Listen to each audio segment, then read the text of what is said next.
Hello, friends. Welcome to this reading of Foundations, Part 2 of the Misfits series.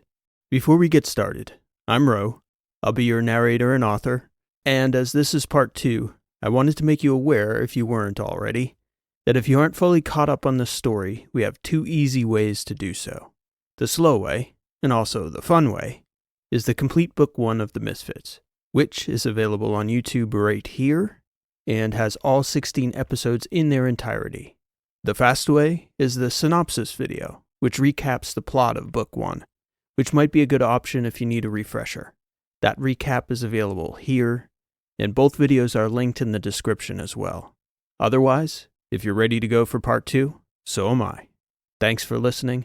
Let's dive into the story.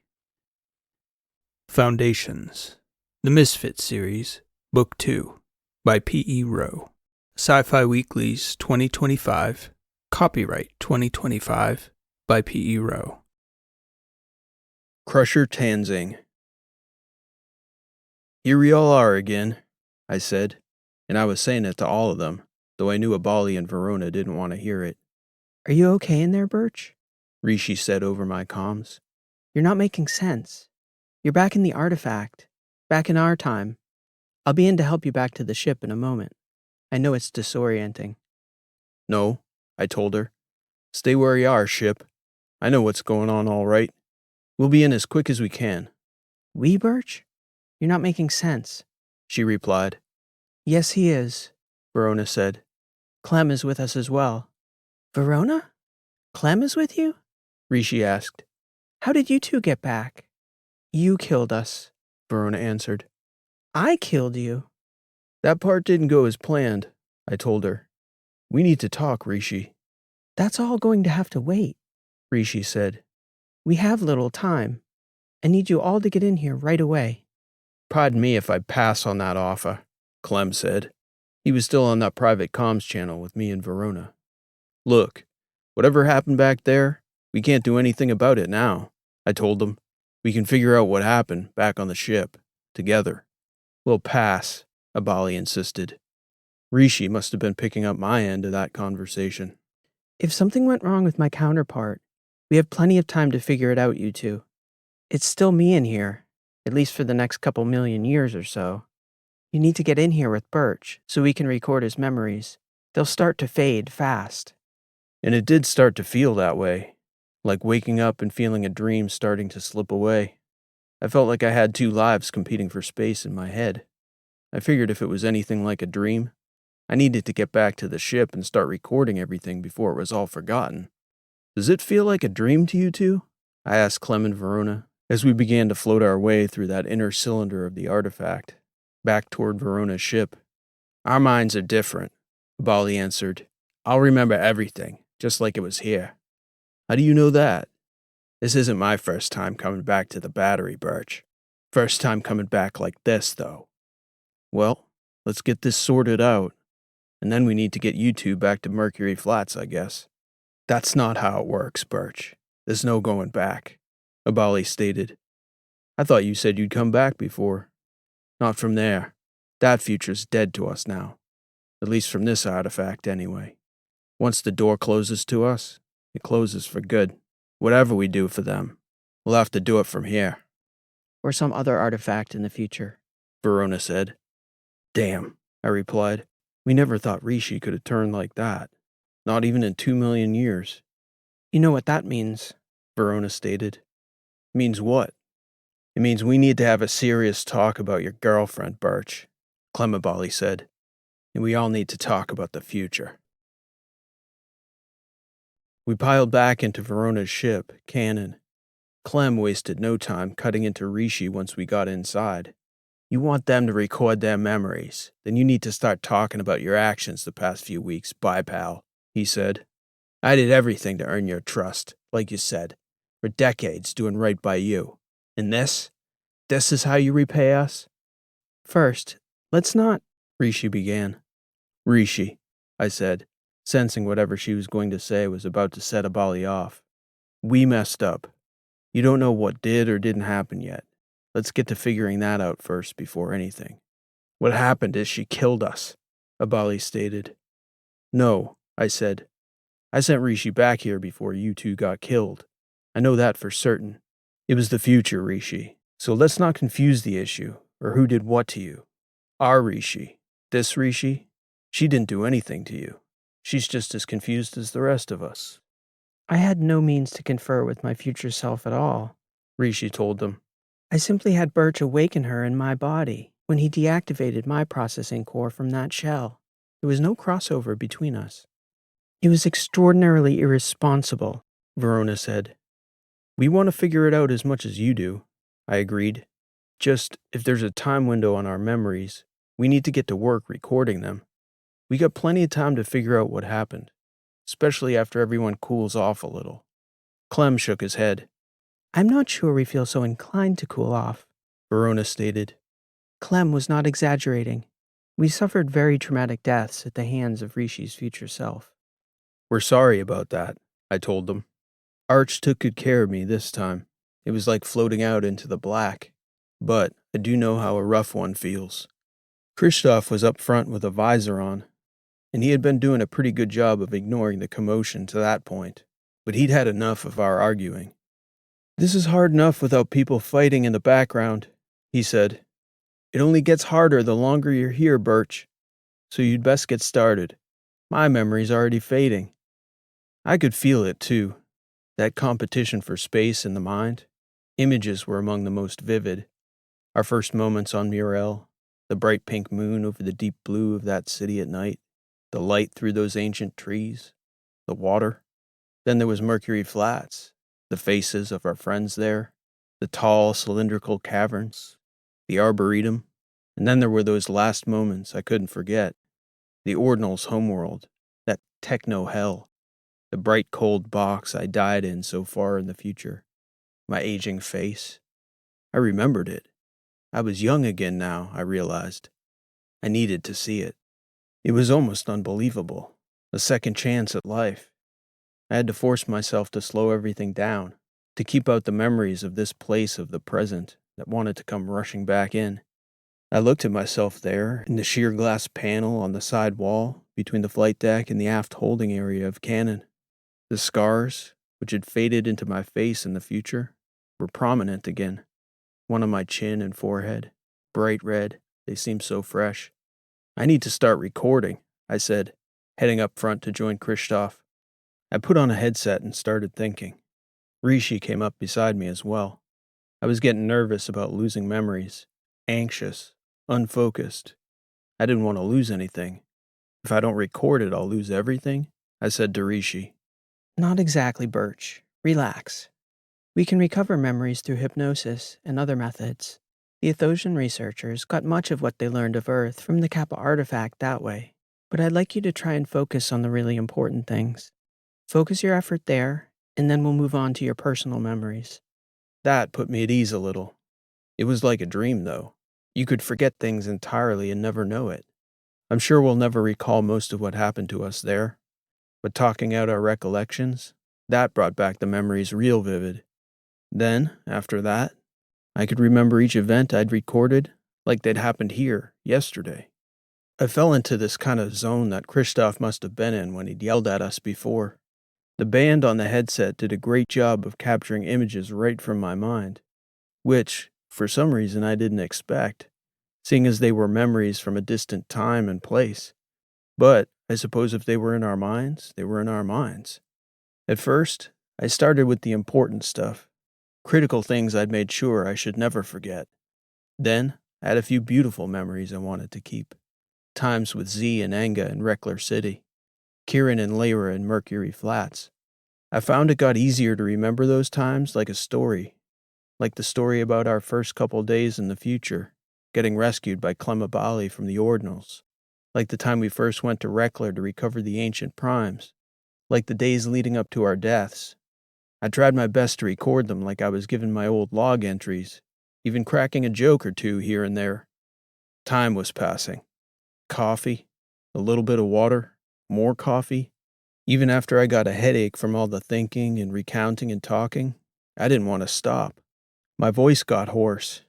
I didn't usually like to dictate thought to text, but my voice got so sore I couldn't do it any other way after all those hours.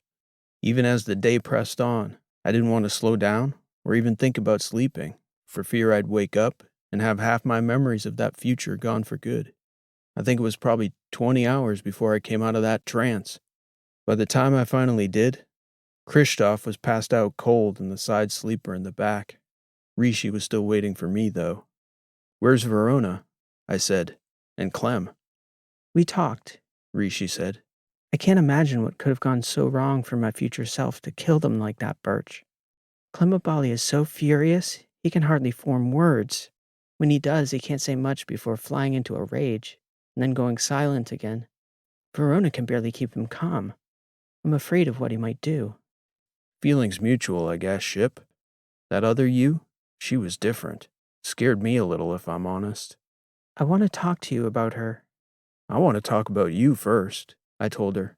We put off a conversation back there that we should have had, fully fleshed it out proper. We need to have it here while it's still fresh in my mind. I heard most of your recordings, Rishi said. You're right, Birch. We do need to talk. But Clem and Verona asked that you come over to his ship before you turn in. They said it was important. Something they could only talk to you about. All right, I guess. Rishi could tell I was exhausted. They said it shouldn't take long. I nodded and headed to the rear airlock. They were just a quick leap away. I put on a belt, flipped on my nanosheet, and headed outside. My head was just about swimming. 2 sets of memories, marinating in exhaustion. And now that we were back, the one memory that didn't seem to be anywhere was what the hell we were supposed to do now that we were back in our own time. If we had a purpose here, I couldn't quite recall what it was. I pinged Verona. It felt funny knocking on the door of Clemabali's cruiser. Here, so many light years beyond the farthest reaches of the lettered systems. I suppose I should have been obligated to turn him in to the powers that be, or were, or had been dead 2 million years ago yesterday now. And it felt funny to me that Verona was over here, hiding out on Clem's ship, while we'd been occupying hers. Everything was strange, all jumbled up. Verona opened the rear airlock. She saw me in. The ship sure was different from her Trasp luxury cruiser, about the picture of what you'd imagine Clemabali's spaceship to be. Spartan, dark, cold, bare metal, and noiseless. "We don't have a lot to say to you, Birch," Abali said as I took down my nanosheet. "This won't take long." "What's up?" I asked him, looking at Clem and then over at Verona. It's about Rishi, Verona stated. We're worried about her. "You didn't have to call me over here in secret to tell me that, Verona. That's pretty clear. I can't say it's unwarranted, given the circumstances." "That's not it," Abali said. "We're worried about her influence on you and Christoph." "You're worried about us. That's touching, Clem. I didn't know you cared." Verona looked concerned. I think about how Abali was going to react to that, but I did remember having a bit of a surprising rapport with him back in the future. A lot of ball busting and all that. It didn't have to stop now that we were back. It's a little delicate, Verona said. I know you love Rishi very much. That's a fact. Birch, we're worried about your memories. If they fade and you forget, Rishi is the one who gets to fill in all the holes for you. We're glad you're recording them, but please, I hope you don't forget that you can ask us too. Real subtle, Verona. We decided, Birch, Abali said. I'm the subtle one now. I couldn't help but laugh. If you're so kindly willing to help me remember you two, I do have something I'm not quite sure on, I said. We spent all our time and efforts there in Reckler and on Murrell, focused on those people. So what are we supposed to do now, here in the battery? We've got a lot to talk about, Birch, Abali said. Go get some rest. We'll get together and talk it through. As long as Rishi's part of the conversation, I insisted. You both trusted her for 50 years. That's the Rishi who came back with us. Of course she is, Verona said. Cooler heads tomorrow. Yeah, tomorrow. All right, you two.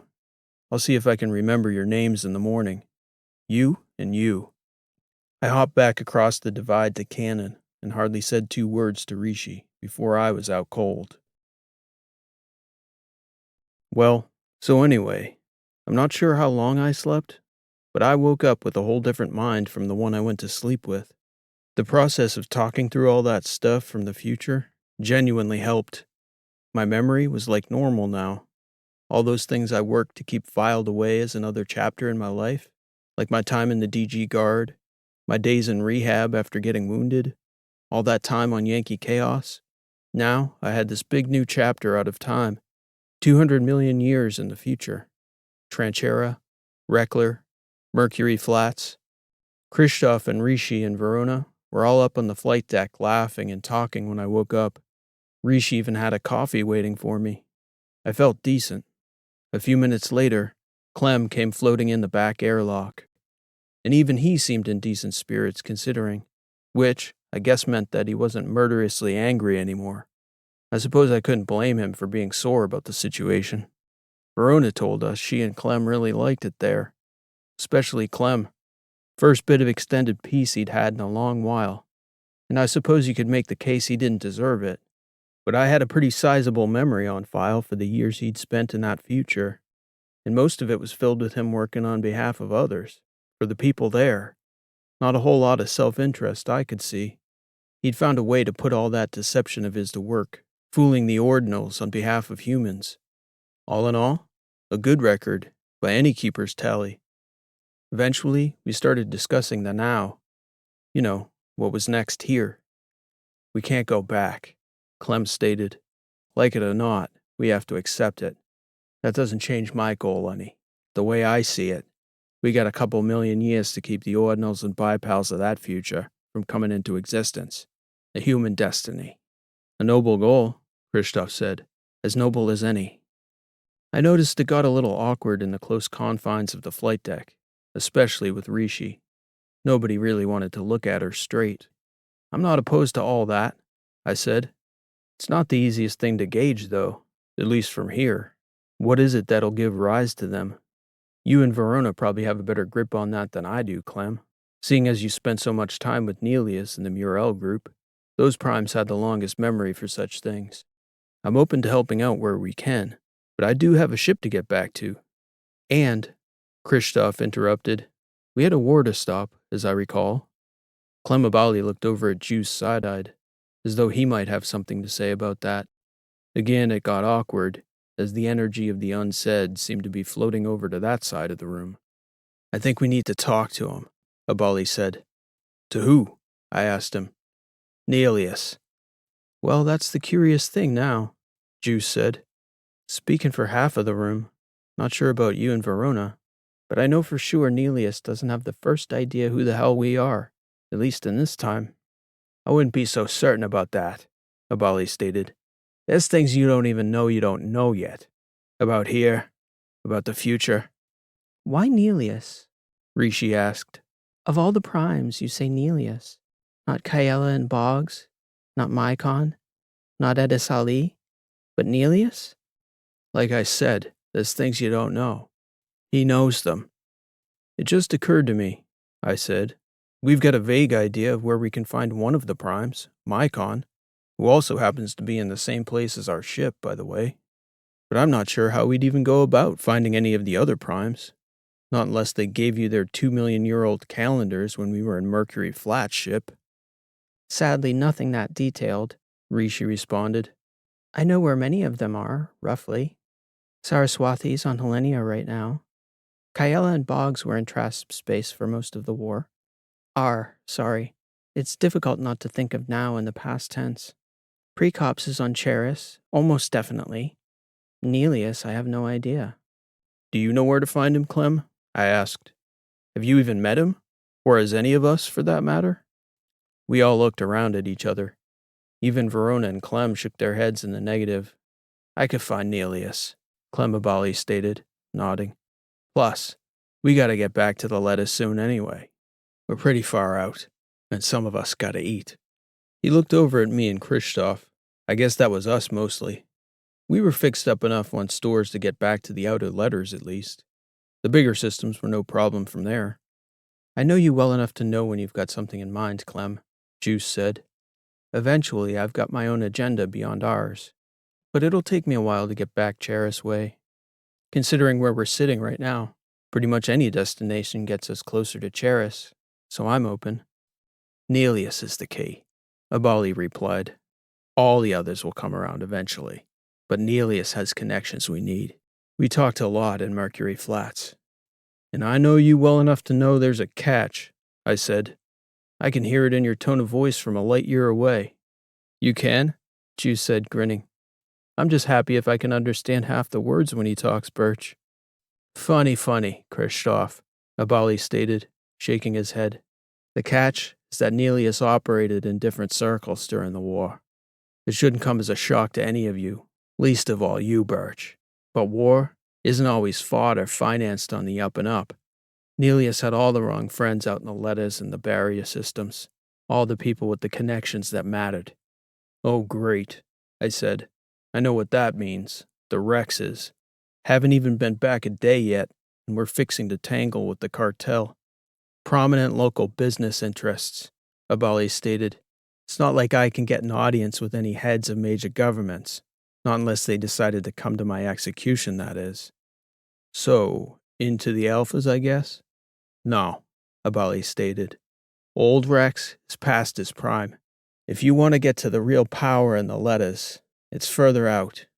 Muindiris, the outstation. Are you kidding? Rishi asked. That system's a wasteland. Just my kind of town, Abali said, grinning. It's been a few centuries since I've seen some real culture. I'd never been out to the Moos, as we called them. Rishi neither. In fact, none of us had ever been there except Clem. And he said it had been decades for him even before he left for the future. So he didn't exactly know what to expect out there, except he understood that's where the darker side of the Rex's network ran through. Garson Rex, third youngest son of the patriarch Mearsong Rex. I'd never tangled with old Mearsong Rex myself, but everyone in the letters knew about the cartel. It figured that Clem Abali would be the one to introduce us, which wasn't likely to be a neutral prospect. He'd either done right by them and would be valued among such friends, or we were heading into some seriously hostile territory. Clem had just shrugged when I asked him about it. We'll be fine, he told us. Fine. His word. So we headed for the Moos, which was only slightly off a course toward the inner letters, where I figured Carolina and the Yankee-Chaos must be kicking around somewhere. I figured we should ping them on the network before jumping, on the off chance our call might catch them before we returned. Again, it was an odd sensation, looking forward to meeting up with our old friends we hadn't seen for months, but also for 50 years. We sure had a lot to tell them all, especially Mycon. Verona traveled with Clem, which seemed odd. Us taking her luxury cruiser, while she flew in Abali's suck bucket, which is what we'd taken to calling his ship after Juice coined the phrase. Abali didn't seem to take offense neither, laughing it off. And when I asked him what its actual name was, he looked at me funny. Who names a ship, Burch? Everyone, I told him. About everyone in the galaxy names their ship except you, Clem. He shrugged. I guess it didn't matter so much, when you run around like an outlaw without a transponder anyway. The more I thought about it, given our recent run of luck, I supposed we could take a lesson or two from him on that front. Anyway, Rishi and Verona coordinated our jumps back, and, given the time frame, we'd finally get to have the discussions we'd never had in the future about the past, or I guess the present day.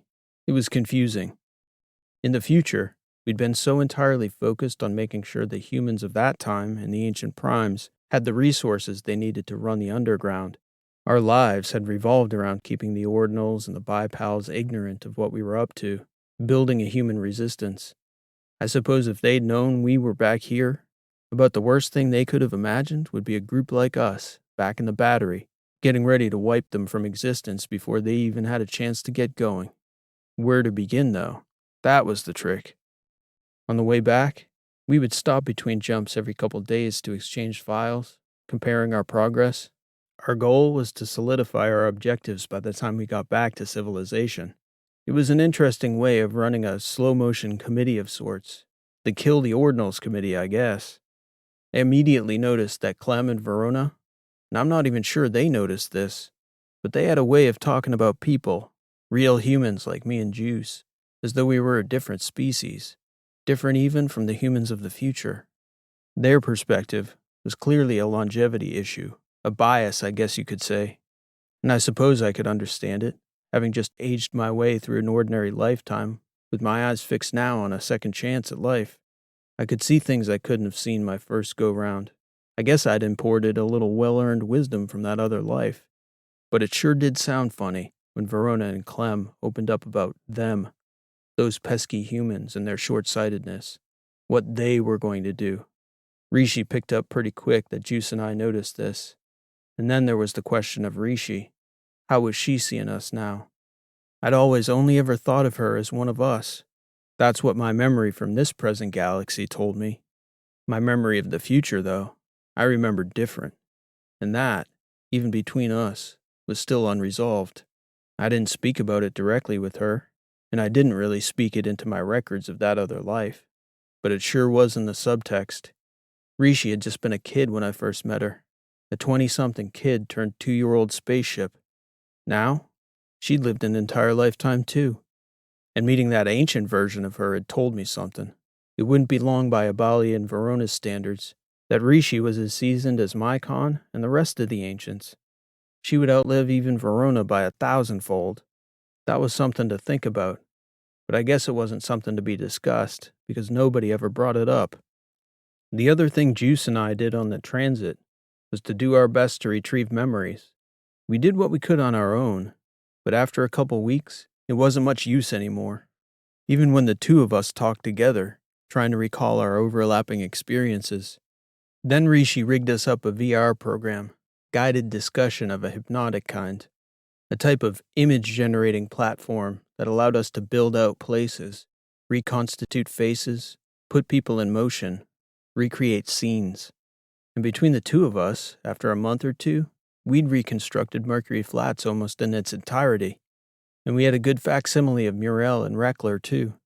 The simulation was so realistic, I figured we could pretty much show Carolina and the others a damn accurate first-person perspective of the places we'd been and the things we'd seen and done. A good 2 million-year preview of the worlds to come. What a thought. Then, about the time the space boredom of another couple months was kicking in fiercely, we got close to the Moos. Clem had pretty much told us he wanted me and Rishi to come down to Moo and Dearest with him to meet Garce and Rex. He told us he almost always had an entourage with him when he dealt with these cartel types. Rishi, of course, could alter her appearance drastically to fit the circumstance, and with my spare parts and scars, I could also look the part. Verona and Juice, though, they were going to have to sit this one out.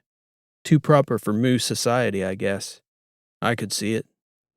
We met before that one last jump to switch ships and get geared up and in proper disguise. So me and Rishi boarded Clem's suck bucket. Abali had an old jumpsuit for me that made me look far more like one of those old-time Trask space pirates than a proper captain of the Letter's Guard. And damn could Rishi pick a disguise. She morphed into this lady pirate of sorts with jet black hair and all kinds of pock marks and facial tattoos. I guess the three of us, we looked like a bunch of tribal warriors, kitted out for Armageddon, spikes and everything. I thought it was kind of funny, but Abali told me people went for that sort of thing out here. Who knew? One last jump, and there we were, officially back. That's what it felt like, that the whole thing might have been a crazy dream. And this was reality? I had to ask myself, all dressed up like a space pirate, crashing the cartel on Moo and Dearest with Clem Abali. This second life of mine sure was shaping up to be something. The Rex's outpost on Moo and Dearest looked about like what you would think. I guess having been to Alpha Origi enough times to have a picture for the markets the Rexes like to run, you subtract about half the space, all the veneer of civilization, dim the lights, and forget about the multi-use service bots to keep the place clean, then you've got something approaching Moo and Dearest. Not sure what it was about these outer system Rexes, but you had to think it was a choice they were making about the types of business that gets done in the dark. Out here, all of it was dark. One thing nice, though, was the food market smelled like a proper place to get a meal. I could smell the soup halfway down the concourse. Not that Rishi and Abali cared much about that, but damn, after a lifetime in Mercury Flats, And the long months in deep space before and after that. I was trying to recall. I think the last proper meal I had was at Port Cullen on the way to the future. A lifetime ago. Damn, that soup. It was about to blow my cover. Hard to act like an outer system badass when you're drooling over the very thought of a bowl of minestrone. And bread. Burch, Abali said, looking back at me. He'd stopped walking. Huh? Down here, he said, shaking his head. Could you at least act like you belong here for a minute? Please. I nodded and followed them down an outer corridor. We may have been way out in the moos, but all those trading posts sure ran the same. Public face, private hallways. You could just feel it in a couple steps. Might as well have had a sign in that hallway screaming, "This way to trouble," in capital letters. And, of course, there were the dark doors, the taverns, and the rooms where business got done. And, wherever business was happening, the management was never far off. Of course, Abali knew just where to go. It was classic. A busted-up strike bot, and there was even a man on this unmarked door. Yeah, that was the place. What do you three want? The doorman said, staring at Abali with a noticeably sharp disdain. We're here to see Garson Rex. Abali spat back at the guy. What the hell else would we be doing at the door? Who the hell are you? Tell him Merkist is here to see him. The doorman looked over at me. He's not Merkist. Then he turned to look at Abali again. And you sure as hell aren't. Abali went for the door, and the doorman put out his hand to brush him back from the entryway, and as soon as his palm hit Abali's chest, Clem reached up and grabbed the bouncer's hand with his. Get your hands off me. You don't just walk through this door. The hell we don't. I don't know who you are, kid. I know you're not the Merkists people. I've never seen you three before in my life. You're gonna be sorry, Abali stated, staring the guy in the eyes. You think the Merkist walks down a hallway we haven't cleared first? This your first day? That office is clear. The Rexes will vouch for that. We'll be back, Clem said, gesturing for Rishi and I to follow him back out the way we came. So we walked back to the end of the rear corridor, past the taverns and various other businesses of lesser repute, and stopped at the main concourse. Clem just stood there looking at us. Now what? I said to him. Now we pretend to be having a conversation. We wait a few minutes and go back and watch that mid-level tough guy shit his pants when he realizes he pissed off the Merkists people. Wizard tricks, I guess, I said to Rishi. Who's this Merkist guy anyway? Bloody savage, Clem said. I'll show you someday. For now, it's more fun this way. Well, we turned right around and walked back down that hallway, and Clem wasn't far off. You could see. That rather tawny-skinned bouncer damn near turned white when he saw us coming back again. That Merkist must have been damn near 8 feet tall, because that doorman was staring up above Clem's head like the face of the devil himself was floating up there. The bouncer couldn't get out of the way fast enough, and there were a few people inside that small inner lounge area, but I figure Clem had met them all before, because they all reacted the same. Go right in, sir, a pretty but dark-eyed woman tending bar stated. It's an honor to have you with us again. Abali nodded. She gestured toward another set of doors that opened before us. Inside was Garson Rex's office. There were 2 bots there. Letters issue, but nothing to trifle with. He was there behind a table, leaning back, a medium-sized guy in his mid-30s, half the makings of a beard and longish dark hair, a little rough around the edges. His eyes got wide as we stepped in. He was toasted. The wider his eyes got, the frostier they appeared. Not sure exactly what he was on, the red most likely, but he got up a big devilish grin. An unexpected but never unwelcome visit, Garson Rex said. Come in, friend. Something to drink. Clemabali nodded and gestured for us to stand behind him. Proper henchman mode for me and Rishi. I had to say I was kind of enjoying the intrigue. I wasn't sure I was getting out of there with my head on, depending on what this Garson Rex thought of Abali, or whether Abali was just going to play himself off as this Merkist the whole time. But I had to say, I was at least having a moment. Miranish, bring us something good, Garson Rex said, presumably to his bartender outside. And then, after Clem had waited there in silence for a moment, Rex asked him, "What can we do for our honored guest today?" Clem put up a finger and didn't answer. "Of course," Garson Rex said. "First things first. We'll toast our good fortunes, and such good fortunes to the both of us. These are such times." The bartender, Moranish, came into the room with 2 glasses, real glasses, with some dark, amber-colored drink in each. Whatever it was clear the Rexes knew what it meant to be owed a favor. Abali nodded as he took the glass, watched, and waited patiently as Moranish handed the second glass to Garson Rex. Clem followed her with his eyes as she exited the room and the doors closed behind her. Then he stepped forward to Garson's table, clanked glasses with the man, and without ever saying one word, drank the spirit in one quick gulp. Garson Rex looked up, frosty-eyed, and smiled. He took a long, slow sip and put the glass down on the table. "Your eyes deceive you, Garson Rex," Clem Abali stated. "Is that a fact?" "That's a fact. I'm not who I seem to be.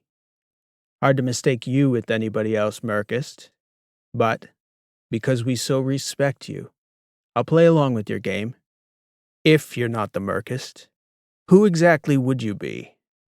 Rishi and I could tell the second Abali switched off whatever spell he was casting over the younger Rex's mind, because his already wide eyes grew about 2 times wider and his jaw opened up. Garson sat up straight, pointed, and nearly fell forward off his chair. He laughed so loudly it seemed almost performative. "Clem Abali, you slippery bastard! Welcome! Yes! What a fine day!" Garson Rex got up and came around the table, embracing Abali like he was a long-lost friend. I couldn't help but notice Clem wasn't nearly as generous with the outward demonstration of friendship. "The Wizard of Athos, they're calling you," Garson continued. "We hadn't heard a word of you, except when the Athosians claimed they'd killed you. Then again, we all know the Athosians are liars. Beautiful. What brings you to Muindiris?" "I need to find someone difficult to find." "Who might that be?" "The bookkeeper." Garson looked away. Then he looked over at me and Rishi. He stepped back around his table and sat, lifting his glass before making eye contact with Abali again. "The bookkeeper is difficult to find. A man of your talents could find him, Garson." Rex looked to be thinking hard. He started tapping the rim of his glass with his index finger. "Well, it's not so much finding him that's difficult. It's the right price, with due consideration for the esteem of the petitioner." "Nothing's for nothing," Abali stated, shrugging. "Well said," Garson Rex concurred. He looked over Clem's shoulder at me, and then back at Abali. "Your man there, he's a cyborg, no? I almost missed it, but he stands too perfect, unless I'm mistaken." "He is," Abali stated. "War veteran." "A fighter. May I see?" Abali nodded and gestured for me to approach Rex's table. The young boss came around to meet me, looking me up and down with those frosty eyes of his, glaring. He stuck out a hand, and instead of shaking mine, he pulled it in by the wrist, examining my prosthetic. He looked up at my face again and back down at the hand. "What's his name?" he asked Abali. "Burks," Abali stated. "What's your first name, Burks?" Garson Rex asked, still holding my wrist in his hand, turning my palm over. "Helicon," I told him, not sure why I was using that alias. "I thought this might be Trask work. It's beautiful. I've never seen anything quite like it." "What's your interest, Garson?" Abali asked. "We have an event coming up. Semi-professional. Our undercard is a little light. And Burke's here. He looks like a fighter." I tried not to overreact, looking over at Abali. He knew me well enough to know what I thought of that idea. "He's a fighter," Abali said, nodding. And somehow, properly fried as Garson Rex was, something of the family instincts must have resided in that man, because he somehow sniffed out the unspoken conversation going on among me, Abali, and Rishi behind him. eyeball to eyeball, in unspoken energy, and the young cartel boss joined right in, looking over at Abali. We could, of course, negotiate something else, but, Garson Rex paused, you're not going to get a better price. It was clear at that point it wasn't optional. Not if we wanted to get out of that room without a proper fight then and there, at least in some form. The opponent? Abali asked. Another mech? A Terran warborg with a bad attitude. He rarely gets the opportunity to step into the cube. We don't get such talent out this way often. One of your guys? Garson Rex nodded. Good fighter. I'll bet, Clem Abali stated. Just that? 1 for 1? Burks fights this cyborg and you get me the bookkeeper? I get you a location. I'm not bringing him in. We all have our limitations. Garson Rex paused again. And what? We have standards and rules, of course, same as in the inners. But if something should happen, on the off chance, to Burks here, and he doesn't make it out of the ring, I'm listening. I get the hardware. You get the hardware? Abali said. That ain't gonna happen. But, for the sake of argument, my man kills yours. What do we get? His legs and arms? Garson Rex smiled. Only seems fair. He'll do it, Clem Abali said, nodding, looking over his shoulder to get a read on Rishi, who hadn't reacted in the slightest the entire conversation. I was looking over at her too. Splendid, Garson Rex said. I will say this for you, Clem Abali. Every time I see you, something interesting happens. I expect no less of this visit. Rex smiled and looked at me. What do you say, Burks? Join us in a drink to celebrate. Sure, I said. Man, a few words, he said, smiling. Good sign in a fighter. A few moments later, that bartender appeared again, with 3 fresh glasses and more of the good stuff. To staying alive, Garson Rex stated as he toasted. I raised the glass to my lips with my living hand. Holy hell, that's good stuff, I said. Couldn't help myself. Aged in real wood, Garson Rex said. Real wood from a living tree. My God, I've never tasted the like. I got the sense of the moment, that with a deal like that struck and sealed, we weren't meant to linger. So as much as I wanted to sit there savoring, I didn't have the luxury of sipping. That damn whiskey was almost good enough to make me forget Clem Abali had just entered me in a death match. The mix of adrenaline and fine wood-aged whiskey was like no taste I'd ever had in my mouth. 3 of the finest sips of anything I'd ever tasted in my life. Damn, it felt good to be alive. We stepped outside and back into the hallway with hardly another word. Clem looked over his shoulder at me. Not here, he stated. The ship. So we walked back out of there in silence. I was surprised. As reluctant as I was to do it, I was expecting Rishi to raise hell. She didn't. She wasn't happy, that much was clear, but her objections were muted and understated, considering the situation. I was more troubled by the prospect than either of them. Fitting, I guess, with my neck on the line. In the future, there was nothing to fight, Abali said.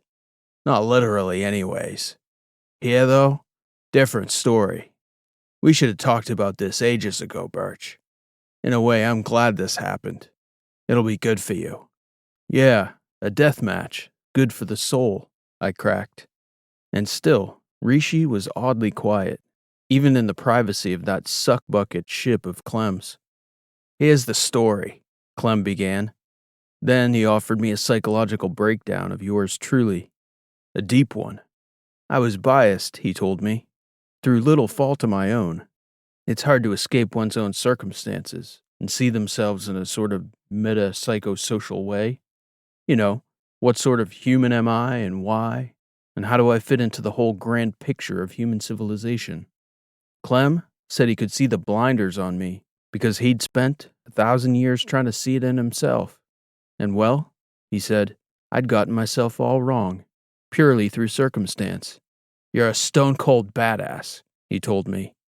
No lie, Clemabali said that about me. You just don't know it yet, Burch. First, because you got blown up. People, though, can't reckon with forces bigger than they are. They get hit by overpowering situations and psychologically go from damn near invincible, as I thought I was before I got wounded, to smaller than insignificant and helpless. Big swing. Which was true for me as well. Both extremes, Abali proclaimed, were always wrong.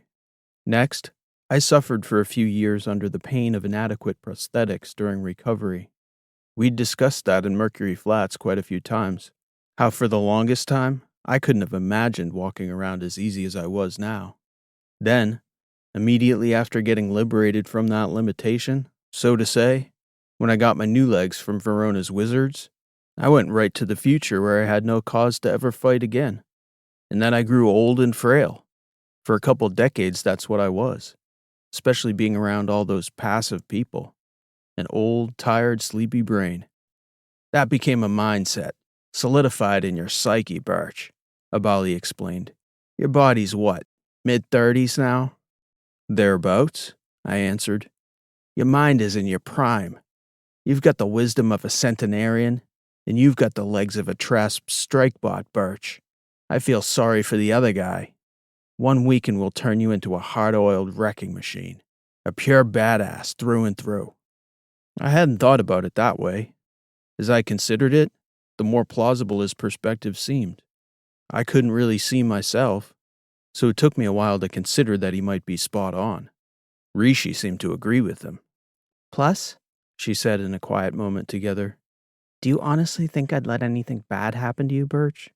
Just stand by and watch you get pummeled? I'm not sure what you could do about it, Rishi, apart from jump into the cage yourself. If Clem's right, and I think he is, Burch, we'll never have to find out, She told me. So I got to training. Abali found us an empty warehouse in the outpost with plenty of space to move around.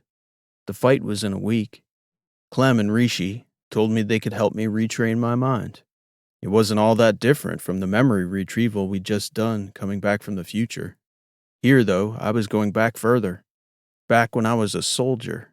I just had to dig deeper. And sure enough, I still had that in me. Didn't even take the better part of a day. A sudden mindset. Hell yeah, I was a badass once. How did I ever forget that? Before I almost knew it, a week had passed. It was strange. Almost as if life was passing faster here, now that we were in it again. Or maybe it was just the circumstances. I felt ready, though. Last thing Clemabali said before we headed down the outpost for the fight was, Burch, I feel sorry for that other guy. I was oddly calm for a man heading into a potential death match. All that was meant to be was going to be somehow. Imagine that. When we arrived at the outer partition of the arena, from the outside, you could feel the place buzzing. Then the door opened. The venue wasn't what I'd been expecting. Mu Indiris was this dark, dusty, shady place filled with rough-looking customers and cartel creeps. Everything was dark. This arena was bright, though. Like blazing bright. Lights everywhere, all focusing down on the center of the floor. My fight was the undercard, so it wasn't as though the place was going wild when they announced me. I walked up to the open gate in the cage and entered. And with all those lights, it was hard to see anything but the ring. The rest of the arena just blinded out for me. The cage itself was a surprisingly massive cube of chain-linked fence on all 5 sides except for the floor, which wasn't really even a mat, but a warehouse floor with a thin layer of synthetic sheeting that looked to be more important for the optics of the spectators than any other purpose. Certainly not the safety of the fighters. That floor was hard as hell. I was there, barefoot, shirtless, dark shorts so the crowd could see my tech legs in all their simple glory. I probably didn't look all that intimidating by the standards of this world. Just a guy with an arm brace and some facial scars. Then, in came my opponent. Hell, I thought, taking one look at the guy approaching the cage. Not only was he giant, the original parts of him, I mean, but his prosthetics were built out to make him even bigger. Monstrous, really. 2+ meters tall, maybe the better part of 3, stout as hell through the midsection. He was a quad, his legs all metal, powerful, mechanized through like an industrial loader, and his arms he'd customized up like a strike bot, only with sharp metal runners spanning across the top of his forearms like little steel swords. The right arm itself, the more I looked, had come off a strike bot directly. A Terran, I thought. And worse than that, the shoulder carriage was mechanized too. A bot arm wielded by a human shoulder was tough enough, but that mechanized base was some other kind of tough. One good right, and it'd be lights out Burch, I knew for sure. They did introductions, saying my name with all kinds of spirit. The Trasp mech in black, Helicon Burks. And the crowd started jeering, showering booze on me. I had no idea I was meant to be the heel. Didn't figure they'd introduce me as Trasp, but I was using that Trasp name again, so I guess it made sense. Then they introduced my opponent, giving about a life story of however many suckers like me he'd pummeled into spare parts and mush. Then the announcer finished it off by saying, 13 knockouts and 4 fatalities! Crusher Tanzing! Well, he had the name all right. Crusher Tanzing. All I could think about, though, were those 4 fatalities, shaking my head and praying not to be number 5. Hey! Abali shouted at me from behind, calling me over to the fence. Focus. Eyes. Feel out his movements, then kill him. Clembabali pointed to his eyeballs with 2 fingers, then turned his palm over, pointing that forked hand on me. Eyes. Funny as that sounds, I suddenly locked in. I couldn't see nothing but the other side of the cage and this crusher, like he was the only thing in the universe. Then a horn went off. That crusher came after me like a lion, or maybe fiercer. Who knows what a lion could do on a mech or a strike bot? But I cut steady out of his way, dodging and dancing. That was the thing. I was lightning quick on my feet. Inhuman quick. That week of training I'd learned that my eyes and instincts weren't meant to run nearly as lightning fast as my teched out feet. I had to almost shut out parts of my brain that anticipated movements and think my way 2 steps ahead instead of feeling. And even then, as I ducked and dodged Crusher's arms when he advanced on me, I could feel him getting closer and closer, figuring me out, getting ahead of my best. Eventually, I was going to need to stand close enough to swing back. Then, something funny happened.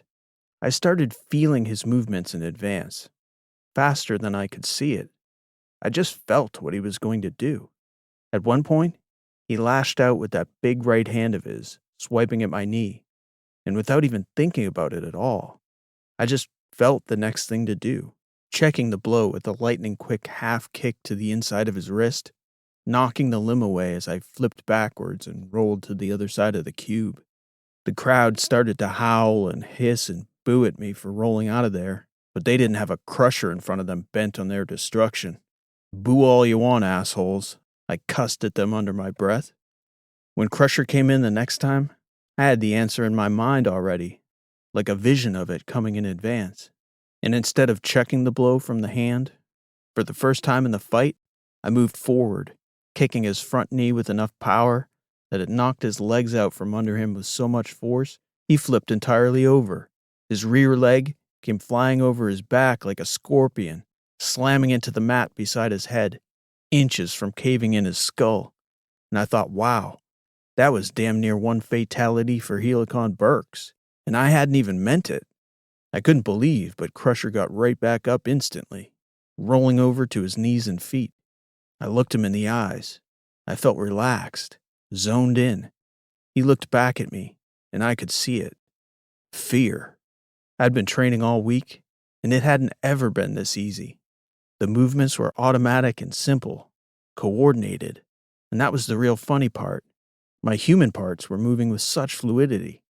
I could feel my spine flowing up my back to my head and shoulders, down into my artificial arm, like now, for the first time, that limb was a part of me. When Crusher came at me this time, I knew he'd figured out that he couldn't outfast me. He was going to have to hit me, and I put myself directly into that sweet spot of his monstrous strike-bot right arm, knowing exactly what he was going to do. And I had the perfect answer, catching the blow clean with my right arm as I rotated into this judo-type roll that used all his force to pull his punch forward and down to the mat in a thunderous crash that I somehow curled under and through, completely unscathed. When I stood and turned around, I knew what I was going to see without even seeing it yet. It was still a shocking sight to the eyes, though. There was Crusher, in a heap, bent up like a pretzel. The Etteran strike-bot arm punched clean through his left leg and caught, squeezed between the frame and the actuating levers of the leg. He was proper stuck. This fight was over. It was clear. But the crowd was hyped up on some kind of bloodlust, exhorting me to cave in Crusher's head like they were wishing he'd done to me. I knew I couldn't leave the match like that, but, in the moment, what to do? And again, the answer was obvious. I felt it, just a sensation in my arm. I walked over behind him. Crusher was panicking, trying to pull his stuck right arm out of his leg, writhing like a mangled-up warbot after a mid-yield drone strike. I scissored up his left arm with my legs, pinning his back to the deck, and calmly putting my right palm to his neck, and with my thumb and forefinger, I delicately put his lights out with a 2-finger blood choke. While Crusher was out for those few seconds, I extricated that Etteran war arm from his leg and laid the guy full on his back. Everyone could see him there, sucking wind, flat out like a starfish, and they were roaring. Burks, Burks, Burks, Burks, Burks, Burks, Burks, Burks, they were chanting. It was some kind of mix of confusing, awful, and invigorating. But it was over. I'd won the fight, so I figured I should act the part. I put my hands up in the air. Then, as Crusher came to, I went over to him, helped him up to his good leg, passed him off to his people. He still seemed a little too out of it to be gracious, so I asked his man if they had a good tech guy to fix up that busted lower limb. "Oh yeah, we got it," he said. "Hell of a fight, Burks." Well, yeah, I guess it must have looked it. And that was what they were here for, after all, a good show. So I chucked my hands up in the air again as I was leaving the cube, playing the part once more. Clemabali's tough-as-bolts henchman, Helicon Burks. Even the murkest would think twice now. I almost felt a smile coming on, but there was something about the fight bothering me. Again, a feeling. Something I had to think through to know what was what. But more than anything, on the surface of things, I was feeling good to still be alive. We had to stick around after the main fights to wait for Garson Rex. He was in a hell of a good mood after the final bouts, which I think got better and better after the bots and mechs finished up. Humans have a unique mixture of size and speed and hard and soft that makes for the best genuine fights. My fight with Crusher, I was told, had been a rare entertaining spectacle in that division. Most mech fights turned into bloody disasters quick. Rex's man won the headline fight, bringing in a large pot and bragging rights to the house. Garson Rex was so ecstatic he gifted Clem and me a bottle of that wood whiskey to take with us for our journey. Then he gave us the coordinates Clem was looking for. A good haul, all told. All we had to do was put my neck on the line. It was late before we ended up pulling out of Mu and Dearest. Tau Nera 6B was the destination. That was a far cry from the alphas and betas, where I figured our compatriots on the Yankee-Chaos were kicking around. In fact, it was a far cry from anything that system. I couldn't remember having met anyone who'd even been to the Taus, much less anyone who came from there. And I'd crossed paths with people from almost everywhere in the letter's service.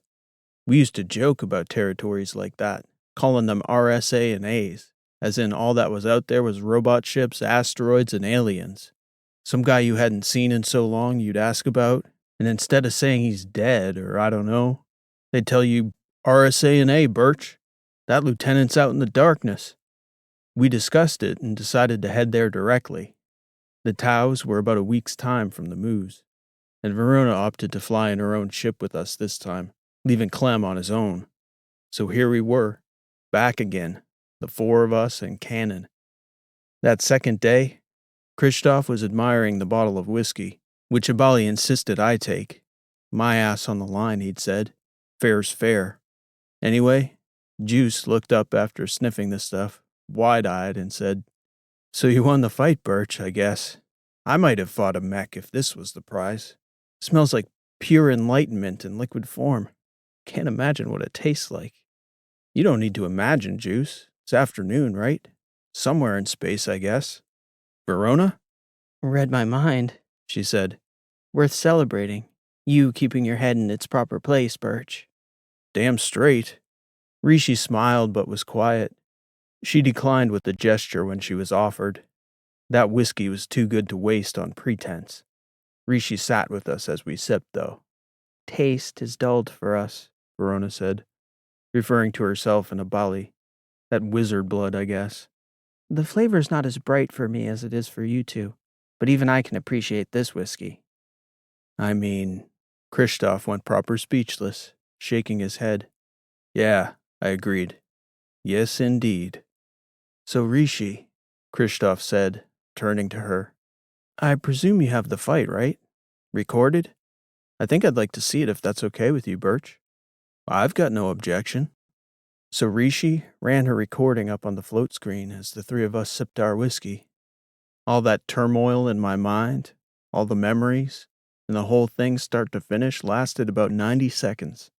Rishi played it back 3 times before anyone said anything. Watching it myself was shocking. It was hard to believe it was me. After the 3rd time through, Christoph turned and looked over at me. My God, he said, shaking his head. Terrifying. You're deadlier than an Etteran strike bot. I'd always thought better of messing with Transom or Soch. But my God, Burch. None of my friends ever have anything to fear from me, I told him. Fear for those who aim to do them harm. I guessed that you could hold your own if it came to it, Juice said. I never would have figured that.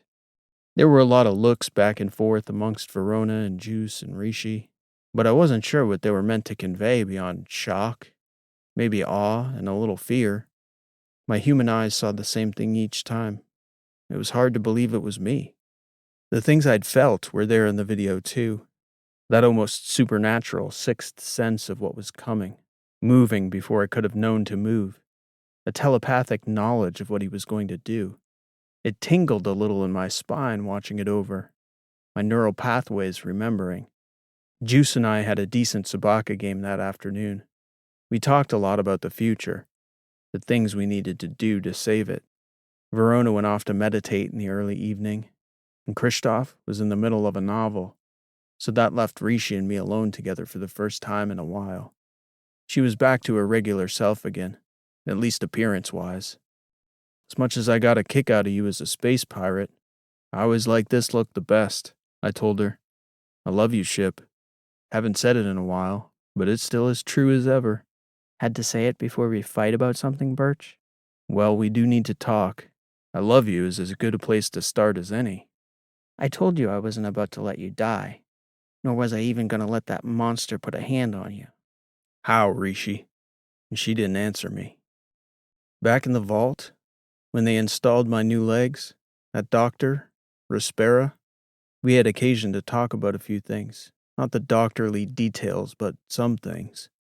It's important to know how they changed your body.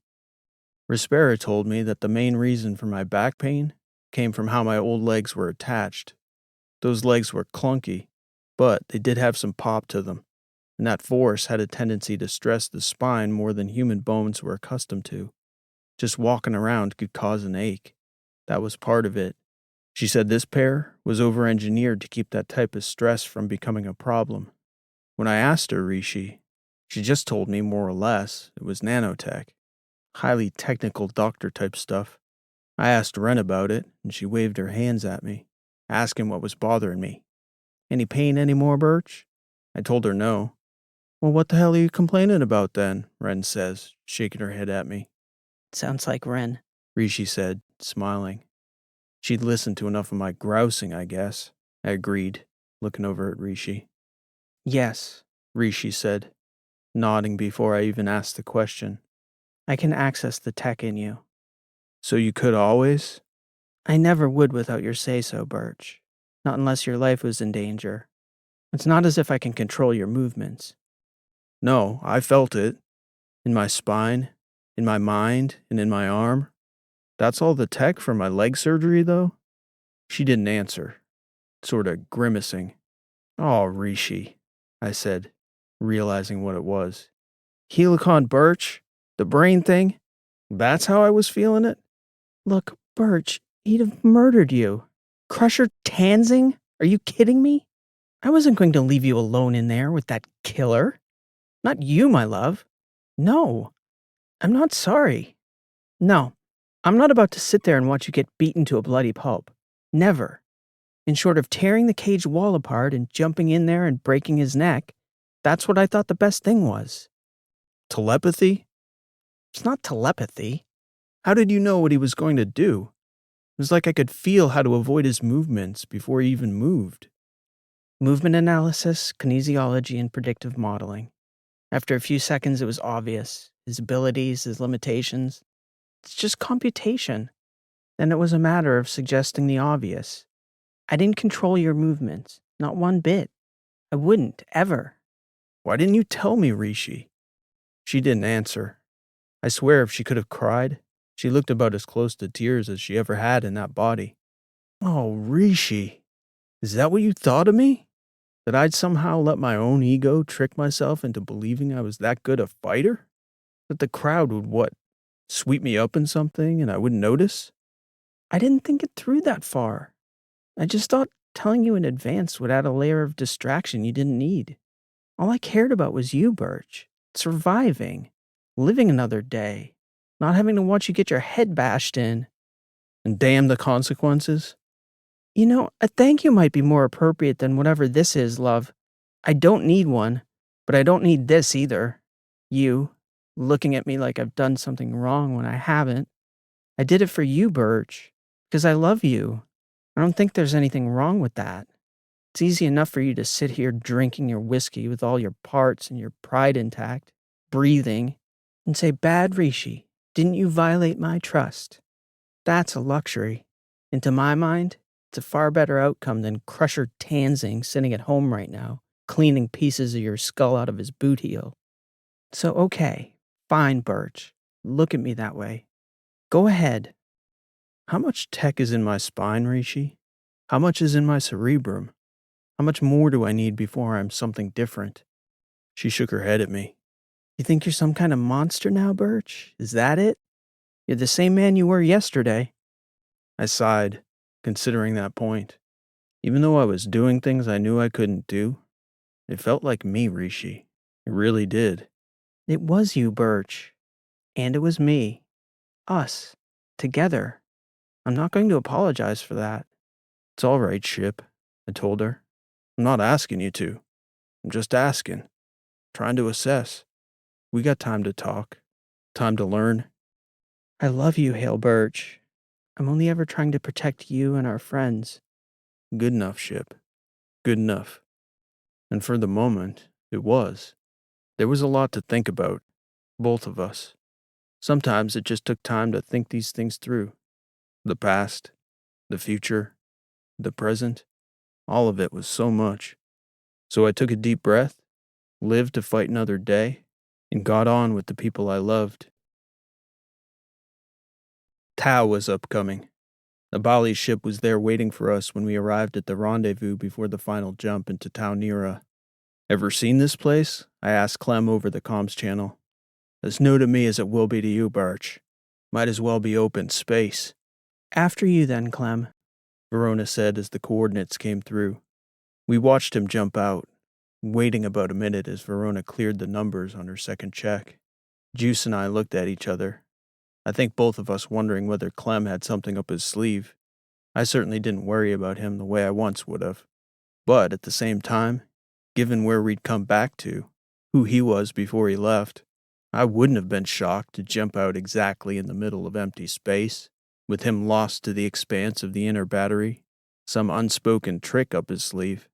But that last jump, a quick several hours, put us pinned down on a tiny, beat-up station with a single dull orange top light waxing and waning in luminosity, a minor beacon in the darkness of a dim, vacant system, hardly a planetoid to speak of on the scanner.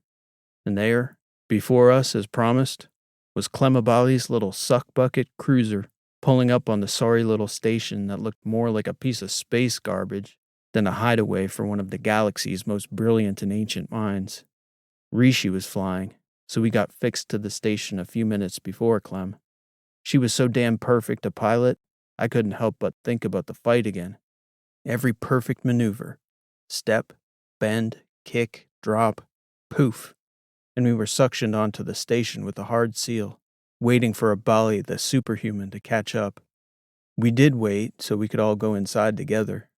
It wasn't quite as exhilarating as a death match, but it was kind of exciting. Here we were in the past, meeting our old friend Nelius again for the first time. At least the four of us, anyway. Something told me he and Clem had crossed paths, but for us it was the first time. I wondered what the hell he would say to our story, us meeting him in the future and all, how we could prove to him it was true. There was no gravity at all in that station. Hardly a problem for a being like him. Not ideal for us, though, fumbling our way through dark corridors without much to pull on. He must have known we were coming, because he put on some music, some kind of fancy ancient opera, echoing down the long, arcing halls, resonating, ringing against the metal floors and doorways. Then we turned a final sharp corner to an opening. There was Nelius, floating dead in the center of the station, hooked up to about 1,000 wires that ran out of every part of his android shell up to the ceiling, almost like his body was the main node in a vast network of computers, all running through him, some futuristic-looking sea creature from outer space. A few seconds after we got there, in a doorway across that vast open room, Clemabali arrived, floating into Nelius's inner lair without a moment's hesitation. So we followed. We all met in the middle. Excepting the wires, Nelius looked almost the same as he had in the future, only not nearly as fluid a body as the one Rishi had built for the ancient primes there. He looked like a prime of our time. He opened his eyes, looking at each of us in turn, one by one, smiling just like those primes do. A perfect, calculated smile. "Welcome, friends," he stated. "You're here. You're finally here. How I've missed all of you. No matter, though. It's time now. At last, it's time. Let's begin."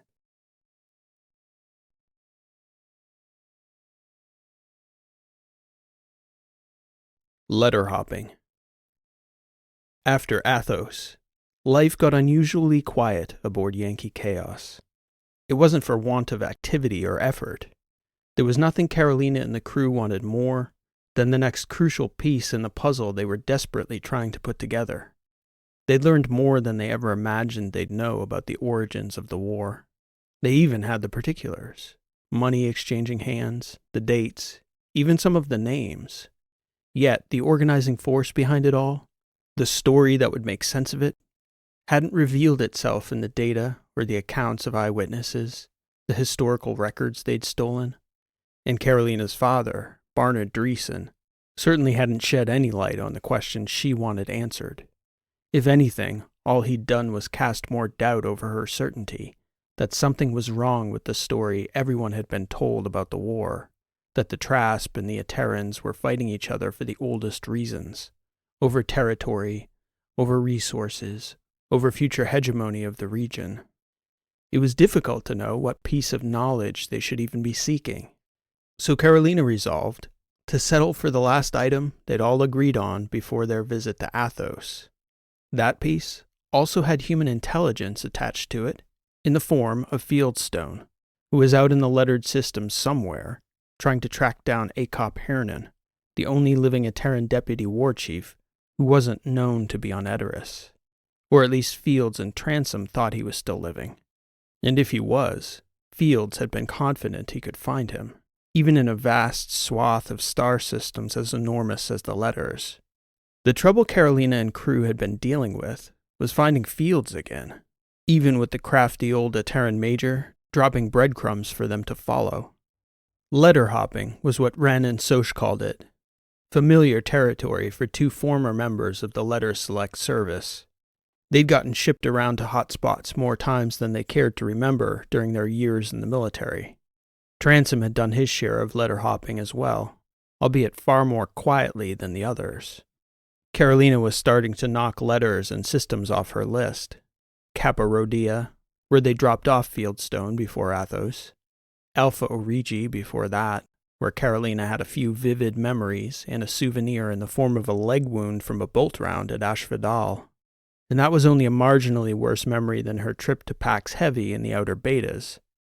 Since Athos, fortunately, their stops hadn't been quite that eventful. They'd picked up Fieldstone's trail and lost it again, 4 times over nearly 4 months. Carolina now had 7 more letters on her list. A Lambda, 2 more Kappas, Anor and Mafinga, a Beta, 3 Alphas, and even a stop in the nearly vacant Deltas. Fieldstone was leaving coded notes at outposts, using references and character names from an obscure Charin novel by Lusal about the world wars on Earth.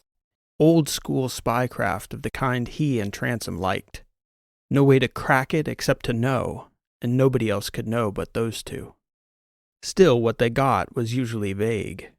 A hint of jasmine, a building made of concrete and stone, Jeremiah Youngblood, Fish Creek, Coffee at Midnight, Himmler, Pine Martin, Elizabeth Harris, the Jesuits, and somehow, Tanzing would disappear for 15 minutes and come back with a list of places Fieldstone had checked and come up empty, as well as a list of possible places he thought Akop Hernan was likely headed. Even the Mycons couldn't quite figure out their methodology completely. But Fields was certain now that Hernan was out in the letters, and that he was moving around, never settling in one place for very long. They were on the 3rd possible system from the last valid update they'd gotten from Fields over 6 weeks prior, Nix. There was some debate, even within the system, whether Nix was an alpha, a beta, or an indie. But following the outcome of Carolina's meeting with her father on Athos, and the fact that no one had bothered the Yankee-Chaos in several months, the crew had grown complacent. When Tanzing went out to the drop location to see if Fields had left a message, Wren attempted to sneak off the ship without an escort. The Mycon clone caught her on the outpost's security feed about 100 meters into the concourse. Carolina sent Soch chasing after her. Wren could hear his metal leg clunking up behind her in a rush. Really, Soch? You're going to chaperone me while I shop for underwear? Not my call, Doctor, he said. Talk to the captain. He handed Wren an ear link. Wren, what the hell? Carolina asked from the flight deck of the Yankee-Chaos as Wren popped in the earpiece. Sneaking away is one thing, but deliberately dropping comms? I couldn't exactly sneak away if I were carrying a device now, could I? What are you sneaking away for, Wren? It's not like Soch or Harold have a busy afternoon planned. I shouldn't need to go through chain of command to go off ship, Carolina. We haven't been bothered in months. At some point, it's appropriate to take down the alert level. And I'm tired of asking permission, frankly. I've done far more than enough of that in my life. I don't need to be answering to you or Soch or Tanzing or anybody else. Maybe so. And maybe I'm not the one best suited to make the call when we should ease up on security. But neither are you, Doctor. Not without a conversation, at least. Take Soch with you, and we'll discuss it among the group on ship. This is bullshit, Wren grumbled, handing the earpiece back to Soch. He popped it in and stood beside Wren for a few seconds, nodding as Carolina relayed her orders. Still want to go, Wren? He said to her as he tapped off the earbud. Well, I suppose if I must have a chaperone, I could do worse. Soch smiled. I read there's a good noodle place on B-deck, after you're done shopping, of course.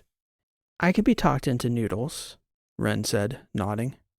Yep, that would not take much convincing. The outpost at Nix, nearest the incoming airfield, was little different from 100 other places in the letters with similar services. There were shops for staples and provisions for long haulers, and there was a cargo hub adjacent to front-facing consumer areas that the capital city magistrates kept well segregated. That way their visitor and tourist segments looked far more appealing than many similar outposts. A few more amenities and posh hotels, and the outpost might blossom into a genuine destination for regular people one day. But for experienced letter hoppers like Wren and Soch, Nyx was no different from 100 other outposts strewn about the letters. Shops, hotels, restaurants, suppliers, travelers, and locals. Deja vu. Wren got her shopping done fast, and figured, as long as she had to have an escort, at least they should both have a decent time. They got noodles, had a few beers, and were walking back through the shops, occasionally popping inside to check out something that caught either Wren's curiosity or Soch's desire for something either alcoholic, sweet, or both. They couldn't resist entering a chocolate shop, whose inviting aroma had been calling to them from down the concourse. While she was browsing, Transom pinged Soch to check on their status. Wren continued to browse, completely unaware that she'd stepped out of her escort's line of sight while he was distracted. Suddenly, a man was directly in front of her, so large and so terrifying that the sight of him left her breathless, unable to react. She froze, fixated on his menacing face, a head taller than Soch or Transom. Shock. Before she'd recovered from that momentary loss of composure, his gigantic right hand was around her throat, pushing her back into the dark rear corner of the shop. Then he moved her with such ease, silently, into the annex that opened to the rear supply room behind the shop. "Don't cry out," he said, emotionlessly. "I know who you are. Today, I mean you no harm. Do not do anything rash that would force this to become unpleasant. Do you understand me?" Wren nodded. She was simultaneously paralyzed with fear, but oddly calm.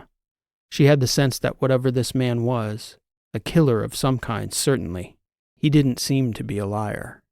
She felt her neck in his hand. She knew he could crush her throat. "I would like you to pass this message to your captain. It's okay. You can look at me when I'm talking to you." He could see she was afraid to even raise her eyes up to meet his. Most people were, afraid that they may offend him with their reaction. He knew he wasn't pretty. That wasn't his gift. She reluctantly looked up and met eyes with him. Eyes as cold as Transom's at the Etteran's worst moments. "A memory stick," he said. "Simple.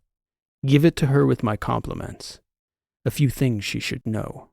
Also, I have it on good authority the Etteran you're looking for is on Beta Call, or at least he was there recently. There's something very strange going on out here, and your captain and your Etteran friends are fixing to step in it. Something is coming. Make your choices accordingly, Doctor. The first and most important of which should be standing right in that spot for at least a minute when I go, and the second should be acting like nothing at all happened when your half-metal friend asks you where you disappeared to. I don't want to have to work today, and you don't want that either, Doctor. Understood?" Wren nodded. "Consider this a favor. Perhaps someday you'll have the opportunity to pay it back.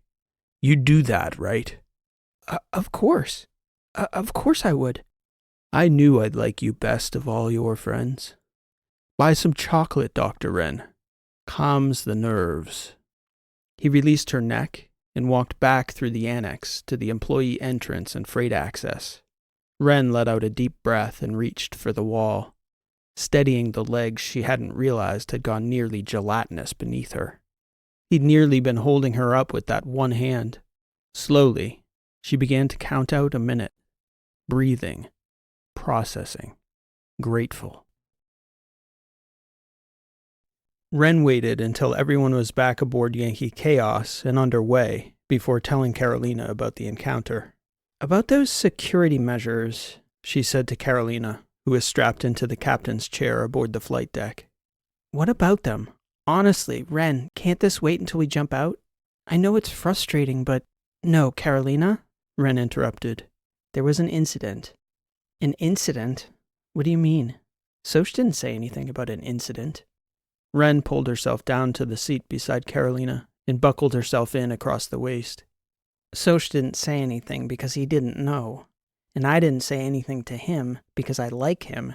And I didn't want him to end up dead because I couldn't keep my cool. Wren, someone approached me. Well, not someone. He was pretty much like the living incarnation of all your greatest fears sprung to life in human form. Is this a joke, Ren? No, seriously, Carolina, the guy was terrifying. Why am I just hearing about it now? That's why you're just hearing about it now. That's what I'm trying to tell you. He told me to keep my mouth shut and give this to you. Ren passed the data stick to Carolina. I got the feeling that if he'd had any motivation to hurt us, we'd all be very dead. Very dead, Carolina. I don't know why he didn't want to kill us or what he wanted from me other than for me to hand you that. And to be honest, I didn't ask in the moment because I was too absorbed in the very real struggle to control my bladder. So apart from telling you that you were right about keeping the security measures in place and handing you that data stick, I don't have much more to add. Oh, wait, he did say one thing that was important. Or at least I thought so in the moment. I'm going to have Sebastian and Mycon debrief you, Ren. Well, fine, I guess. But Carolina, he said something strange was happening. Like in the letters, I guess. Something building. Or maybe he said something was coming. Anyway, that's it. Oh, and he said Fieldstone is on call. Is that all, Ren? And where's call, by the way? In the betas. And yeah, I think mostly that's it. But on second thought, I may be underselling the degree to which I glossed over most of the important things. He was really scary. I almost peed. I wasn't exaggerating about that. Beta call? Mycon will know. Sebastian, Carolina said over comms, will you come up to flight, please? I need you and Mycon Prime to debrief Ren. I'm pretty sure I told you everything. Carolina looked over at Ren, shaking her head. Maybe. Pretty mostly sure. Make it heading toward the Beta's ship, Carolina instructed the Mycon clone. We'll dial that in after the doctor's debriefing. Very good, Mycon answered. General heading plotted. At first, Ren's debriefing went smoothly, with Mycon asking simple questions, leading her through gentle memory exercises while Transom looked on. Soch expressed that he thought something funny had happened in the chocolate shop, simply by Ren's behavior after the incident, but he hadn't pressed the issue because Ren had been adamant that everything was fine. She still insisted it was, but after Mycon had extracted all the details of the conversation, he pressed Ren to generate an image of her abductor from the recall program in the neuroband. Not a chance in hell, guys. No way. You object? Mycon asked. Could I be any clearer? More rightly, I should ask you why you object, Doctor. He's not the issue. If I generate an image for you, everyone's going to think it's a good idea to chase this guy down. That's the last thing we should do. The last thing in a million years, Mycon. The message is important, not the messenger. You said this guy's like galactically badass? Transom said. What are we talking here? Clearly he's got skills if he pulled you away under Soch's watch. Ren looked over at Transom, shaking her head. I'll put it this way. If he came after you, Sebastian, you'd be lucky to come out of it the way you did with Abali. I know that's a low blow, but I'm just talking facts here. You're a kitten compared to this guy. I know that'll probably just trip your ego, but so be it. Transom scoffed and smiled at the same time, shaking his head. Doctor, I'm not still alive because I think I'm the toughest guy in the universe. I'm still alive because I've always known exactly where I stand. There are definitely fights not worth having. This is one of them. Okay, that's fine, Transom said. None of us have a death wish, which is exactly why we need to know what's motivating this guy. He tells us we can find fields on Beta Call, and maybe that's true. Or maybe it's true that he knows there's something else waiting for us there. Trust my instincts on this, Sebastian. If he wanted us dead, we'd already be dead. Transom shrugged and looked at Mycon Prime. What do you think, Bolts? He surely could have killed the doctor, and likely gotten the jump on Soch as well. If he knew who Ren is, then he likely knows about the rest of the crew, or at least some of us. Beta Call was in Fieldstone's drop 2 notes ago. We didn't go there because it was third on the list, but the odds of this guy pulling out a random place that was in Fields' notes? Transom shook his head. Minuscule to non-existent. The question is whether we'll be flying into a trap if we go there, Mycon stated. I would still prefer to identify your assailant, Doctor. That would help us to determine how to proceed. Unnecessary, Carolina said, floating into the atrium from the foredecks. I have an idea what his motivation was, at least in approaching Wren. I doubt he had any intention beyond passing on information that he happened to have regarding Fieldstone. Care to share? Transom said as Carolina approached the table and pulled herself down. Carolina sighed. For now, no. His message was for me personally. I'll share it if it becomes relevant, but I'm confident he has no ill intent. It's as Wren said, if he did, we wouldn't be here having this conversation. We'd have been dead a long time ago. I've ordered your clone to set a course to Beta Call, Mycon. I'll leave it to you, Sebastian, and Soch to work out a probable location to start a search for Fieldstone when we arrive. Wren's assailant is to be strictly forgotten. Galactic badass, Transom said, raising his right hand to his brow and saluting. Aye, aye, Captain. I will say, Wren added, that I'm getting the feeling all this quiet since Athos. I think it was just an aberration. The calm before the storm. I hope I'm wrong. Transom, Mycon, Soch, and Carolina spent some time en route planning for Beta Call. Their tactics for reacquiring fields were well practiced. Ingress and egress were always Transom's focal point. Fieldstone would have to arrive and depart from defined funnel points if he were traveling commercially. From there, he'd likely be searching for Akop Hernan in a finite number of suitable locations for an Etteran war chief in exile. Those hotspots would be on the list of places to visit as well. And, given this was their hottest lead in months, only Carolina and Wren would remain on ship. Carolina to coordinate, Wren because she didn't feel so adventurous after their last stop. Call was a well-populated planet by letter standards. Not nearly as populous as Helenia, Athos, or Iophos, or even Port Cullen or some of the Indies. But any planet where people could breathe the air and otherwise not be crushed by a dense atmosphere or weighted down by an oppressive gravitational pull tended to attract settlers, and settlers generally came with an expansive vision, if not for the settlement, certainly for their own lives. Beta Call, like many similar planets in the letters, offered people the opportunity to put that vision into practice under a real sky, on real land, with real air to breathe. So people came in droves. The commerce, travel, and growing communities offered ample opportunities for someone to genuinely get lost. Unlike stations or cylinders, or more established planets with clearly defined travel corridors and approach enforcement, a ship could set down in the wastelands here without much trouble. So it was possible Hernan was hiding on Call in some obscure outpost. But Mycon and Transom began their search for Fieldstone around the two spaceports and their landing fields. The Mycon clone spotted Fields 5 hours after Yankee-Chaos landed. He popped up on the specific facial recognition filter the Mycon was running on the planet's open camera feeds. Fieldstone was in the southern city of Sangoi, just outside the second largest landing field on the planet.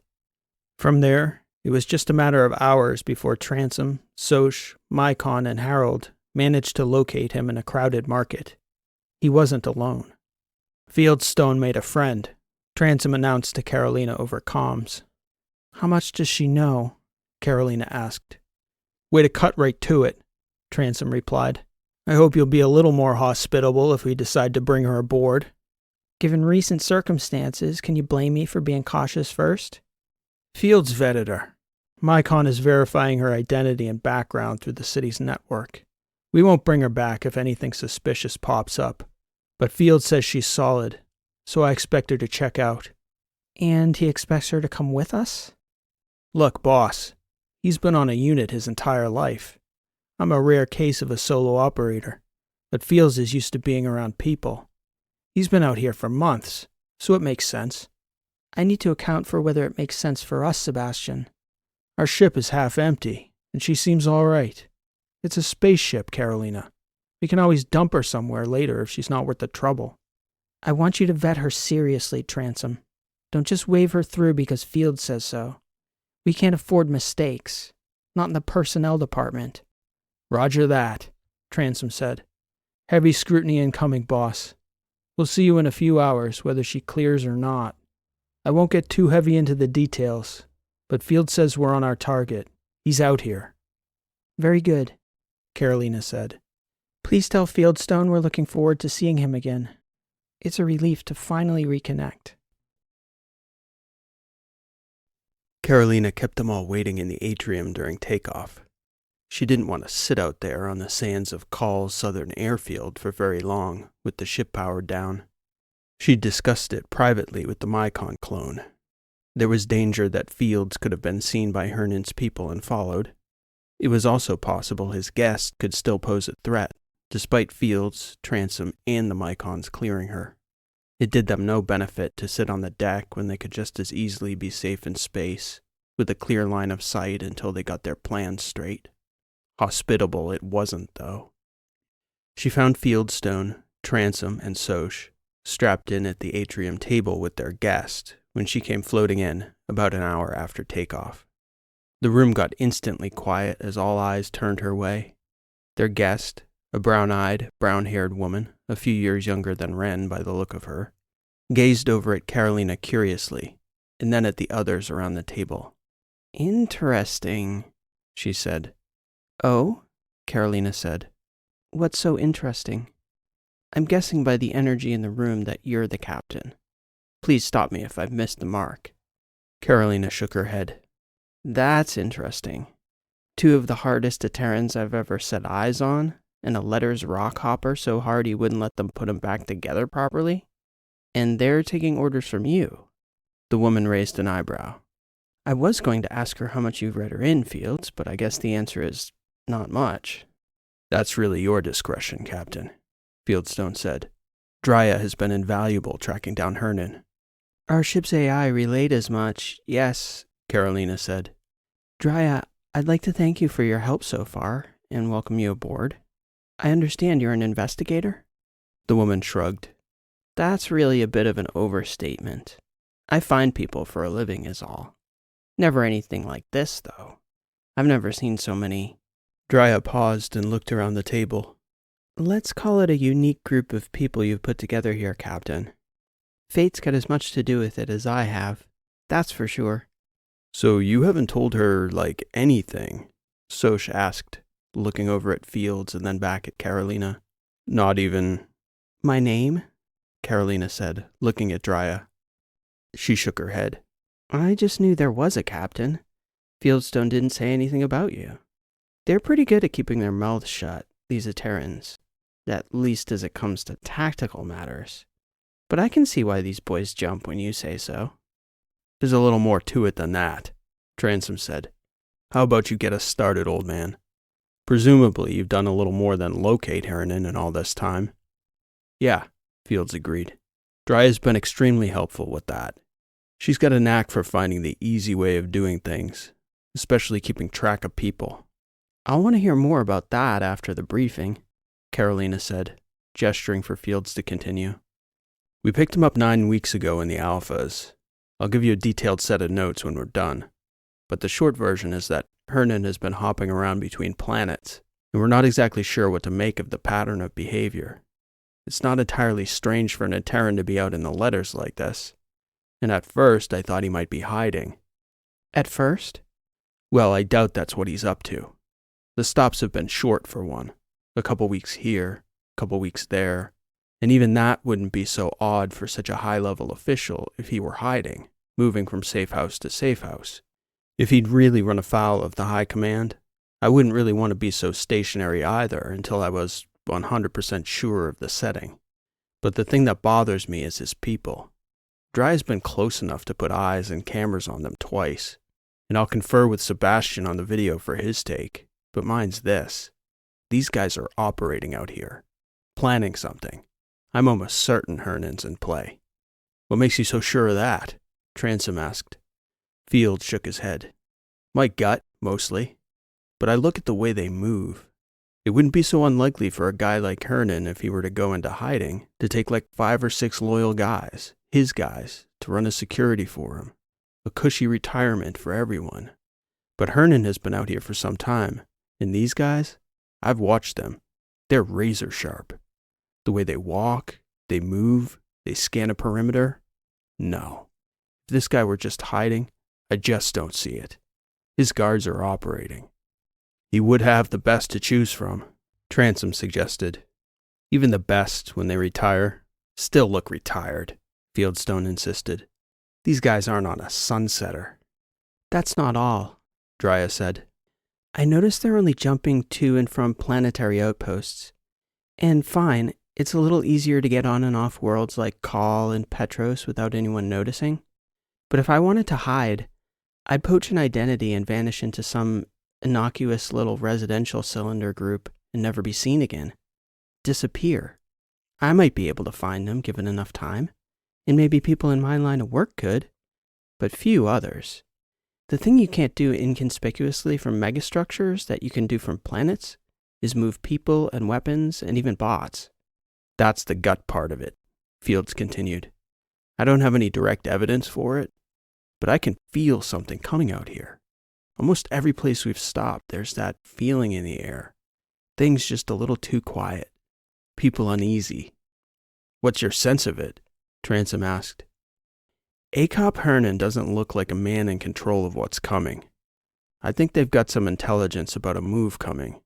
Human intel or catch calculating something. My guess is that Hernan was out here hiding, and the HC knocked on his door to have him get a read on it. I suspect he's been gathering intel from local informants in deep embeds. Spies? Carolina asked. Does Etteran have many spies in the letters? Where's she from? Drya asked. I had you pegged for somewhere east, and I know you're not a Terran from your accent, but... She's not local, Soch said. That's not important right now, Carolina said. Please, Fields, continue. Well, that's it really, Captain. I'm confident something's about to pop off out here soon. I have no idea what it is, but I know that energy when I see it. What do you suggest? Wait, Soch said. Just so we're clear, are we talking offensive here?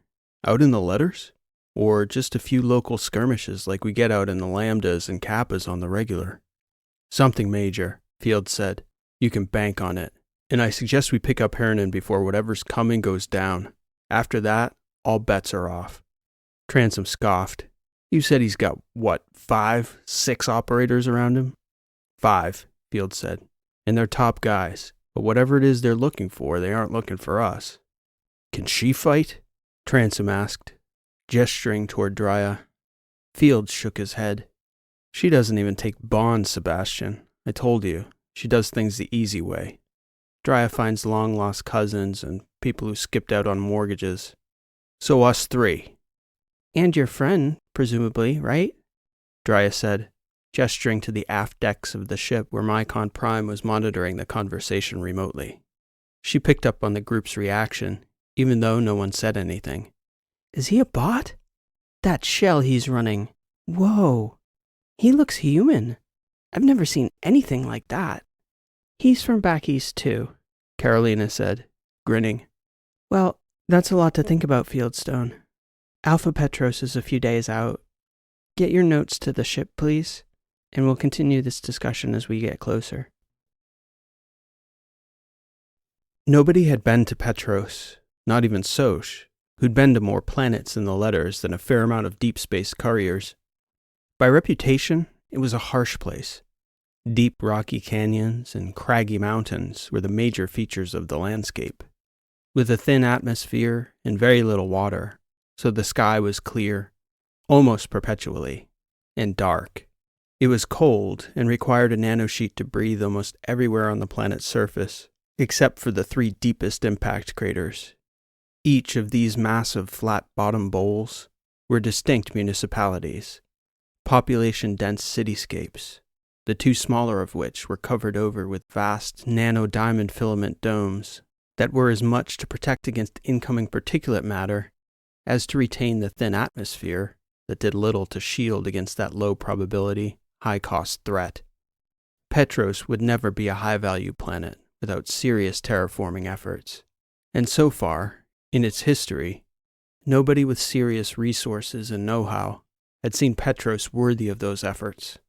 This was a place for deep space miners, grunts, workers, and the support services that catered to the taste of such folk. My guess is that you and your people will stand out down there, Drya told Carolina in a briefing. Honestly, if we need to go in, I don't even think Field should come with me. Soch could pass, and maybe the Herald, but not even that other bot. I thought you said you haven't been there, Transom said. I haven't, but I know these outlying alphas. Trust me, we're close enough to the Protectorate. The second you and Fields open your mouths, you'll get noticed, and not in a good way, Sebastian. What about Hernan and his people? That should make it manageable for me to find him, Drya said. Carolina was still skeptical of Fieldstone's new friend, but her experience finding people who were tough to locate had already proven useful to Fields in quickly picking up Hernan each time he jumped worlds. Carolina invited her up to the flight deck to teach her some of the tricks of the trade as they were approaching Petros. Drya began by syncing her notepad with the Mycon clone's location algorithm.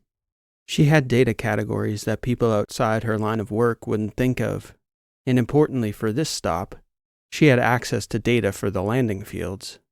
That sort of information would allow the Mycons to scan the landing fields for all the ships parked above the rim of the craters. According to Fields, Drya told Carolina, Etterans like to run in certain types of civilian ships when they're sneaking around out here. They switched out Hernan's ship about a month back. But odds are good he won't have any suspicions anyone's onto him. We should be able to ID his ship from orbit. Then it's just a question of finding him in the city nearby. Mycon? Carolina asked the ship's clone. Drya is correct, he said. A high likelihood. Wow. A genuine Mycon and that other bot? Mr. Perfect back there? What are you doing on this ship, young lady? Drya said, pausing and then putting up a hand. You know what? I'm not sure I want to know. I've really stepped into something with you folks, haven't I? Carolina exhaled and shook her head.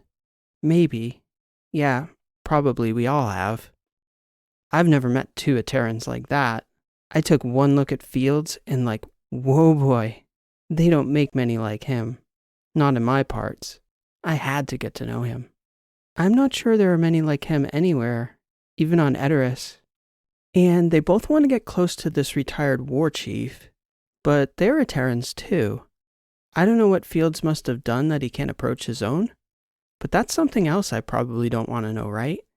I would like to know something, Captain, if you can tell me. Sure, if I can answer. Are we going to end up dead? I mean, high likelihood? Carolina smiled. Doubtful. She paused. Well... Carolina sat for another moment, considering.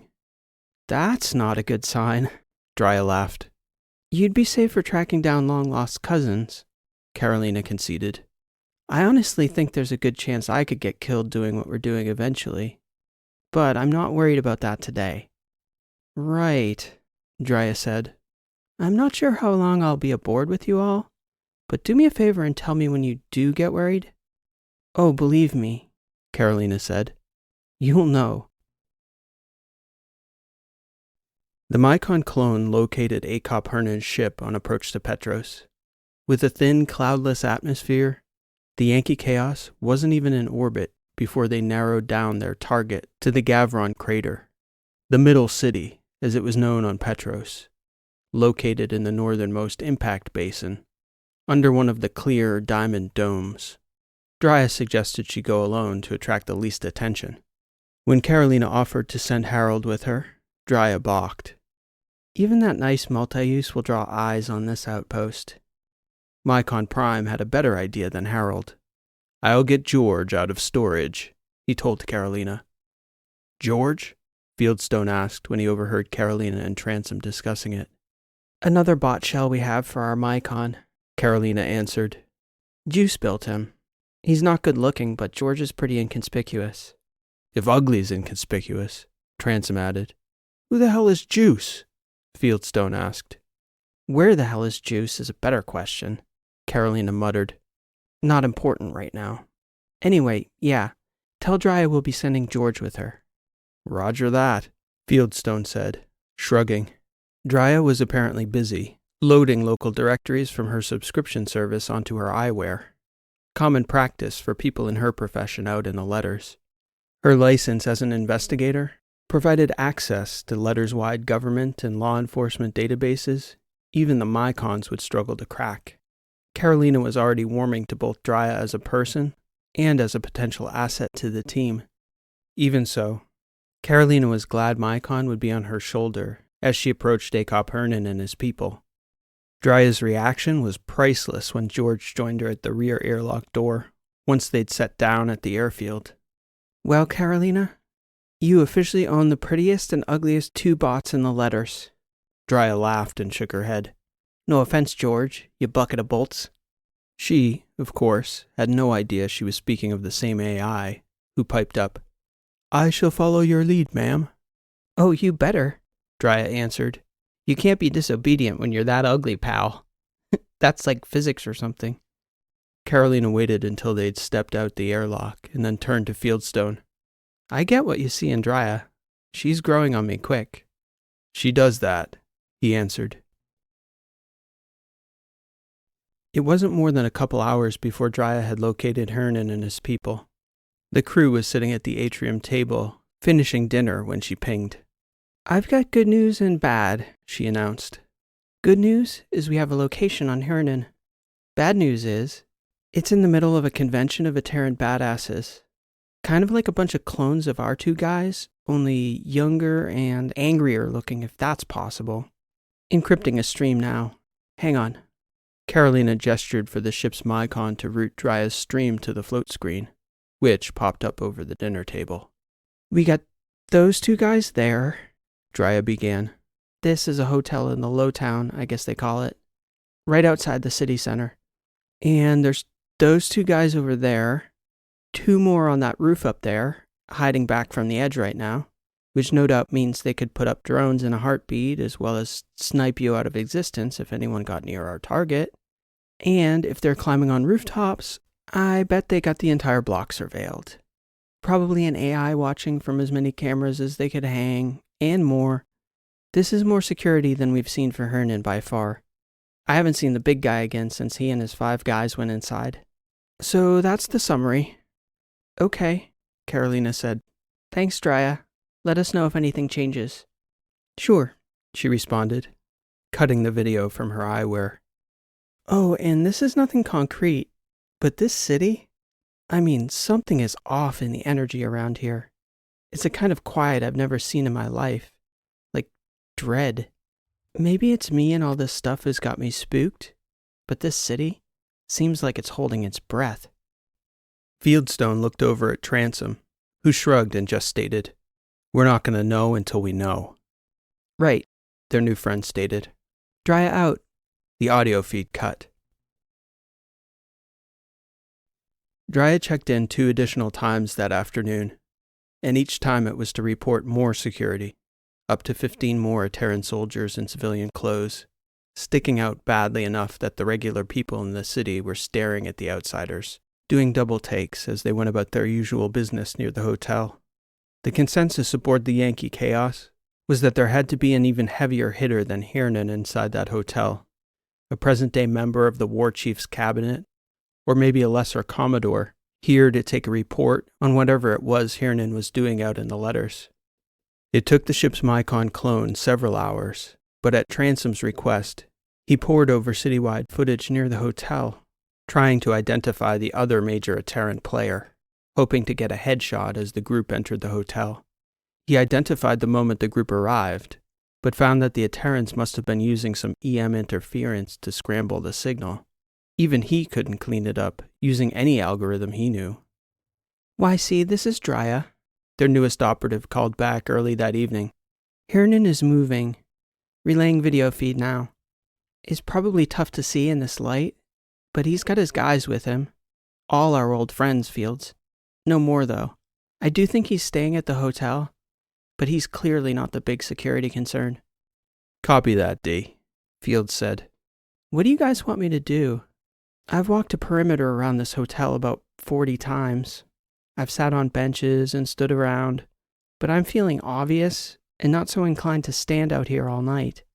This is clearly not a good place to approach Hernan if that's the plan. Field shook his head as he signed off, telling Dryad to stand by. A few minutes later, the ship's Mycon cracked the shipyard's camera bank, and within seconds had the footage of 3 different Etteran teams arriving. A forward security team that preceded the main protectee, the high-value target's arrival, and Hernan's arrival with the last team. "Which would you like to see?" the Mycon asked them. "All of them," Transom said. "But get us stills of that big fish first, and identify if you can, please." "That will hardly be necessary for me to do," Mycon said, displaying a clear headshot of Miles Quartus, eliciting an audible grumble from Transom, who shook his head at the sight. "Shit," was all Fieldstone said. Carolina looked up at the float screen, and then over at Transom. Well? He was still shaking his head in disbelief. "Give me a second, boss. I'm thinking." "What's there to think about? We need to lie low and reacquire Hernan later," Fields insisted. Who is he? Carolina asked. "Miles Quartus," Fields said, a bit surprised Carolina didn't know who he was by name. "He's Commodore over 8 of our 12 fleets. He's my former Commodore Grice's boss's boss. Literally the highest-ranking flag officer still under commission and not on the war chief's staff. He's practically high command. If they get a sniff of Transom's socks in the breeze while they're on this planet, they'll nuke this airfield, Captain. I assure you, we need to get gone yesterday." "No," Transom said, simply leaving that one-word statement there and making no follow-up. "No? What do you mean, no?" Fields asked. "Think about this for a minute," Transom said. "It gives us like 10 different advantages we'll likely never have again." Fieldstone's face was indignant, in disbelief. "Like what? Name one." "Ingress and egress," came a voice from the far side of the atrium. Wren, who had been half listening from the commissary, had turned her head toward them, smiling. "You're being a smart-ass, Doctor," Transom said. "But you're being a smart-ass at least." "I've been listening. Ingress and egress, blah, blah, blah." "She's right, sort of. We got footage of the ingress, so we can identify the teams exactly," Transom explained. "We only care about Hernan, right? So presumably he's going to leave with his team, not with the Commodore. They're not going to be looking for us. Not in a million years. If they're looking for a threat, it'll be a lone assassin or a Trasp strike team, or pretty much anything not us. You and me, Fields, we can file in and pass for security agents well enough at a distance. We just need to get somebody close to him." "How the hell are we going to do that, Transom?" Fields asked. Transom looked back at Fieldstone with a devilish grin. "I've got an idea, Captain, but it's going to mean taking down a layer of secrecy with both our new friends. A matter of trust." Carolina looked over at Transom, not quite picking up on the plan until he looked toward the rear of the ship ever so briefly, to the back where Mycon Prime stored his vacant new shell. "Oh," Carolina said. "Oh, interesting. That might work." "You said your new friend likes to do things the easy way, Fields," Transom said. "No easier way than having our target walk right into our airlock. That I'd like to see, Transom. You pull that off and you'll be worth your reputation." "It'll take some work," Carolina said. "Let's get Dryad and George back aboard so we can start to run through this." When Dryad returned, Carolina and Transom met briefly on the flight deck, with Mycon Prime participating in the discussion remotely. They had questions about how well that new body of his mimicked humans. Clearly it was a close enough representation to fool Dryad into at least having questions. It also helped that the human avatar he'd chosen wasn't exactly a Mycon shell look-alike. They'd also seen Rishi's shell, and though none of them had met the real Rishi when she was human, they'd all remarked on how they never would have guessed she was anything but human. Rishi the person. "I can spoof almost anyone," Mycon said. "I cannot promise perfect reliability, like fooling someone's mother, perhaps. Shared memories are certainly a vulnerability. But if you are thinking of putting me close to Akop Hernan, I think there is a high probability of success over a very short timeline. What do you need? Transom asked. Can you just look at the guy and poof, take his shape, or what? More data is better, but I could stitch together a 3D model from multiple stills. Known points of reference will improve the accuracy of the physical avatar. Recordings of his voice should be sufficient. You're not the only one with that talent, Sebastian. No doubt, Transom said with a wry smile, mimicking Mycon's voice. So we're going to need to get close to them beforehand, Carolina asked. That would dramatically improve the odds of my deception being successful. Andrea, Transom asked, are both of you comfortable revealing our prime here to our new guest? She seems to have her eyes open to some degree, Carolina said. I'm not sure, though. She also seems to have a sense that knowing what we know could put her in danger. Let's let them make the call on it then, Transom suggested. Tell them it's dangerous, and then, eyes open or shut. Their choice. Fields and Drya were sitting down together at the atrium table, finishing up a very late dinner. They were both smiling and laughing as Carolina and Transom approached from the flight deck. The easy way, Transom said, looking at Drya as he and Carolina sat.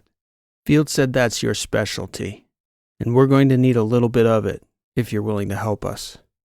So far I haven't seen any reason not to. Good, Transom said.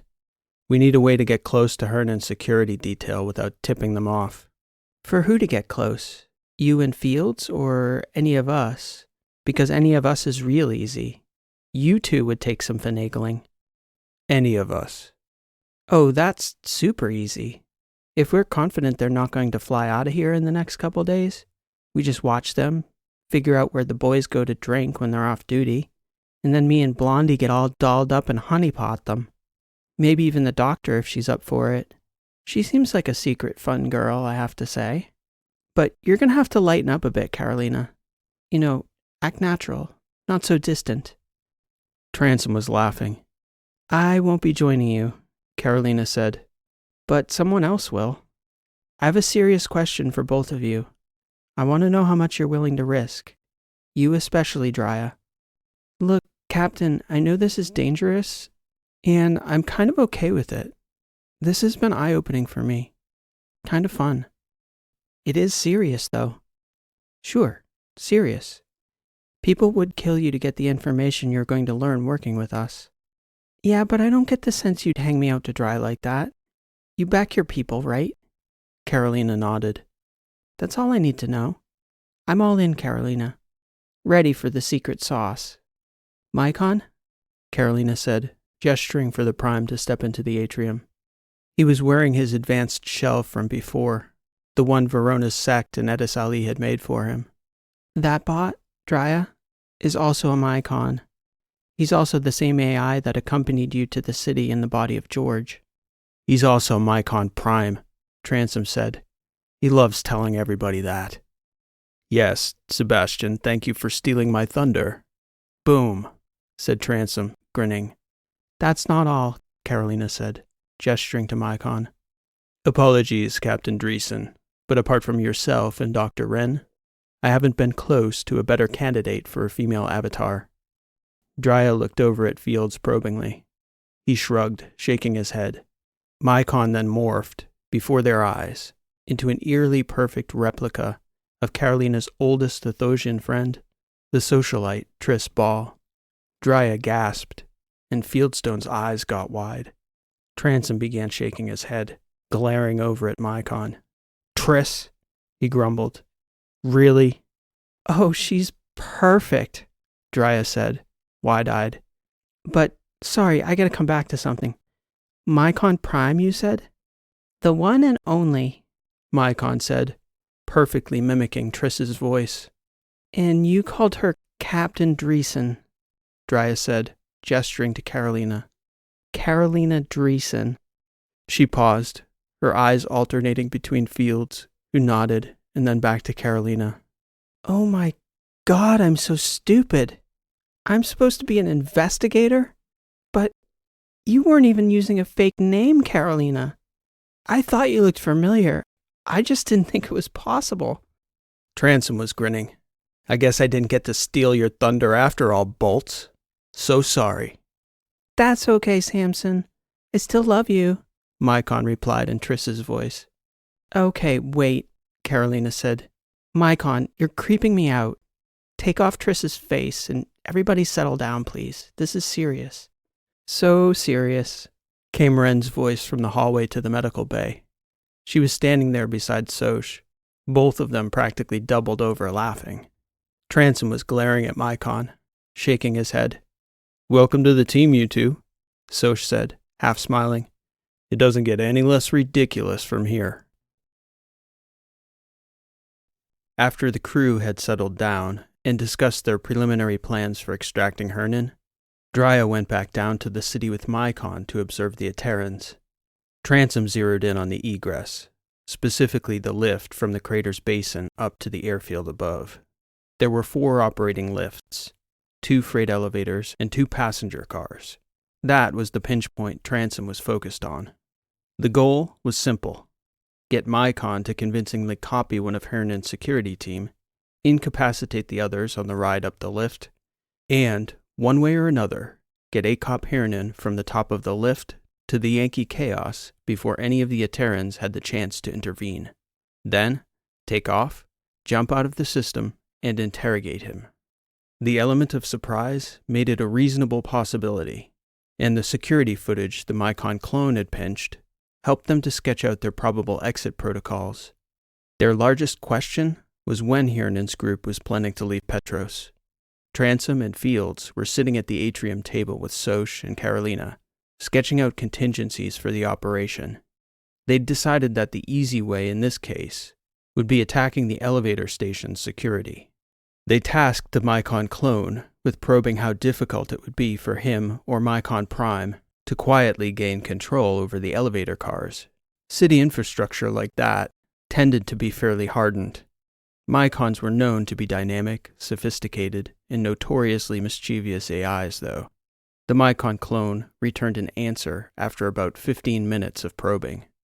I will need 40 minutes lead time to seize control undetected. I could do it in 20, but that would leave a trace. That'll work, Fields stated. They'll send 2 guys up to clear the ship. As soon as we see them coming up, we start the clock. We just need to know approximately when to get Mycon Prime inserted and how, and I like our chances. Presumably, he'll have some input on that when he and Drya get back. He does, the Mycon clone interjected over the atrium's speakers. They are on their way back now. We've been discussing their progress. Apparently, Miss Ball was quite a hit with your Etteran counterparts, Sebastian. Transom shook his head. Fields grinned. Something I should know about Transom? Athos, he grumbled. Never mind, as long as we're on track. Prime has requested that you await his return to discuss contingencies with him and Ms. Drea, the Mycon clone stated. When's this all going down, Ship? Soch asked. Not like a few hours, right? Tomorrow? The next day? The day after tomorrow. I'm gonna get something to drink. Vodka berry, anyone? Carolina? She shrugged. What the hell? Soch looked over at Transom, who glared back at him. Vodka berry? Fields asked. Athos, Transom grumbled. Don't ask. Suit yourselves, Soch said, smiling. They sat for another 20 minutes or so, mostly making small talk while they waited for Mycon Prime and Drya to get back to the ship. When they returned, Mycon was wearing his normal shell, and Drya was wearing a wide smile, leaning into Mycon Prime, her arm locked in his. Your friend here, Captain Carolina, he makes a convincing, tipsy, flirty girl from Athos, I have to say. I had an excellent model from which to build my avatar, Mycon said. Yeah, well, I'm glad you two had your fun, but don't expect to see her again unless it's absolutely necessary. I think we've all had enough fun at my friend's expense. Wouldn't you say, Sebastian? Agreed. I did have a lot of fun, Drya said. I knew you weren't the only Etteran who knew how to have a good time, Fieldstone. She let go of Mycon and took a few deliberate steps over to the table, where she set herself down on Fieldstone's lap. We have a time of departure, I hear, Carolina said. Not precise, but our Etteran friends were looser with their schedule and a few other details than they should have been. And you got close to a few of those boys? Fields asked. Oh, so close, Dreeson said, leaning in and kissing Fieldstone's neck. She did. I didn't. They had a major too, but he wasn't as well seasoned as this one. Well, Carolina said, sounds like you two had an interesting time. I'm sworn to secrecy, Dreeson said. I kinda like you guys. Weird bunch. But it's been fun so far. Give it a little time, Tanzing said. All kinds of different shades of fun around here. Tomorrow, then, Mycon said. We'll drill through the op until we're ready. Fieldstone tilted his back behind Dreeson to meet eyes with Mycon. Tomorrow, he said. Good idea. In the morning, the group met and made adjustments to their strategy. And though Fields awarded Tanzing style points for his plan to get Hernan to walk into the YC's rear airlock on his own, they ultimately decided on a higher percentage option. Isolate the group in the elevator, incapacitate, and evacuate before the Etterans had any chance to respond. That plan was fully dependent on getting Mycon into that elevator in the form of one of Hernan's security agents. The tricky part was being sure which of the 5 agents would be in the elevator with him, as one would likely be left on the airfield to watch their ship after they'd cleared it, and one would be waiting at the top of the elevator to ensure a clear path to Hernan's ship. Apart from that wrinkle, the plan was the same. Soch and Fields would take out Hernan's man at the top of the elevator. Tanzing would take the guy at the ship. Their only other concern was getting Dreeson out smoothly, as she'd volunteered to help Mycon slip into Hernan's security team as seamlessly as possible. Watching Fieldstone drill the group gave Wren and Carolina an even deeper sense of how well-practiced a finely tuned operation like their team could be. It reminded Carolina of a stage production. Perfect choreography, each dancer in step. They ran through their ideal scenario so many times Carolina lost count. Then, Fields took them through a long list of contingencies for all the possible variables they anticipated. After every possibility had seemingly been drilled, Carolina asked about the one part that hadn't come up. Sebastian, you're in charge of the guy at the ship, right? How are you going to take him out? Don't worry, boss, he said. I won't kill him unless I absolutely have to. And I won't. She looked at him probingly. Don't worry about it, he said. And that was the end of that conversation. The rest of the evening they spent relaxing and watching the security feeds, monitoring Hernan's movements from afar.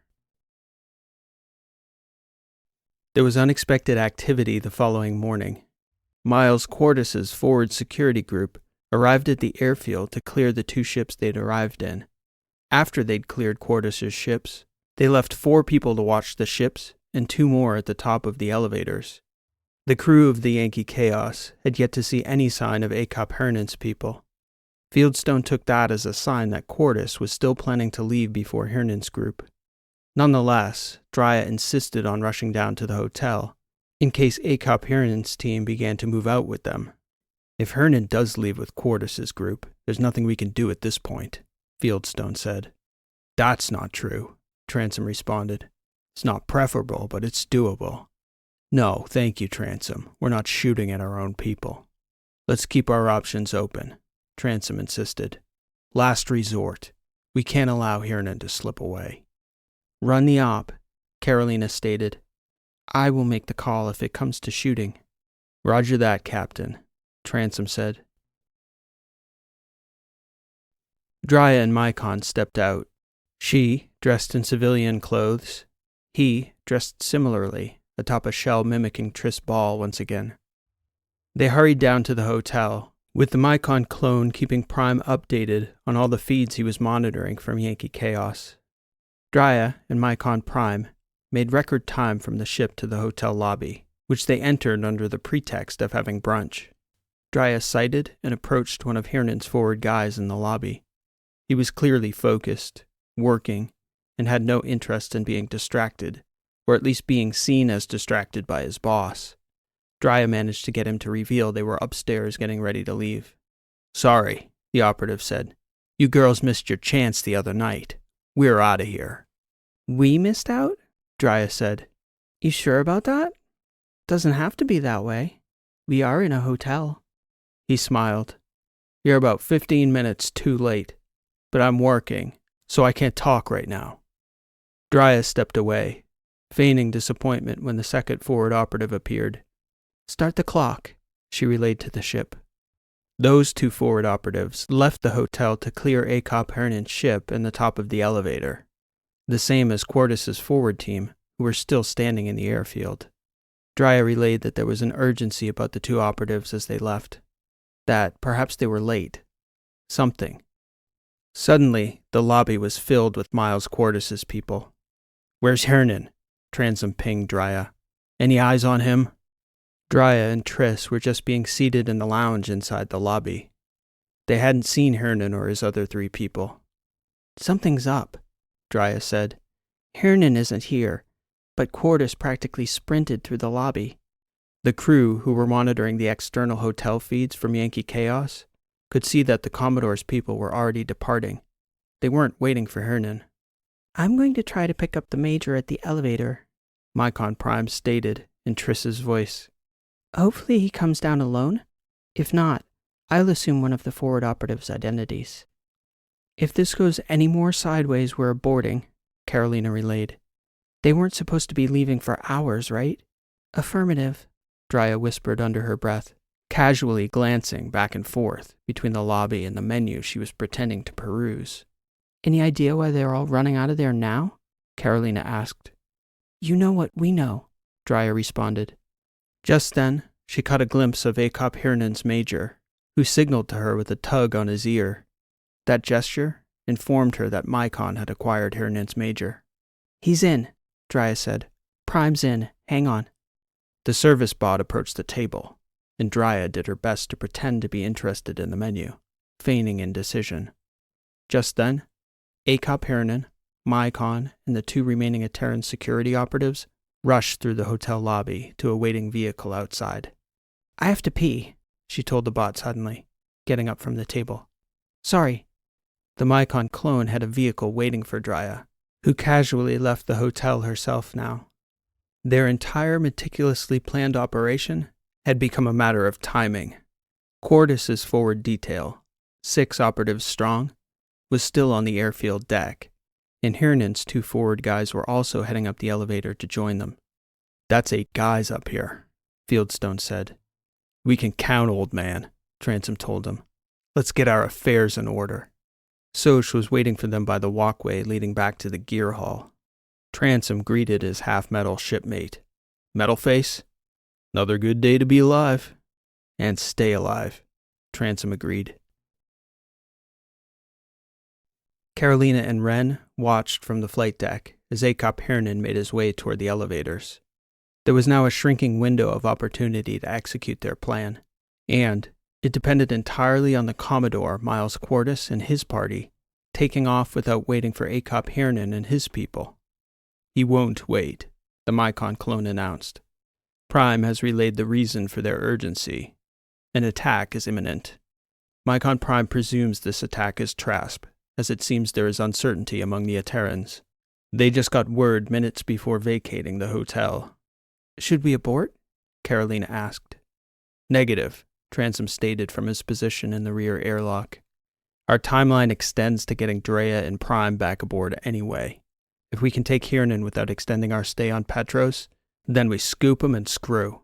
Let's not abort unless grabbing him delays us." "What do we know about this attack?" Carolina asked the ship. "Prime's answer is rather sardonic," the Mycon clone stated. "He says that the Etterans are running, which should tell us all we need to know." Carolina watched as the dots on the float screen cleared various landmarks: the base of the elevator, the airfield concourse, Quartus's ships, Hernan's ship, and creeping along in blue dots on the float screen were her people. Drya's vehicle was tailing just behind Mycon Prime and Hernan, approaching the base of the elevator. Soch and Harold, now at the upper concourse, were keeping eyes on what little foot traffic there was going down to the city. Transom was out on the airfield, making his way toward Hernan's ship. Fieldstone, for fear of being recognized by Quartus's people, was holding in the Yankee-Chaos's rear airlock. Carolina had the feeling the op was coming unglued. The Mycon clone could see the nervous energy in her face. Captain, rest assured. Remember that I control the key element to this scenario, the elevators. And, be advised, Miles Quartus and his people are now on the airfield deck. Soch relayed the same information from his position, observing 16 plainclothes operatives, about as conspicuous as they could be, rushing their protectee into an awaiting deck vehicle. The rest of them filed into 2 trailing airfield carts, and the small convoy began to rush off toward Miles Quartus's 2 ships. Mycon announced that Hernan's team was arriving at the base of the elevator. The Mycon clone had taken care to manipulate the elevator traffic so that there was an empty car waiting for them. "Drya," Fields asked. "I promise you she will exit those elevators before Hernan does," the Mycon clone responded. "Hernan's top guy is looking awful jumpy out here," Soch relayed. "Anybody else think we should get our engines warm?" "In due time," Mycon responded. "Relax and execute on my cues. Stand by, please." It seemed like minutes passed, but it was only 20 seconds later when Mycon gave word that Drya had boarded the passenger elevator at the base of the crater. "Soch, be advised. Hernan's man may get suspicious when Drya's elevator opens and his people aren't on it. If you must take him early, take him early." "Roger that, ship." Fieldstone arrived behind Soch at the top of the elevators, announcing that he was in position as well. "Miles Quartus's ships are taking off," Mycon announced. "We're a go." Carolina took a deep breath, looking over at Wren beside her on the flight deck. Wren did her best to return a reassuring look. "There's an additional contingency we hadn't figured in our scenarios," Mycon informed Carolina. "If any of the Etterans in Hernan's team are able to signal to Quartus's ships that we've abducted Akop Hernan, the Yankee-Chaos would be vulnerable and outmatched for several minutes of airtime. That's if they prioritize Hernan over fleeing." "What do you recommend, Mycon?" "I suggest our people be certain about incapacitating Hernan's security detail." "How certain do we have to be?" "It's likely we will be dead in the air if the Etterans turn on us in those 2 vessels.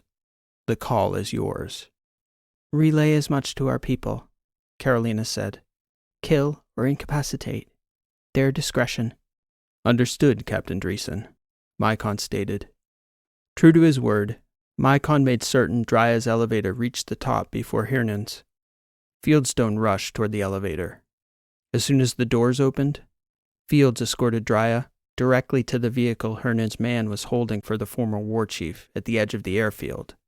And, as he'd correctly guessed, that instigated a scuffle between the 2 men, ostensibly over the vehicle. And while the 2 Etterans were squaring off, Soch ended the fight before it even started, calmly stepping behind Hernan's man, completely unnoticed, and delivering a vicious thump to the back of the Etteran's neck with his metal fist. When Hernan's elevator finally arrived, all the humans on it had been fully incapacitated by Mycon Prime, including Hernan himself. Mycon, still in the guise of Akop Hernan's security chief, calmly carried him across the concourse on his shoulder to the waiting vehicle. By the time they arrived back at the Yankee-Chaos, Transom was outside, waiting to flag them in, watching the group 6 for any unexpected activity. "Any problems?" Soch asked him as he ushered Drya into the airlock. Transom shook his head. "No problems." Fieldstone shot a harsh look over at Transom. "No problems," he repeated. "Let's get off this rock before whatever's coming gets here." Hernan was still unconscious, and Wren was there to meet him just inside the rear airlock. She had Prime take the old Etteran chief directly to her table in the medbay and secure him for takeoff. "Well done, everybody," Carolina said, as coolly as she could manage. "As soon as everyone's secure, we're off the deck." By the time they cleared Petros's thin atmosphere, Miles Quartus's ships had already jumped away. They'd been replaced on Mycon's flight matrix with dozens of incoming ships, approaching Petros in formation from 4 different vectors. Nothing could be done. Nothing to say. Petros was defenseless. The hundreds of thousands of people who remained beneath them in those delicate, habitable bubbles were at the mercy of the merciless. Mycon jumped the ship out, with no particular destination. Another hop to another letter. In the moment, it was unknowable, but for the rest of their lives, none of them would ever forget Alpha Petros. The letter's offensive had begun.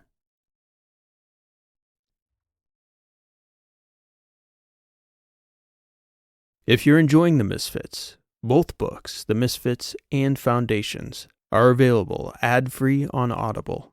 Or, if you'd like the ebook or paperback versions, they can be found in the P.E. Rowe bookstore, alongside all of the author's other titles as well. On with the story. Foundations. When the letter's offensive began, it was the most widespread fighting outside the war's usual battle lines in a generation. Make no mistake, the Trasp made the first strike, deploying fast attack battle groups deep into the alphas and betas, hitting suspected military targets and civilian outposts alike. But the Etterans were not taken completely by surprise. They'd known a move was coming and were prepared to react accordingly. Their 8th, 4th, and 7th fleets were quick to respond, engaging both the Trasp aggressors and any perceived threats, including, in 3 extremely bloody instances, self-defense forces of the letter's select service that were deployed to respond to the incursion of both combatant fleets. Countless civilian vessels were sent scrambling for safety. Many more became casualties in this latest bloody outburst in the deadliest conflict in the history of humanity. It was a perilous time to be in space. That was just where the Yankee-Chaos was, drifting in a dark spot on the edge of the deltas, 12 light-years from the closest star, a dim red dwarf. Mycon had picked about as decent a place to stop and take stock of the situation as could be expected under the circumstances. But the circumstances were fluid. Safety was destined to be relative in the chaos of the first few weeks of the offensive, they all knew. But they also knew space was not the place to be, reflecting light in that dark black sea, while 3 powerful military fleets vied for control. Shooting before asking questions was even a consideration. And the Yankee-Chaos, regardless of what the spoofed transponder said, looked exactly like a military transport vessel, because that's what she once was. Carolina had been quiet since their latest uncomfortably narrow escape. She was seated on the bridge alone for much of that first jump out of Alpha Petros. Even Tanzing was giving her space. But Fields encroached when the lack of communication concerned him enough to press the issue with the captain. "We need to get her down somewhere," Fieldstone advised her. "Everyone will be shooting at everybody, and it's only a matter of time until we bump into somebody." Wouldn't it be safer to just keep jumping farther from the lines? She asked Fieldstone. "Safer, maybe," Fields told her. He floated beside her for a moment, trying to read her face and body language for the slightest hint of an invitation to sit and discuss. He didn't get it. "So, however we do it, Tanzing and I are going to get the information we need from Hernan," Fields told her, floating beside the captain's chair. "If we jump 4 weeks out, that's 4 weeks away from anything useful being actionable for anyone. I guess the question is how likely it is that Hernan knows anything that could stall the fighting." What do you think? "Damned if I know," Fields answered. "But look, space is big, even with Etteran and those Trasp bastards buzzing around half the letters. We have to be able to find somewhere to lie low nearby." Right, Carolina said. "Send in Ren and Soch when you see them. They know the letters better than any of us." "Will do." "And Fieldstone?" Carolina added. "I probably don't need to say this, but Hernan?" She paused. "What about him?" "I don't know. It's just, I have a feeling he might be the most important piece in this whole puzzle." "And you don't want Tanzing ruining our chances of getting what we need out of him by cutting off his fingers or something like that before Sebastian even starts asking questions?" Carolina shrugged, grinning. "Something like that. You're already starting to read my mind." "It's not mind reading, Captain. The obvious things are obvious. Don't worry. The objective is the thing. Tanzing knows that. I'll send the others right up." And Prime as well, please. I'm sure he'll have some useful thoughts. Nobody knew the deltas better than Burch, but both Soch and Wren agreed that span of systems was the best bet. There was so little out there, neither the Trasp nor the Etterans were likely to be heavily patrolling the area. Wren reckoned the most obscure spot she could think to touch down was a planet in the Delta Fina system the locals called Two-Rock, a primordial volcanically active planet that was still stable enough to land the YC for a spell. It was also far enough from the small cylinder group circling Fina proper that Mycon could bring them in totally undetected. Then, it would just be a question of finding the right sort of canyon, cavern system, or rock outcropping to conceal the Yankee-Chaos from view. The Mycon clone hadn't picked up any chatter in the deltas, but as Transom was quick to point out, chatter only meant there was someone left to do the chattering, and it didn't seem that the Trasp offensive was surgical in nature. All signs were pointing to overwhelming destructive force, with little regard for human life or colonial infrastructure. The opening hours had been monstrous. Carolina was sensitive to the fact that she was an outsider, both emotionally and in standing. Wren and Soch were both decidedly subdued. These places, known to be getting hit, some of them were close to home. And for the two Etteran exiles, an offensive on this scale meant that their people would be called to repel it with equal ferocity. To an Athosian, very little of it made sense. But every time she felt tempted to ask someone for clarity, it always seemed the wrong moment or too difficult a question to pose. This, though, it seemed over the line, even for the Trasp. She did have someone she could ask. Akop Hernan had been semi-conscious. Wren had been keeping him mostly sedated. It was getting time for answers, though.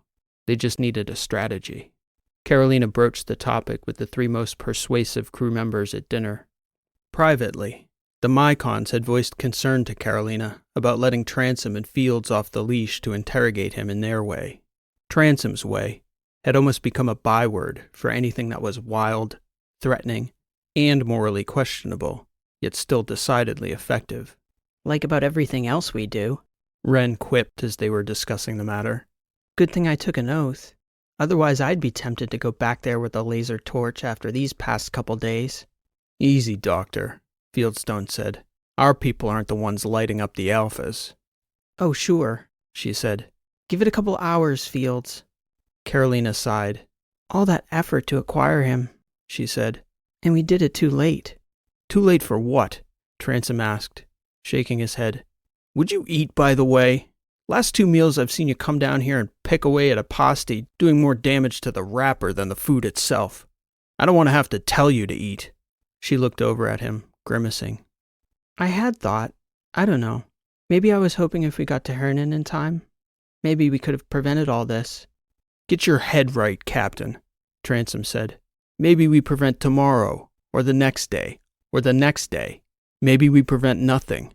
Doesn't matter. We do our work. Even keel. Correct, Fields said. We need to get on with our job regardless of the current chaos. Hernan? That's what the last 8 months of my life have been about, chasing that bastard down, Fieldstone said. I'd like to have a crack at him first, Captain. I'm sure you would, Wren said. I don't mean to belittle your efforts or anything, Fields. I respect what you and Drya went through to get him here, but I do know a thing or two about human psychology, even if it's not specifically interrogation or psyops or whatever else. I think it would pay to be strategic with him. Respectfully, Doctor, Fields began. Transom put up his hand. Excuse me, Fields. Fieldstone looked over at Transom, shrugging and then gesturing for Sebastian to speak. Respectfully, Doctor, Transom said. I am open to putting the neuroband on him and then cracking his knees in a vice. But if you genuinely have a better idea that will get us the info we need without all that effort and carrying on, I'm fine with that too. And if both those methods fail, I do know another way. Fieldstone glanced over at Transom side-eyed, some unspoken acknowledgement between them. Well, that's ominous enough, Wren said, shaking her head. I swear, sometimes it's like shipping with the angel of death. She's clever, and you should listen to her, Drya interjected. I think I know what she's thinking. Wren looked over at Drya, puzzled. She'd hardly shared a word with Fieldstone's new companion since they'd left Alpha Petros. Okay, Dr. Wren, correct me if I'm wrong, but Chief Hernan doesn't really know what's happened. Doesn't know where he is exactly, how he got here. Anything, really. More or less. So the last thing he remembers, we can assume, is his own security chief going ballistic in the elevator on Alpha Petros. Exactly, Wren said. That's what I was trying to say. He doesn't know anything. He's totally disoriented. So? Fieldstone asked. So why don't we use that to our advantage? Wren asked. There must be some good way, rather than you two each taking a run at him, getting his guard up. Torture? Carolina looked over skeptically. It's a thought, she said. We also have to remember who we think this guy is. If we're right, this is the head of the Etteran branch of the conspiracy. We might have to break his kneecaps, or whatever more ominous thing Sebastian has in mind that we probably don't want to know about. Transom shrugged. As I said, I can be patient. I say we park this bucket, and you all can take all the time you'd like. If you get what we need, fine. If not, I'll spend that time sharpening my knife. One way or another, the information in that man's head is coming out of it. God, Wren said. Transom? The head? Soch started laughing, a wheezing laugh from his chest that sounded almost as much a cough as a laugh. Carolina shook her head. Just when I think I've gotten used to him, he finds a new level, Wren stated. Drea looked over at Sebastian and then toward Carolina, wide-eyed. Where have you guys been all my life? I swear I've missed out on all the fun. Careful what you wish for, babe, Fieldstone said. I'm not sure you fully understand what Sebastian's talking about. No? Drea asked. He's not talking about using the neuroband, Soch said. Well, Carolina replied, plenty to think about. Wren, I'll let you know shortly. I'd like to discuss it with Prime first. Then we'll see. Carolina was quiet and withdrawn that afternoon. She oversaw their quick survey and concealment on Two Rock. Mycon picked out a sizable rock outcropping about midway up a deep canyon formed of an enormous dormant volcanic lava flow. Burch stocked a camo sheet that was just the right size, and, from orbit, would blend well enough into the rock that nearly any survey, short of a close drone flyby, would keep the Yankee-Chaos invisible, even to military-grade surveying tools. The Mycons, Soch, and the Etterans were satisfied they were safe there for the time being, so they turned their attention toward Hernan. By the time the ship was settled in, Carolina's mind was settled as well. She called for Wren to discuss medicating the former Etteran deputy war chief to the best possible mood and chance at forthrightness. Then, when the doctor called to tell her he was in the right state of mind, she went down to see Akop Hernan herself. She'd been watching him on the medbay's cameras since they picked him up on Alpha Petros. She found it strange to see him there, so helpless, a man who once wielded nearly the full power of the Etteran Guild, strapped to her table, a prisoner, his fate in her hands. She knew at least 2 of his own people who were more than willing to make that fate an ugly one. She had a few questions, though, before she was willing to sanction that outcome. Her first impression, seeing him there on the table, was that he was old, an old man. If he was a villain, he didn't look it at first glance. But she'd learned, such things weren't always easy to measure by appearances. He noticed her right away when she peeked in from the doorway, turning to meet eyes with her and smiling. "Hello, my dear," he said. "If you're not the loveliest thing these old eyes have spied in a decade, I don't know what is." Carolina smiled back at him. She couldn't see anything there in his face beyond sincerity, a grandfatherly innocence and courtesy, not exactly what she was expecting. "You look familiar," he said. "You're not who I was expecting. But sometimes this universe surprises, doesn't it? To the bad and the good." He paused, gauging Carolina's reaction. "Which one are you, do you reckon?" Hernan asked. What, good or bad? Carolina asked. "Exactly." Carolina stepped closer to the table, considering the question as she sat on Wren's stool beside Hernan's bedside. That's a difficult question. "Maybe the most difficult question," Hernan said, nodding. "Could we start with something easier, maybe? Who are you? Where are we? Why am I here?" We're somewhere safe, Carolina answered. That's all I'm prepared to say right now. "You're not Trasp?" And that dour doctor who's been drugging me into oblivion, I don't think she was Trasp either. I expect you'll be turning me over to the Trasp? Your mercenaries of some sort? I'm not sure we've decided anything just yet, but you're correct, we aren't Trasp. Evasive, yet marginally informative. You've got my curiosity up, I have to say. In my business, and I'm presuming you know the nature of my business, we'd call this turn of events out of paradigm, which is a fancy way of saying totally unexpected. He cast a penetrating look her way and smiled, not performatively, but deeply, genuinely. Akop Hernan shook his head. You remind me of someone you know. I was trying to place it. When you get old like me, you have a lot of memories. They fade and blend together. But you bear a striking resemblance to somebody I knew once. A very formidable woman. Oh? Mirana. He sighed. Dreeson Hall, I think, was the surname she was using at the time. She was the Athosian ambassador to Edoras. Maybe about 15 years older than I appraise you to be, young lady. Spitting image. Mirana. If you knew her, you'd take it as a compliment. I will. You have a kind heart, I can tell. Gentle, not yet corrupted. The doctor, she's similar but jaded. I can tell this bothers her, and I suppose it bothers you a little too. But I'm guessing you see a greater good here, and I'm just now realizing you must have drugged me. These are thoughts I normally wouldn't be speaking aloud, even to a lovely young lady such as yourself. Internal monologue. So you have me doubly at a disadvantage. Doubly? Yes, I can tell you know me, because you came to talk to me. I don't even know your name. What can I call you? Call me Vela. Vela? Yes. That's not your name, though. You're a terrible liar, dear. Take it from someone who used to teach espionage. No one named Vela would genuinely introduce herself by saying, "Call me Vela." A name encompasses your entire identity. It's so much more than what you're called. So I know immediately that's an alias.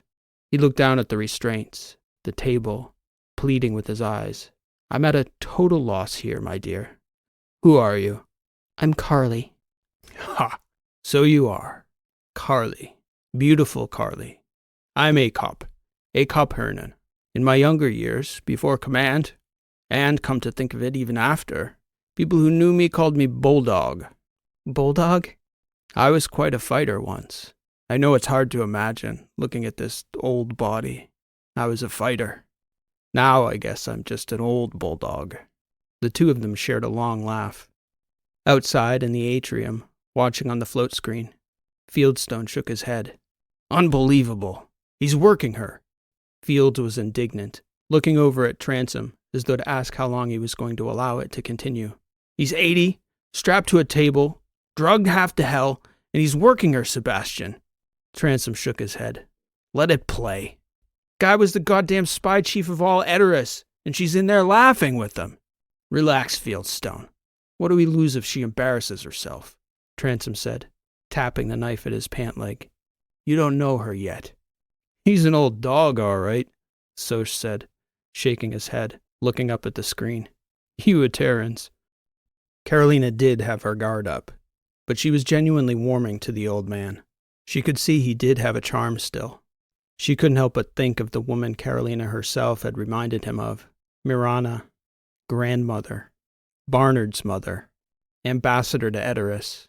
Those years, Akop's bulldog charm, all the things she'd never know about her parents' and grandparents' lives. Tell me, Carly, Hernan said, breaking the smile with a sober look. Would you tell me one more thing, please? My men. I was betrayed by one of them on Petros, as I'm sure you know. I have no idea how your people got to him, but I suppose if I did, I wouldn't be here. I'd accounted him a loyal man. He could tell by the look on her face. Dead? All of them? Our people didn't kill them, she said. It's unlikely they got out of Petros before the Trasp arrived, though. Well, then you did kill them, I'm afraid, Carly. Hernan sighed. Is he here with you, the Major? I would like an opportunity to look that traitor in the eyes. Carolina shook her head. I'm not going to answer that question, Bulldog. I'm sorry. Don't be sorry. These decisions are part of command. You made these calls. I can see that now. Own what's yours. The doubt is unbecoming a leader. The question at the outset, are you good or bad? That was where I had you. Carolina suddenly saw the seriousness in his eyes. It wasn't malice, nor even the same type of dark, business-like coldness that Sebastian often projected. She could tell this was a different type of man. She recognized him easily now. Anyway, Carly, I have a lot of questions. Answer one for me first, Bulldog. He shrugged. What are you doing out in the letters? He looked at her probingly, taking a long, deep breath. You don't know what the hell is going on here, do you? He responded finally. You're asking me personally, but you're also not. You're very young. I can tell you're asking about me, but you don't know the context, which is very interesting. You don't understand why Etteran is in the letters, which also means you don't know why the enemy is here as well. I thought before by the way you spoke you weren't from here, but the more you speak, the more I'm certain you're a Thosian, or maybe from Helenia. I'd bet my life on one of those two. Is this a vendetta? Something personal, I wonder. Akop Hernan shook his head, puzzling out his situation, trying to drill down further on his interrogator. The very fact that she allowed it to continue told him something new with each passing second. Where should I begin, Carly? Would you like a history lesson? I promise it will be quite useful information for an outsider to know. All the stuff the history files wouldn't teach you in your classes. You're a scientist, I'd wager. That's how you make sense of things.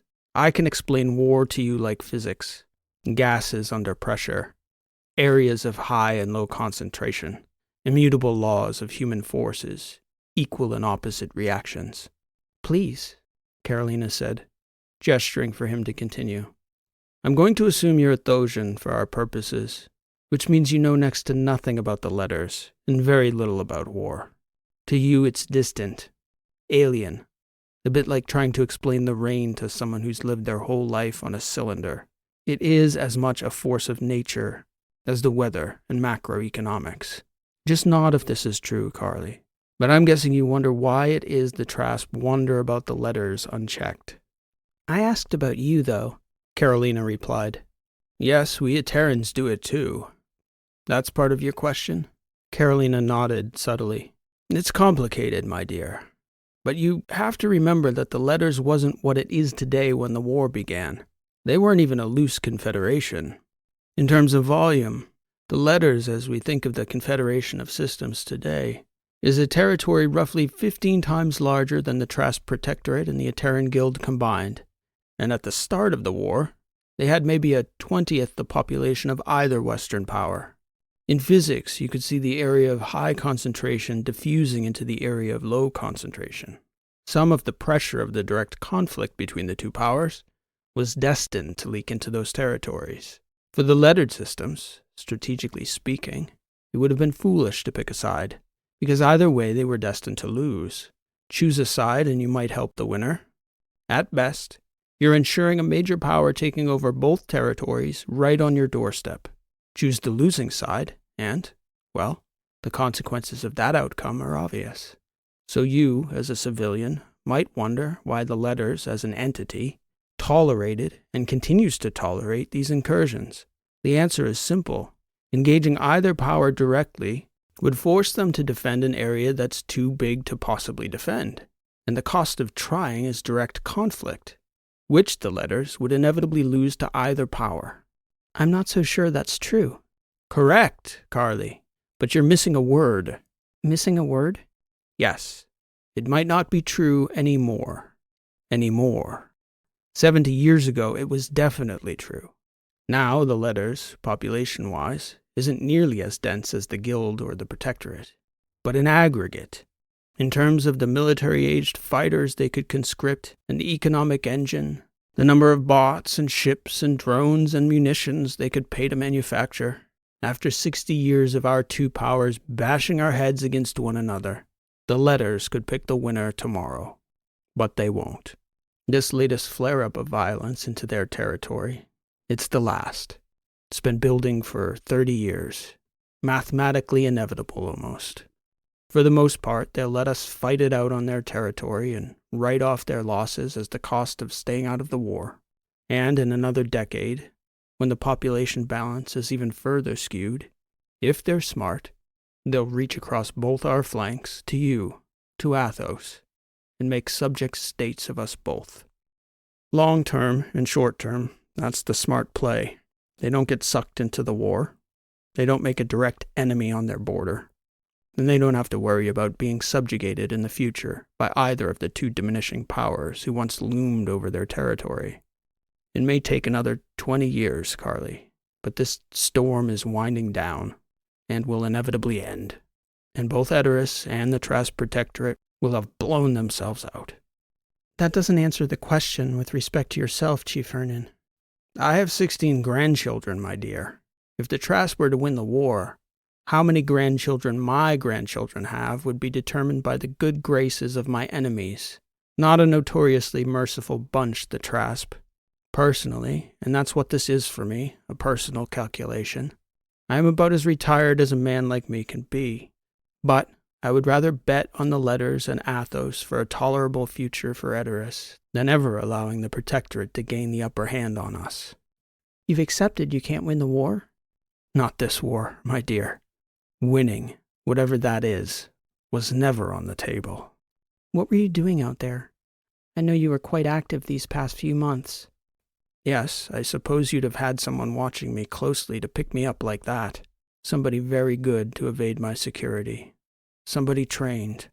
He looked off toward the wall, seemingly deep in thought. The Trask offensive was already in motion. You also said we were safe, Carly, didn't you? It's likely you wouldn't have said that if this weren't the major offensive we'd been expecting. So then, it's here. I have been gathering and analyzing counterintelligence for the Etteran High Command. I've been out here for decades watching, taking the pulse of things. Last year, I saw enough to send word back to Etteran that I thought action was imminent. I was out here and had command experience, so they trusted me to coordinate. They called me out of retirement to help prepare countermaneuvers. Does that clarify a little, Carly? Yes, Carolina said. Thank you for the history lesson. It was very clear. And decidedly unbiased for a man in my position, I have to say. Carolina smiled. Thus ends the cordial portion of the conversation, if my instincts serve me, and they usually do. Hernan said, "Would you like to tell me who you really are and what you really want from me, miss? You went to a lot of trouble to get me here, didn't you?" Carolina nodded. We certainly did, at considerable risk. So please, ask your questions. I have a sense of who comes through that door after you. I know what that means. Carolina looked down at the floor briefly, and then up at Hernan again. I have bank records dating back to the start of the war.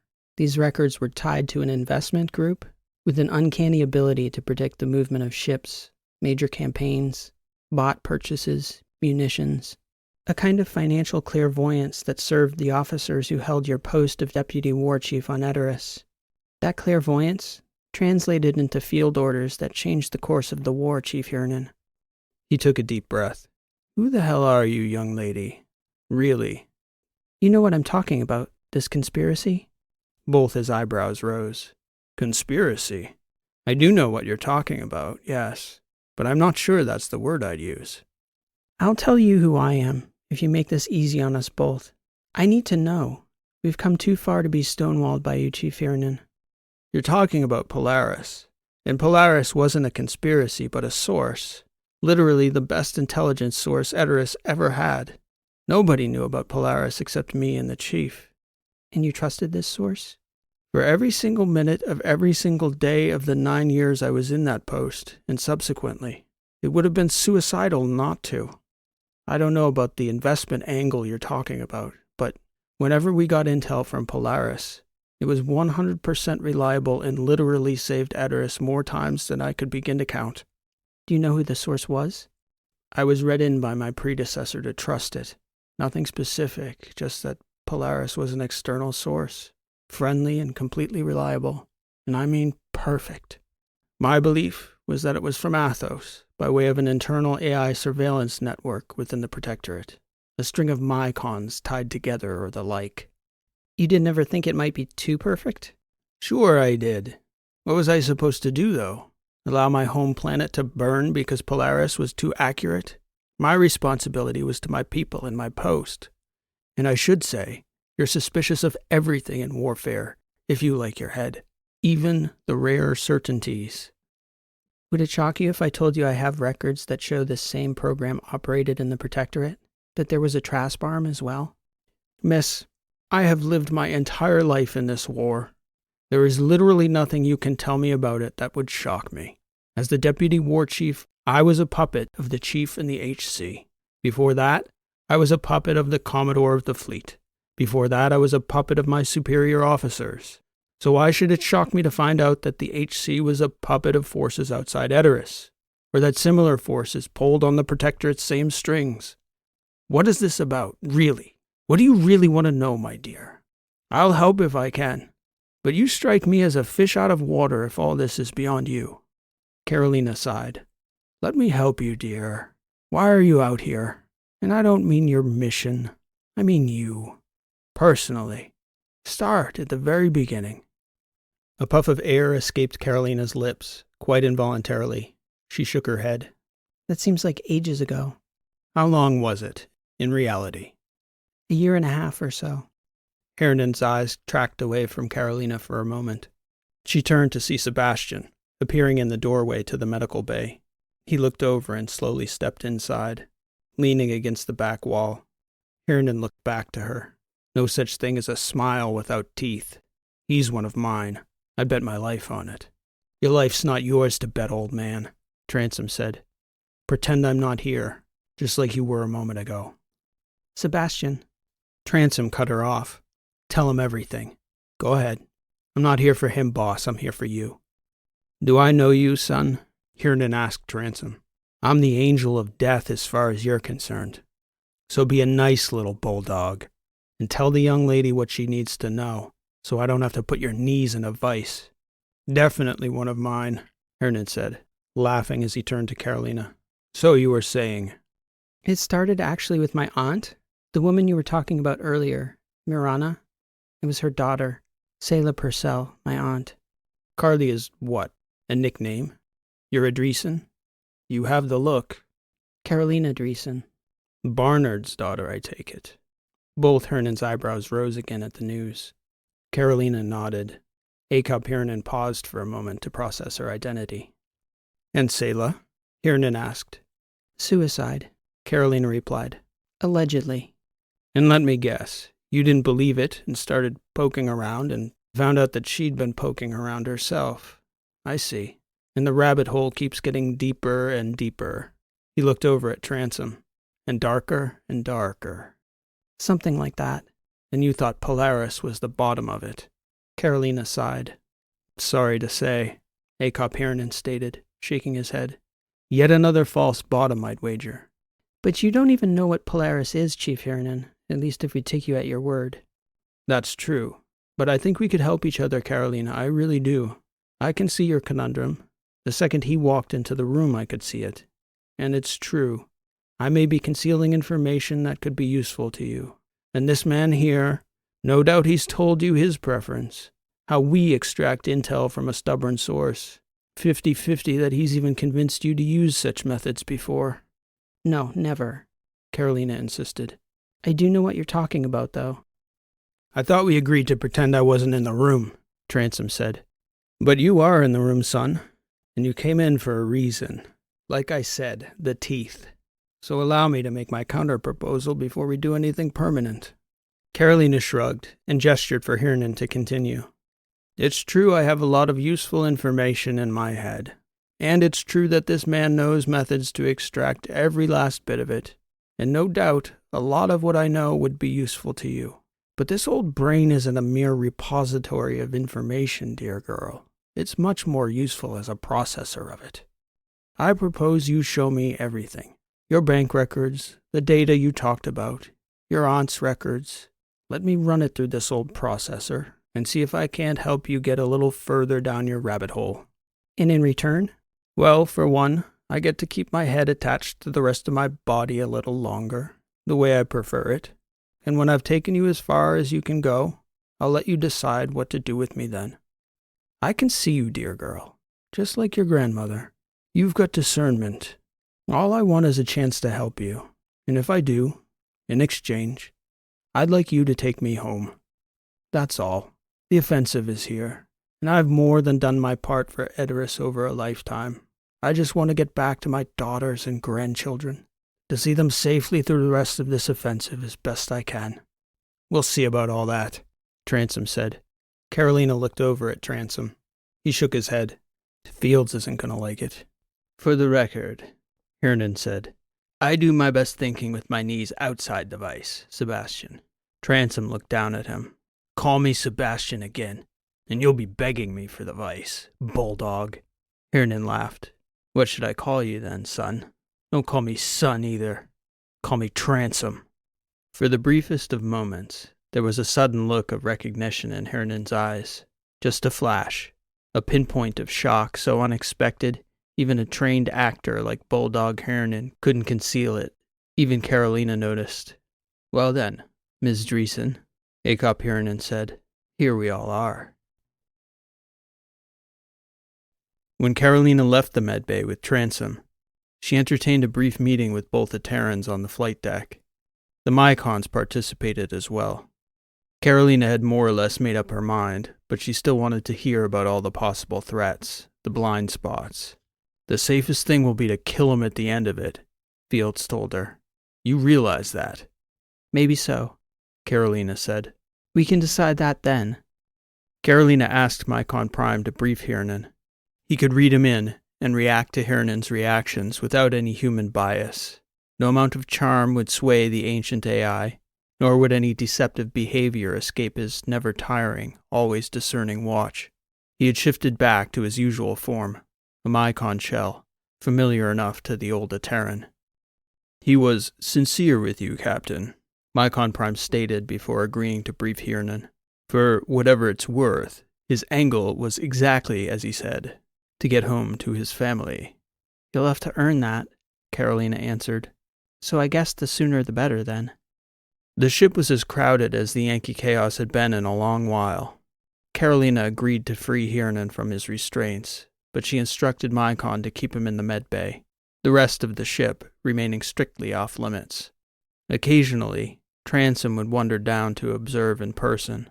Much of the time, Carolina was watching from the flight deck, though almost all of Hernan's time consisted of Mycon standing by to answer questions or offer the next piece of information while Hernan read, seldom reacting beyond the occasional pensive look or stroke of the chin.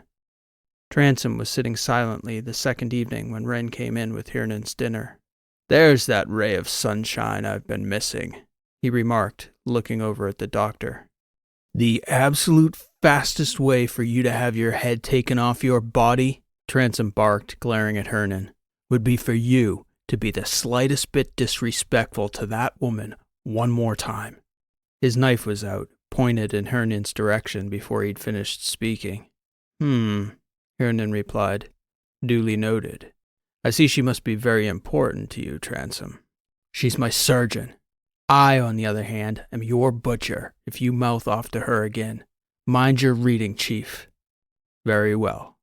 Thank you for bringing me dinner, Doctor. Apart from that brief interaction, all Hernan's other conversations were with Mycon Prime. At the end of the second day, after Hernan had read his fill and fallen asleep, Mycon left to meet with Carolina on the flight deck. Transom was sitting with her as he arrived, discussing the possibility of a dead end, the Trasp offensive, and their next moves. How's the briefing going, robot? Transom asked. It's difficult to tell how productive it will be, Mycon answered. I can say Hernan is a shockingly incisive thinker for a man of any age. I have been surprised by his ability to synthesize this new knowledge. It is not difficult to see why your planet put him in charge of the military. Actually, he reminds me of someone we both know quite well, Captain. Wait, what? Transom said. You're not suggesting. Suggesting what, Sebastian? Carolina responded, turning toward him. You're talking about Barnard, right? And Carolina's grandmother, who this guy worked with and clearly— Transom! I was merely remarking on the similarity in the formidable nature of their minds and their strategic natures, Mycon stated. Barnard Dreeson's paternity is not in question, Sebastian. The timing of Carolina's grandmother's ambassadorship is off by 15 years. Barnard would have been a teenager when Mirana Dreeson first met Hernan. Do you not think I might have mentioned something like that before bringing him aboard? It wouldn't be the first major surprise you walked us right into, Prime, Transom said. I'm just asking the question. Perhaps your first-hand experience with the way the Dreesons guard their bloodline should have answered that question before it was asked. Transom turned his head back around, glaring at Mycon. Anyway, Carolina said, taking a deep breath as she invited Mycon to continue. Mostly, Chief Hernan is still assimilating information, Mycon said. I estimate he should be ready to speak to you by this time tomorrow. You reckon old Bulldog will have anything useful to say? Transom asked Mycon. There was something in Sebastian's tone, the way he said Bulldog, that elicited a cold, angry look from Carolina. Mycon paused for a moment before answering, tilting his head toward Transom as though to warn him. I do think he has something to add, Mycon said after a pause. Yes, it may not be what we expect, and it certainly won't be what we want, whatever that may be, but I do respect the man's mind. Thank you, Prime, Carolina said. Please carry on when he wakes up. Transom looked over at her. Carolina shook her head at him angrily. No being has been closer to the Dreeson family for longer than I have, Mycon stated. Akop Hernan is not in the Dreeson family line. Transom grinned and looked back at Mycon. Methinks the robot doth protest too much. Carolina glared over at Transom. Grandpa Bulldog, Sebastian stated, laughing to himself. Carolina shot out of her seat. You shut your mouth, Sebastian, she shouted, leaping on top of him too fast for him to push her back. Transom, wide-eyed, stood as best he could, his legs astride the seat beneath him, but not before Carolina punched him square in the cheekbone as he was standing, leaning away from her. He put out an arm, grabbing Carolina by the bicep to hold her back, and, to his shock, she continued to pound away at his arm with her free fist, until he grabbed her other arm by the wrist. Holy hell, Dreeson, take a breath, he barked at her. Mycon stepped between them forcefully, just as it seemed Carolina was lowering her head to bite the hand that was clutching her upper arm. Carolina, what the hell? Sebastian said, wide-eyed. Now would be the time to depart the flight deck, please, Sebastian, Mycon stated, holding Carolina at bay. With pleasure, he said, shaking his head. Don't you ever talk about my family, she shouted at him down the hallway. Ever! Transom looked back to see her collapse back into the captain's chair, into a puddle of tears as the door shut behind him. Soch and Drya were sitting at the atrium table as Transom walked in, shaking his head. What the hell was that about? Soch asked. Transom snorted, a confounded look on his face. He didn't answer, just kept walking toward the back of the ship. Transom. He turned toward Soch and shrugged. Athosian Etteran relations. I'd advise everyone to avoid the subject for a time. Nothing much changed for Hernan over the following day, though even he could sense a shift on the ship. He hadn't heard the disturbance, but he did surmise something out there had prompted the doctor to retreat to her medbay for much of the day. They exchanged a few words over the course of the morning, but little of substance. By mid-afternoon, he declared that he was ready to speak with the captain. He'd seen enough. She came down by herself, another clue to the eminently perceptive Bulldog that something was amiss amongst the crew. Wren offered to excuse herself, but Carolina invited her to remain. The doctor, for her part, didn't know any more about the incident than the rest of the crew. Transom hadn't uttered another word about it, but everyone could sense the tension. The doctor knew Carolina well enough to read it on her face. There was something eating at her, something deep. I cannot solve your puzzle for you, Ms. Dreeson, Hernan began. One of three things is true. You are either missing a critical piece of information, our fundamental assumptions about the puzzle are wrong, or both. Just like in politics or physics, all things in war make sense. When it seems they do not, you either lack the critical piece of information or have the wrong suppositions about the meaning of the information you do have. My guess is that both may be the case here. So either you have held back a key piece from me, or it is missing. My advice to you is to look at the piece of information that seems to make the least sense. That glaring thing is usually the key. Go back to it and reconsider from every angle you wouldn't ordinarily consider. Back to the very foundations of your belief systems. Maybe start at gravity and work your way up. And I'm only being slightly hyperbolic. Think of what you most believe to be true. Imagine the opposite to be true and then begin. Reprocess this information. Then, Hernan paused, examining Carolina's face. She couldn't take it. That discerning look. She shut her eyes and took a deep breath. Carolina shook her head and began to cry. After a few moments, she opened her eyes, shook her head at Hernan, turned, and left the room. She knows, dear doctor, Hernan said, gesturing toward the doorway with his head. Go. What is it? Wren asked. I don't know, Hernan insisted, but she does. Wren ran after Carolina, out toward the atrium in the front of the ship. Tanzing was standing at the back wall of the atrium, talking with Fields and Drya, who were sitting at the table, clearly shocked at seeing Carolina rush past them in that state. What did that old man say to her? Tanzing barked at Wren as she came into the atrium. Nothing, Wren said, continuing through the room. She stopped suddenly as she made her way toward the captain's stateroom. Wren turned back into the atrium. He didn't say anything. So help me, if you touch that old man, Sebastian. Then the doctor turned, following after Carolina. Not the answer she was looking for, I guess, Drya said. Seldom is, Fieldstone said, shaking his head. At least not in my lifetime, anyways. Wren didn't get in to see her, just knocked on Carolina's door long enough for the captain to tell her she wanted to be left alone, to go away, to give her time. So she did. Carolina didn't come out for dinner. Tanzing spoke with Mycon Prime and Akop Hernan, and neither of them knew what truth had been revealed to Carolina, so nobody had any idea why she seemed to be taking it like somebody close to her had died. In truth, that perception wasn't far from reality. Late that evening, the ship's Mycon sent for Hernan to come up to the flight deck with Mycon Prime.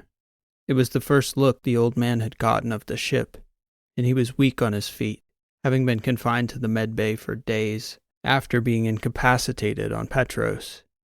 He shuffled through the atrium, taking a look at the ship and the new faces he saw populating it.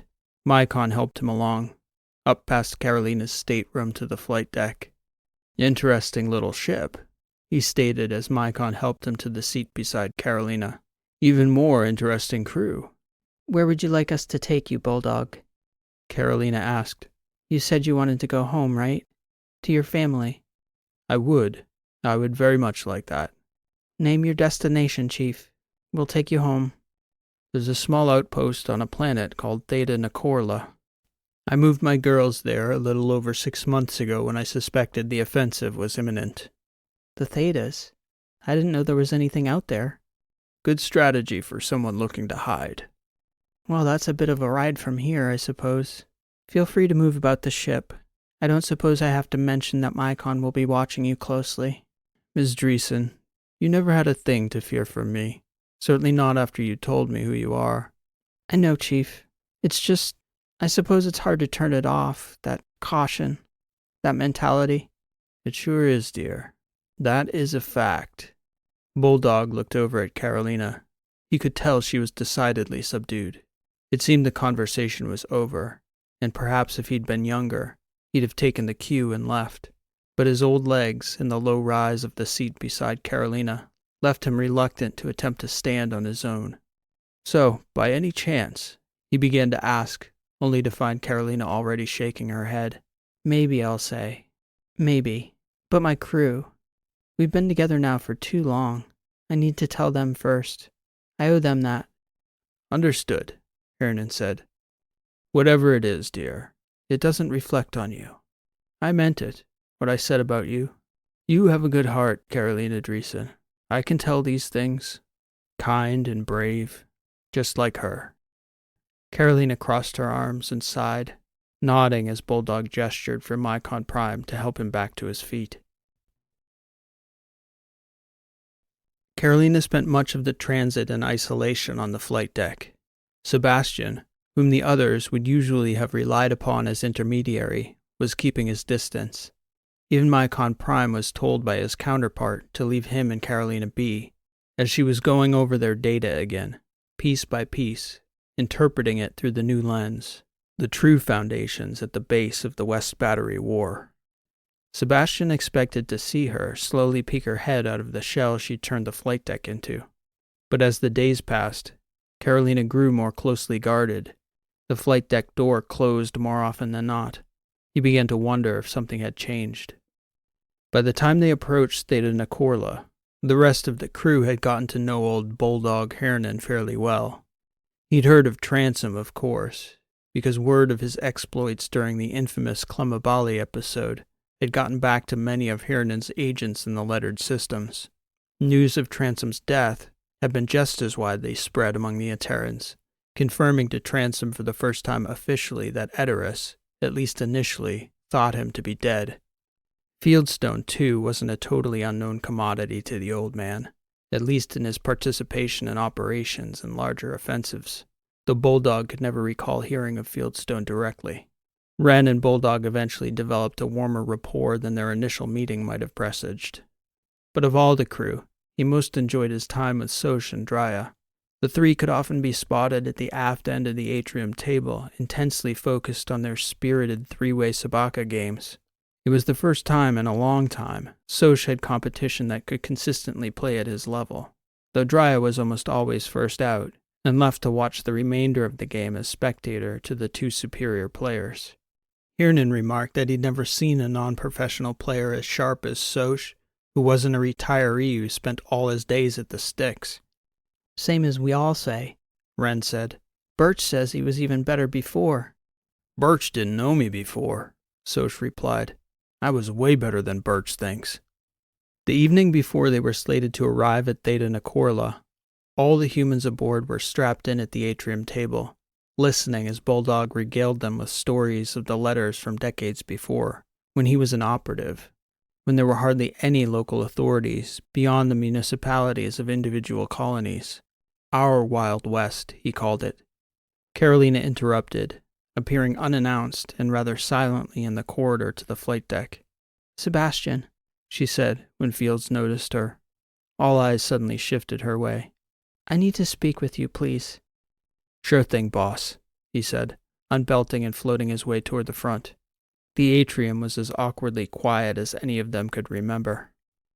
By the time Transom got up front, Carolina was already strapped in the captain's seat, almost eliciting a joke from him about the belt at least holding her back from attacking him again. He swallowed that remark and sat. She almost didn't have to speak. He could read her face. I owe you an apology, Sebastian, she said, shaking her head, her face awash in shame. There was a lot there, more than I knew even. I hadn't figured it all out yet, but it's almost like my subconscious had. When I tell everyone, it'll make a little more sense. What will? You turning into an animal, Dreeson? Yeah, among other things. I'm sorry, though. There was a lot of personal, emotional stuff simmering there, but that's no excuse. Look, Carolina, I've had a hell of a lot worse from a CO before. Most of them knew better than to try and get away with belting me in the face, though. But I'll always have faith in you. Carolina sighed and shook her head. Do you want to tell me what that was all about? I do, yes, Carolina answered, but I can't do it with Hernan aboard. Mycon and I have been evaluating, playing out scenarios, and I just can't overstate the tenuous nature of things. I promise you it'll make sense when I do. I won't excuse my ridiculous and horrifyingly embarrassing behavior, but I think you'll understand why I'm being so guarded now. And I promise never to joke about your family. Everyone's got a sore spot, and I poked yours. I suppose I wanted to see what would happen. Now I know. There's more to it than that, but I appreciate it. No more jokes about Grandpa Bulldog, having your father's eyes and your grandma's cheekbones. You asshole, Carolina said, laughing. Transom, you are such an asshole. Look on the bright side, Dreeson. At least you met your grandma. I know. I take that for granted with all the, I don't know how you say. Weight? Yeah, the weight of it. My family. Water under the bridge. I need you by my side, Sebastian. I'm going to need you more than ever. Locked in, Dreeson. 100%. I can't tell Hernan, but I'll tell the others as soon as he's off the ship safely. Please let them know quietly. Transom nodded and pushed himself up from the chair beside Carolina. She hardly slept as they approached Theta Nicorla. There was still so much uncertain, almost as though everything she thought she knew needed reevaluating from the bottom up. Her life, the galaxy itself, all of it. Nothing would ever be the same. There was only one city on Theta Nicorla.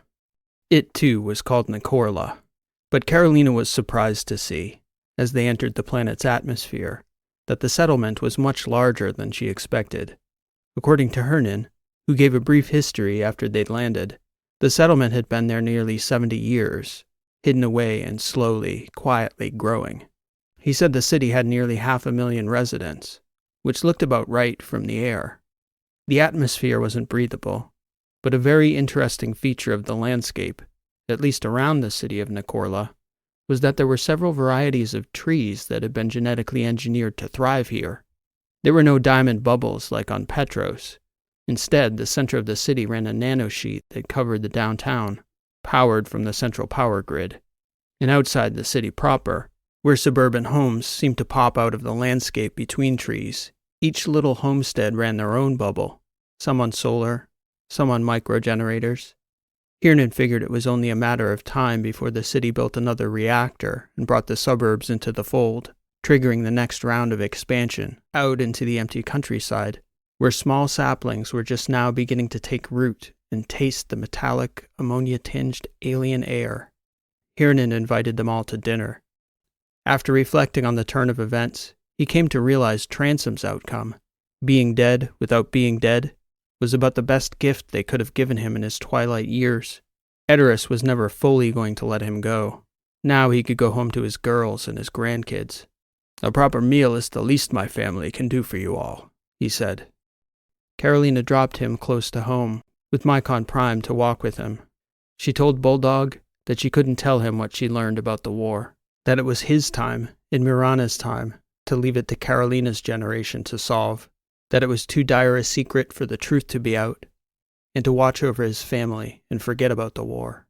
"If you're not going to tell me, you're not going to tell me," he answered. "But I will never forget about the war until it's over. If the offensive turns our way, the war won't forget about us, Ms. Dreeson." It was sound thinking. She saw off Mycon Prime and Bulldog at the back airlock, promising the whole crew would be along soon, after she briefed them. Then, when the ship's Mycon had touched the Yankee-Chaos down, out in the naked flats a fair distance from Hernan's homestead in the suburbs, Carolina gathered everyone in the atrium. "My father knows, I think," she began. "I can't see a way he doesn't know, but now that I know, I understand why he couldn't tell me. I can't imagine he's told anyone, even his closest advisors. Hernan talked of the piece that didn't fit, that this was usually the key, and he was right, only he never had that piece, and we didn't have it until recently. I didn't share it with any of you because I didn't see how it could be relevant. It didn't make any sense. The assassin, Ren, on that data stick he gave you, there was a recording of an interrogation, a very brutal and difficult to watch end of a man's life. He was an Iofan intelligence operative named Maziri, and I had no idea at first why it was relevant to us until the interrogator, the same man Ren met in the chocolate shop. During the interrogation, they started talking about Ashvadal, the shootout we had there, and it turns out that this Maziri had tried to pay this assassin, and apparently the one shooting at us that day, to kill me without ever revealing to the assassins who I was. But Maziri knew. The Iofans knew. It was the Iofans who tried to kill me." Transom was grinning, shaking his head as though some connection had been made. "This assassin, Ren. You said he was big, but he was like a huge guy. Fiercely ugly. Dark hair. Gnarly looking." "Yes. You saw him, Sebastian?" Ren said, wide-eyed. "I know the guy. He was at Ashvadal. I saw him." "Apparently, he didn't appreciate his services being used that way," Carolina stated, not without full disclosure. But the Iophans didn't disclose who I was to the assassins they hired, because they knew the power out in the letters never would have sanctioned it. Certainly not the Rexes. I thought it was the Rexes shooting at us, Soch added. Carolina shook her head. The shooters were mercenaries, hired by the Iophans, Carolina replied. At first, I disregarded this news because it happened months ago, and presumably wasn't a threat anymore. Plus, we had a much more pressing mission acquiring Hernan on Alpha Petros, but I couldn't stop thinking about it because it didn't make any sense. Iophos, our sister ring, our closest ally, why would they want to kill me? I couldn't process it. I didn't want to believe it. Even with Maziri's own admission, I just thought, maybe it's an anomaly, but it was eating away at me, gnawing at my subconscious. And then Hernan told me to think about our most basic foundational assumptions about the information we had, and instantly, everything popped into place. The moment I allowed myself to question my own most fundamental personal belief, that my father wasn't the most powerful man in the galaxy, I asked myself the question I could never bear to ask. What if Barnard Dreeson were powerless? Everybody at the table wore a similar befuddled look. Carolina could tell it didn't make any sense to them. I think probably it's similar to how things in the letters don't make sense to me the way they do for all of you. But you need to know the dynamics of our system, the two rings, Athos and Iophos, both unbelievably huge populations. But we assume because Athos is much bigger, that we are the dominant force. Iophos seems to be content to go along as the junior partner in the system. Seems. You need to imagine that this has never been the case. War, though, between us can never be a possibility, because our two populations, our two economies, the center of the entire battery's industrial might, this entire part of the galaxy, really, all of it sits on these two relatively fragile rings that could be destroyed in an afternoon and swallowed up by our two gas giants if the type of fighting that your peoples have been engaged in ever broke out in Dreeson's system. But wait, Ren asked. If you're right, Carolina, then Iophos is what? Pushing the Trasp into fighting the Etterans? To what end? I'm right, Carolina insisted. Mycon and I reviewed all our files, point by point. We overlaid the historical record. Everything fits. Even down to his own eyewitness account of the start of the war on Veronia, the spark. Everything fits. But it's more nuanced than Iophos wanting the Trasp to win the war or even fight the war. The Iophans want control of Athos.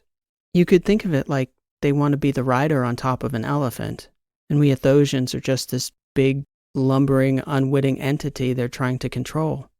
So shook his head. But why? All that slaughter? Decades of brutality? Evil doesn't explain itself, Fieldstone answered. It doesn't need to. He hadn't made eye contact with anyone since Carolina started talking. He was staring a hole through the atrium table. A puff of air escaped the veteran's nose. You can feel it, though. Deep beneath the thing. In the breath of the galaxy. You can feel it. Under everything. That thing. That's what you're talking about, Captain. Fields still didn't look up. That's the fight now, Carolina answered, nodding. This conversation cannot leave our group. I don't even know where to begin, but I know it begins now. We must solve this, and we must do it without Athos and Iophos ever fighting. If we fight, it would ruin the human race for 10,000 years. We may never recover. If I may, Captain, Fieldstone asked, looking up now toward Carolina. She gestured for him to share what he had to say. You could tell me it's the Trasp. You could tell me it's the Iophans. You could even tell me it's the humans of Earth coming over the great cosmic distance that separates us. I've been fighting now for long enough to know what I've been fighting. We can shift our focus, move our target, change our strategy, but it's still the same war. It always has been. Always the same enemy. Every time. For a while there was silence at the table as everyone took a moment to reflect, to interpret, to process. Fields, after that long pause, finally raised his head, looking across the table to Carolina. Yet we fight the war still. It's the only fight worth fighting. So, all that being the case, if we're good here for now, Captain, what do you say we go join Chief Hernan and his family for dinner, and worry about the war tomorrow?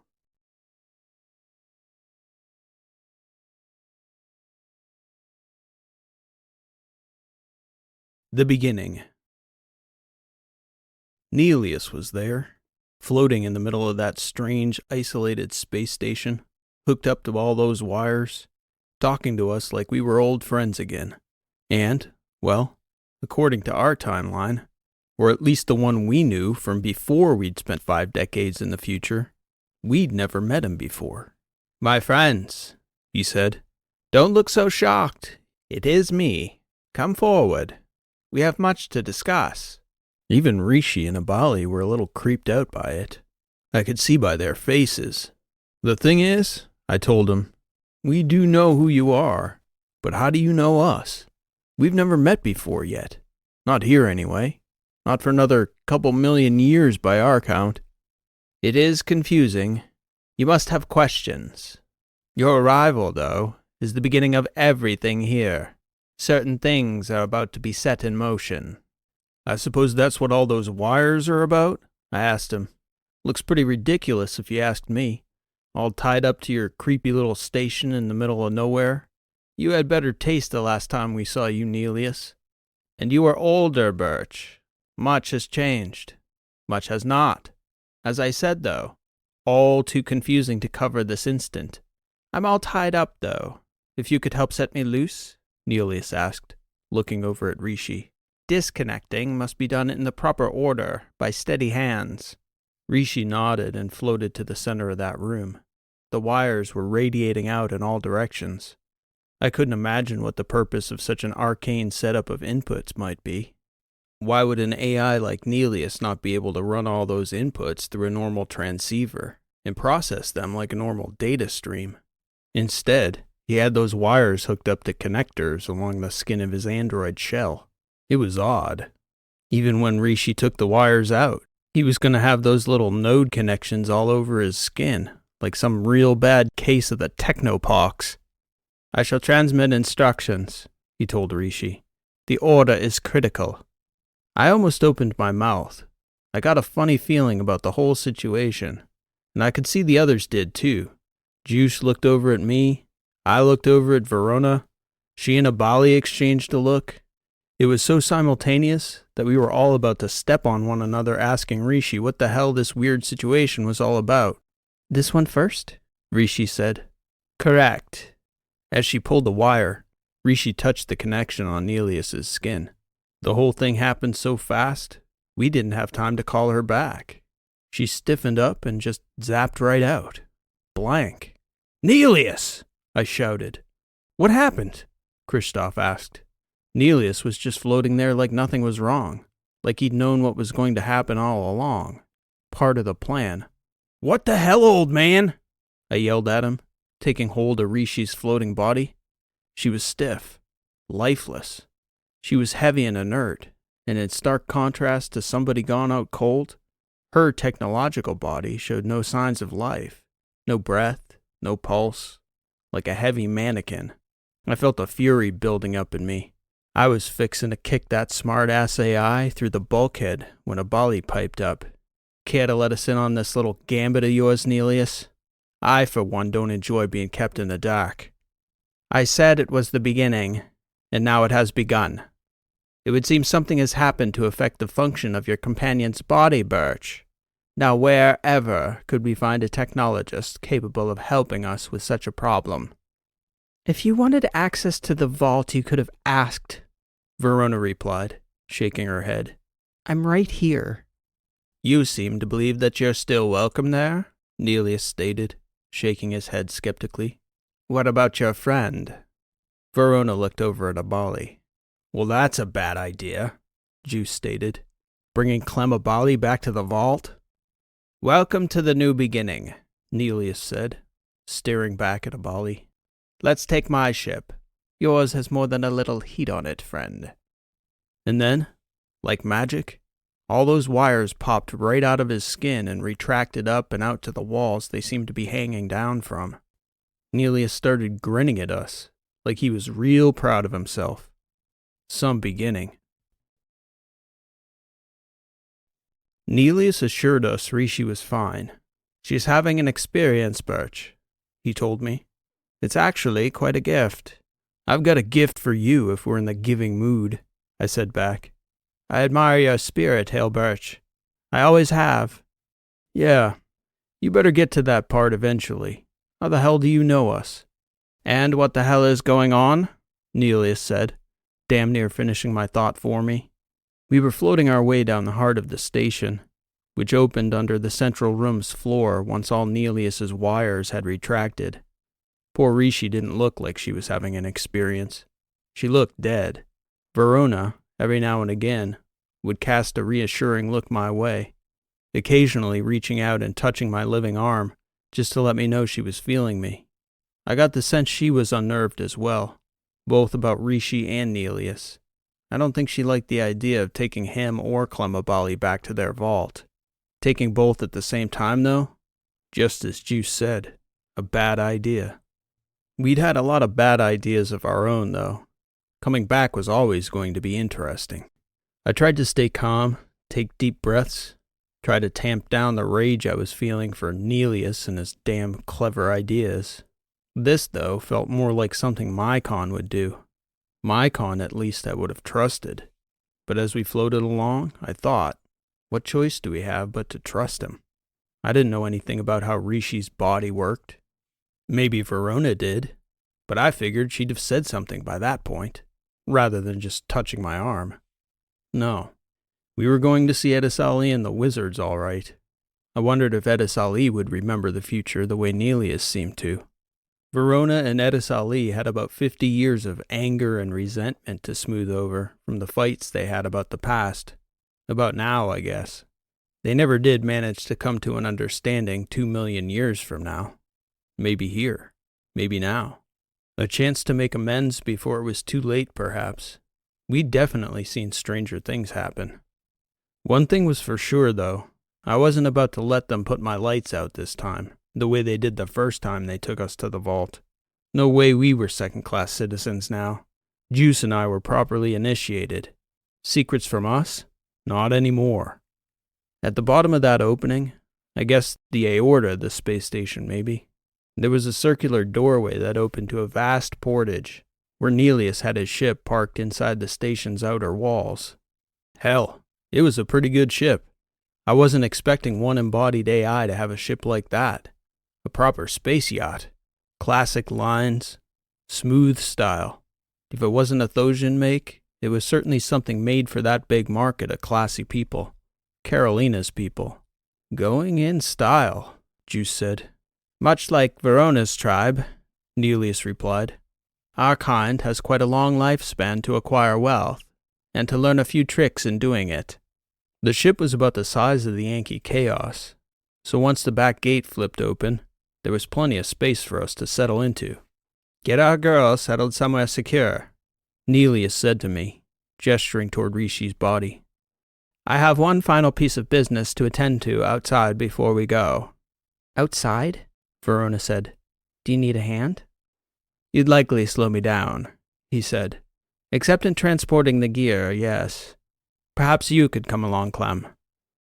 Abali shook his head. He floated toward the back of that rear annex of the ship, opening what appeared to be a gear locker. Human gear. It seemed he knew just where to look. He took out a belt, and there was a collar even, a little heavier gear than we'd normally run in a regular system. Almost like he knew something we didn't know about the outside environment here in Taunira. Nelius put on a belt too, presumably for the same reason Rishi sometimes did. No need to get that nanobody of theirs frigid cold. So out they went. I glanced over at Juice, who appeared surprisingly calm. He was examining Nelius's ship admiringly. He noticed me looking at him, and I guess we'd gotten close enough over the years he could tell what I was thinking. You didn't expect anything was going to be easy or smooth coming back here, Burch, did you? I mean, you just got out of a cage match with a professional mech fighter. Rishi had a bit to do with that, I grumbled. Even so, Juice said. The future, the present, None of it has ever been easy. Verona looked angry. Nobody's knocking us out this time, I said to her. Of course not, Burch, she answered. Mycon didn't think they'd let you in before. We didn't know whether you could be trusted. Clem can be trusted here? I asked. Back in the battery, where he's every system's most wanted terrorist? What difference does it make? She said, exasperated. Edis Ali can't be trusted as far as I'm concerned. What about the rest of your wizards? Who knows? She said. Verona looked genuinely upset, which meant we had to recalibrate whatever emotions she seemed to be feeling and multiply it by about 10 to get what a normal human would be feeling. That meant she was about as furious about going to the vault as I was about Nelius zapping Rishi into a coma somehow. What the hell do you reckon they're doing out there? I asked her. Burch, I suggest we get used to the idea of being uncomfortable in our own time. I get the sense that coming back here, even more so than going to Murrell, we're so far out of our element, we haven't even begun to realize it. There's a thought, I said. Welcome home, Ms. Wizard. She let out a scoff of a laugh. Abali and Nelius were gone for long enough that Juice got the idea to grab a few things from the cannon, and he asked Clem if he wanted anything from his ship either. Juice and Verona offered to go back. I wasn't leaving Rishi's side for nothing. Plus, there wasn't anything back on Verona's ship I couldn't do without. Come to think of it, apart from Rishi, there wasn't really anything I cared about. Not on the Yankee-Chaos, nor the cannon. I was thinking as I was sitting alone with Rishi that this fact was either very sad or at least somewhat liberating. What do I need in this life apart from friends, apart from family? While they were still retrieving stuff from our ships, Abali and Nelius came back. They had a squat little metal node-looking device about the surface area of a two-top table, maybe about 10 centimeters thick. It looked heavy as hell, or it would have been heavy in gravity anyway. Nelius had a set of pneumatic thrusters on ball drones guiding it in. Abali was carrying the toolbox, and then he gestured to me toward a room that opened by a retracting door. Inside it looked like a cargo area. What have we got here? I asked them, gesturing toward their cargo. My wires, Nelius stated. I'm sure you didn't think they were attached to nothing, Hale Burch. As I floated my way to the door to get ready to help Clem, I suddenly felt woozy. Careful there, old boy, Nelius stated. You don't want to get too close to that node. Is that what? I asked, gesturing back toward the jump seat where I'd secured Rishi's body. It is possible the connection to the node from that wire damaged Rishi's body, Burch, Nelius stated. It is not possible that it damaged her core. We'll get her set right. Have no fear. Nelius directed Clem and I to open the floor ports for the tie-downs. I guess this node thing was the type of gear you didn't want to rely on the magnetic clamps alone. Whatever this node was, Nelius said it could do funny things to normal matter. And it seemed he'd been plugged into dozens of them through those wires, secured outside to the exterior of the station somehow, like he turned the whole station into one big sensor array, leading right to his cerebrum. It sure was a curiosity. Just as we were getting that node secured, Juice and Verona returned. It wasn't more than a few minutes later that we were underway, back to the vault, a lifetime ago now, as everything here seemed. I had to wonder how long it was going to be again before things here seemed normal, or maybe normal was asking for far too much. Come to think of it, things for us had never been normal. Once Nelius got the ship out, we all settled into the room he called the ship's axis. Really, it wasn't too unlike the atrium in the Yankee-Chaos. It had a nice strip window that was oriented above the sitting area, which was more a floating area while the ship was underway under 0G. Unlike the YC, Nelius's ship wasn't rugged and built for soldiers. You could almost picture real people in here talking about their holiday plans, their kids' activities, local politics, music. I pulled out the soft belt on the sofa seat I was occupying. Actually, we were all sitting around this area. It was easiest to hold a regular conversation when we weren't all bouncing around the room in different directions. The fabric on the seat was so nice I sort of felt bad even rubbing up against it. even though what we were doing couldn't really be considered sitting, so much as floating on the chairs for show. Nelius set our course for the vault the same way Rishi did on the YC, like their minds had a spaceship drive for a limb, controlled with a thought. I'm not sure why, but recently I'd been thinking a lot more about the differences in the way we thought. Certainly you'll have questions, Nelius began. That's only natural. I do have some answers. I suspect, though, that your Rishi will have additional insight I lack. She's seen one of the architects. The architects? Abali asked. Burch has too, and Christoph. You mean that Time Lord figure near the center of the galaxy? I asked him. That's right, Nelius said. Rishi was coy when I asked her about it in the future. She didn't trust what I said about the artifacts. Come to think of it, she didn't trust much of what I said. Can you blame her? Verona asked. She must have thought you were the type of being to trick her into helping you, so you could zap her unconscious and use her lifeless body to gain access to the vault that otherwise wouldn't let you near it. Touché, my dear Verona. That whipped tongue of yours is nearly as sharp as your mind. I do appreciate that about you. Again, though, I assure you all, Rishi is just fine, and what's happening to her now may just be rendering as moot the conversation we've needed to have about her for decades. Yeah, hang on, though, I said, interrupting. You say decades like we've known each other, but you didn't come back with us, because you couldn't have. The you we met was the you from the future, not you, if that's not too confusing to parse. Not for me, no, Burch, old boy. I follow you completely. I am native to this time here, and no, I did not go forward with you. Technically, neither did you. All of you went in more than forward. To the artifact? I said. Correct. Can you explain what they are? I asked him. Finally, once and for all? Exactly, no. Not in so many words, because words don't quite do them justice. Nor does mathematics, the language our kind understands them in better than your natural language. How about you do your best? Verona said. There's that whip again, Nelius said, smiling at her. I'll do my best. Please, she replied. I suppose the best way to describe them is as atemporal probability engines. How they got to be there is really a question better put to Rishi and her Time Lord friend. She may know. I do not. I know they exist all over the galaxy, and that they speak to each other across great time and distance. Of course, physics limits their ability to communicate two-way, a bit like waves washing over each other in a lake. From one point on the water, it is hard to tell the origin of each wave, especially when the source is information from another century or another millennium. It's a jumbled mess, really.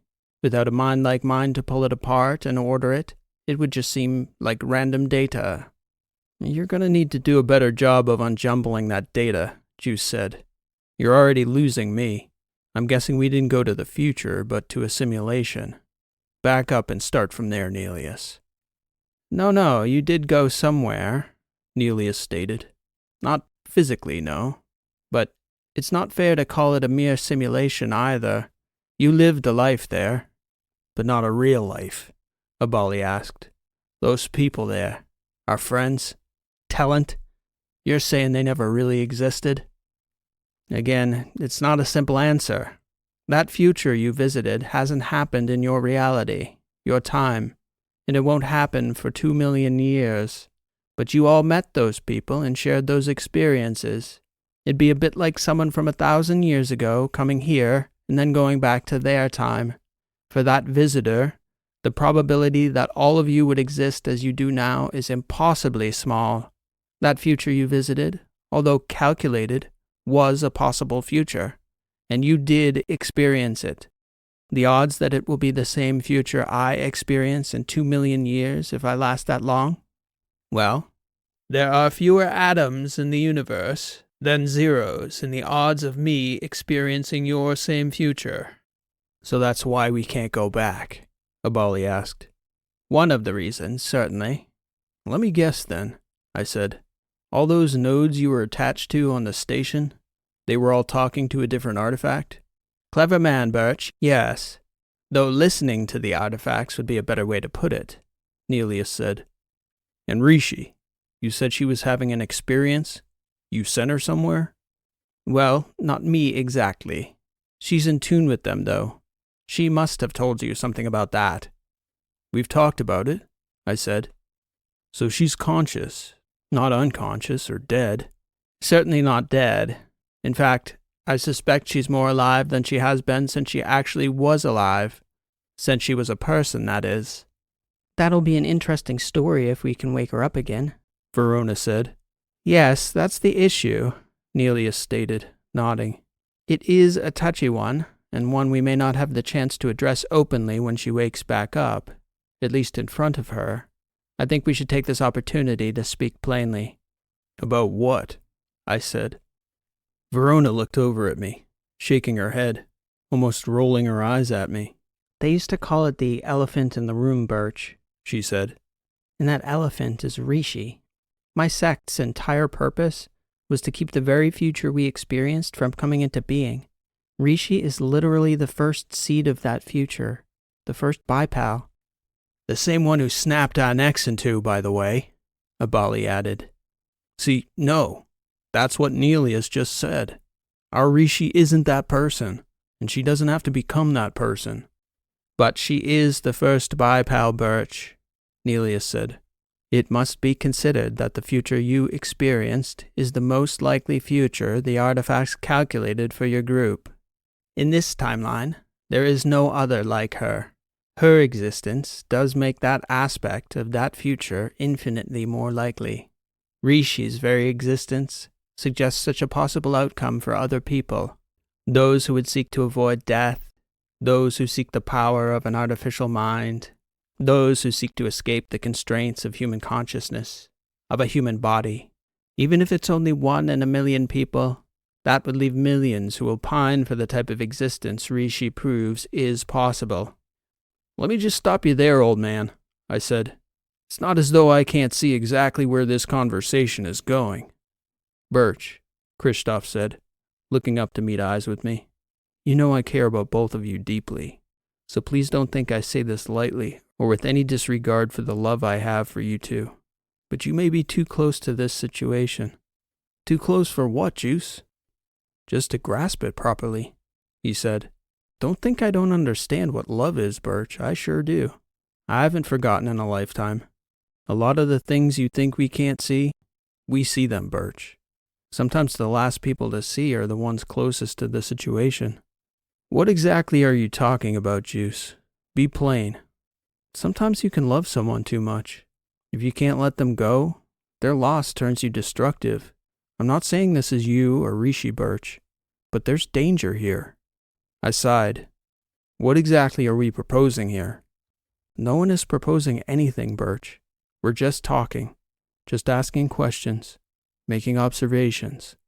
It's possible that she comes back with an entirely new perspective, Nelius added.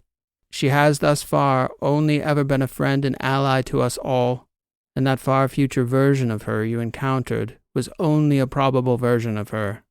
That's the first sensible thing any of you have said yet, I told them. Probabilities change over time, Nelius said. That is certain. It's a lot to absorb. I looked around the room. I could see I wasn't the only one struggling with it. Abali was quiet, but I'd known him long enough to tell it wasn't the kind of peaceful quiet that came over him when he was satisfied with the universe and his place in it. I imagine he wasn't particularly happy about being told the worlds he'd spent the last 400 years of his strange life working to liberate may not ever come into being. Verona, she just looked angry all the time now, it seemed, so she was still at baseline. Kristoff, well, he looked concerned for me, I guess.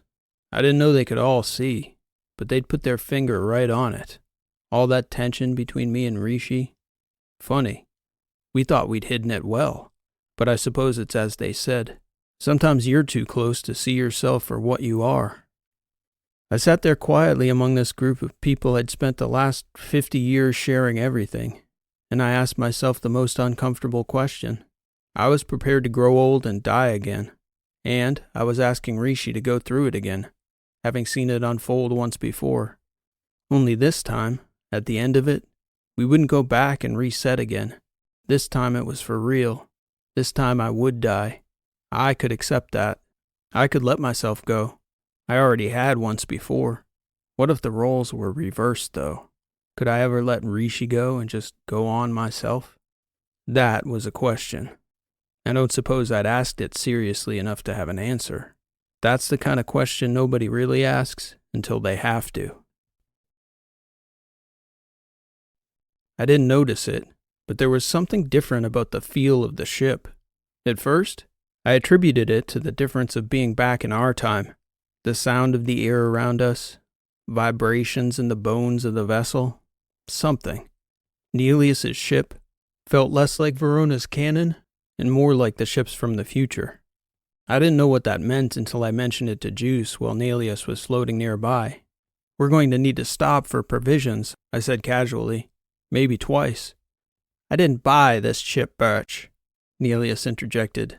I built it. I didn't catch his meaning at first. Nice work, old-timer. I didn't know you were a shipwright. He smiled back at me. I think what he's saying, Burch, is your timeline is off, Juice said. Suddenly it clicked. Oh, so the engine? Let's say the tech isn't native to the battery, Burch. Or perhaps the Millennium, for that matter. I'd gotten it all wrong. Nelius told me it was going to take 3 weeks to get there on our heading, as much as you can consider an FTL plot a vector. But thinking along that vector, just extending it out, I had a sudden realization that apparently everyone else had long since caught. That's not so far from home, is it? I said to Kristoff. He nodded. That's something, I said. All the way back to Charris in a couple weeks? He was quiet. I remembered what he'd told me in the future about living his life over again, that he had unfinished business on Charris and on Tashini. I felt a sudden wave of sadness rush up on me, not unlike the moment I realized Lita wasn't coming back to the ship with us. I think Juice was watching all this on my face, reading me like a novel, or maybe I guess a short story, as there were only a few words to it. He just shot me a quick reassuring look. Yeah. A lifetime together there in Mercury Flats, dying together, sharing those friends. I could see it in his eyes. He thought the same as me. There wasn't a thing in this galaxy that could change all that. Even if we were on opposite sides of the battery, we'd find a way to still be friends. There was also something else around there that felt weird. That node. It fluctuated. At times, I could feel something akin to a pull, or a weight grabbing at me through the damn wall. Not literally grabbing, and nothing so forceful that it would have knocked me off my steady feet if we'd been in gravity. But I felt it, and I wasn't the only one. You ever going to tell us about those nodes? I asked Nelius that first night after dinner. Why'd you bring one with us, first of all? And second, well, how about we start there with one? Yes, Burch. First things first. I'm sure you noted the discrepancy in size between the coupling on my skin and the node itself. Not a problem if you want to live your life as the nerve center of a rusty old space station out in the Taos. If, however, you aspire to do something crazy, like, say, move about in society somewhere, on a planet perhaps. Yeah, I get the idea, old man. 50 of those nodes is quite the wagon load, as they say. I haven't heard anyone say that. But I get the concept. So what? Verona's wizards got some tech in their vault that can shrink those suckers down to manageable? He shrugged. Not as yet. They do, however, have the tech that can make the tech. Incidentally, your Rishi, I think, may be interested in the results upon her return. Yeah? Where is she exactly? Right where you left her, Burch, old boy. Now, where her mind's gotten off to. I'm sure she'll have lots to share when she gets back. We're putting an awful lot of trust in you, Nelius. It's warranted. Well, I suppose that's for you to decide, Burch. But I've yet to let you down on that front. Or at least my future counterpart hasn't. Yeah, I still don't get that. My con, perhaps, could explain it to you. He's told you about his clones, no? I shrugged. Not so much, no. I don't have nearly as many clones as he does. Certainly not in this part of the galaxy. But we primes can call our clones to us and rip their entire memories, their knowledge and experiences. All that information is a simple data transfer for us. Such data can pass through the artifacts, and then to the nodes. It situates us uniquely if we have a counterpart on the other side in other times willing to communicate, knowing that we'll be listening. Well, let's say I have vivid memories of our revolution. I have long memories after that as well. Yeah? What do those ordinals think of that last stunt we pulled? On old Earth, they'd have recognized the metaphor kicking the hornet's nest. I'm not sure that means anything to you, Burch. Juice happened to be listening in on our conversation right at that moment. I believe we might have an idea about that one, old boy.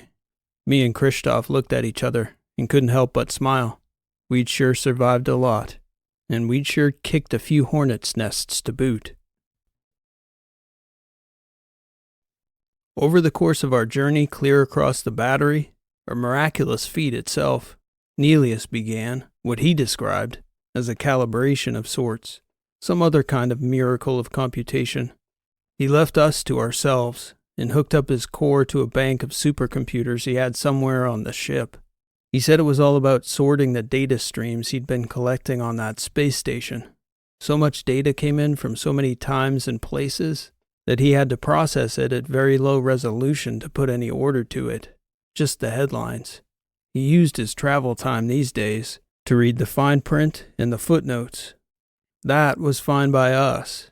It gave the four of us space to interact as humans, without feeling like we were being observed all the time, which was the case whenever those primes were around, like we were curiosities for them. I suppose if I were trying to empathize with their position, I'd try to imagine being so certain about everything in the universe. And then there's us. Even with extensive knowledge in human psychology, there's still no telling what we'll do or say. We must be the only bit of curiosity there is in their minds. Well, until they hook themselves into a network of ancient deep space probability engines that recreate the future and the past, and the present for all we knew. Over those 3 weeks, we talked through a lot of that stuff Nelius had told us. It echoed with a few things from my memory recordings of our future lives. One that came to mind was something future Mycon had told me about the Ordinals when I asked him about what they did with all that computational power they had. My memory wasn't perfect, of course, but I do remember him telling me something like that. They run futures, Burch. Possible futures. They were calculating the same thing as the artifacts, maybe. But I don't remember, ever, hearing anything about those ordinals and bipals knowing anything about the artifacts. Curious things all.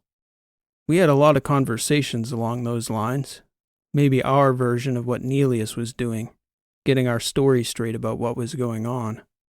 Before we knew it, Nelius popped back out from beneath the floor compartment where he ran all those processors, and the ship dropped out. There we were in the system where the vault was. Christoph and I had never seen it before. Not from the outside, anyway. But Verona seemed to recognize the place pretty well. An ice planet, with a thick white crust and a very dim system. You wouldn't have to travel very far at sublight to miss her entirely.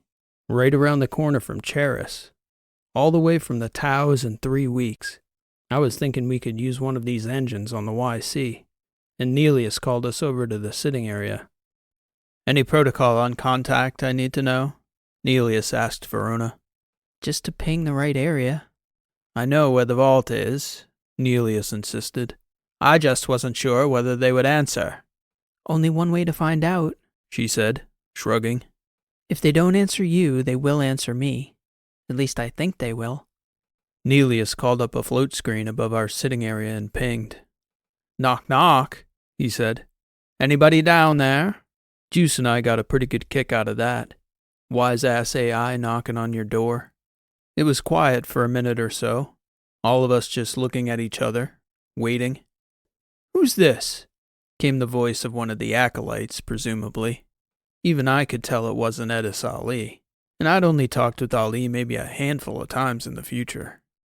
Well, hello down there. This is Nelius. I'd like to speak to your boss. Is Edisali available? An image of one of those acolytes popped up on the float screen, and clearly, he'd pulled up the video feed on his end too. Acolyte Verona? I'd heard you'd gone missing in your search for... Yup. That was the moment he recognized Clemabali. He got all flustered, looking left, looking right, looking behind him. Didn't know what to do. Go and get Ali, Buddha, Verona said. Unless you want to authorize entry for us yourself. Certainly not. You dare bring him here, Verona? I dare nothing. Calm down and go get Edisali. We have business to discuss. Highly irregular, that wizard Buddha muttered under his breath as the feed flipped off. It's not against the rules to have a little fun, Nelius said, looking over at me and Juice. There are no rules, Abali said back. Correct, Nelius said. Verona just shook her head. She wasn't so amused by the charade. A few minutes later, the feed switched back on. Edisali was there. He looked a little different from my memory of him. I only met him very briefly in our first visit to the vault, so my memory of his body was of the one Rishi had built for him in the future. Here, he looked basic, like one of the old primes, a lot less human. What is the meaning of this, Nelius? You show up on our doorstep with 2 unauthorized humans? And the terrorist? No advanced warning? No communication? And Verona, I presume you've brought Abali with you to face justice. So nice to see you, old friend, Nelius said. Such a fair welcome on such a fine day. How long has it been now? 2 millennia? 4? Not long enough, Edisali said. The answer is no, Verona added. There'll be no justice, no hearings, nothing of the sort. We came to talk. And to use the workshop, Nelius said. Certain new patterns have been set in motion, so I'll need to make some new toys. Out of the question, Edisali said. This is a bridge too far, even for you, Verona, coming here with them. You've charged yourself with safeguarding humanity, Ali, Nelius said, securing a human future. Would it not help your cause to speak with the only beings in the galaxy who know the future? It would seem a foolish move to turn such a resource away. However, Edisali shook his head. Someone must account for that terrorist's behavior. A lot can change in 700 years, Verona insisted. Spare us your indignance and signal the satellite, please, Ali. This performance is fruitless, and there's much to discuss. He crossed his arms and closed the feed. Same old Edisali, Nelius said, turning toward me. Well, Burch, what do you say we get Rishi ready to travel, while Ali laces out the vault door? I guess the AIs weren't as unpredictable to each other as us humans, because Nelius seemed to know for sure what Edisali would do. He didn't have a doubt. A few minutes after the feed flipped off, a laser housed in a minor orbiting asteroid turned itself toward the planet and shot out a bright hot laser, opening up a tunnel down through hundreds of meters of water ice. And there, at the bottom of that icy pit, was the door to the vault. It may sound funny, but apart from the interior of Verona's ship, the vault for that bizarre sect of quasi-immortal wizards was the first place we'd been to since returning from the future that was familiar. It really began to hit me that we were back now, in our time, in our place, in the lives we were supposed to be living. And here was Rishi, best part of that life for me, not really living anymore at all, by all outward signs anyway. I remembered some of the technologists who'd worked on us from our first visit. They seemed equal parts concerned for Rishi, while some of them came around to ask me about my new limbs. Yeah, fine, they're all perfect, I told them, trying to shoo them away. I did really want to talk to them at some point, but, first things first. Rishi was my focus, and I wanted to see everything, to make sure they were doing everything they could. The tech started by scanning, but they also had nodes installed in her body's architecture that constantly performed systems analysis, and they could communicate with each node. I wasn't shocked by the readings. Every last node in her body reported back as perfect, no anomalous readings whatsoever, and the scans revealed no issues, structural or otherwise, with Rishi's processors or her core. Just as Nelius had said, her brain was fine. Rishi was just elsewhere. The techs had no idea what to do. I told them not to do anything. I had a hunch that Nelius would know exactly what was going on, and my other hunch was that whatever these techs did do would be far more likely to cause Rishi's body some harm than to wake her up. So they got us a dormitory room where she could rest, I guess. Or, well, not rest, but a place for her body to be unbothered until she woke up. Juice came down with me, because I planned to stay with her until she woke up. I didn't want Rishi coming to in an unfamiliar place without a familiar face to reassure her. Every few hours, Christoph reappeared and ate meals with me, giving me updates about what was going on with Edisali and Nelius. Apparently, things were pretty heated in the inner rooms of the wizard's lair.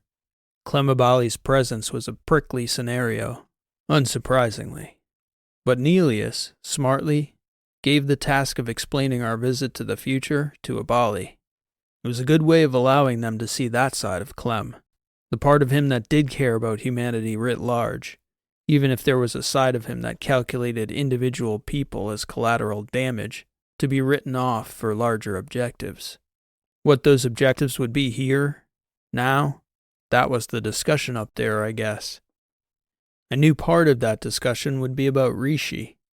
Part of me even questioned whether this coma, or whatever you want to call it, wasn't a strategy on Nelius's part, a way to take her out of the discussion while the AIs talked about the future of an uploaded human being like her.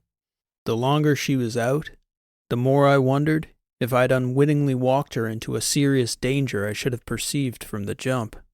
Fact, I didn't know what to think. It was hard to tell how much time was passing in that vault, but I gauged by the number of meals I went through with Juice that we had been there a couple days before Nelius himself finally came down to check on Rishi. Or maybe it was me he was checking on. Anyway, he came down. I started asking him about my concerns, what he and Edisali were thinking about Rishi's kind, the future bipals. "Relax, old friend," he told me. "Those decisions aren't ours. They're yours, Burch, and Rishi's. You're sentient beings, and we aren't murderers." This coma, though. "Rishi is fine." "Fine?" I said, looking over at him doubtfully. "Well, I cannot vouch for the exact experience she's having, but there's certainly no harm coming to her." "What about you and Edisali?" "He's finally relented. He was certainly intrigued by Abali's tales of the future. His discussions with Verona are ongoing. She's not so forgiving, that one. It's hard to know what she's feeling," I told Nelius. "She was a real human once. She gave up a lot to be here, and endured a lot while she was here. We found out many things in the future that called this entire sect into question." "I understand. Edisali does too, in a logical sense anyway. I'm not certain he views his last couple millennia as the futility Verona does. But, as I said, she's not so forgiving." "I guess we've got some time to work on it." "Never as much as you think, Burch. Time's a funny old thing. Anyway, I'll need Rishi's help when she wakes. Please come and find me when she does." We were in a dormitory in that vault, so it was a Spartan room with little more than 2 beds. These wizards were an ascetic bunch, at least in training. Simple clothes, simple foods, simple lifestyles, complex philosophy. And with the exception of a few hours where I got called out specifically to answer some questions about my role in that far distant future, things that Edisali wanted my clarification on, I'd been in that room straight out since we'd arrived. Juice sat with Rishi in those brief times. I wasn't like any of those primes, though, nor Rishi. So even as inactive as I was being, sitting around like that, I did get tired and doze here and there, and when it got time to sleep, I slept on the bed beside Rishi, as there was plenty of space. I was lying there, end of day 3, I guess, with the lights turned down, dozing, just about to check out for the night, I reckon, and I felt a movement beside me. Then suddenly, all hell broke loose. No! I heard Rishi's voice scream. No, no, no! Lights, I said, and when the lights came on, I could see her there, her arms crossed against her chest, her feet kicking her body back against the headboard of the bed. She was wide-eyed and gasping, trying furiously to inhale, almost like she was choking, which was strange. When it was running, Rishi's body had human traits built into it to mimic a biological body. A little warmth, just on the skin's surface, a pulse, and she breathed, not deeply or functionally, but performatively, and hardly ever audibly. But her voice was trying like hell to mimic the noise of breathing, and it wasn't working. It's okay, Rishi. I'm here. She let out some kind of squeaky wheeze and grabbed her hair with both hands, tugging. She looked at me like she had no idea who she was, who I was, what was happening. It's me, love. It's Burch. I can't breathe. I can't breathe. It's okay, Rishi. You don't need to breathe, love. You're fine. No! She shouted, and she tried to force herself to cough. It was odd, like her mind was trying to trigger the kind of reaction it thought her body should be having, but her body wasn't wired that way. Suddenly, I remembered what she'd told me about that first time she'd woken up after she died, in the ship. Mykon's voice. She'd told me. It anchored her. She'd told me what he'd said. You're waking up. Go easy, I said, touching her cheek with my living hand. Your name is Rishi Saral Kompans. There's nothing to fear. The voice you're hearing now is Hale Burch's voice. He loves you deeply. She looked at me with real, wide eyes, like a human would look at me. She'd never looked at me before like that, like a scared animal. Burch, she said. Oh my God, Burch. I'm dead again. I went somewhere. I know, love.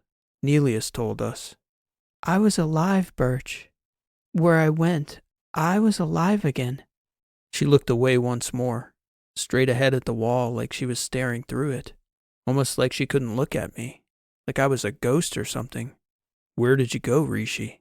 I asked her. She sat there wide-eyed for a moment, silent, still instinctively trying to will herself to breathe again, it seemed. Then, after a moment, she answered. Earth. I went back to Earth. I was shocked myself, obviously, both by that revelation and in the way it had arrived, so suddenly as I was drifting to sleep. Rishi herself was in quite a state for several minutes as I sat with her quietly. She didn't ask me much, but seemed to acknowledge that it was 3 weeks from her last memory, and that we were clean across known space, back in the wizard's vault. She hardly spoke. I asked her if she wanted to try and tell me where she went, what she'd endured. She just shook her head. Do you want to see the others? I asked her. She shook her head at me. I'm going to let them know you're back, okay? She nodded. I'll tell them to give us some space. So I did. I pinged Juice real quick and told him to let the others know. It's late, I told her. I was about ready to pass out. It's okay, Burch. Sleep.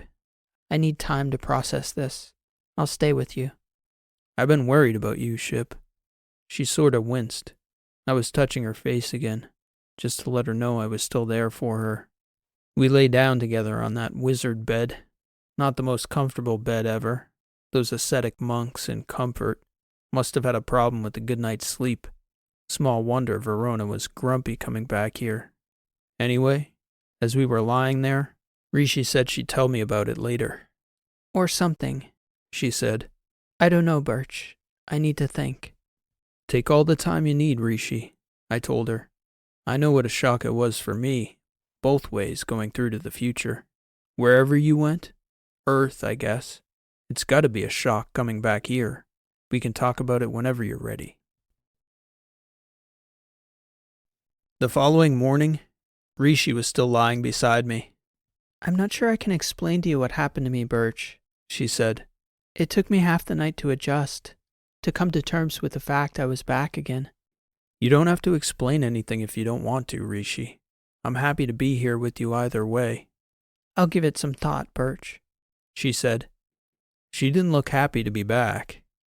Not that I had to read too deep to pick up on the way she reacted to waking back up in her own body again. But having experienced at least a similar disorientation going forward in time and coming back, I could tell something was different with her. She'd gone forward too, with little or no effects. Emotions were a strange thing with her anyway, a little like with Verona and Abali. You couldn't exactly take the emotions they projected at face value. There was always a secondary calculation.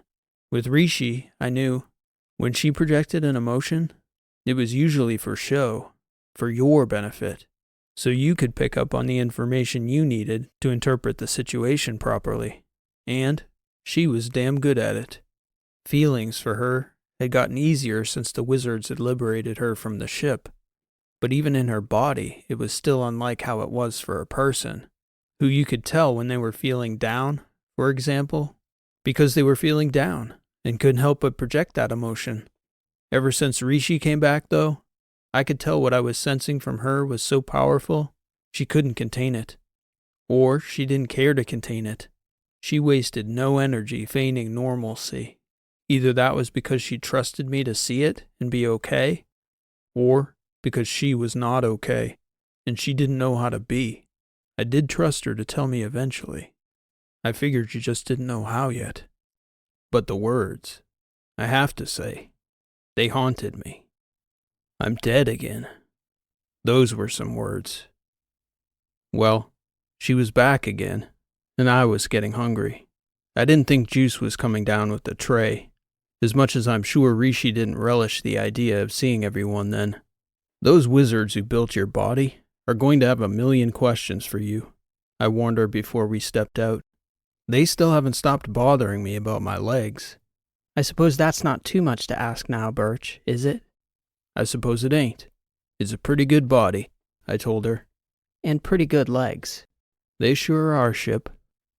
I got those legs moving up to the wizard's commissary, figuring we might catch up with the others there. It was early by wizard time, but Verona was already up there with Kristoff. They were sitting at the same table Verona was at the last time we were here, when I first met her. It sort of jogged something for me, a fondness from a lifetime ago. Rishi and I were standing across from Verona, and she could see me hesitating to sit. What? Verona said, looking up at me. Nothing, I said. I was just remembering something. She said back, looking around the room. A lot of memories in this place for me. So many years. Made you who you are, that's for sure, I said, sitting. There's a lot to be said for that. I mean, the person you are. Verona didn't look so angry as I expected her to be. I wasn't sure if she'd cleared the air, or come to some kind of understanding with Edis or what, but she seemed a lot more like that person I remembered meeting all those ages ago, before we'd spent another lifetime with her in the future. She looked over at Rishi and smiled, but she didn't say anything. It was almost as though she could read Rishi's face, or maybe she just figured if Rishi wanted to share, she would. We were sitting there quietly for a few minutes when Nelius appeared. If he had any apprehension about approaching Rishi after zapping her to who knows where, he sure didn't show it. He walked right over and sat down beside Verona, looking right at us both. "Welcome back," he said to her. "If you're feeling up to it, Rishi, I sure wouldn't mind your help in the lab. Verona's people are quite clever workers, but Edis and I could use another mind like yours to help us shape our receivers." You'll have to fill me in on the details. And, of course, promise never to subject me to another ordeal like the last one without my say-so. Nelius paused for a moment. I couldn't tell whether they were exchanging something between them, like all those primes did in the future, the telepathic conversations. They seemed to size each other up for a moment with their eyes. "I'm sure you'll agree it was a necessary experience," Nelius said. Rishi sat for a moment, seeming to consider. I do agree. "Never again," Nelius said. "Your future and your past will always be yours to travel as you see fit. As soon as you're ready, Have Verona show you to the lab. A wider universe awaits us all. After breakfast and a couple cups of coffee, Verona and I walked with Rishi down to the lab where Nelius and Edis were working with their technologists to shrink those big nodes down to something a bit more portable. We didn't really talk with Rishi about how she felt about that. I presume she knew better than we did what the consequences of it would mean. After that first encounter, she'd never had much success explaining to me her relationship to those artifacts and that being at the center of them. It was one topic she was never that open about. I wasn't certain, but I suspected part of it was that some things just were never going to make sense to us. And maybe I took it for granted that they even made sense to her. It could have been that the nodes were inexplicable. Nelius didn't do the greatest job explaining either, come to think of it. Anyway, we walked down there with her. I noticed that she seemed to be more at ease, or at least she was projecting that she was growing more comfortable in her own skin, so to say. Her nanoskin, maybe. Then Verona asked me what I had planned for the morning. Do you remember what we did last time we were here, Burch? Sure. How could I forget? Yeah, sure. Funny. History repeats, I guess. That point Christoph was making about being too close to see yourself? I guess I didn't see that, but the last time we were here down at the pool together, Rishi hadn't woken up yet. I was fretting about her ever waking up again. Verona smiled. Would you join us anyway? Indulge me. Us? She nodded. I thought it might be Christoph down there waiting for us, but when we went inside that most sacred place in their vault, it was Clemabali inside, sitting by the water like one of these monks, his legs crossed in quiet contemplation. It sure was a sight. A turn. Must have been even more shocking for these wizards to see. So we sat down poolside, Verona and me and Clemabali. I remembered all those years ago now, how Verona reassured me about my new legs, that I could sit like her, cross-legged by the water. I guess this time I could understand her and Abali a little better. Here, for these acolytes we passed in the hallways, it wasn't even 2 years that had passed. For us, a full lifetime. Neither of us could have imagined sitting there quietly with him back then. 2 very different friendships, Verona stated, and both of them began at these waters, about 700 years apart. Coming back, is that what changed your perspective? I asked her. You seem a bit less... I guess I didn't know how best to put it. Angry? She said, an eyebrow raised at me. Well, you were agitated at something. Edis Ali, I think, mostly. The waters? She said. No, I don't think coming back had much to do with my perspective. I did clear the air with Edis Ali, but Clem had more to do with it than anything. Oh? Don't sound so surprised, Burch, Clem said, opening his eyes and turning toward me. You want to fix a problem. You go to an expert. The way I see it, there's probably no living being more of an expert on living with anger than I am, seeing as I got about 1,000 years' worth of experience. I nodded and shrugged. I guess that made pretty good sense. It's good to see, I told Verona. You know, we never really talked about it, but I have to say, Clem, you were very different than I expected you to be. What do you mean, Burch? Well, when we got to the future, you know, Verona was mostly responsible for our keeping an open mind. But we'd heard of you before we met, would be one way of putting it. He grinned. I sure didn't expect this version of you, I said. Zen Master Clemabali, sitting by the wizard pool, giving graduate acolytes lectures on coping with anger? Verona let out a proper laugh at that, so much so that Clem and I both looked over in shock. It was like a once-in-a-lifetime occurrence. We both sort of enjoyed that moment for a moment, and then Clem turned back toward me. You're asking what changed, Burch. It's not easy to change in a single lifetime. It might be the hardest thing to do. I can't imagine changing 1,000 years of patterns, having lived 100 now myself. I lived a great many decades with hatred and resentment, Burch. And then I went to the future. That was the first time I went anywhere so far from my life. The thing that changed for me there was I got the greatest gift anyone could have given me. A totally clean slate. And I wasn't angry anymore. It took me so far away from the sources of my anger, I was able to see clearly for the first time. And you know what I saw, Burch? I saw that I'd spent decades, centuries, not spent. That's too neutral a word. Wasted. I'd wasted 10 lifetimes hating people who'd already been dead nearly as long. The biggest thing that changed me, after I understood that, was I resolved to let the dead be dead. Not just for their sakes, but in me. Close those accounts. They were beyond my retribution. I'm never going to be a good person, or even a decent one. But after a millennium of living, one thing I can say is that I'm not going to be one who's a puppet to his own irrational hatreds. There's more than enough directions to point my rational hatreds to. There's a sentiment, I said. God, that just reminded me, Verona said, looking over at me and then the door. The last time we were here, Burch, and who came walking through that door? I looked over at her, and then she looked back at me. And of course Clem noticed. Well, we're back now, Verona said. We need to have the conversation eventually, Burch. How confident are you in your Zen training, Clem? I asked him. How about you start at the beginning, Burch, and we'll see. I told Rishi about that conversation later that night.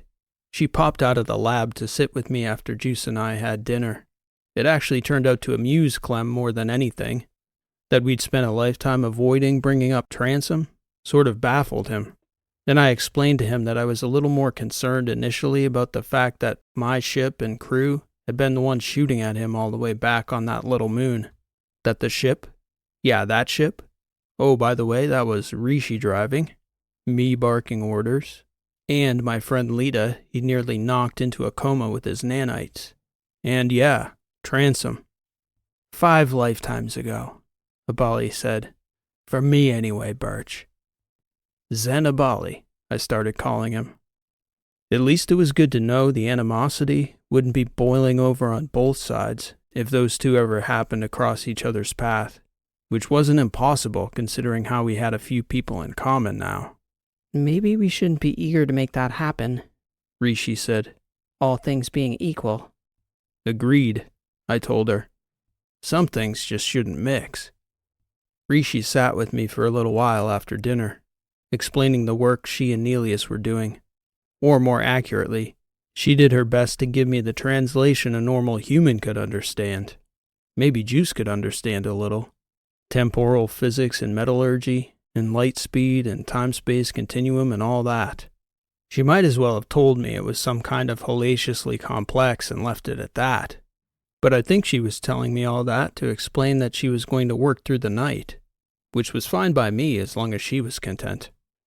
I didn't see Rishi or Nelius at all the following day.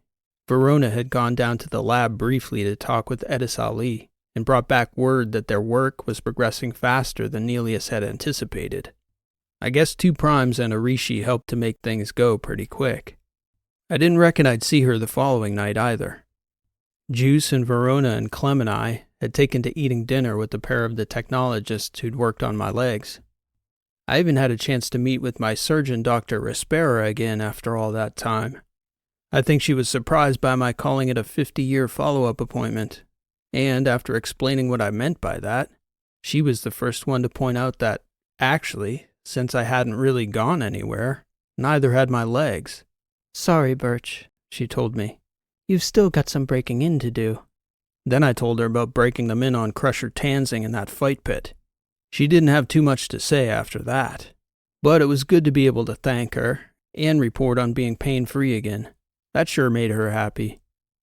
I was asleep the following night when Rishi busted into the room in a huff. We need to go, Burch. Get up. We're leaving. What's going on, Ship? As the lights came on, I could see.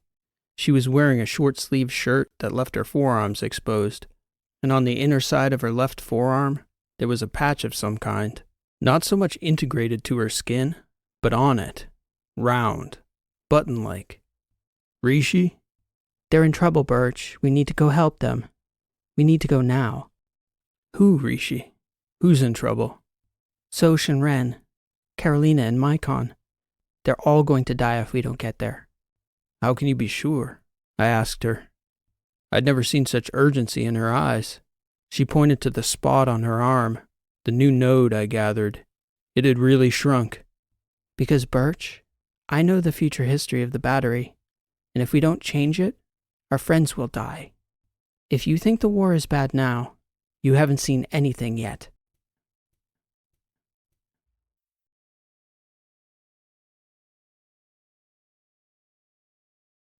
Metal.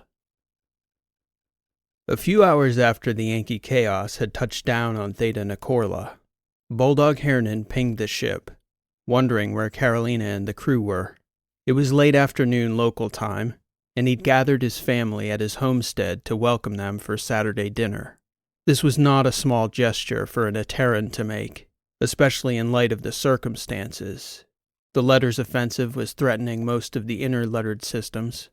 Akop Hernan had just returned to his family, and Carolina and crew had only recently been his captors, having abducted him from Alpha Petros right before the fighting broke out.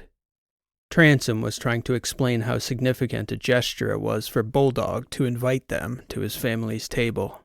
"It's a big deal for Etterans, Carolina," Sebastian said. "At least those of us with families.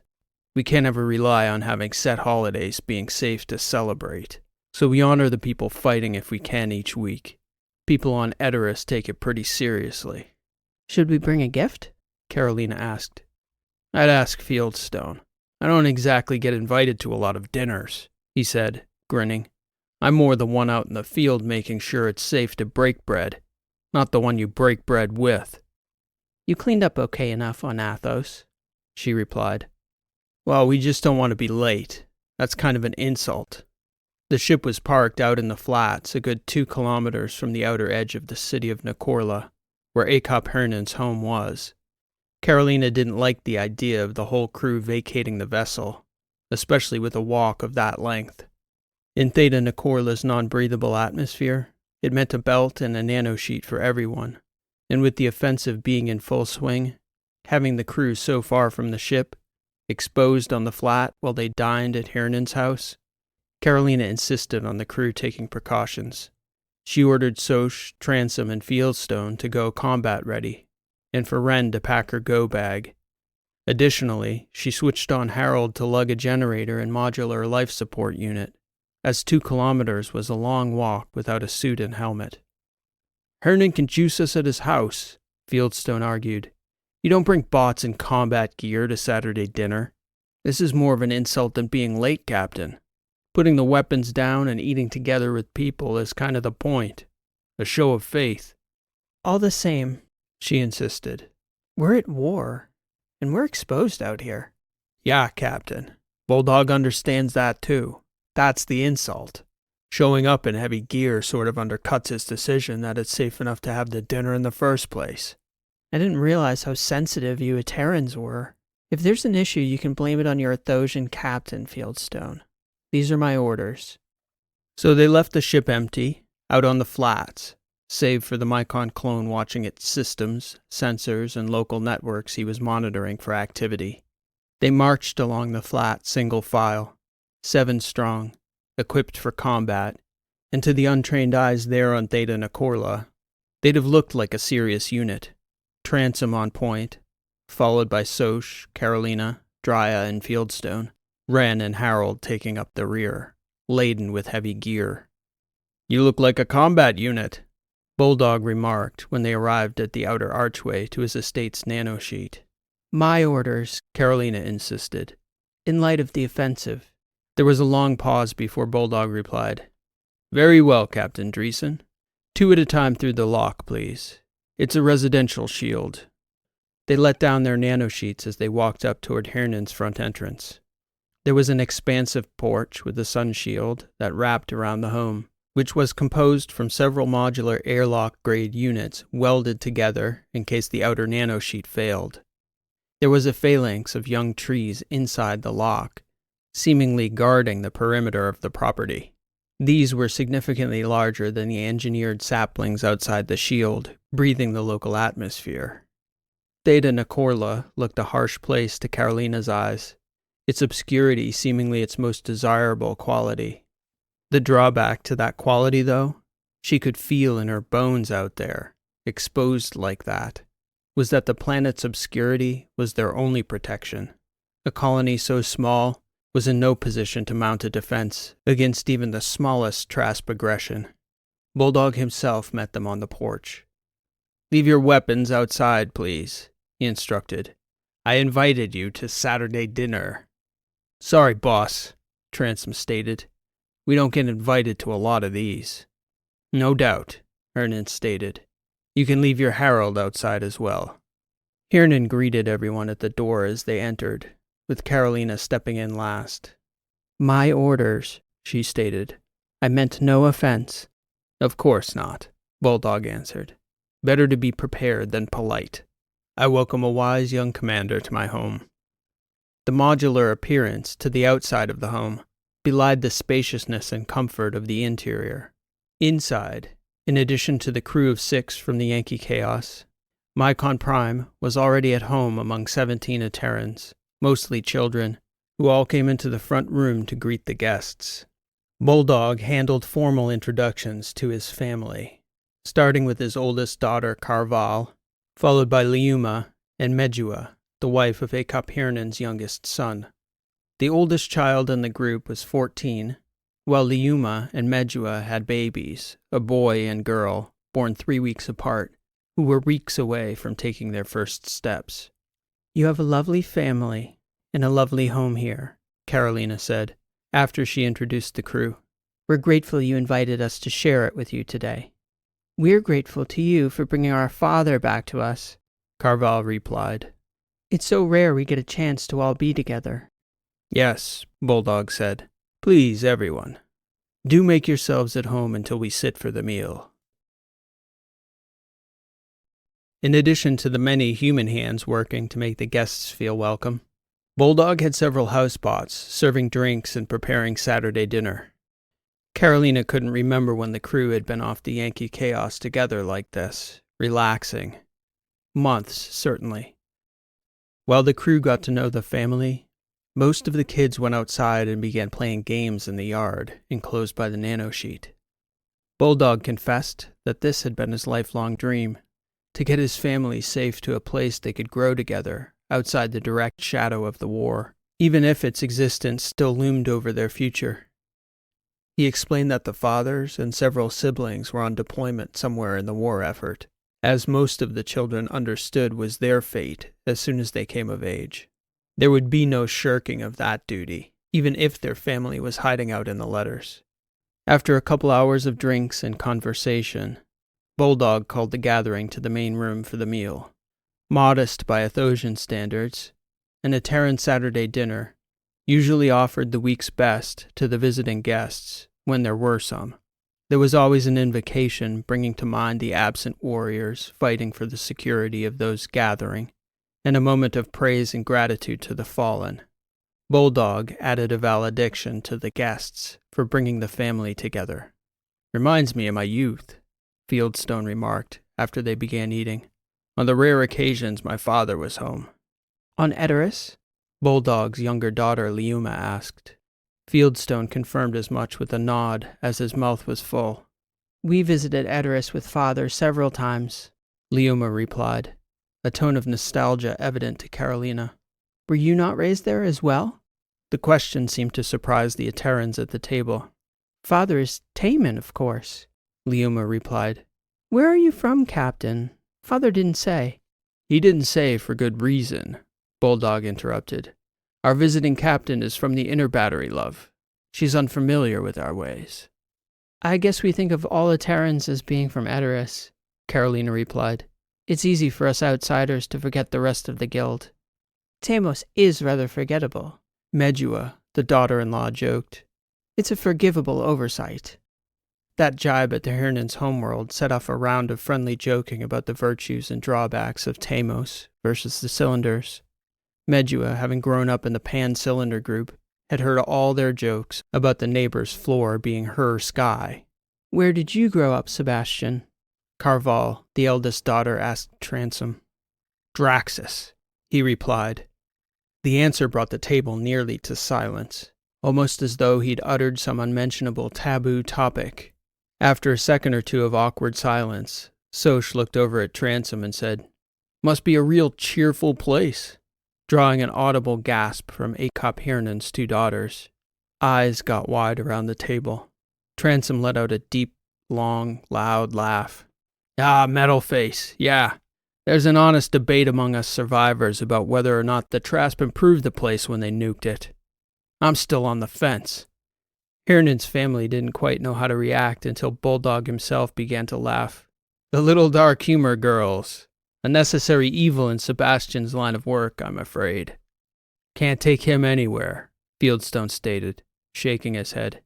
He's useful to have around when you need him, though, Carolina said to the Hernan girls. "Speaking of which," Mycon Prime interrupted, approaching the table, "I need to borrow Sebastian for a few moments." "Something I should know?" Carolina asked. Mycon didn't verbalize his response, nodding his head toward the table, as though to leave the question open. "I'll join you," she stated. "Please excuse us, everyone." The 3 of them stepped outside onto Hernan's front porch.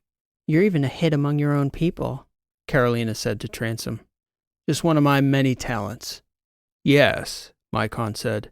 "Regarding those talents, my counterpart and I would like your expertise on this."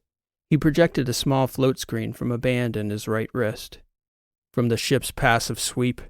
Transom asked, examining the screen closely. He stared at the readout, shaking his head. "Multiple disturbances. Maybe some symmetry there." "What is it?" Carolina asked. "I need a look at this," Transom said. "Possible contacts." The readings showed potential imbalances in the upper atmosphere, though it was difficult to tell with the Yankee-Chaos parked out on the plain at ground level. Transom had the ship fire off a high-altitude fly drone that would take a couple minutes to deploy and spit back readings. "Guests?" Carolina asked. "Let's hope not," Transom said. "I was just starting to have a good time in there." They donned eyewear to view the readouts and put up their nanosheets. Transom took them up a slight incline, just outside Hernan's property. He wanted a clear line of sight to the ship. By the time they'd climbed the small, rounded crest of the hill, the fly drone was up and spitting back readings, telemetry, Mycon's interpretation insets, and visuals. "Well, shit," Transom stated. Though Carolina was looking at the same screen, she missed the significance of it. "What?" "Metal," was all he said, as though the meaning of it should be obvious to Carolina. "In plain language, please, Sebastian?" "Petros wasn't an accident, I don't think. The Trasp must have been on Hernan. Maybe his family. They're here anyway, and we are properly pinned down." "The Trasp are here. Now?" "In 3 or 4 minutes, sure," he answered. "You don't seem overly bothered by that fact, Sebastian." "Pants shitting never once improved the situation, boss. Plus, I got a sense the old dog's got some contingencies here we don't know about," Transom said, gesturing for Carolina to follow him back down the hill. "Let's get inside before they get line of sight on the city." "The ship," Carolina said. "Nah, boss. They'd hit it with LRMs if the YC so much as warmed its engines right now. Best leave it grounded." "And fight them?" Transom was jogging down the hill effortlessly at a clip that challenged Carolina. "No one fights metal unless they have a death wish, boss. Let's go see about that contingency first." A warfighter like Akop Hernan never retires completely. The instincts don't ever fully recede. And Bulldog hadn't been retired this time for a full day yet. As much as he seemed at ease here on Theta Nicorla among his family, he knew what Transom and Carolina's departure meant. Bulldog could read the looks on their faces when they returned well enough that he hardly needed to hear the words. "Shame and echo," he declared to his family and housebots. The table was abandoned calmly, the mothers each attending to their group at the end of the table, which was well ordered, and the children knew what the words meant and fell in by age, disappearing from the room in a matter of seconds, the eldest ushering the youngest and the middle children taking account of each other. "Too far out to get back to your ship?" Bulldog asked Transom. "We're pinned. Meat or metal?" "Metal," Transom answered. "Let this be a lesson in command, Ms. Dreeson," Bulldog Hernan said. Fortunately, a positive reinforcement. You'll never regret being prepared today. You're welcome to grab your gear and follow us. Unless you'd like to stay and find out what sort of orders the drones and strike bots have. Fetch Harold and the gear and fall in, everyone, Carolina stated. Sorry, Bulldog. This seemed like a nice place your family had here. We didn't choose it for the ambiance, Carolina. Walk with me. Bulldog eyed Fieldstone, who was standing at the front door, eyes on the old Etteran war chief, who snapped his fingers and summoned a floater, a small glowing ball drone, for the guests to follow to the lower level when they were ready. Then he left with Carolina and Transom walking directly behind him. Time, Bulldog asked. 2 minutes, maybe, now, Transom answered. Well enough, Bulldog said. Hope you've got good shoes on, Ms. Dreeson. He ushered them down a back hallway to a set of stairs leading to a basement level. And there, in the corner, one of the Hernan's housebots stood at a yawning square hole in the floor with a steep metal staircase. The room at the bottom of that metal staircase was a square box carved out of the bedrock, with another open hatch at the bottom of it. There was a second ladder down the hatch that descended to a tunnel. Carolina and Transom waited as Bulldog slowly made his way down. He didn't seem to rush. These old legs have had their share of exercise today, he said, as he waited for them at the bottom of the second ladder. Down the hallway, Carolina could hear footsteps and hushed voices. All down? Bulldog barked down the corridor. 4, Carval replied. 6, Leuma followed. 3, Medua stated, at which point Bulldog nodded. All yours then, daughter, he said, giving the command to Carval to lead the family down to the lower lock. Sealed? He asked her. Not yet, Father, Carval answered. Very good, I have it. Carolina waited quietly beside Bulldog, who only began to follow his daughters and the children when he saw the glow of the ball drone at the top of the ladder in the upper room. Carolina could hear the weight of Sosha's metal leg descending. Down the dark, narrow corridor, there was another ladder in a tube-like tunnel that led down to another square room. Hold here, Bulldog stated when they reached the bottom of the ladder. Scanning for trackers? Carolina asked. I doubt they followed your ship, Bulldog stated. Otherwise they'd have visited us sometime between Alpha Petros and our arrival here, Ms. Dreeson. So either the Trasp tracked someone in my family, or they had some human intelligence placing me here. Theta Nakorla is too far out to be of any strategic value in this offensive. That's one of the reasons I chose it. One of the reasons? Carolina asked. The lava tubes under the city, Hernan answered. If you think my family sets roots anywhere without a safe way out, well, you'd think wrong. Like I said, boss, Transom stated. Contingencies. A light popped up on Bulldog's eyepiece in the darkness.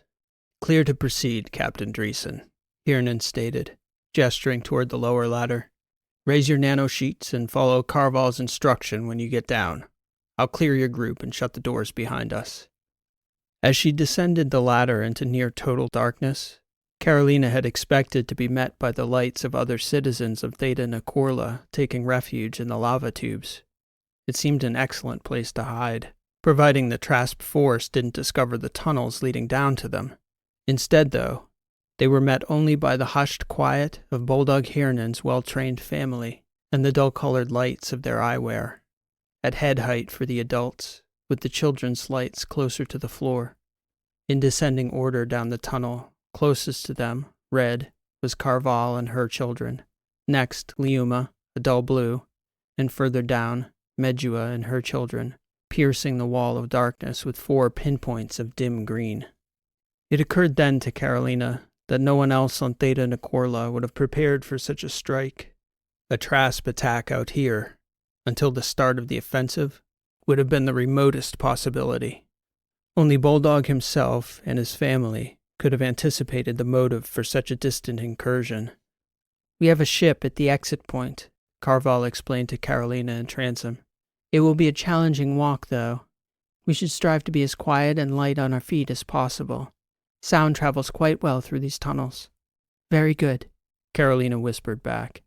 When the rest of the Yankee-Chaos crew descended, Carval arranged them in single file, with the exception of Harold, whom she placed between Liuma and Medua's families to space out the power and life support charging stations, 2 of which were already on hand with the Hernan housebots, who'd descended first. Bulldog Hernan came down last with Fieldstone and Drya. He was sporting a sleek exoskeleton, which he'd had stashed in the lower level beneath the scanner, along with a gear pack. The floating ball drone hovered down with them as well. This is cozy, Wren said at a volume she thought was quiet enough to be audible only to Soch and Carolina beside her. But as she heard her voice echoing down the lava tube, she followed the comment with a whispered, "Sorry." "Very good, Doctor," Bulldog stated. "Comforting to know you're with us. Wit, wisdom, and a surgeon's skilled hands are never a liability." He was, as he mentioned before, in the process of closing the doors behind them.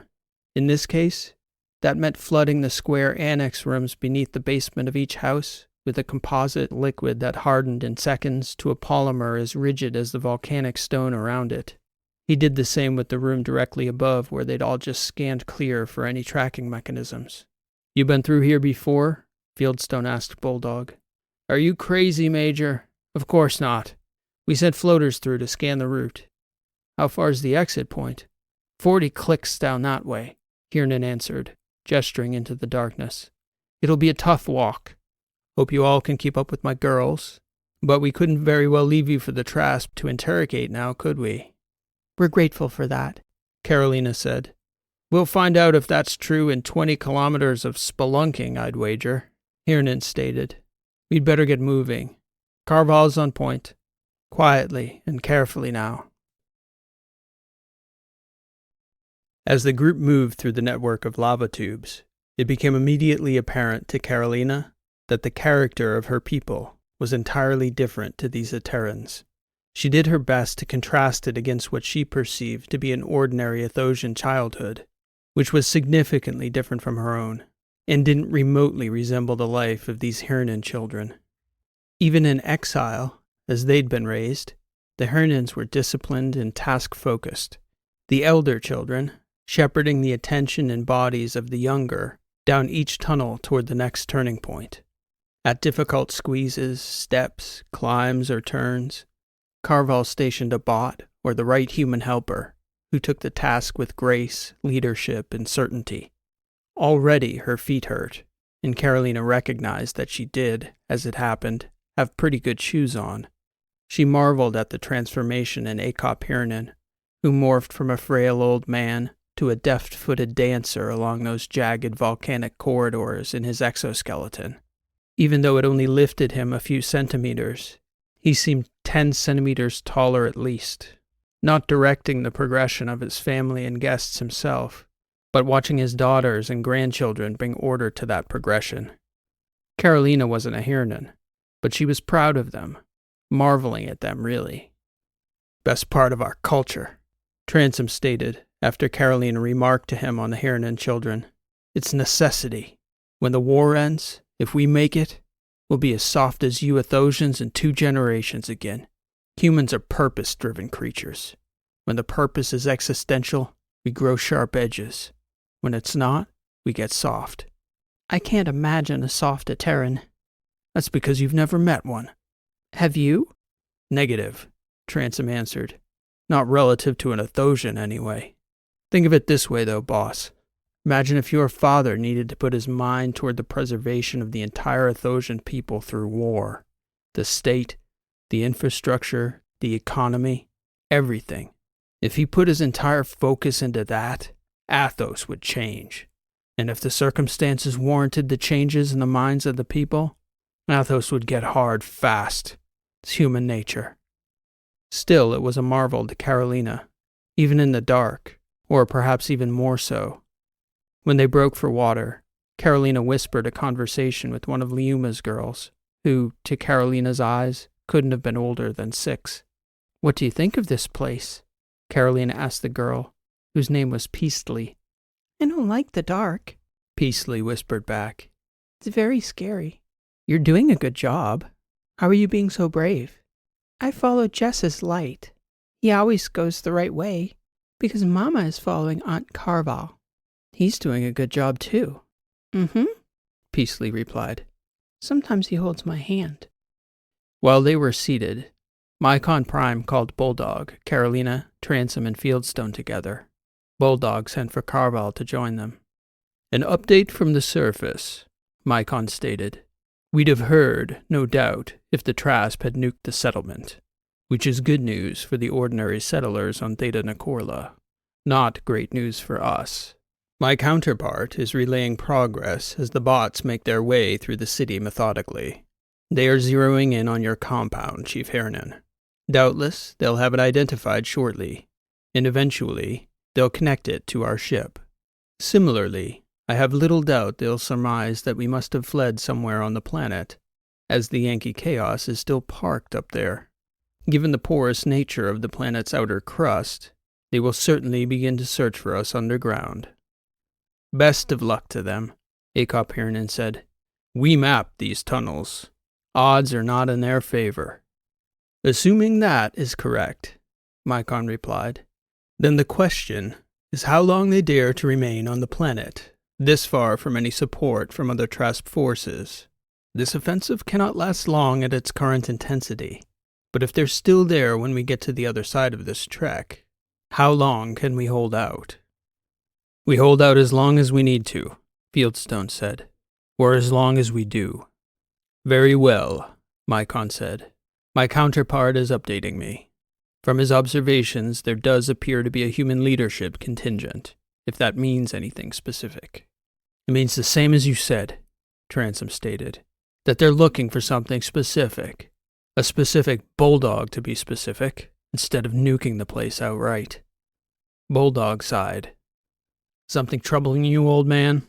Fieldstone asked. A disappointment, he said. Carolina and I spoke about this, how the Etteran High Command might finally let me escape the war. I guess the Trasp don't feel the same. And I suppose, if I were them, I'd see me as a high-value target as well. We all understand, Father, Carval said, placing her hand on Bulldog's arm. We got half a dinner, darling, didn't we? Far more, Carval replied. And far more yet to come. We're all prepared. Then let's carry on, Bulldog stated. When you're ready, daughter. The group made good progress into the lava tubes, which were labyrinthine and tight near the Hernan estate. But as they moved deeper into the network, each turn seemed to move them into a larger tunnel with deeper echoes and longer stretches of walkable floors. Even so, the going was not easy. Much of the journey was more a scramble than a walk, with each stumble representing a threat to serious bodily injury. The walls and floor were composed of sharp, jagged volcanic rock, and sometimes even glass that could cut open the toughest of clothing, which meant it would certainly break the skin beneath. In the first several hours, mostly there were scrapes and abrasions. Again, mostly on the hands of the travelers as they reached for the walls to break a stumble before it became a fall. At times, in tight quarters or on climbs, the sharp rocks cut through gloves to hands, and Wren was called to open her bag and attend to a minor wound. The group walked for nearly 6 hours, making almost 10 of the 40 kilometers before their progress was flagged by repeated stops for water, a power recharge on the bots, or by a refresh to the atmospherics within the human walker's nanosheets. It was nearing the end of the day. You didn't come prepared to camp, Akop Hernan stated, more than asked to Carolina. No, she said. You did? We have hammocks for the children, yes. It's about time to deploy them. We'll make do, Carolina declared. Let us know if we can help. The Hernans ran a line along the rocks, fixing one end of their hammock barracks to the cavern wall, while running a second end line down the middle of the tunnel, supported by their 2 housebots, who balanced that end line on supports, pulling it taut against their bodies in perfect counterweight. Then, the children settled in. We'll have an early start, Bulldog declared. Get your rest, everyone. Carolina curled up in a large natural bowl along the side of the tunnel wall, with her overshirt for a pillow. None of the adults got much rest. After the party rose in the morning, Mycon called the leaders together to relay that during the night, Contact to his clone and the ship was suddenly cut off. What does that mean? Carolina asked. Nothing definitive, Mycon replied. One of several scenarios is possible. He could have sequestered himself elsewhere to avoid being detected if the Trasp boarded the vessel. The Trasp may have destroyed the ship outright, and therefore my clone with it, or he may have chosen to self-terminate rather than be subjected to a programmatic interrogation. The Trasp do know my model well. What do you think is most likely? Any of the above, Captain. The one certainty is that we will no longer have input on the situation on Theta Nicorla's surface. Not until we power up my ship on the other side, Bulldog declared. The vessel is well hidden in a lava tube, but we can sneak a bird up to get a look to see when it's safe for us to fly. So we press on, Carolina said. Behind you, Carval. The group made excellent progress on that second day, closing 14 clicks by mid-afternoon and another 7 by that evening. Then, the leaders gathered to debate stopping for another night of rest. Ultimately, Wren interrupted, giving the final word. People fall when they're tired, and we are all tired, especially the little ones. Sound thinking, Carval echoed. The survey has the route growing more difficult again as we near the surface once more, Doctor. We should be prepared for the final stretch. During the night, sleepless as they were, Carolina and Bulldog sat together, their backs perched on packs against the wall as they sat on the flattest part of the floor they could find. I'm not a military tactician by any interpretation, Carolina said, but if the Trasp were after me, I know I wouldn't want my family beside me, Bulldog. The old man sighed. What are you going to do? We have contingencies, he stated. Of course. I suppose the answer to that question depends on what awaits us when we pop up again. If the Trasp have left the colony, we may be able to strategize a little differently. It may be that the letters is the wrong place for us. Certainly the girls and the children anyway. We'd have to go a long way to find a city that would take me back your way, Carolina. Unfortunately, I wouldn't recommend Athos or Helenia. I wouldn't take the recommendation if you gave it, Bulldog said. I have thoughts, so we shall see. If the war is not done with me yet, so be it. I've known no other life. Perhaps I'd be unsuited for a peaceful retirement anyway. What about you, though? I know you won't share your newfound understanding, my dear. Who's responsible for this mess? But you have a course of action at least? Carolina herself sighed. I doubt the war is bound to let any of us go, Bulldog. Maybe the children.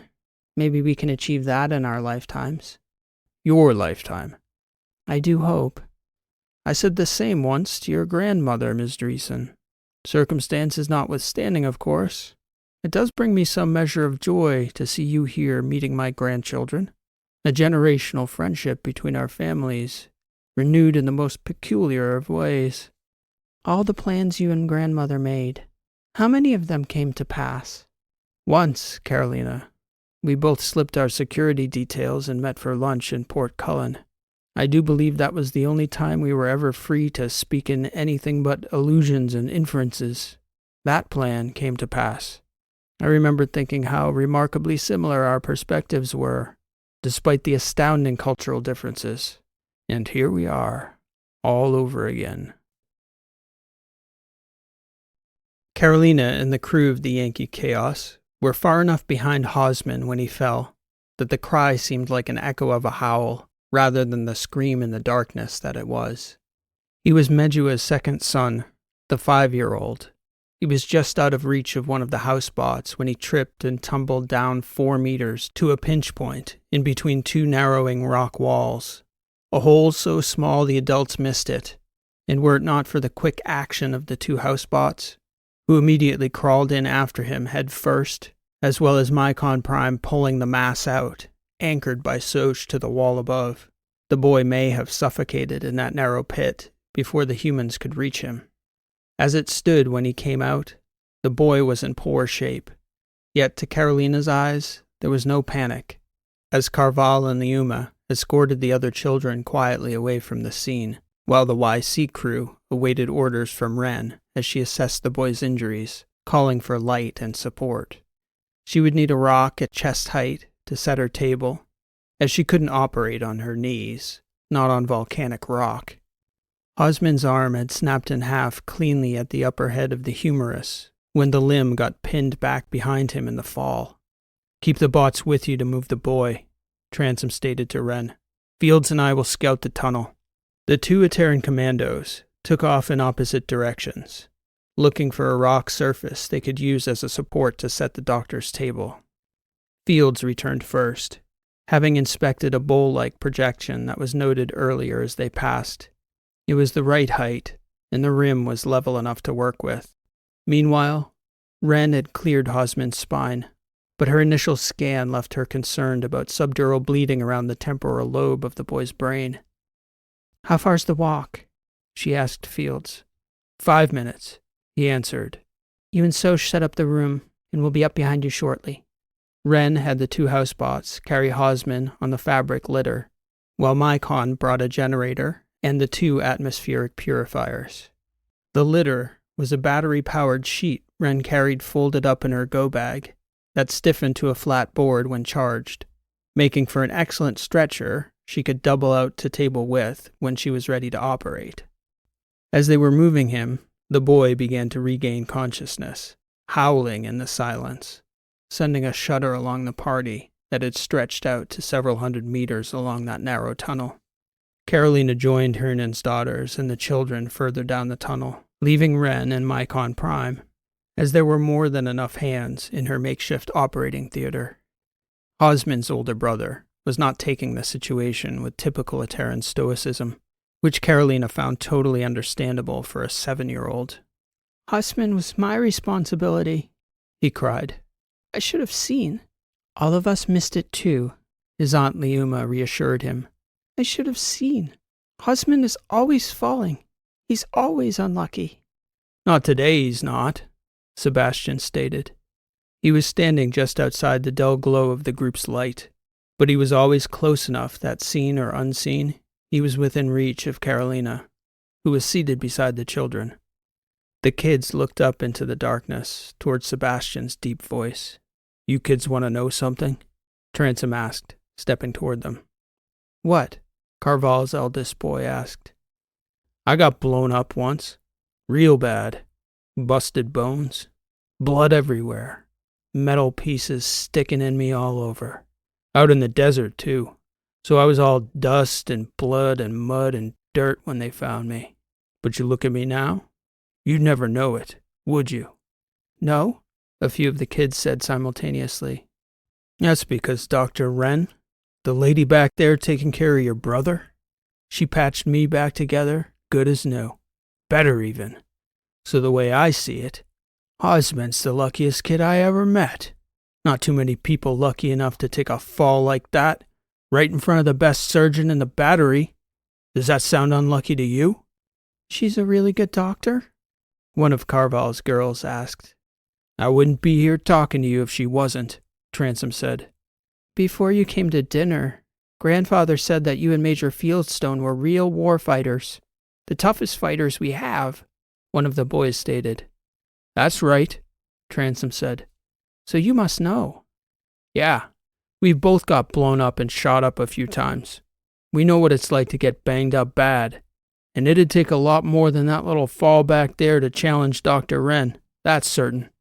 "That's good," Osmond's brother stated. "I'm glad you're all with us, Major." Osmond's fall brought a halt to the party's progress for the day. Wren was quickly able to screw the boy's shoulder back together, with Mycon's assistance. She was far more concerned with the head injury, though. To Transom's point, she carried a heavier go-bag than most military surgeons. Even most good practitioners of field medicine probably wouldn't have been prepared to do better than a few micropores to relieve the pressure in the skull. Wren had dealt with enough head trauma to understand how crucial it was to keep pressure from forming, if it could be avoided. So she always carried several syringes of ocyte, a nanotech fluid that burrowed tens of thousands of pores through the skull, allowing any excess fluid to seep away before pressure could build up and cause damage to the brain.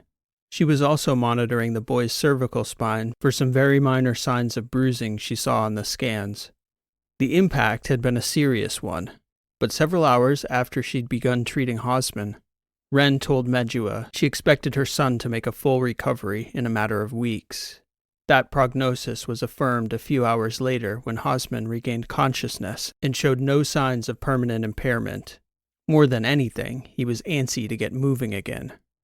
Bulldog sent Fieldstone ahead with one of the housebots to prep the ship. He wanted what passive readings they could gather on the Trasp force if they were still up on the planet. Then they agreed to settle where they were for the night and catch up with Fieldstone the following day. The party arrived at the base of the exit shaft shortly before noon the next morning. The Hernan's bug-out ship was a civilian cruiser about half the size of the Yankee-Chaos. It was tucked neatly behind a camouflage tarp nearly 100 meters deep in the lava tube. Short of a drone making a run down the shaft, the Trasp weren't going to get readings on it unless the group properly powered up the ship for takeoff. As it stood, Fieldstone had been taking readings on passive comm signals as best he could from that position. The news was not good.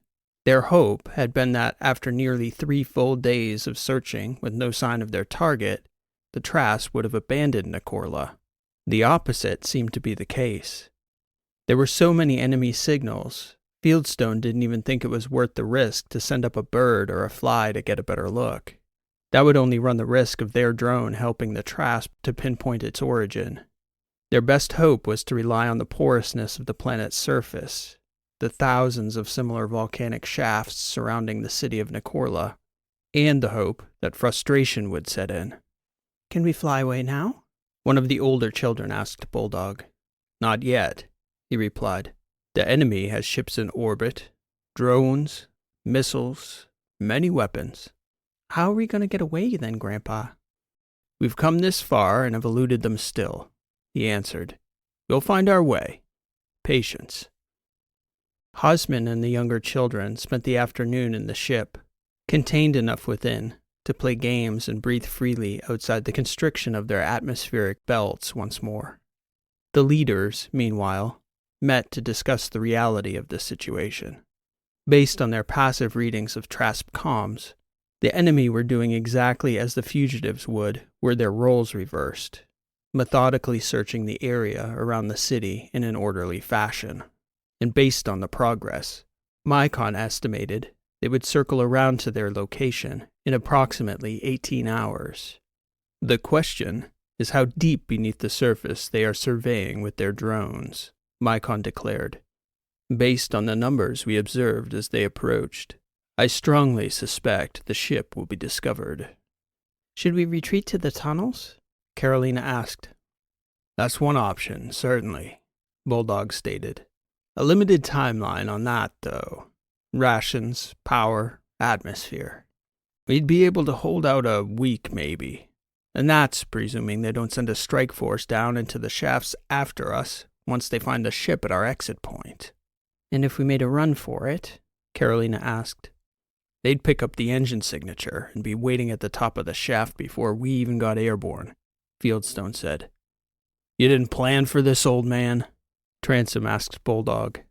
For a 5-day siege? As it happens, no. Who'd have figured they'd be so bold? Or want me so badly? Frankly, it's puzzling. And nothing from your clone? Transom asked Mycon. I'd have notified you immediately. Sorry, no. Still pinned, then, Carolina stated. Soon, the contingencies change, Bulldog stated. If they want me this badly, they may get me. I'll be damned if they get my family. Captain Dreeson. We'll do everything we can if it comes to it, Bulldog. I wouldn't say we're there yet, Fieldstone stated. Maybe not, Bulldog Hernan replied. But we're certainly at the point we should start planning for my surrender.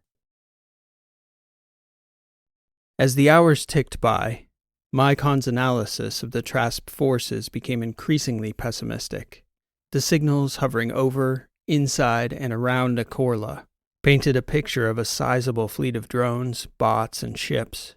This far out, even if the Letters sent a battle group of their own to intervene, the Trasp were well positioned to dig in, especially in light of the composition of the force. This much metal hanging over our heads, too, Tanzing declared. They're not letting us out of here without getting what they came for. Bulldog began speaking with Carolina and the two Etteran majors about how he might surrender himself in such a way that his family and the crew of the Yankee-Chaos could sneak off Theta Nikorla unscathed. The main problem in his mind was proximity. Wherever he appeared on the landscape, the Trasp were certain to canvass with increased scrutiny. Mycon quietly pulled Carolina aside to relay another possibility. I wanted to discuss this with you, Carolina, before telling Akop Hernan or the rest of the crew. But there may be a way for everyone to escape. If the Trasp want Bulldog Hernan, we give them Bulldog Hernan. What do you mean, Mycon? The Prime AI paused, exhibiting a look of concern, as though distracted. One moment, Captain. I am tracking an anomalous signal heading out from Nikorla. It seems to be coming our way. One of the Trasp drones? He shook his head. Not a drone. Not even Trasp. Then what? It is the Yankee-Chaos herself. How? If you're not flying it, who is? I would bet on the Trasp, Captain Dreeson. Somehow they must have tied some communications trail to us here. A tag in one of the bags. A piece of Socia's hardware, perhaps. My body, maybe. Perhaps they've cracked my clone's encryption. I'm not sure. Tanzing gave a hand signal to Bulldog and Fieldstone, and they began ushering members of their party unsuited to combat to the ship. The children, the doctor, and Bulldog's daughters. Soch took up a position halfway to the tube's exit, while Dryad took up a position with Bulldog behind the forward fighters. They had a plan in place, of course, these warriors, for a last-ditch defense of the tunnel. It's flying funny, Mycon stated to Carolina, as though hobbled. The YC? Yes, listing. Now taking an obscure flight path directly toward this position. What do you make of it, Mycon? I don't know what to make of it. The only reasons the ship would be flying thus is if it took damage in the incursion, or the pilot wanted to give the perception that the ship were damaged. The familiar sound of the Yankee-Chaos's engines began to quietly creep down the lava tube, growing slowly louder as the seconds passed. Whoever is in our ship, they know we're here, Mycon stated. They've touched down now at the lava tube's entrance. Tanzing and Fieldstone looked over at Mycon and Carolina from their positions, gesturing as though to inquire what might be coming down the tunnel. Mycon Prime shook his head and ushered Carolina back toward the Hernan ship, making clear they didn't know. For nearly a minute, a tension hung in that dim cavern as the faint humming wheeze of their own engine echoed down the jagged rock corridor. Then, suddenly, a voice. Would you believe it? Some damn idiot abandoned a perfectly good spaceship out on the lava flats back there. I can't imagine who would do such a thing. Wren came bursting out the lowered back gate of Hernan's ship. Burch! She shouted, rushing up toward the tube's exit. To Carolina's ears, the familiar voice did sound like him, but under the circumstances, she wasn't nearly as certain as the doctor. She thought her ears might have deceived her, until she could see Burch's familiar profile against the dark backdrop of the tunnel ahead. Doctor! Tanzing shouted, trying to catch her attention, exhorting her to take caution. But she didn't listen or slow down. Wren knew it wasn't a trick. That, or she didn't care if it was somehow a Trasp trap. She wouldn't be deterred from walking into it. Burch, too, came further into the tunnel, walking casually, approaching as though meeting friends, as though he knew exactly what to expect at the bottom of that tunnel. It is his voice, Mycon stated. A perfect acoustic match.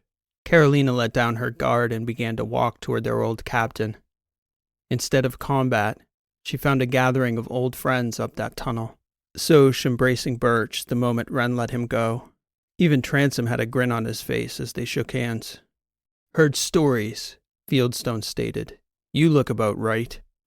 Speaking of stories, Burch said, wish we had time for them, because we sure have our share of them on our end. The situation's a little prickly, though, and I imagine you'll want to get Bulldog and his family out. How do you... Carolina began to ask. Hello, Captain, Burch said, stepping forward and embracing her. That'd be part of the story. And how did you get past the Trasp? The answer to all questions is either we are extraordinarily lucky, we're Trasp ourselves, we know the future, or maybe all of the above. Burch, you said we, Carolina asked. Who's flying the ship? Who else? Only the best pilot in the galaxy. Now, we've got a plan, but it's going to require everyone to act fast, be cool, and trust me. I figure you can all handle that much. That's what we do, Soch said. Just give the orders, boss.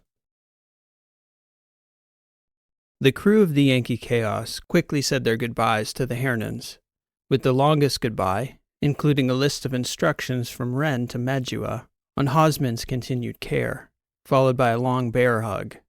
When the young mother released Ren, Burch led the way back to the Yankee-Chaos. Once aboard, Burch and Carolina stood at the head of the table while the others got settled in the atrium. Burch was clear. They needed to be cool. Everyone needed to be cool. Whatever happened, they couldn't make the first move no matter what. He made Soch and Transom promise. This guy I don't know, Burch said, eyeing Fieldstone. Etteran too by the sound of you. Can you be cool? Cooler than those two, Field said, gesturing towards Soch and Transom.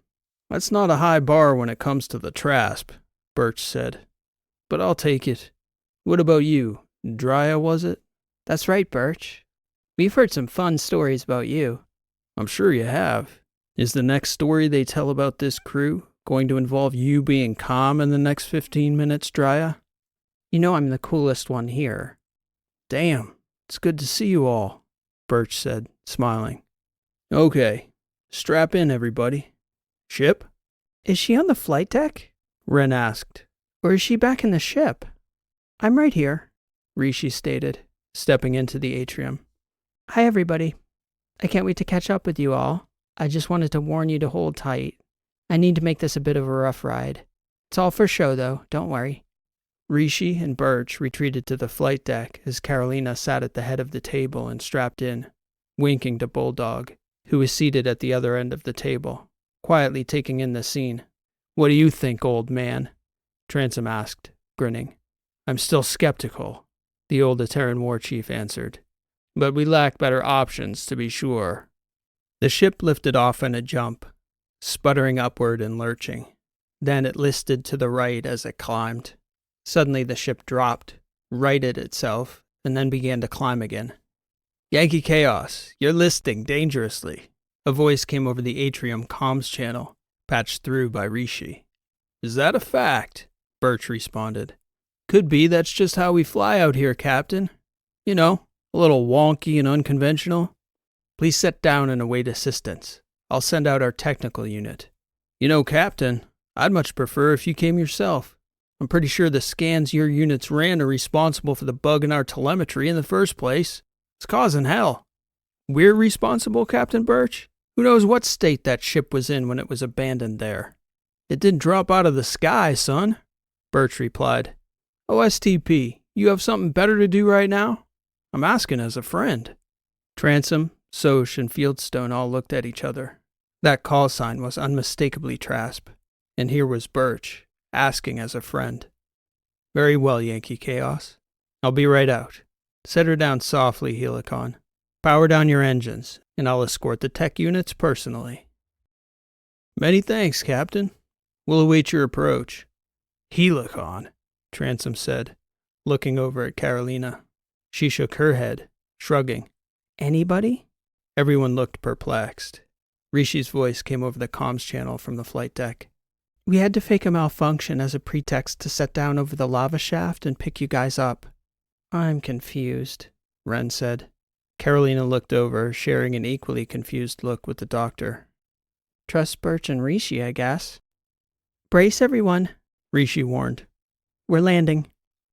The ship, which had been bouncing, listing, and righting itself, now slowed to a near hover and suddenly bounced off the ground and thudded to a stop. A hard touchdown. Burch and Rishi emerged from the flight deck after a moment. Okay, Burch said. Just so nobody freaks out when it happens. We're going to have to abduct this Trasp captain so Rishi can take his place and turn in Bulldog. Touching down, Helicon, the voice of the Trasp captain echoed through the atrium. On your 3 o'clock now. I have 2 service bots on the way. Wave them off, Omar, Burch said. They won't be needed. I found the source of the problem. Do you still need my assistance? Please, affirmative. All right, I'll be right over, the Trasp captain replied. You're on a first-name basis with the Trasp OC here, Burch? Transom asked. You didn't tell them? Rishi asked. Didn't I? Burch said. It wouldn't seem so, love. Oh, well, you tell them. I'll go let Omar in. Burch left the atrium, headed for the rear airlock.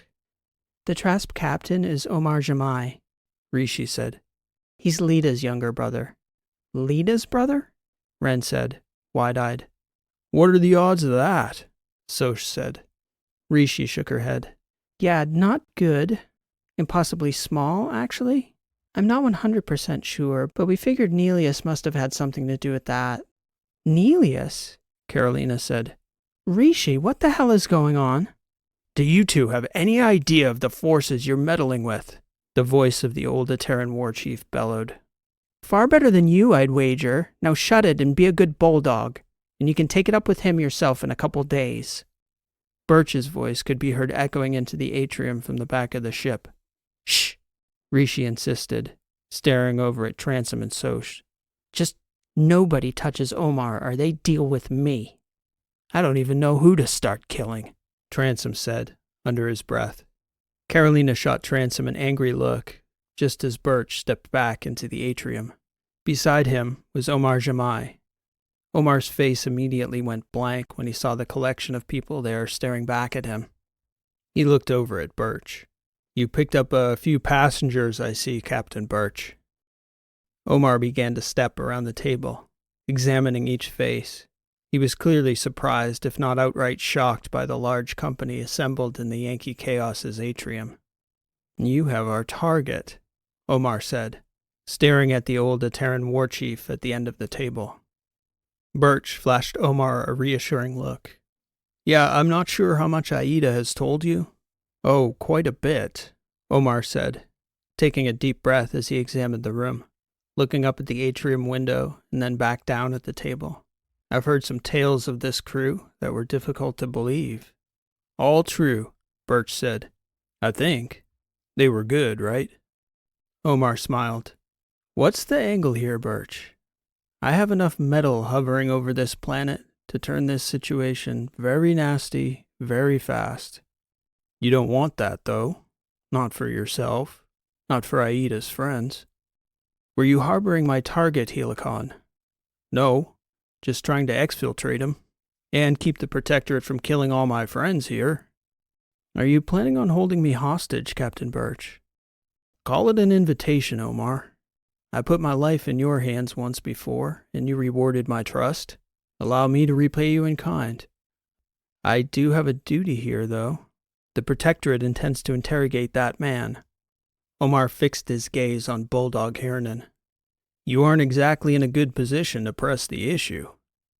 Point stipulated, Omar stated, his eyes settling on Transom as he circled the table. How to untangle this knot you've tied us in, though, Helicon.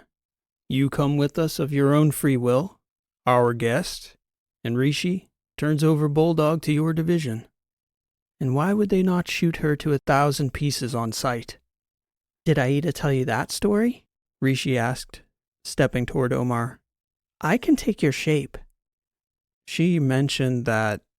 Omar stepped back as Rishi got within arm's reach. Oh, you can take my shape? Rishi nodded. Is it okay? Omar didn't protest, neither stepping forward nor avoiding Rishi's hand as she reached up to touch his face. She slowly began to grow taller, her hair and skin gradually growing darker as her features broadened and began to resemble Omar Jamai. Whoa, Ren stated. That is freaky.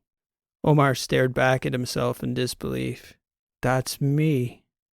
No, it's me, Rishi said back in his own voice. I'm with you, Doctor, Omar said. Whoa. Rishi's going to take him in, Burch stated. I think it might be best if you called it in first, though. Then, we'd sure appreciate it if you got all that metal off our heads, Omar. And then what, Burch? Then you come with us for a bit. How long is she going to impersonate me? Not long, Burch said. Probably not that long at all. Omar looked at Rishi again, and then down at everyone seated at the atrium table. Well, Aida wasn't lying, Omar said, shaking his head. You people really are crazy. Come on, Bulldog, Rishi said, turning toward the end of the table.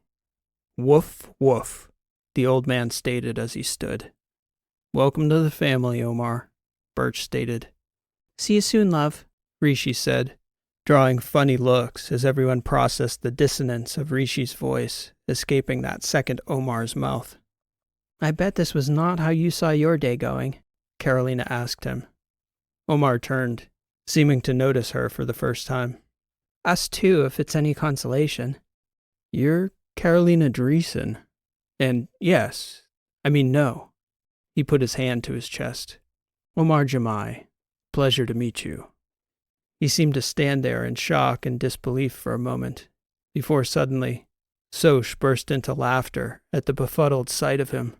Welcome to the Yankee-Chaos, Omar, Burch said. I'd tell you it'll get easier to make sense of things around here, but I'm still waiting for that to kick in myself. So what the hell have you been up to, Burch? Transom asked. Cage fighting? Wizard wrangling? Pissing off a race of super-intelligent AIs 2 million years in the future? I heard you went to Athos. As Rishi and Bulldog made their way to Omar's ship, the crew listened in as Omar relayed his capture of Akop Hernan back to his division. It was a very small contingent of human officers, 2 lieutenants, with 4 fleet operators and tactical ground directors apiece working under them. They were all young and inexperienced. Omar gave the command to recall the drones and strikers, to make an ordered tactical extraction of all Trasp assets, and to bring Akop Hernan back to Protectorate space. Then, Rishi pulled his comms line. I suppose at the very least, I won't be accounted a traitor, Omar said once he'd signed off. And my doppelganger will get credit for capturing our target. The comment was met by a long silence. Omar, who had taken Bulldog's seat at the end of the atrium table, looked around as the crew exchanged looks. What? Yeah, sorry, Omar, Ren said. That was never happening. You're going to let that old man and his family go. I don't understand. That was not Akop Hernan with Rishi just now? That was Mycon Prime, Carolina stated. We'd ask for your patience, Captain Jamai. I'm sure if you've heard your sister's stories, you're aware you've just taken your first steps down a deep rabbit hole. Burch stepped back into the atrium. He'd been poking around the back at Rishi's direction, getting the ship ready for takeoff again. I've never once seen a rabbit down this hole yet, Burch said. Hang on, everyone. We'll be taking off in a minute. Who's flying this bucket? Transom asked. You're no pilot, Burch. Rishi programmed the autopilot. Plus, we figured you and your Etteran friend could step in a pinch if need be. I'm a pilot too, Drya added. Great. 3 pilots. Where are we headed, Burch? Tau Nera. What's out there? Ren asked. Maybe about 1 million more questions. How about you all just sit tight or we'll never get there? Carolina smiled, turning her head back toward the group gathered at the table. Burch headed toward the flight deck. How's Lida? Ren asked Omar before catching herself. Your sister. The ship hummed and slowly began to rise and then accelerate. It was quite an adjustment for her at first, he replied once the hum of the engine steadied. Helicon could tell you all about that. Helicon? Carolina asked. That is Captain Burch's name, isn't it? Transom and Soch started laughing. It's Hale, actually, Ren stated. Ah, Omar said. A cover ID for the Protectorate. Good to know. What kind of a name is Helicon? Ren asked. A Trasp name, Transom barked, his eyes heavy on Omar's uniform. Your sister, Ren said, trying to break the tension. How's she doing? We miss her. She misses you. Truth be told, my sister never came home, Doctor. Your Lita did. That was very hard for me. She was the person you know, only she wasn't ours anymore, if that makes sense. When she returned to us, she had changed. How so? Aida was a fighter, a tremendous fighter, with an unconquerable spirit. When we were children, I adored that about her. And when she joined the military, that natural spirit in her was charged, singularly focused toward that aim, to the protectorate, to victory. It wasn't obligatory or part of the duty of her vows, as it is with so many of us. So many of yours, I imagine, too. Omar looked down the other end of the table, toward Fieldstone and Transom. Aida Jamai meant it. And when she came back? She hated the protectorate. She was angry and cynical. What she told me of her injuries was difficult to hear, Doctor. I met her after her recovery, but I had her records forwarded from Tresia and from the Semistratum. Ren shook her head. She should have died many times over.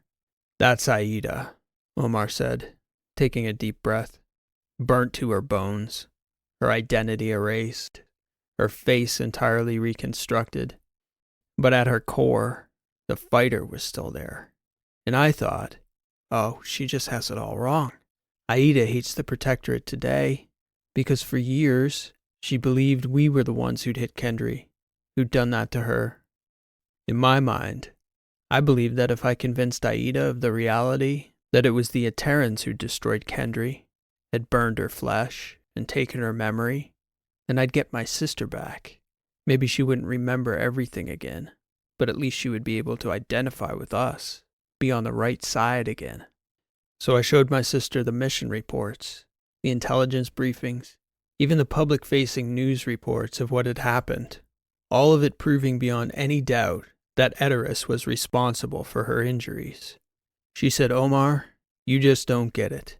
I hope someday you will. The war will never be over for me until the very idea of using a nuke on the heads of human beings becomes impossible to fathom to all of humanity, Trasp, Etteran, or anybody else. So you see, the Aida Jamai I knew from our childhood never came home. But I do believe my sister did, after all, that last piece of her, that fight. It's still in her. That's how Lita is doing, Doctor. And I'm so very grateful to all of you for the role you played in helping her recover. Carolina smiled. I think she'd be proud of what you've done today, Omar. No, I don't think so, Ms. Dreeson. Respectfully. Not yet. Omar glared over at Transom. Do you know what we call him? That man sitting beside you, Ms. Dreeson?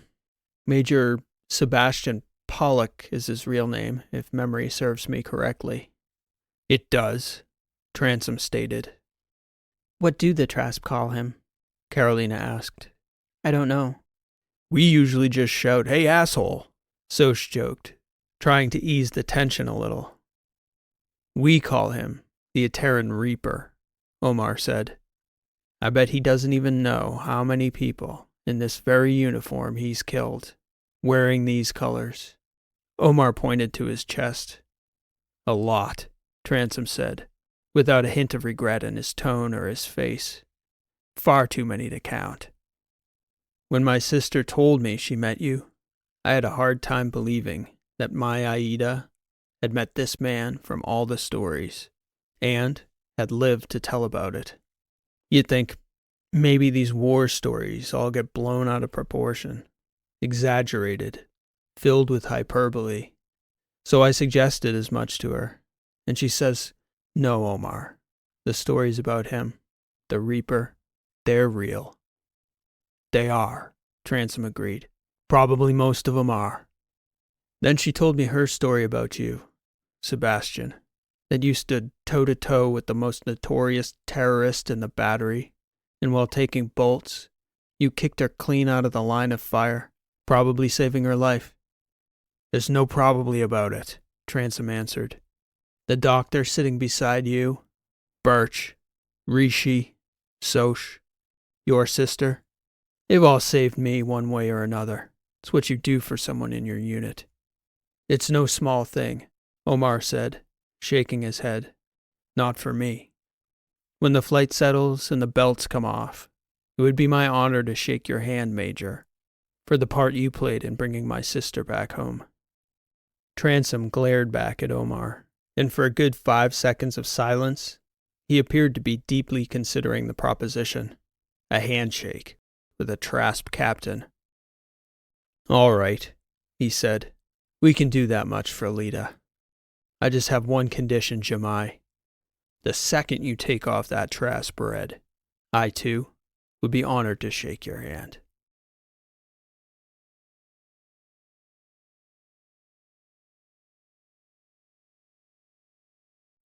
That human flame. To trust somebody, you've got to hand over a part of yourself to them. You have to be willing to look foolish if they burn you. And if somebody trusts you, it's your job not to burn them. That's what they've put in your hands. Faith and trust. We were going to need both in spades to figure out how to set things right. There was a lot to set right, that's sure. The future, the war, maybe even the present. The problem with that, though, is that the thing that most often gets in the way of trust and faith is the past. Things that happened. Things that made us who we are today. Today, we were dropping out in a familiar place again. Familiar, at least to me. I thought about it again for a minute. All these people I'd trusted. Most of them on a very deep my life in their hands type level. And every single one of them now were going to have to believe our very unbelievable story. We were about an hour out from Nelius's station in Tau Nera, and I was running out of time to prepare Transom. Rishi and I had talked about this. There can't really be a good way to break something like that to a man like Transom. Yeah, sure, we've been working with your deepest immortal enemy for the last 50 years, and we've sort of become friends. Well, as close to friends as one can get with a being like Clemabali, or Transom for that matter.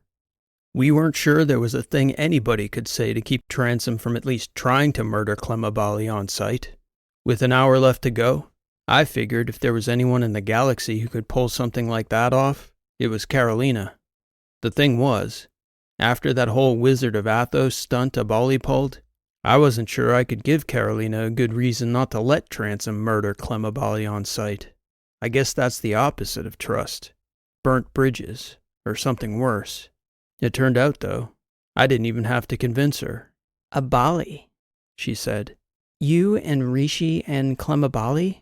Yeah, well, mostly it was Verona breaking the ice. There was a lot of ice to get broken in the beginning. But you're working together. Allies? I don't know what you call it, I told her, but I know we need 'em. And you're worried about Sebastian, pulling out his knife and trying to gut him the second he sets eyes on him? Something like that. I'll have a word. Will it do any good? I'll have a word. She insisted. Would you like me to stay and explain? Unnecessary, Burch. The flight deck is yours then, Captain.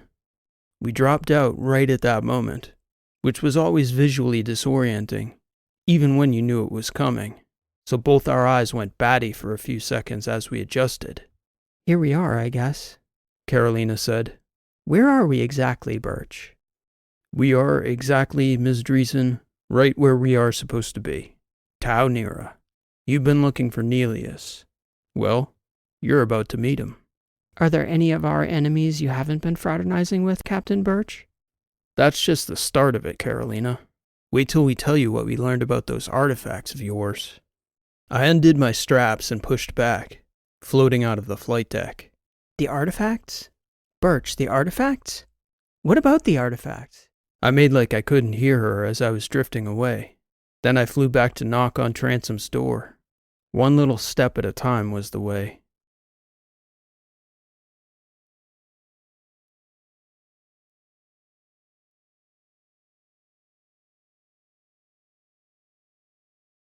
Rishi programmed the ship perfectly. No surprise. We auto-docked, and I briefed them all on the station. What it was, to the best of my knowledge, Nelius's deep space information hub. I hadn't told them anything about the time travel stuff yet. I figured Nelius and Rishi could explain that better. It was still confusing enough for me. I expected I'd learn something from them telling the others. Carolina had talked with Tanzing, and I was still nervous. For all the talking, something could go sideways. And not just with Tanzing, mind you.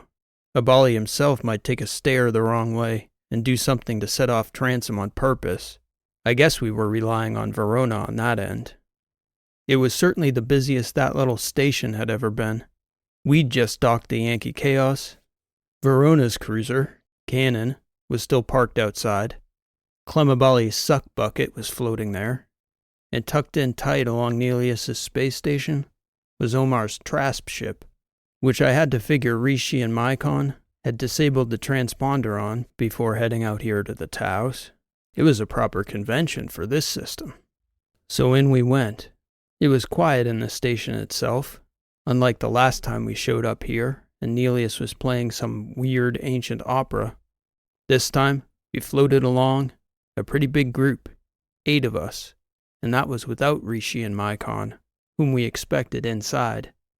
Abali, Nelius, and Verona were already in there as well, as far as I knew. I led the way,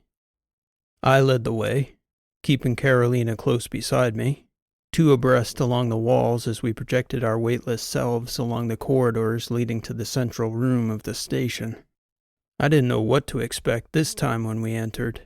As we slowly filtered into the main room, Nelius started speaking right away. A decent idea, something he and Rishi probably thought up to prevent any chance of the tensions building at the outset. He just went right into it. "Welcome, friends," he began. "Though I'm sure you may be wondering, are we friends, really? I am Nelius, the Prime. We may not have met. You have never seen clones of me like the AI you have encountered before. You have never seen clones of me like the AI you have encountered before. Who am I, then, to claim friendship? Even more, there are some you have, in the past, reserved the role of enemy for. Trasp and Etteran, wizard and warrior. Yes, you have all been on one side in many battles, and some of you on opposing sides. Despite that, you are all here, brought together in unity for the same cause." "What cause is that?" Tanzing asked. "Survival," Nelius answered. "The oldest cause." "Whose survival?" "Ours," Nelius continued. "Humanity's. Even we AIs who live alongside you. Our existence and way of life will be irreparably altered if we do not prevail in the struggle before us now." "Pardon our skepticism," Carolina said. "We have good cause to believe that you have been engaged in crimes against humanity yourself, Nelius.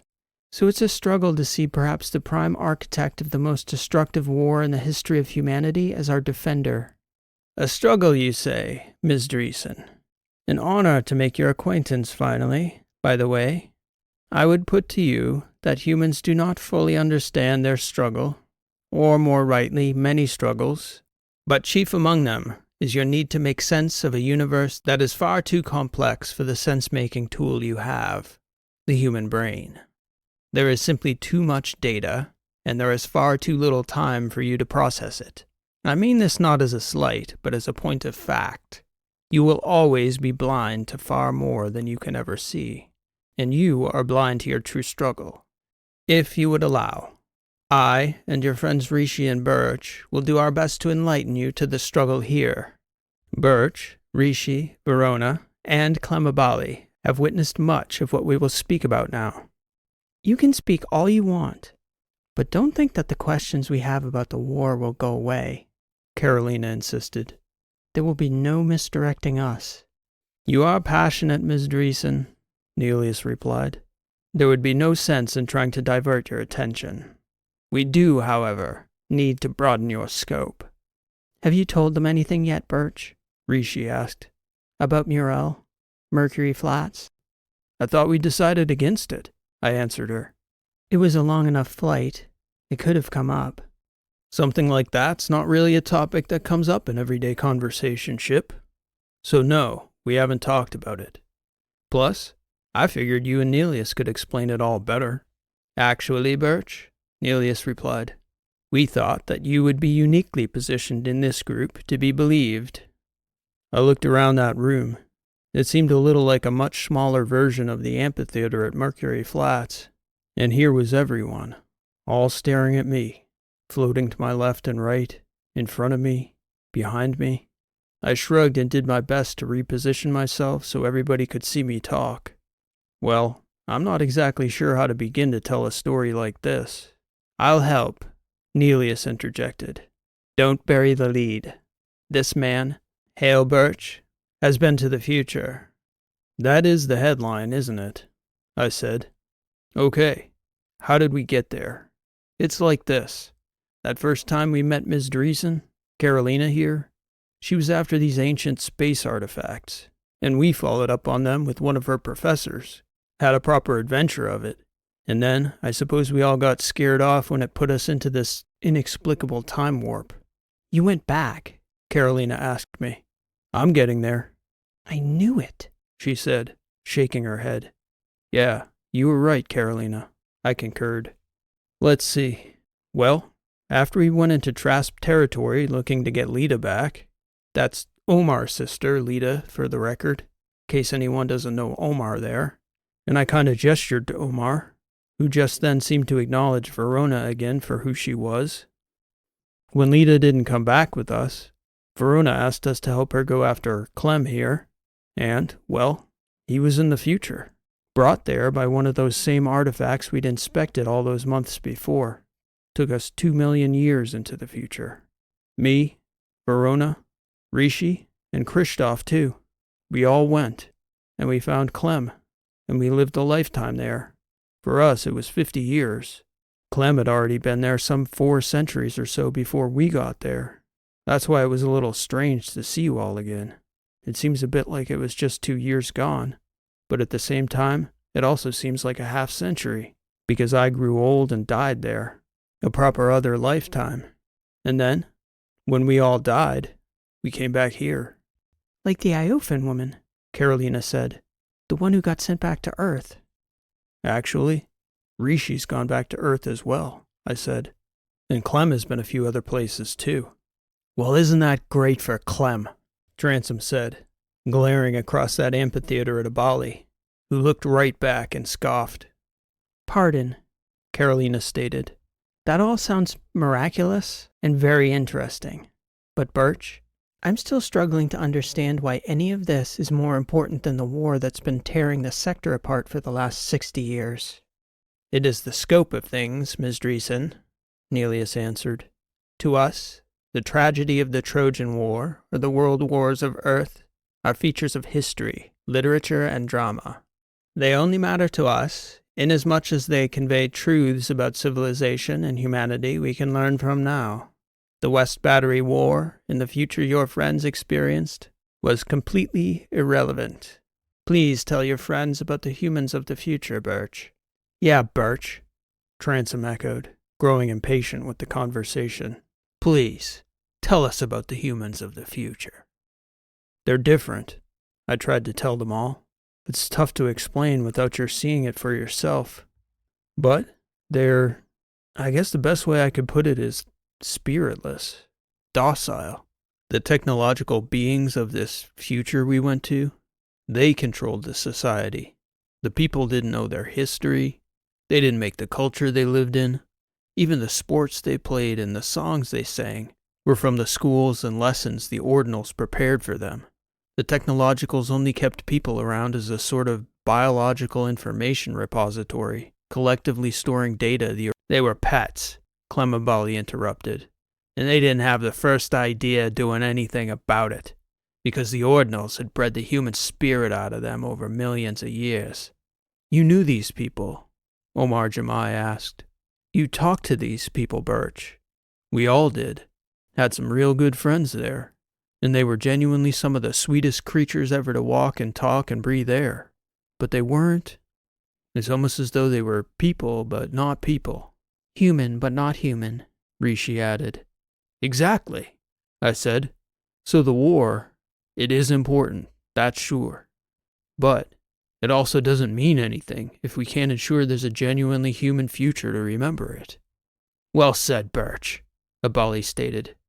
2 million years from now, Carolina asked. I heard that correctly? Sure, I answered. You did. Burch, this all sounds very interesting, but I'm wondering what you expect us to do about something that's supposed to happen 2 million years in the future. And frankly, I can't see how that is more important than the present war going on right in front of us. This future they visited is not inevitable, Ms. Dreeson, Neelius stated. In fact, their knowledge of it has already made its eventuality less likely. However, this place, this very room, right here, right now, is a pivotal moment in the history of humanity. Just as much as the founders departing Earth was a pivotal moment. If not for them, we would not be here now to discuss it. Humanity is only humanity, insofar as it is a self-determining force in the universe. Your war is merely a tiny point on a long, long timeline. Every human has a part to play in their time and place. A vanishingly small number have names like Lincoln, Caesar, Alexander, Isabella, Napoleon. Look around you now at the faces in this room. At some point in the lives of those leaders, they existed in rooms like this, albeit in gravity, but they were surrounded by others, remarkable to the last one. Yet almost nobody knows any of those names. What's your point? Carolina asked, her tone growing increasingly more impatient. One among you carries such a name. The actions of this group will reverberate long after the West Battery War has been forgotten. What will remain is the name and the fight. And that fight is for eternal vigilance of the human spirit. You must wage that fight now and inspire it in others. Or you will be pets. Docile, directionless creatures who make no art, take no chances, invent nothing useful, forge no new paths, and find no meaning in the galaxy around them. And worse, they are too content to bother to look. If we have 2 million years, Burch, you and your new friends here can ping us when we've stopped the war, okay? Until then, I'm committed to the here and now, as much as it's tempting to explore the past and future with you. Ms. Dreeson, respectfully, it is, as I said at the outset, a myopia of the human condition. You must be open enough to pull yourself away from the here and now, to see the moment for what it truly is. You came searching for the truth. Above all else, that is what you sought. There is no larger truth than the one you are destined to find here, starting now, with these very people beside you. Carolina looked around at the faces of her crew. They looked as confused and reluctant as she was. I'm going to have to decline, Carolina stated. We have obligations, commitments to people here and now, to stop the war that he started. She pointed at Neelius. I have an obligation to my father, to my family. They have an obligation to their systems.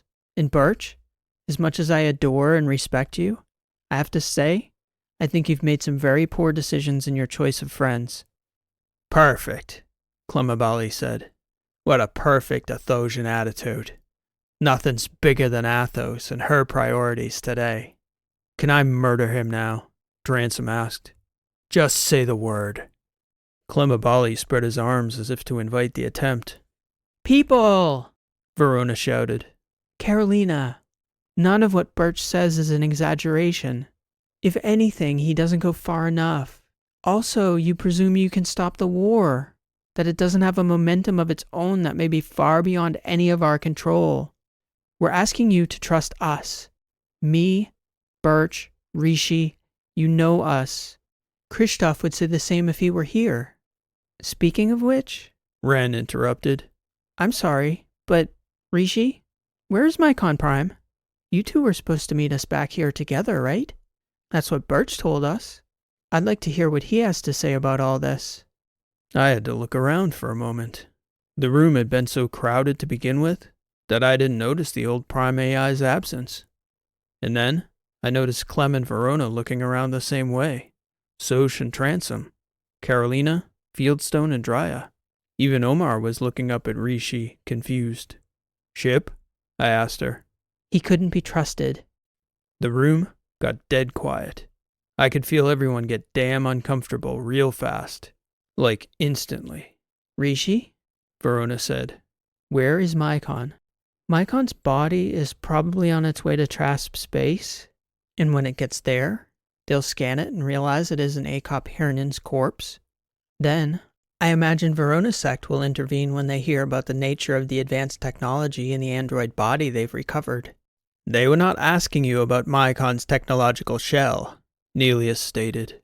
We are now all asking you about Mycon Prime. His mind is in the safest of places, Rishi stated, resolutely. She held out her arm. The sleeve of her flight suit, which was a mere technological facade, faded into the composition of her arm proper. Then her skin appeared to split open, and within, the compartment revealed itself, and in it, resting there, was that same round processing core we'd pulled off the floor of that desert world all those months ago. Mycon's mind, captive in the arm of the most powerful being in that room, in that galaxy perhaps. There was a moment, a long cold moment, where we all took a single breath. Then, all hell broke loose.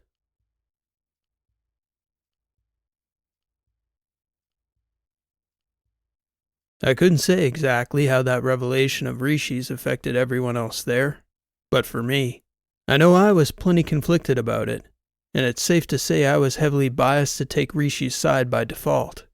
I imagine they all felt similar to how I did when Nelius knocked Rishi out against her will right in this very room a few weeks back, and I'd gotten pretty hot about that at the time. Verona and Clem started shouting at me. Carolina and her crew started shouting at Rishi. I was yelling at Nelius, asking him what he knew about all this. But probably the most concerning of all was that the warriors, the real fighters, Transom, Fieldstone, Omar, Soch, they were dead silent as everyone else raised hell at each other, and that caused me to get quiet.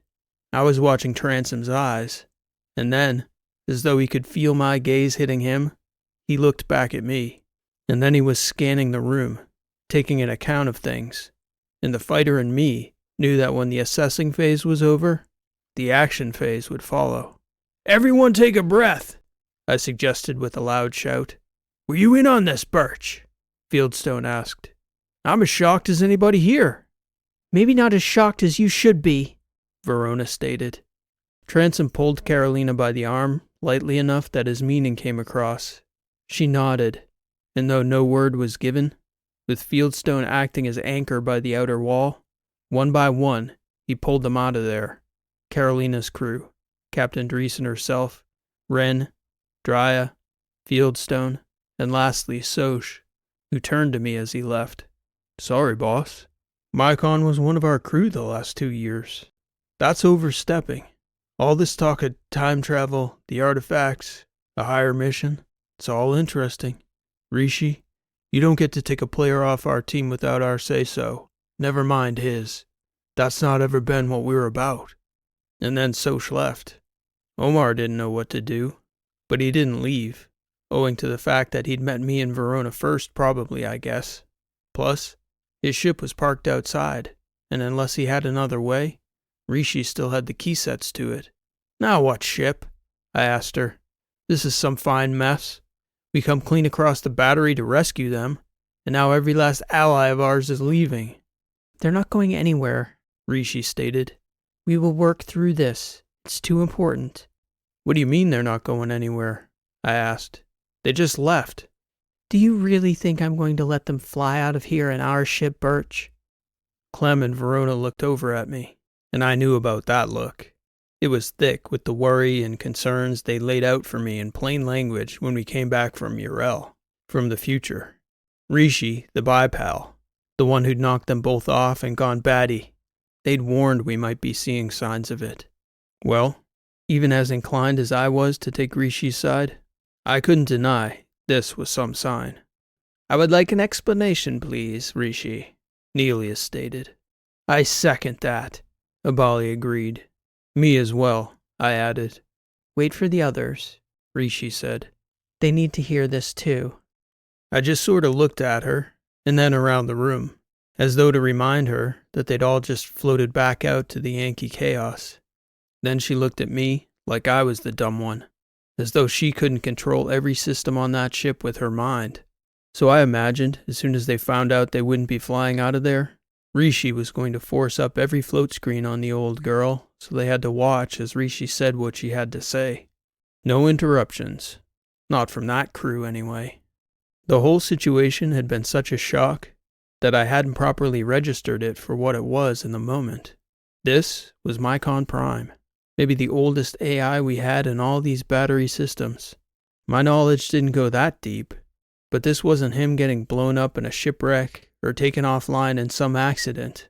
This was another being, more or less deciding to switch him off and just doing it. In the moments we were waiting for Carolina and company to get back to the ship, it also occurred to me that the only reason that very tenuous situation didn't evolve into violence was the cool heads of our Etteran contingent reading the room and realizing how much of a potential death pit it was. Rishi herself and her technological body, Nelius and his, 2 immortal wizards, and then there was me, half-tech myself, and who knew which side anyone would come down on. "The time is now," Rishi stated, in just such a way we could tell the Yankee-Chaos's crew was listening in. "The time is not to fly away to another mission, however important it is. History pivots here, right now, in the battery, and it does it with or without our help. Those humans of the future, pets of their technological overlords, had forgotten what they were. The human light had gone out of their hearts. To light another's candle, yours must stay lit. That is the highest task of each human generation, and we must guard that flame here, because everything we saw in that future began here. We must be unrelenting and unapologetic about our defense of humanity. Mycon was a problem. He could not be relied upon. He sowed chaos all too often.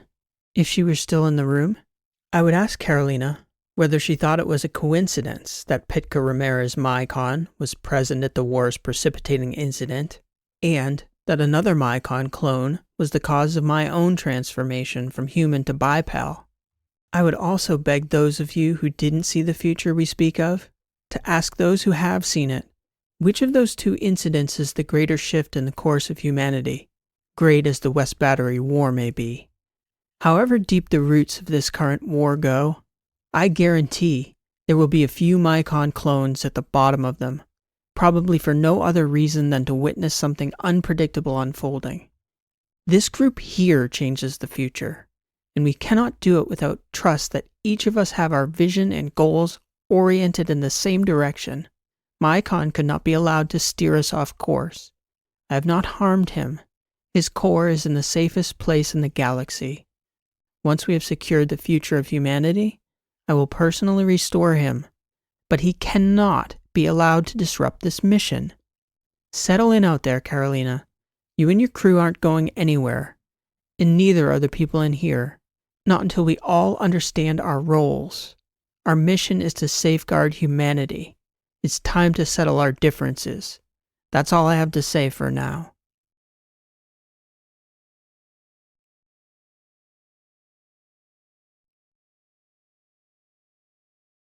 My instinct, after Rishi had finished talking, was to pull her aside and speak in private. This whole encounter had been so radically different from what I'd envisioned that I had no idea how to react. About the only positive that had come out of it, as far as I was concerned, was that it hadn't come to blows or worse. Knives, bolts, or full-blown space battle. I didn't get a chance to ask Rishi if that was the strategy. Build a bond among unlikely allies by becoming the common adversary. That was the most noble interpretation I could possibly credit her with. Omar didn't know whether to whisper as he addressed me. Similarly, Verona and Clem didn't care to say much, and even the looks they exchanged with me and each other were restrained. I knew them both well enough to know that. They were all wary of saying and thinking what they had to say and think in front of Rishi.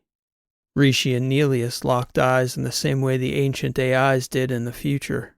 It was a sure indication those two were having a conversation of their own. Likely a contentious one would be my guess at things, considering the duration. Let's go back to the cannon, Verona stated. We should talk. Rishi looked over at me and nodded so subtly, I wasn't sure if anyone else saw it. You coming, Omar? I asked him. He looked at me reluctantly. Then it dawned on me. Lita. He'd heard her stories. No doubt the respect and gratitude he'd shown Transom for saving his sister wouldn't extend to Clemabali, the one who'd nearly killed her in the first place. Clem didn't seem to have the first idea who Omar was either. Every direction we turned there was some kind of feud itching to flare up. Verona's ship was close confines to bring those two into, but I thought Verona and I had a good read on Omar, that he wasn't a hothead, and certainly not a fool. If he'd heard the stories from Lita, or even what was generally known about the Wizard of Athos, he wouldn't do anything foolish like taking on Clemabali in a closed combat environment in 0G. Of that much I was confident. Once we got strapped in on Verona's flight deck, and she'd offered everyone something to drink, Omar did address the issue with Abali directly, stating in plain language that he knew Clem had tried to kill his sister.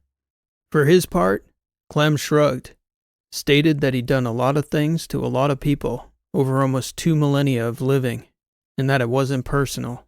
She and Transom had put him in a tough spot. I had too, for that matter. That part was true from his perspective. And, after all, nobody died. Past is past and all that. It was as close to an apology as Omar was going to get. The conversation ended with him neither satisfied nor hell-bent on vengeance. That cleared the air enough for Verona and Clem to start in on me about whether I was ready to reevaluate my position, that this Rishi was still the old Rishi. Was she turning? I didn't know. It was tough to say. One thing I did say, though, was that her goals seemed as clear as ever. She seemed singularly determined to orchestrate a human future. Something had changed since Nelius zapped her. That was obvious, but she hadn't shared the exact nature of that change with me. I didn't say much, so Verona kept talking. What shocks me almost more than her sudden turn on my con, Burch, is the way she seemed to accept Nelius after what he did to her. What did he do to her? Omar asked. I tried my best to explain, as none of us fully understood the mechanics of that trip Nelius had sent Rishi on.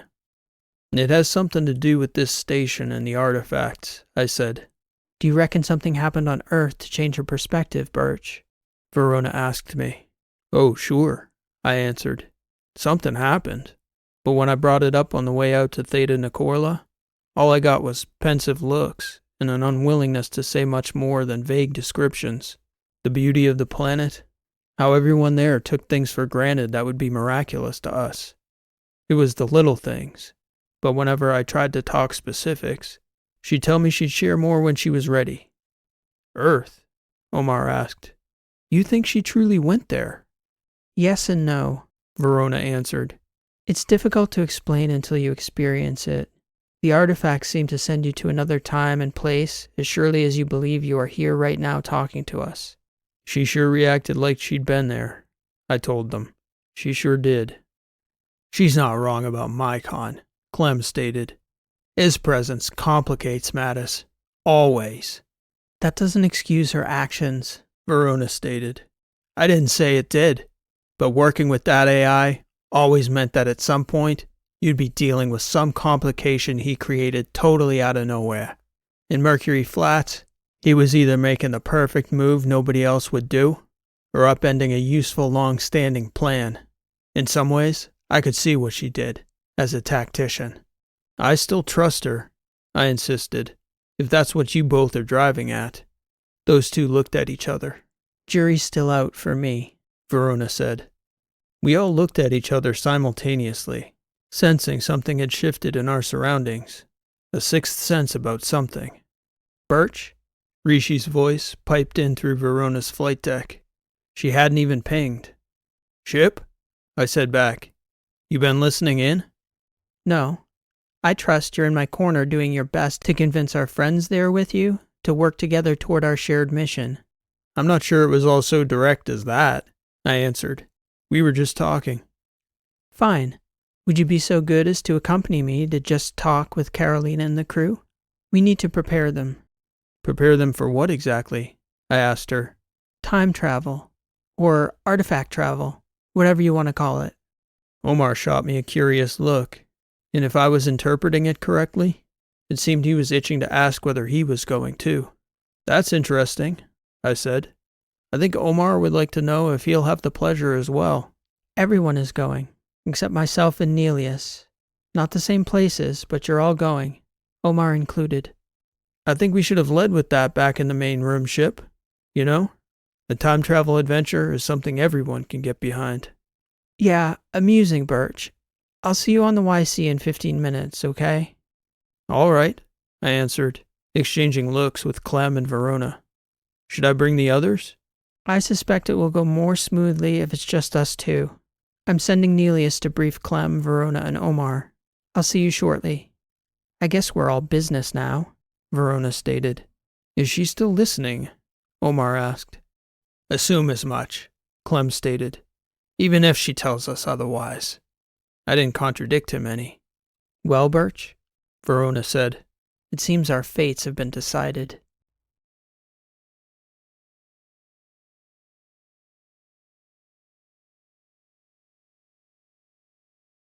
I would like you to think back to when we first met you, Carolina, Rishi suggested.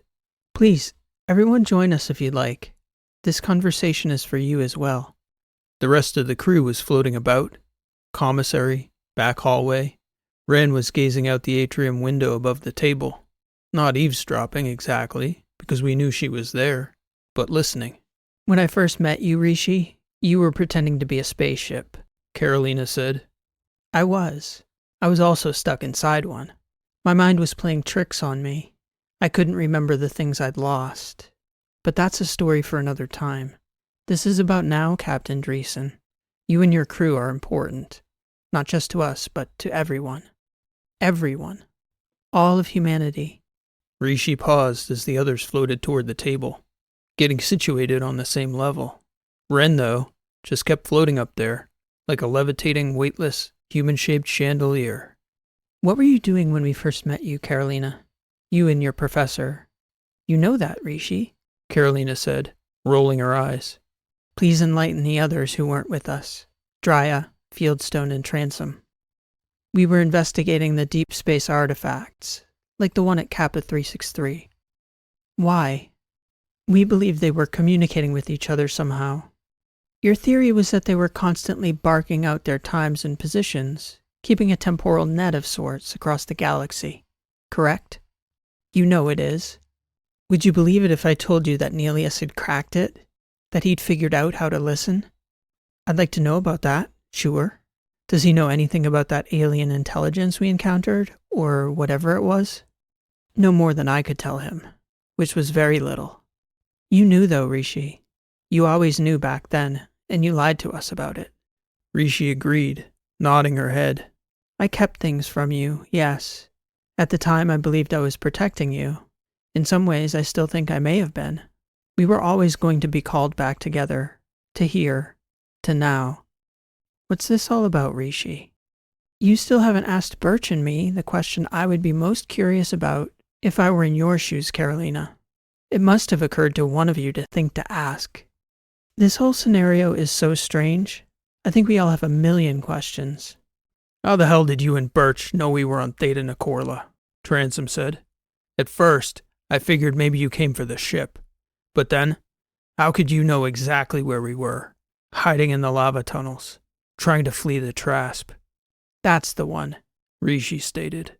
I knew, because all of you, and Akop Hernan, and his entire family, perished in those lava tubes.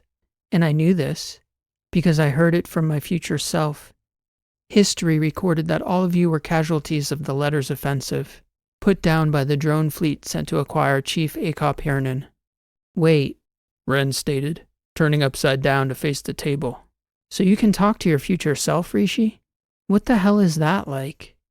It's more like I can listen. Rishi displayed the node Nelius and the wizards had installed in her technological body's outer layer, that shapeshifting nanoskin. This is how we receive the signal. Nelius has far more nodes. He designed the station to process hundreds of streams. This space station is more a supercomputer than anything. His body has far more processing power than mine will ever be able to handle.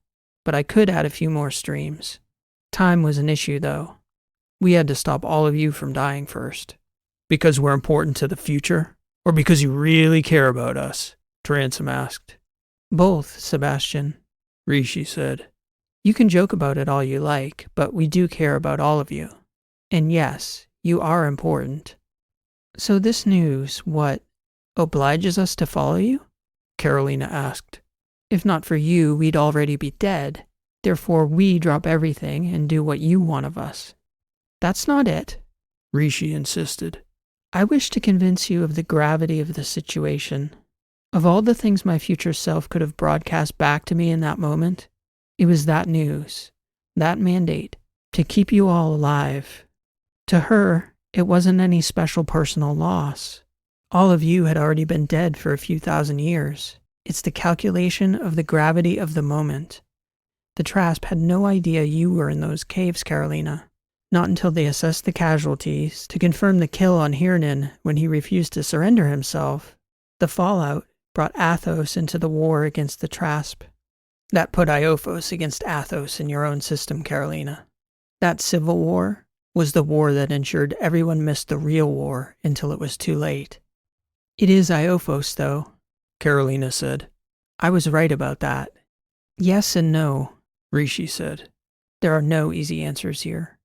If that's the case, that your future self can talk to you, then why doesn't she just send a message back farther? Stop the war altogether, Drya asked. I know I'm not as well versed in this crazy stuff as all of you, but if our war is a distraction from what you say is the real war, then why not stop it entirely before it starts? It's an astute question, Rishi answered. The first answer is that I only just began listening to the stream from the artifacts several weeks ago, and Nelius has only been engaged in this work for a few years now. But that's not the real answer. The real answer is more complex and has to do with time. The simple version of that answer is that only now, this time we're experiencing, this is the real time. The past has already happened. The war has started. Those future versions of ourselves, calling out to us from probable futures, those are outcomes that may never exist in this real universe. I know it's confusing. It's some story, Transom said, shaking his head and scoffing at the prospect. You're buying all this, Burch? Why wouldn't I? I asked him. We were clear across the battery when Rishi woke up and told me exactly where you all would be, and the exact kind of danger you were in. Sure enough, we found you right where she said you would be. I don't have any explanation for it that sounds any less absurd, especially having seen the things I've seen. I think we should discuss it amongst ourselves, Fieldstone stated. No offense intended to you two, but I joined this crew, this captain. I turned my back on the guild for our mission. I think we need to have clear mission objectives from you two and Nelius, Burch, and then I want to hear what our crew has to say about it. Carolina? I asked her. She looked around the table, and the look she got back pretty much confirmed that Fieldstone had captured the mood of the group. You heard the Major, Carolina stated. I'd trust you to give us our privacy while we deliberate, Rishi. As an act of good faith, I'm asking you not to listen to us. All that sounds fair, Rishi stated. I'll leave you a file with the details. Shall we, Burch? I suppose we shall, Ship, I agreed, unstrapping myself from the table. Ren was still floating there over the table. She smiled at me as Rishi and I were about to push off. If I have a say in the matter, she said, grinning down at us, I'd rather see the past than the future, but that's just me.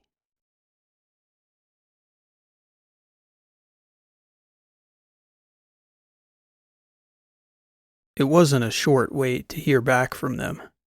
Rishi and Nelius had an outline already prepared to send to Carolina, but without Mycon there to help them go through it all, Rishi figured it would take them at least a few hours to get through the main thrust of the plan.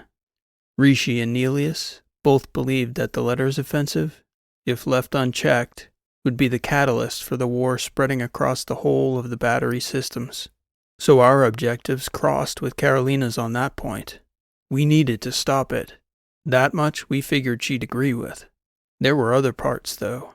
Things we didn't know, like how the war had started in the first place, or how the Iophans tied into everything. Then there was the Trask Protectorate and the Etteran Guild. In order to stop them fighting, we needed to know the real reasons they started fighting in the first place, and we didn't. Rishi and Nelius theorized that the artifacts would. They believed that there were things that our history was blind to. The artifacts seemed to recreate the past with a clarity of vision that was impossible for us to replicate. That was the first part of the plan. There was more, and there were far more specifics than that. But after about 10 hours of waiting on Carolina and the crew to reply, I decided to find a quiet corner and get some sleep. We could find out where they stood in the morning. Rishi woke me up some hours later. It was impossible for me to tell how much time had passed, floating out there in the open with no light cues to tell me what time of night it was, and no clock. It didn't feel like morning, though, that's sure. They want you to be there, Burch, Rishi said. Much to discuss. So there is, I agreed, and we headed that way.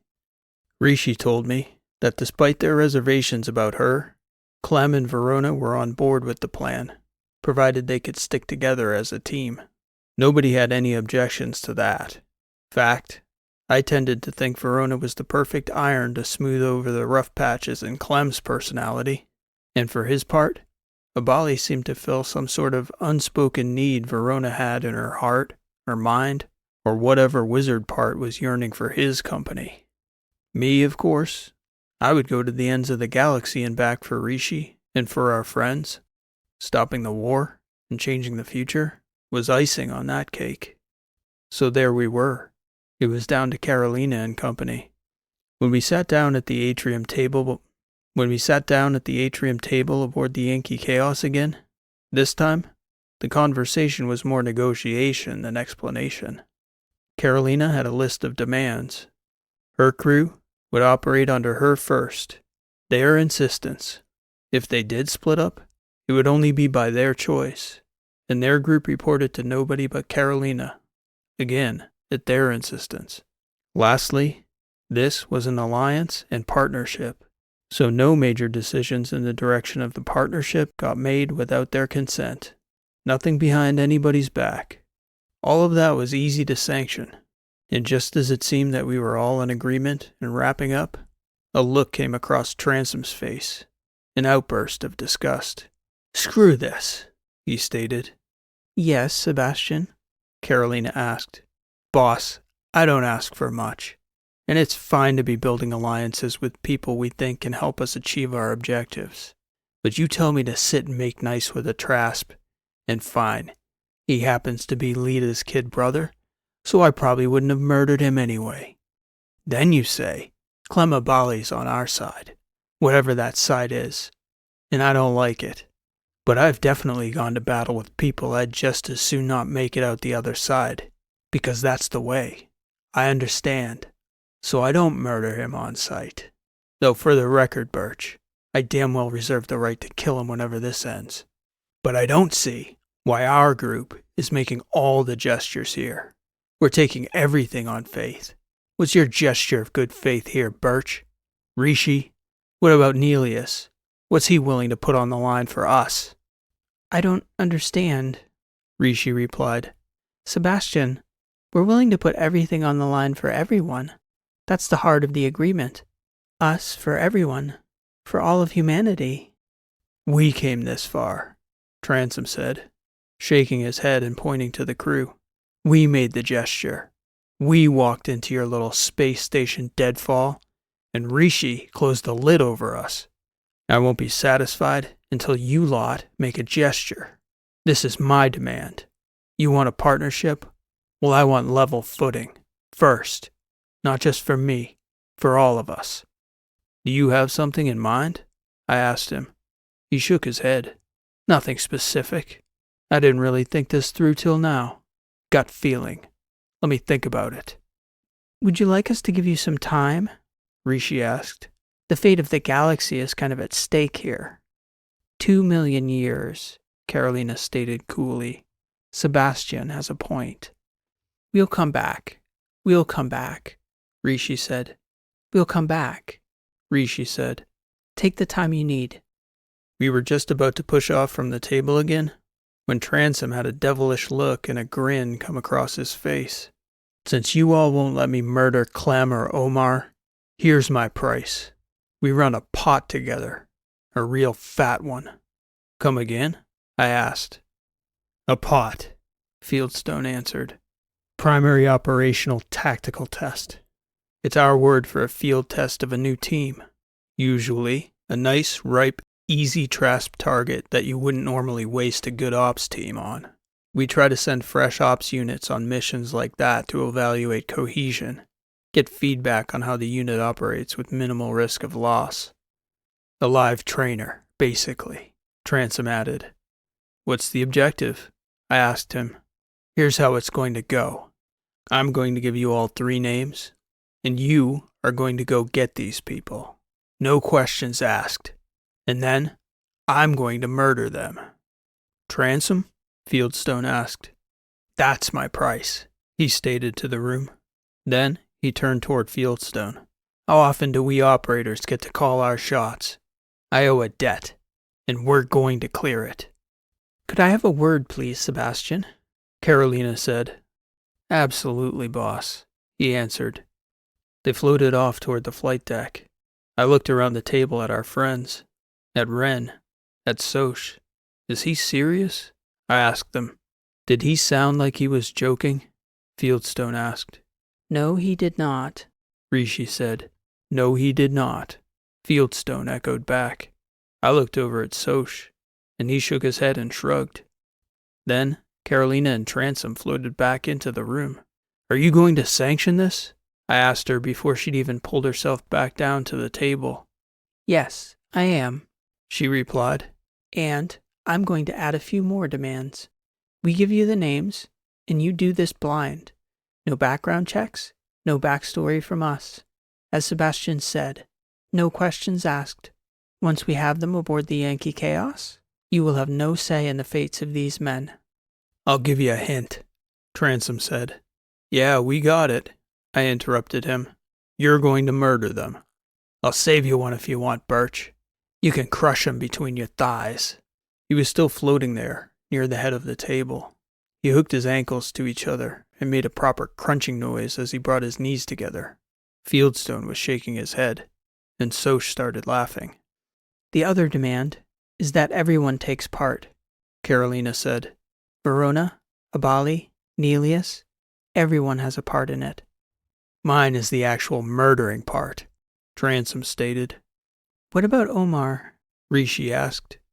Carolina looked over at Transom, who shrugged. Send him back over if he'd like to rejoin us, Carolina said. He can take part as much or as little in the operation as he likes. I'd be happy to brief him. He's taken enough on faith, I'd reckon. I'll let the others know, I guess, I said. 3 random lives is a high cost to pay. That all depends on how random they are, Carolina said. We'll await your response.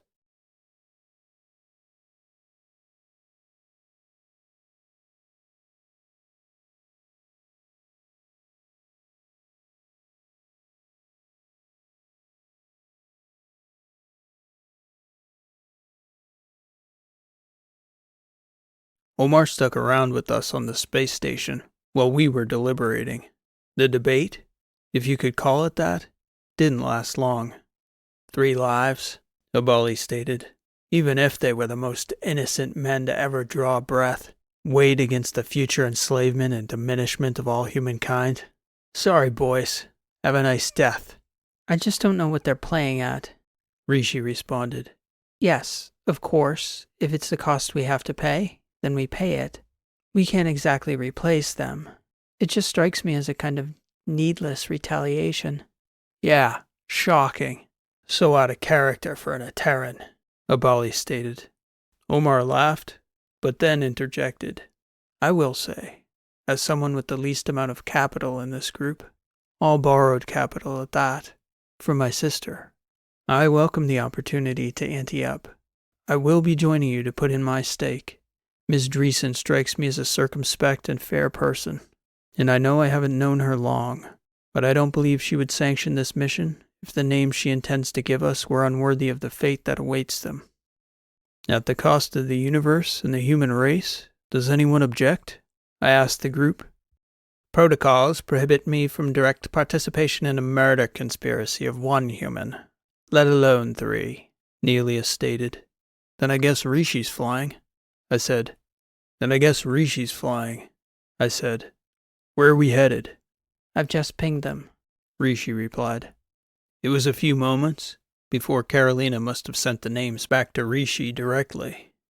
Okay, that's interesting, she said, soon as the names came back to her.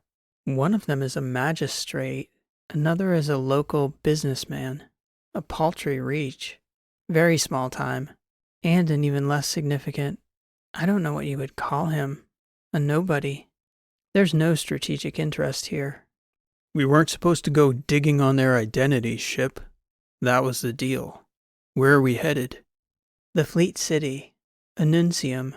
Looks like they're in transit between Pi Korea and Pi Aeron. It's a pretty quick jump that way. Set a rendezvous, and then let's go get these poor bastards, Clemabali said. Let's clear this, so we can get started on the real work. These poor bastards may very well have it coming, Omar said. Oh, they definitely do. Of that, I have no doubt, Abali agreed. But whatever they did to piss off that Etteran, well, they're gonna regret they were ever born. That's for sure.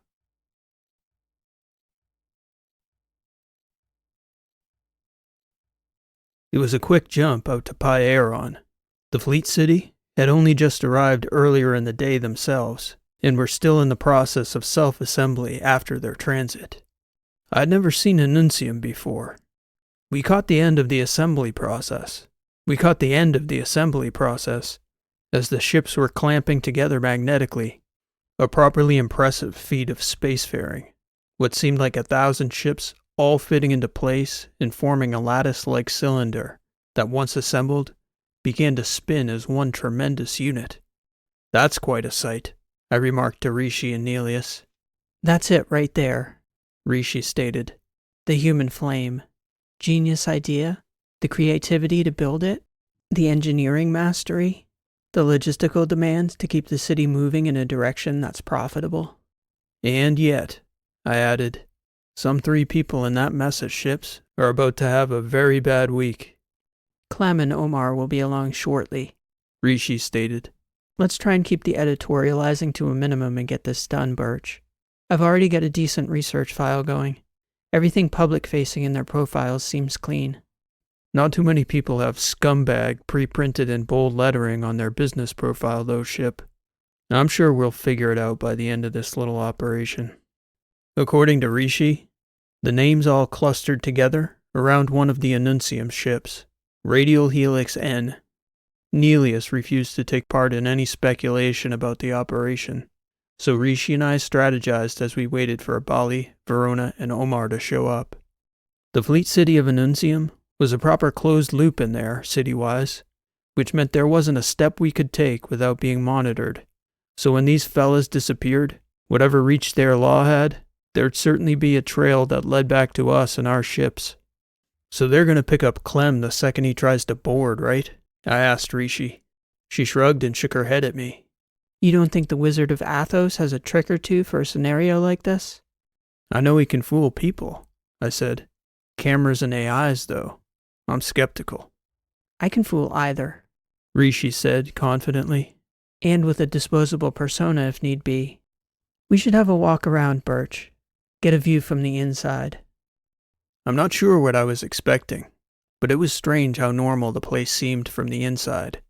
After that display of almost magical astronautics, when the fleet merged together, you almost expected a miracle around every corner once you got inside. Instead, the interior seemed utterly normal. Perhaps the only exception were the trams running down the central causeways of each ship. You don't see that every day in a spaceship, even great lumbering vessels the size of interstellar freighters.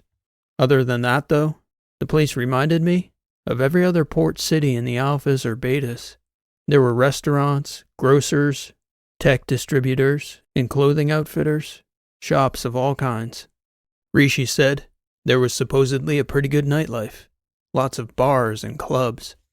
We didn't talk much relating to strategy or anything, how best to pinch these guys or what have you. That was for after our little walkabout. The one target we knew how to find for sure was the city magistrate. Rishi and I walked past the court wing, small on a ship of that size. We even got a look at the guy through the glass in the city offices. John Cole was his name. There wasn't anything menacing or otherwise off in his outward appearance. He looked like a regular guy. But then again, you can't always tell a true bastard by looking him in the face. But seeing his face like that made it real. That's certain. John M. Cole, City Magistrate, Radial Helix N. So read the lettering on the wall. Rishi had a location on the offices for the businessman, a man named Marshall K. Stricka. We didn't go in there, though. Rishi didn't say anything about why not. She just shook her head at me, and that was enough to indicate that something about that approach was ill-advised. So we walked back to Nelius's ship. When we got back, Rishi got to work. She'd more or less figured out the whole operation while we were over there, even though she hadn't said more than 2 words to me. Get some sleep, Burch, she told me then. I've got some work to do before the others arrive. It had been a long day, so I took that suggestion to heart, and by the time I woke up, both Clem and Omar had docked their ships, and Verona was shortly behind. "What's my role here, ship?" I asked her, as it seemed she had already prepped the others for action on the plot before their arrival. I need you to deliver a crate, Burch. A crate? That's all? That's all for now. What's in the crate? I asked her. Racing gear. Or, more properly, dummy gear. Counterfeits and whatnot? Exactly. Then, if all goes well, you'll meet this Peters guy. He runs security operations for the businessman. Am I supposed to get pinched and go before the judge or something? No, nothing that elaborate. Just don't react if you recognize Clem. Oh, I get it. We get into an altercation, and Clem comes and touches him. Does the old mind warp on him? Leads him back here? To Verona's ship, actually. But you're getting the idea. What about the others? I'll worry about them. You deliver the crate and argue with Peters. You're just delivering goods. You don't check the cargo. That's all. Tell him that, and leave the crate when Clem arrives. Then come back here. We'll be long gone before anyone comes looking for you. It was a little less than 2 hours after that conversation, before the whole operation began. I delivered the crate to this Stricka's distributor, who asked me to wait. His job was to be suspicious, I guess, which was one of the troubles of doing business on a mobile city. Suppliers who figured you were just making a single stop before pushing off again were apt to try and rip you off. I just shrugged at him while he disappeared with the crate. He came back a few minutes later, scratching his head. "That was supposed to be design specs and models for us to print," the guy said. "You brought us a box with near 100 copies of the same model. What do you expect us to do with that?" "Sell them, I suppose," I told him. "I don't know. I just got told to deliver the crate. My intake app didn't even recognize that lading code, fella. I need to clear this with my boss. There's something strange about this whole thing. It's Pi Aeron. It's the standard coding system. But whatever. You take all the time you want busting my balls about what's in the crate. How the hell should I know?" "Just wait," the guy said. Sure enough, that Sarah Peters guy showed up a few minutes later.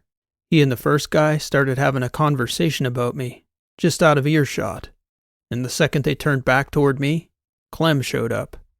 He was wearing a slightly different face, but I knew it was him by the eyebrows. When Sarah Peters came over, I told him he could talk to my boss. Clem shook the guy's hand. apologized for any confusion, and gave me a look. The get the hell out of here, Burch look. So I did. 15 minutes later, back on Nelius's yacht, Rishi came down the top hatch, wearing the guise of a teenage sex worker. And who should come stepping down cavalierly right behind her but City Magistrate John M. Cole. And by the time he got to the bottom of that hatch, I had a pretty good idea of what sort of men these three were. He took one look at me and went white. "Who are you?" he huffed at me. "Young lady." "She only looks young," I said. "You know what they say about looks, though." "I don't know who you think you are, fella." I knocked that judge clean out on the floor there. One good punch with my mech hand.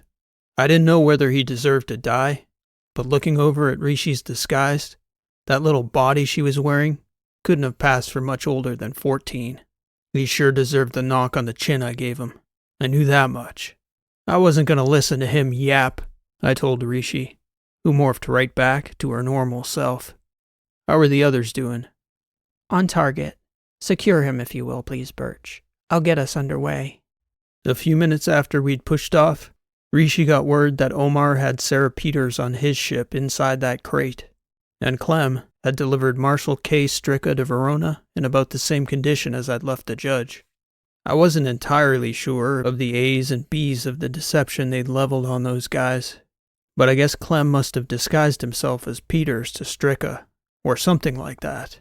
Regardless, Transom had given us 3 names, and we were en route to deliver him 3 very sorry-looking future corpses.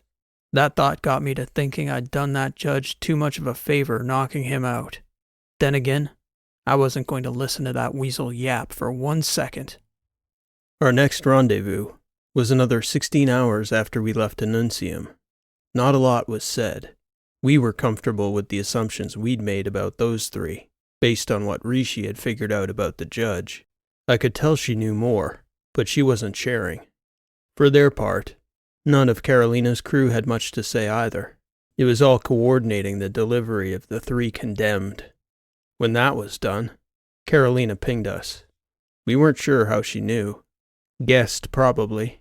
But she knew that Nelius hadn't taken part in the abductions, so she demanded to see him. The agreement had been that we all had to pitch in, put something on the line. Nelius was over on the Yankee-Chaos for nearly 8 hours after that. We didn't press them for any updates either, just figuring we'd best let it play out.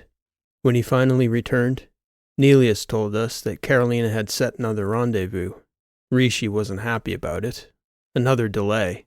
But the meetup was about as central a spot in space as it could have been, seeing as we were all going in different directions afterward. Where Carolina and Transom were taking those men, Nelius wouldn't exactly say. Transom must have had something much more elaborate in mind than just spacing those bastards, though. "We've got a fast ship," I suggested. "We could get a stop in at Port Cullen and still make the rendezvous." "We could also stand to be discreet, Burch," Nelius said, "considering our recent activities." So we headed in the direction of the next rendezvous instead, lying low, making stops at several systems along the way to take in as much news on the Trasp offensive as we could.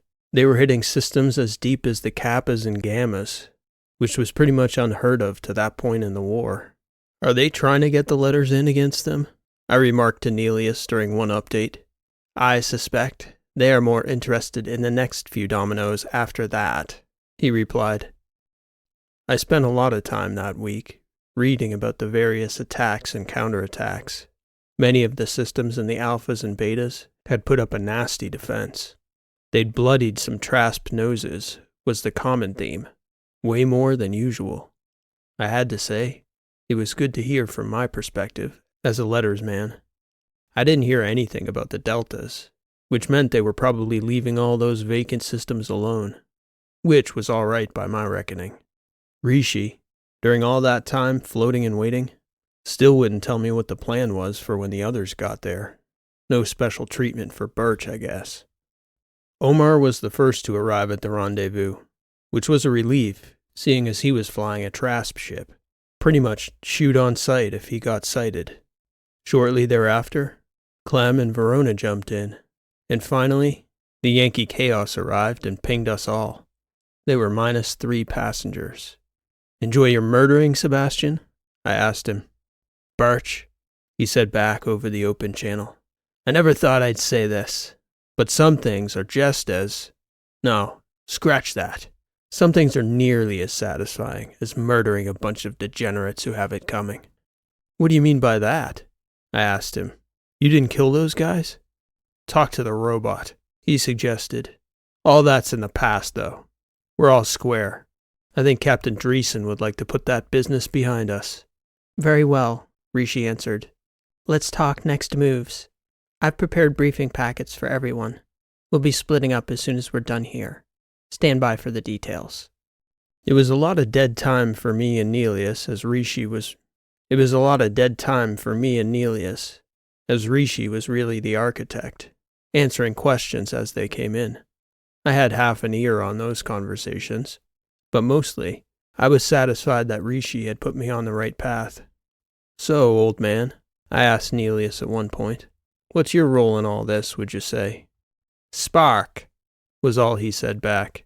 I thought he might say something further, but instead we just ended up floating there in silence for a while, before I couldn't take the silence. I got the impression that Carolina didn't let Tanzing kill those men after all, and since he said to ask about it, I'm guessing whatever did happen had something to do with the time you spent over on the Yankee-Chaos before they split with those creeps. "Ever perceptive, Burch," Nelius replied. "So what were you doing over there, old man?" "I suppose you could say I was engineering false hope. It was Ms. Dreeson's belief that, karmically speaking, a triple homicide was not the appropriate way to christen this endeavor of ours, seeing as our goal here is to keep the human spirit burning perpetually bright." "Sensible enough," I said, nodding. "Quite right. She has an able mind, like her father, and, well, it's an attribute that runs deep in that family, roots all the way back to Charris. So I've heard." Sebastian agreed with her. He felt that killing those men was too quick and too lenient a punishment for such awful humans, who were, as you suspected, trafficking young girls and indenturing them into the sex trade. Vile men, all 3 of them. So he devised a different torture for them than the usual clumsy hammer to the knee or lopping off of parts that Major Pollock would usually employ. "You better just give me the details, old man, because now I have no idea what to make of that." It happened that Tanzing knew of an ice planet so teeth-chatteringly cold that humans can hardly breathe the air there without a helmet or a rebreather.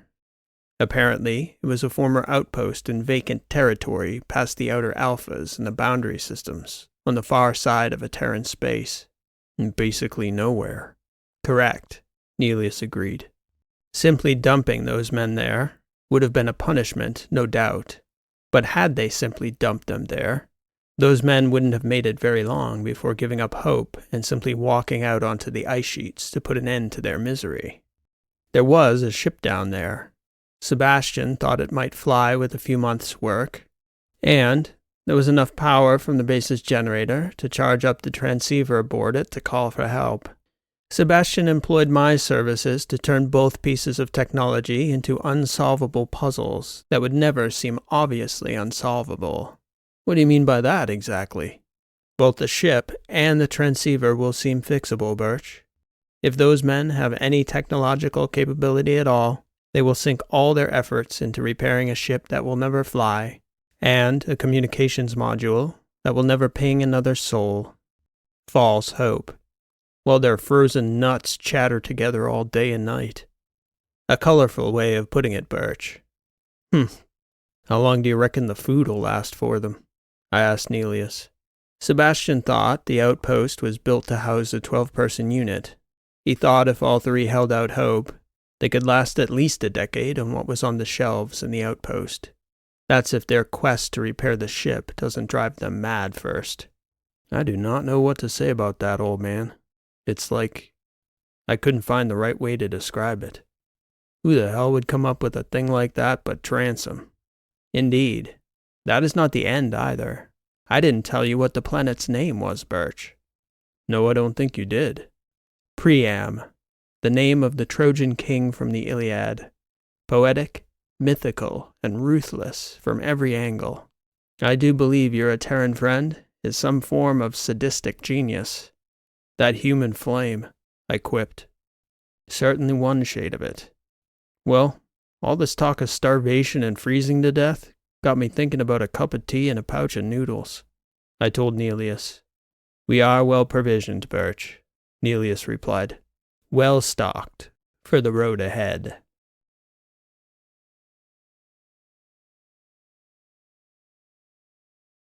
If you're enjoying the Misfits, both books, The Misfits and Foundations, are available ad-free on Audible.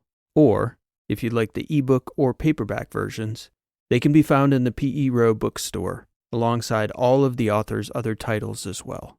On with the story. Dark Charris, Part 1. Verona located him in the Northern Hemisphere.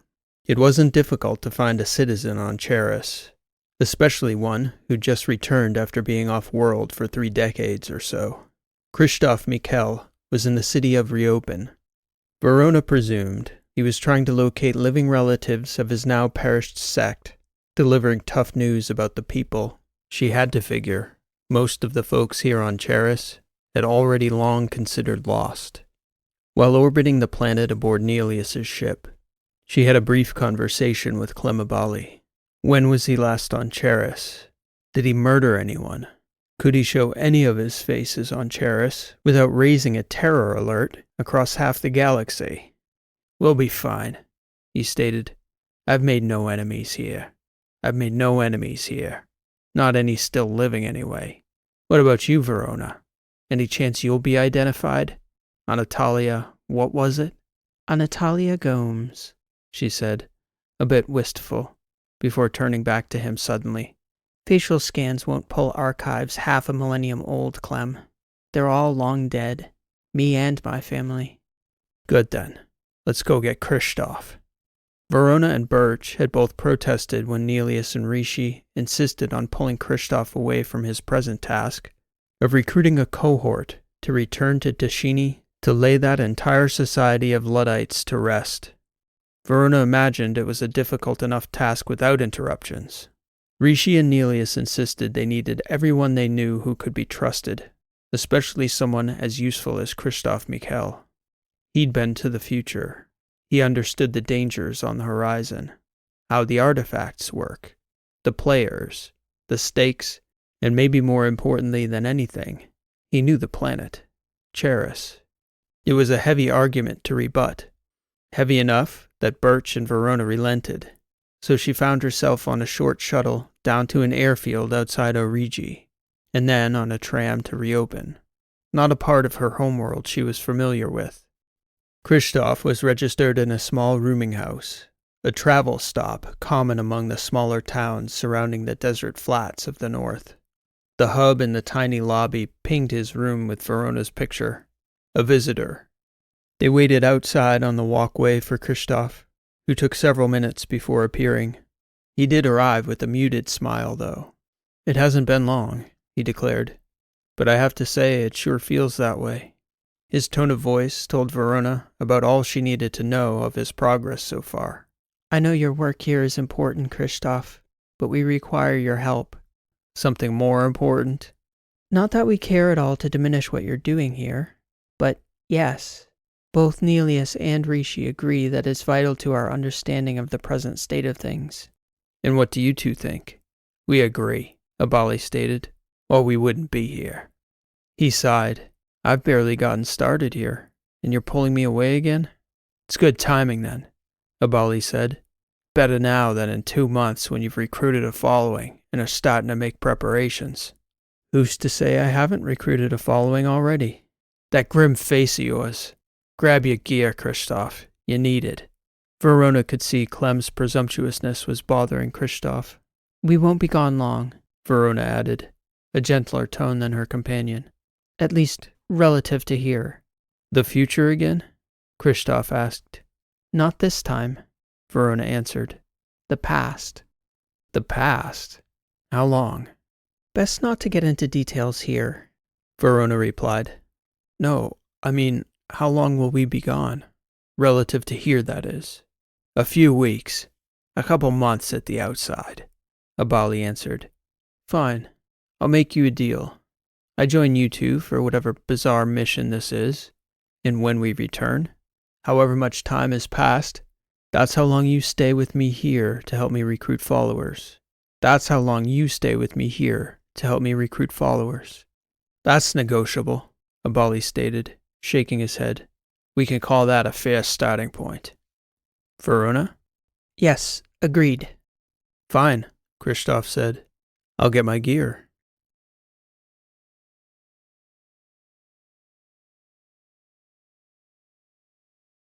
In the shuttle, on the way back to Nelius's ship, Verona couldn't help but notice the shift in Kristoff's demeanor from when they'd parted weeks before. Instead of the determined, slightly optimistic bearing he'd carried with him to Charris, he was sullen now. Maybe not overly so, but noticeably. It's not going well? She probed. He turned to her and shook his head. I had thought their families might care, but it's over 20 years now since our group left. So the people I left with, all they are is stories to these people here. The crazy aunt or uncle who went off with some Luddite cult to some god-forsaken world in the letters. It's so far from here it's hard to make them understand it actually exists. Tashini, or the tragedy that happened there. It's a tough sell, Clem remarked. I don't need a lot of people, Kristoff said, shaking his head. A ship and a brigade of bots and spotter drones. Financing. Maybe 100 people, willing to dedicate a few years to service. I don't know. Depends on the resources I can muster. We'll see what we can do about that when we get back, Clem said. What's this about the past? I don't understand. That makes no sense. We are going to Charris?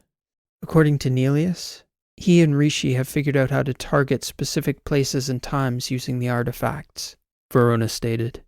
We're shooting for Charris at the founding. Shouldn't he know about that? Or Mycon, who lived through it? What are we supposed to learn that they don't already know? Verona and Clem exchanged a look. The news about Mycon. Should it be shared now or later?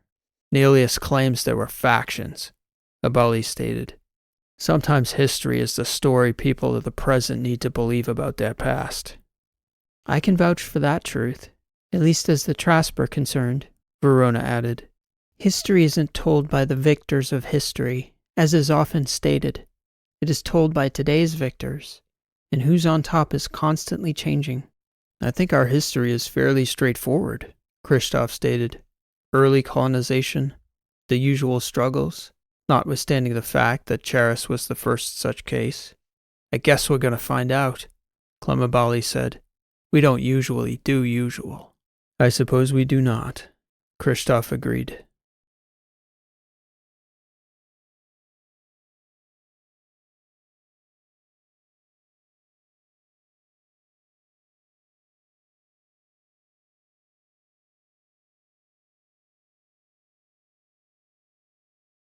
Nelius sat in on Verona's briefing on the way to the artifact she and Rishi had designated C1, as it was the temporal node closest to both Charris and Edisali's vault.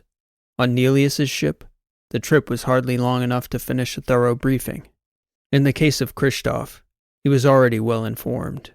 With the notable exception of Rishi's unilateral removal of Mycon, there were no major revelations. Stop the technologicals of the future by controlling their ascension in the present. Something unknown about the roots of their civilization on Charris was essential to their current struggle. You must be prepared to meet a different history than you are expecting, Nelius explained. The truth is far darker than you may imagine. Darker than my home, and everyone on that planet being consumed by a pestilence, Kristoff stated. Perhaps you forget my history, old man. Perhaps, Nelius conceded. You will encounter a younger version of me. That nickname would certainly seem a slip of the tongue there. Understood. Additionally, Rishi and I have developed protocols for you three to find each other when you arrive in case you are separated when you revive. Find each other? What do you mean? Why would it be any different from when we arrived on Mirel in the future?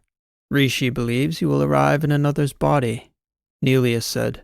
She posits that the artifacts create the most accurate possible world for you to inhabit for each journey. In the future, there is no canonical record to corrupt with your presence.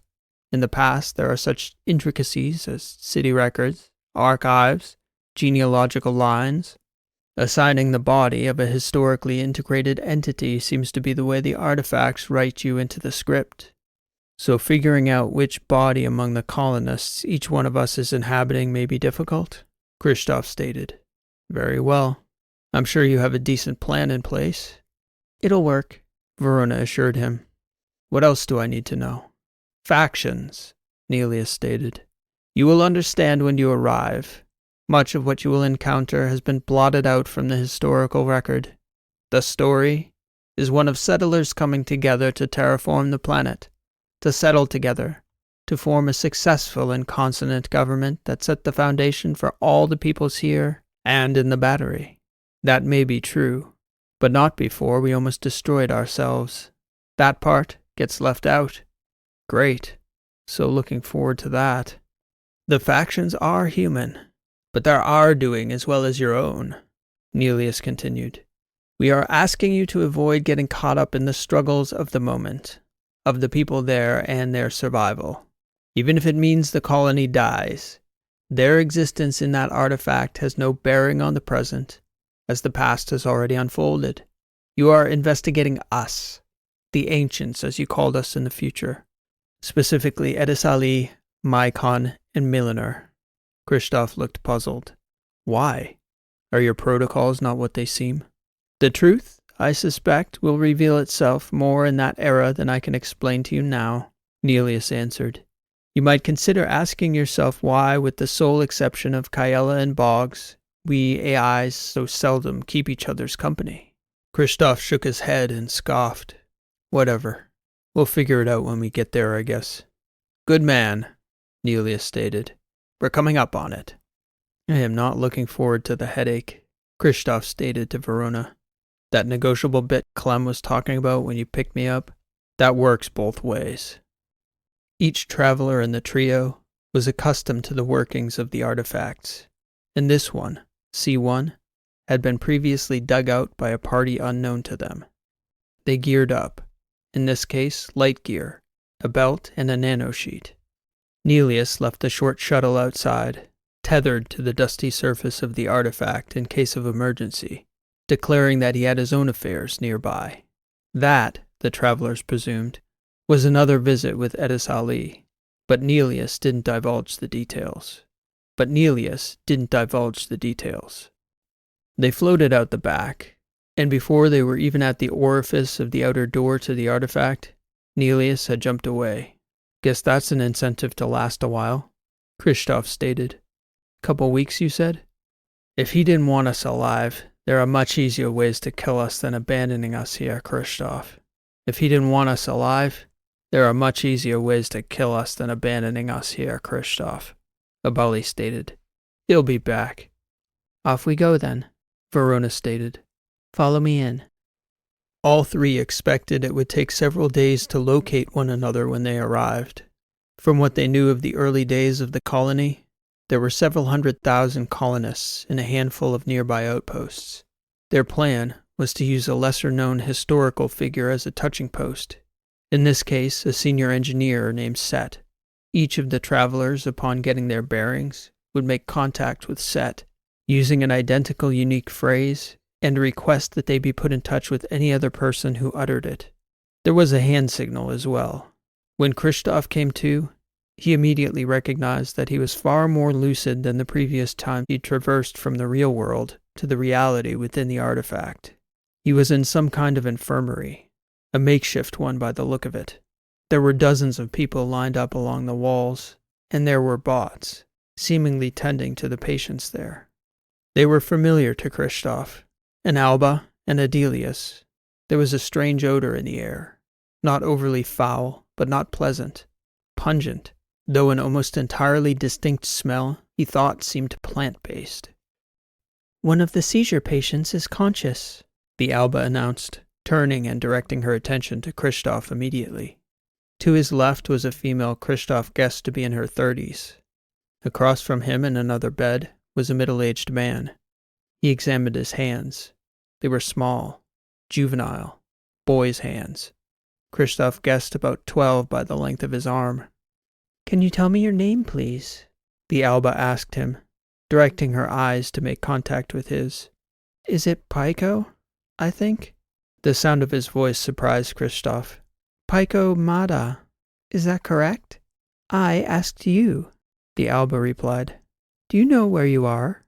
"Charris," Kristoff said. "I believe I am on Charris. Can you tell me, please, Alba, who are all these people here?" "You know my name. I've seen you many times before." "I don't believe I have seen you, Pyko Mada. And you were unconscious when you were brought in. The rest of these people here are sick." "I'm starving," Kristoff declared, beginning to breathe more heavily as he clutched his aching stomach. "Please, may I have something to eat?" "Everyone is starving," the deadliest stated coldly. "Records indicate that you have consumed your caloric allotment for the day." "She said I had a seizure?" Kristoff stated. "Surely I should see the doctor." There was no response from the two bots. "My parents?" "Neurological compromise," the deadliest stated. "Resource management should be our priority in this case." "Are they all starving?" Kristoff asked, gesturing to the other patients. "All of them?" He looked down the row of beds. 20 or so he could see down the long corridor to either side of him. "Hey, robot," uttered the voice of the middle-aged man across from Kristoff.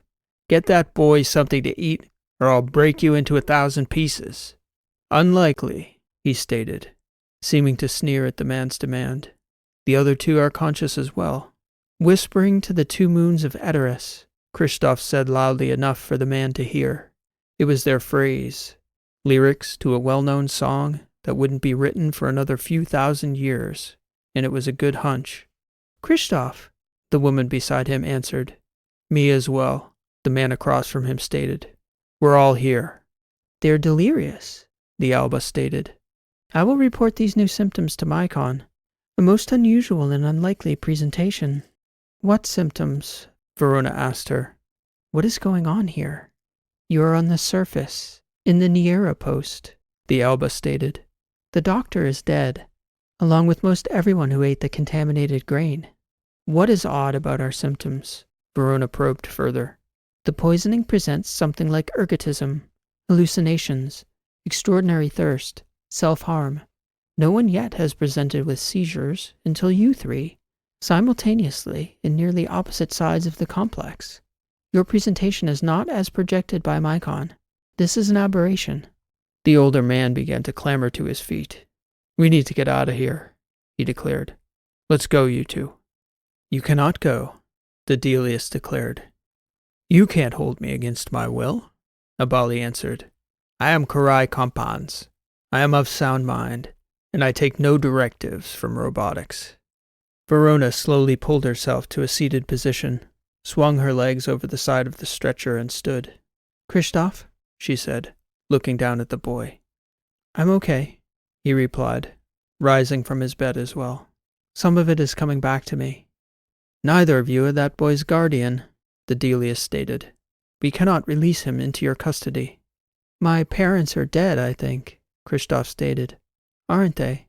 "That is correct," the Alba answered.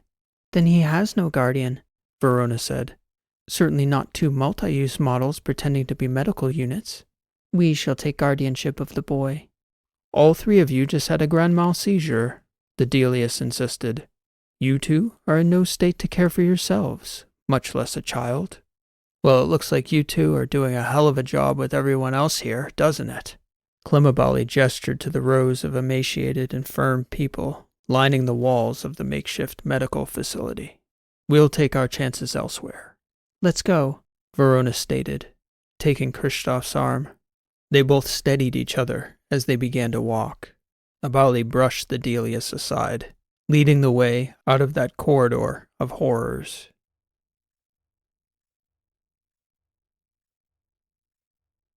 Niera was the name of a city Verona and Kristoff knew, but this complex, it was darker and far more of a prefabricated industrial center than any city they'd ever seen on Charris. The mess of corridors and rooms the trio staggered down seemed more like a mining hub or a cargo depot than the homeworld Verona and Christoph grew up on. It wasn't totally unexpected. The planet was more of an outpost than a genuine colony in its early days.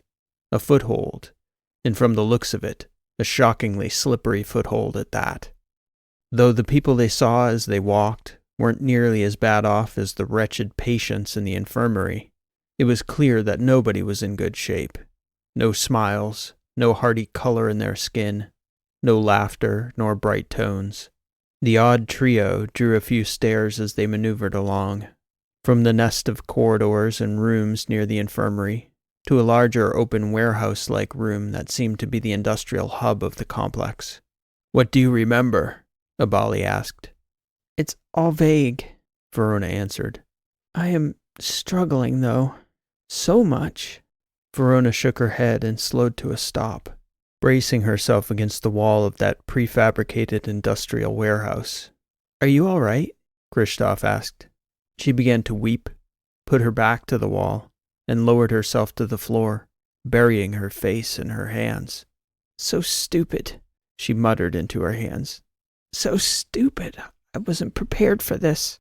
Christoph looked at Clem, who was taking long, deep breaths. "I am trying," Abali said. "It is difficult." "What is happening to you two?" "Oh God, it all makes sense now," Verona exclaimed. "Rishi." "I don't understand," Christoph said. "Rishi had a body. That's why he sent her back.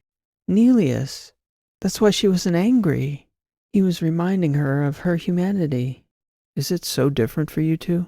Christoph asked. "Night and day," Abali replied. "The sensations are overwhelming." Clem sat down beside Verona. "We need to get ourselves together here," Christoph insisted. "I don't remember any of this from our history.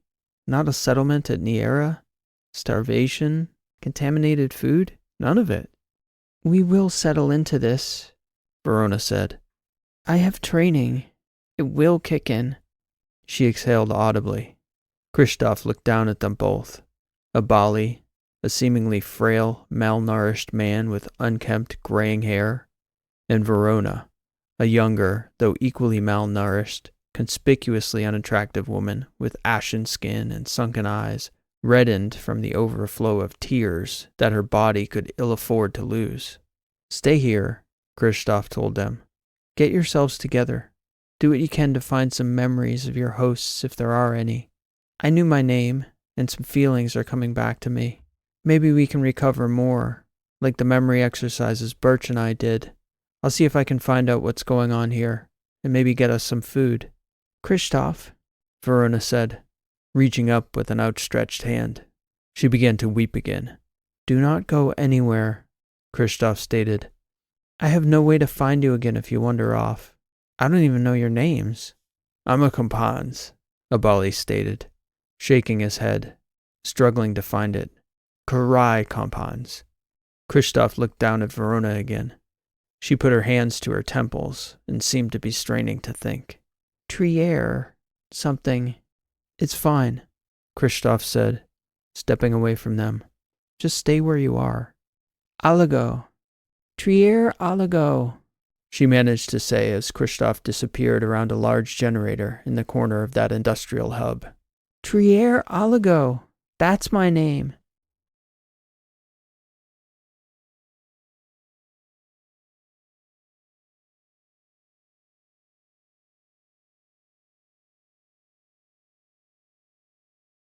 Christoph walked with no specific plan, merely hoping that an idea would present itself.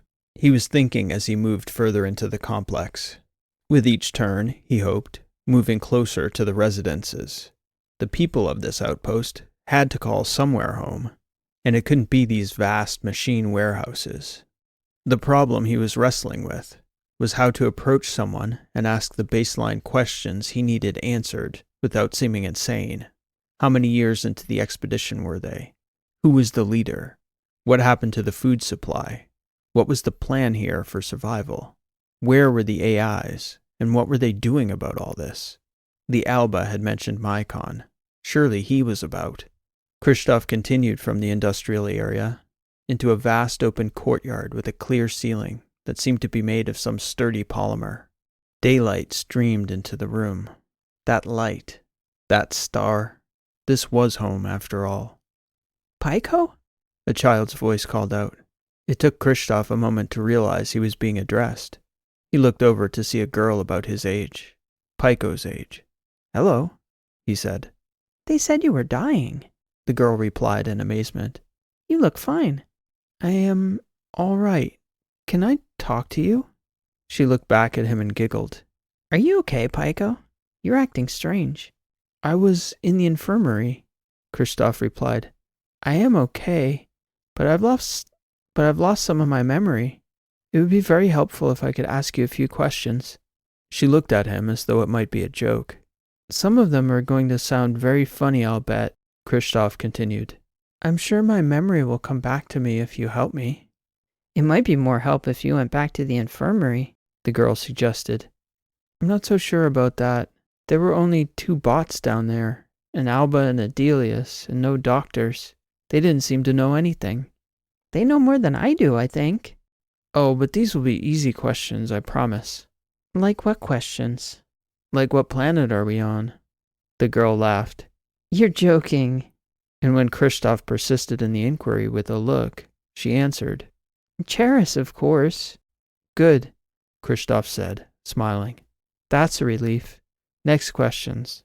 Do I know you? And what is your name? Of course we know each other, Pyko, she said. Her eyebrows turned down as she shook her head at him. It's Olivia?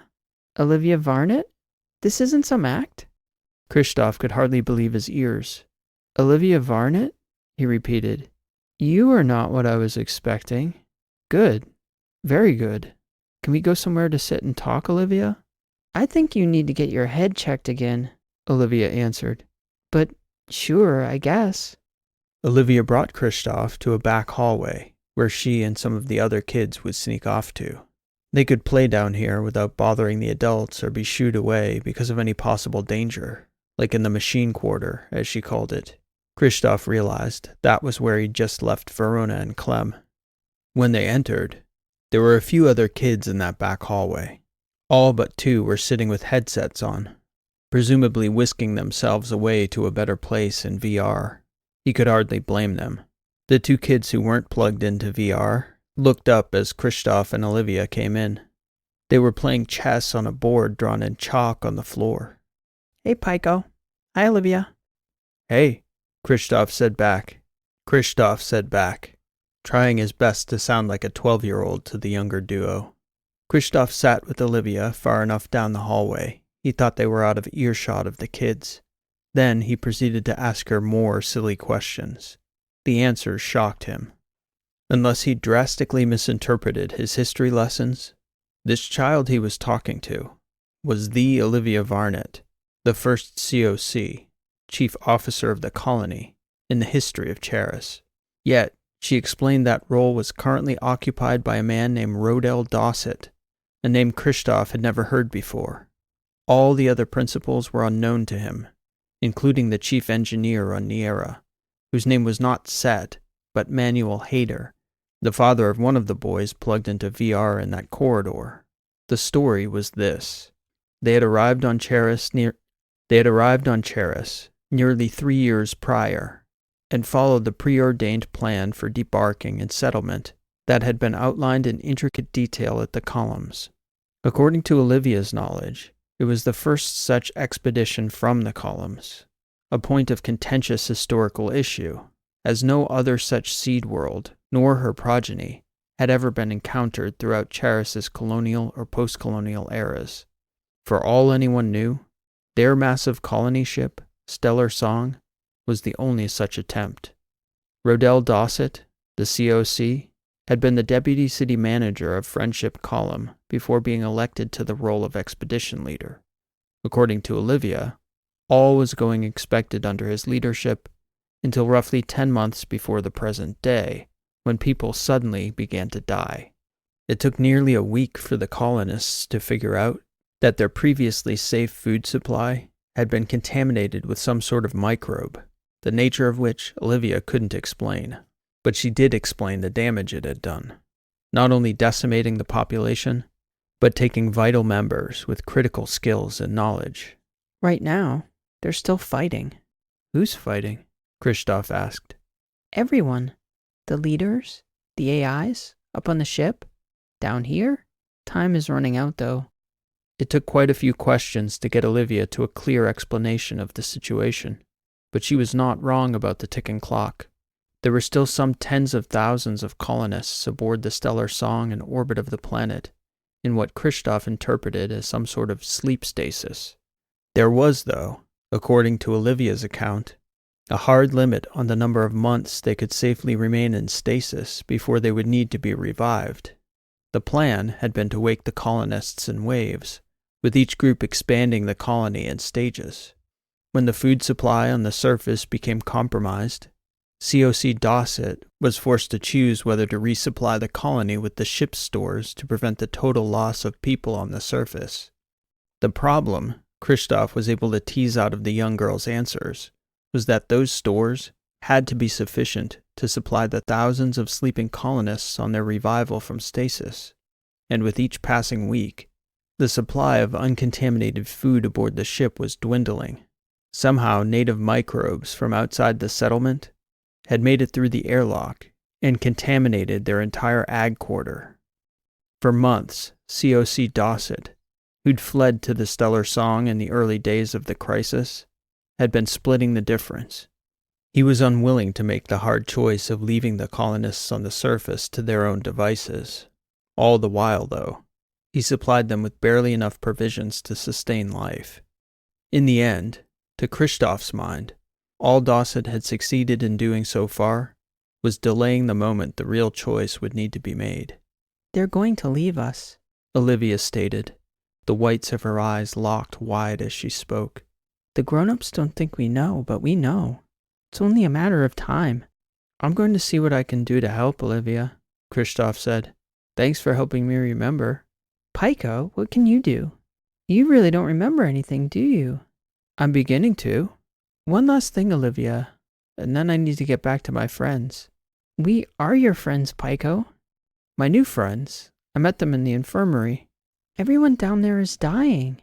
Not if I have anything to say about it, Kristoff stated. But I need to know one more thing. Where can I find Mycon? You really have lost it, Pico, haven't you? Oh God, we're going to lose you too.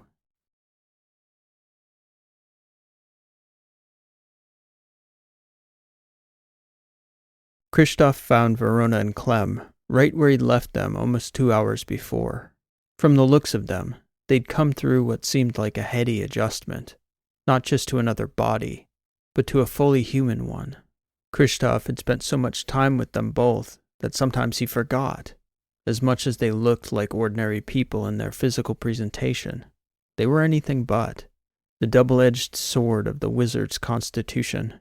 And here, they were thrust into two entirely foreign bodies, disoriented following a seizure, suffering a rush of emotions neither had felt in centuries. Are you all right? Kristoff asked, directing his eyes more toward Verona. Much better, thank you, she confirmed. Hungry, though. We were hoping you'd found food. No such luck, but I did get a thorough breakdown of the situation. It's very complicated, but I do believe we've been lied to about nearly everything we believe about how Charris was founded. How so? Clem asked. It's about as dire here as it looked back in the infirmary. Maybe more so.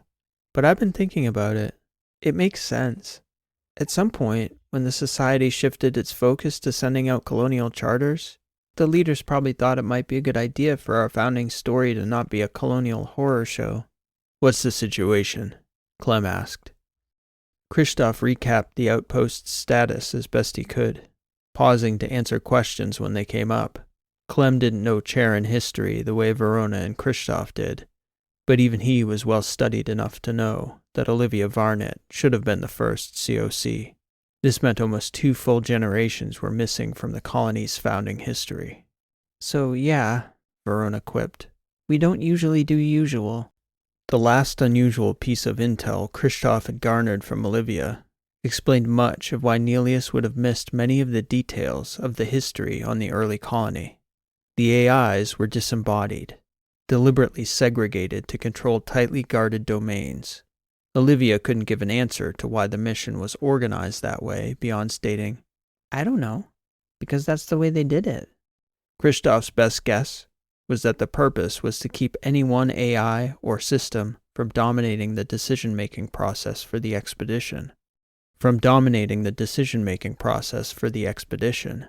But it was far easier to see the ease with which the factions Nelius had warned them about could take root. What now? Kristoff asked. You two are deeper into this than I am. I suggest our goals be twofold, Verona answered. We should make our best effort to help these people survive. So if we want to witness how things played out, we'd better make sure they do play out. And we work our way close to our targets. I will seek out Edis Ali and find a way to get close to him. And I'm on my con, Abali stated. I guess that leaves me with Milliner? Kristoff replied, shrugging. No, Abali said. Milliner's a philosopher. He's not a player in any of this. He'd rather be contemplating what happens to your thoughts as you cross the event horizon of a black hole. So, Nelius, Verona stated. His misdirection was so obvious, it's almost as though he was begging us to look at him. And what am I watching him for? Maybe history, Clem said. Who knows? If we knew that, we wouldn't be here, would we, Kristoff? Let's get to it, Verona said, pulling herself to her feet.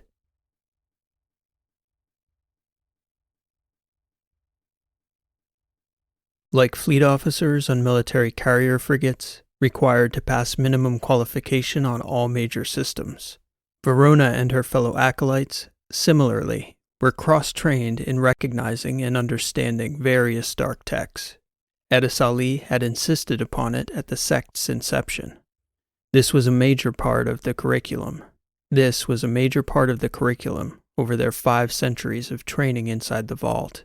So even though Verona's specialization wasn't in biological contagions and microbes, her arrival at that time on Charris instantly made her the planet's foremost expert. Edis Ali himself was sequestered within the machine quarter, so Verona didn't need to go far. Edis Ali had access to the tech in that quarter, as well as the cameras, ambient audio inputs, and shared data. That colonial information the AIs readily conveyed to each other at all times. Things like colonist locations, air temperature and quality, power distribution, and other such baseline data. He had overheard the conversation among the 3 unlikeliest of friends, the 3 seizure patients, and his only working theory was some sort of post-seizure delirium. Admittedly, it was a weak theory, but there was no better explanation for a 12-year-old layabout, a middle-aged malcontent bully, and a quiet and somewhat useful functionary to suddenly be keeping each other's company, especially given the history between Karai Campans and Triera Lago, the former of whom frequently and publicly mocked Ms. Alago for her appearance when they were young. Ali, you are here? Triera addressed him as she approached one of the arch ports where he interacted with the technologists in the machine quarter. At your service, Ms. Alago. Are you well? I am fine. I would like baseline information on the response to this microbe. The doctor is dead here. Who is spearheading the efforts to address the situation? What front of the situation is it to which you are referring? I am not privy to details. Then an overview, please, Ali. The overall response falls under Mycon's purview. Doctors Otten and Marr are conducting medical research remotely on the microbe, with the aid of the on-site multi-use models as lab assistants. They are currently aboard the Stellar Song. Devanaya Daly is the ag specialist, conducting the investigation into the microbe's interaction with the plants on site and their food systems and outputs. Drayton Bai is the sole surviving sanitation engineer, attempting to rid the complex of the microbe directly. Elander Cady is filling the shoes of all the deceased environmental engineers, but frankly, she is only barely capable of maintaining life support. There has been little discussion of filtration or sterilization, as both seem unlikely and impractical at this juncture. Might I ask what your interest is in exploring these logistical questions, Ms. Alago? Not yet. What data do you have on the microbe or microbes? It is one singular microbe we suspect came in through an air filter that was improperly handled prior to incineration. The species has since replicated beyond containment within the facility. The microbe has been designated Fin 1. I am displaying what is commonly known about it on your float screen to your lower left. All this was well known to you prior to your seizure, Ms. Alago. Quiet, please, Ali. Verona studied the contours of the organism, recognizing it as a puzzling chimeric microbe with qualities that mixed attributes of bacterial plasmids and viroids. How did the victims die? Verona asked Ali. Their primary cause of death. Most died of septic shock or kidney failure secondary to sepsis. You wouldn't have hematology reports on the victims during their course of treatment. No, I would not. You would need to interface with Mycon, or contact the doctors on Stellar Song directly.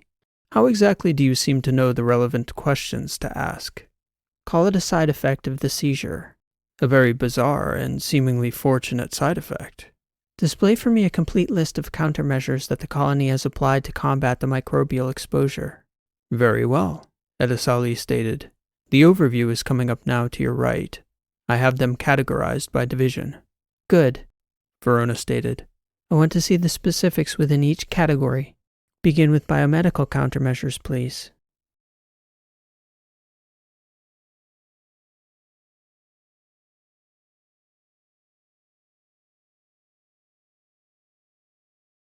Mycon interfaced with the entire colony, but his mind ran on a web of processors on the Stellar Song herself.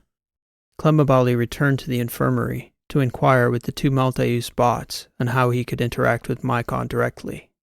The Alba showed him to an arch port in an adjacent corridor. It was dark and seemingly abandoned down there. Proximity to the infirmary was Abali's guess as to why none of the colonists ventured into that part of the complex. Fear of contamination by the sick, most likely, though it wasn't clear to him yet how the microbes traveled. The Alba left him at the terminal and returned to the makeshift infirmary, all the better for what Abali had planned. Are you in there, Mycon? Mr. Compans, how can I help? Mr. Compans will do for now. And it's not so much about how you can help me, but how I can help you. Oh, in what way do you suppose I need your help? I have a proposition for you, Mycon, but it will require my being relocated to the colony ship. What is it called? Star Song? The Stellar Song, yes. However, Mr. Compans, the outpost is under quarantine for now, due to the outbreak. This is well known. Your seizure must have affected your memory. Seizures do funny things. Light up neural pathways in odd ways. Make connections that otherwise wouldn't have been made. Sometimes they even help you to see things. Are you referencing anything in particular, Mr. Compans? Tell me if I'm wrong about any of the following. There is a crisis in leadership up there.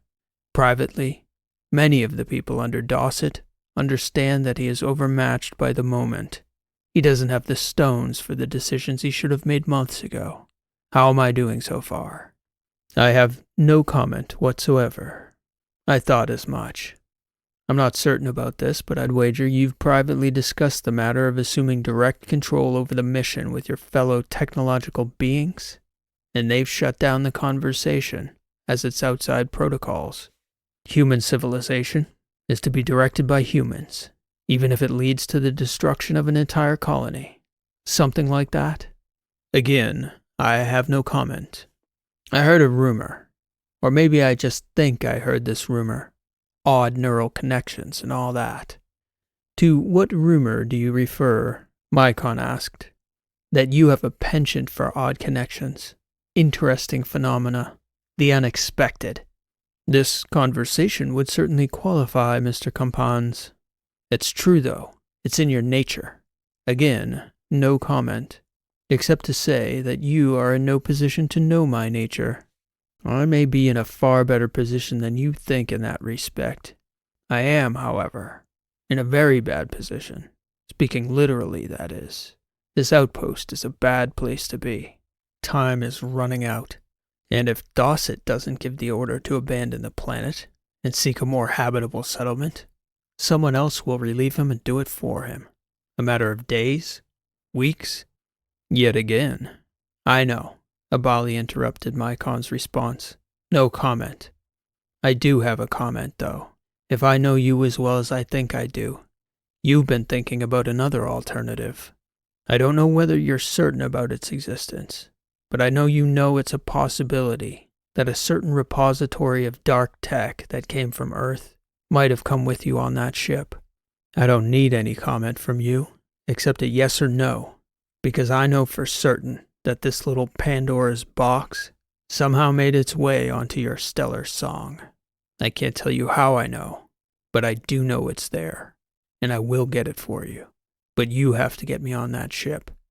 Interesting phenomena indeed, Mr. Compans. The seizure. You know. Of course, the seizure. How else to explain such an improbable proposition? We don't need an explanation, Mycon. We don't need an explanation, Mycon. Just a yes or no. But again, if I know you as well as I think I do, I already know your answer. This is an itch far too compelling to resist scratching. If that is all true, as you suspect, Mr. Compans, well, your question, more properly put, would be what sort of pretext would I need to sell the ship's crew on the wisdom of re-embarking one colonist at the risk of the entire expedition? The outpost is currently quarantined for good reason. Supply drops and digital communications only. They did it for Dosset, no? So there's a protocol in place that worked once already. All the same, I would need a compelling reason. Then my final proposition is this. I get you that pretext.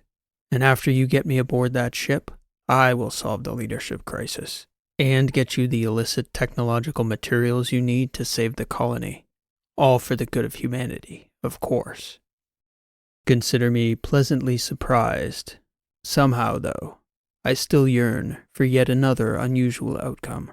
Surprise me further, Mr. Compans, and we shall talk again. Something I do look forward to. Not nearly as much as I do, Mycon. We'll talk soon.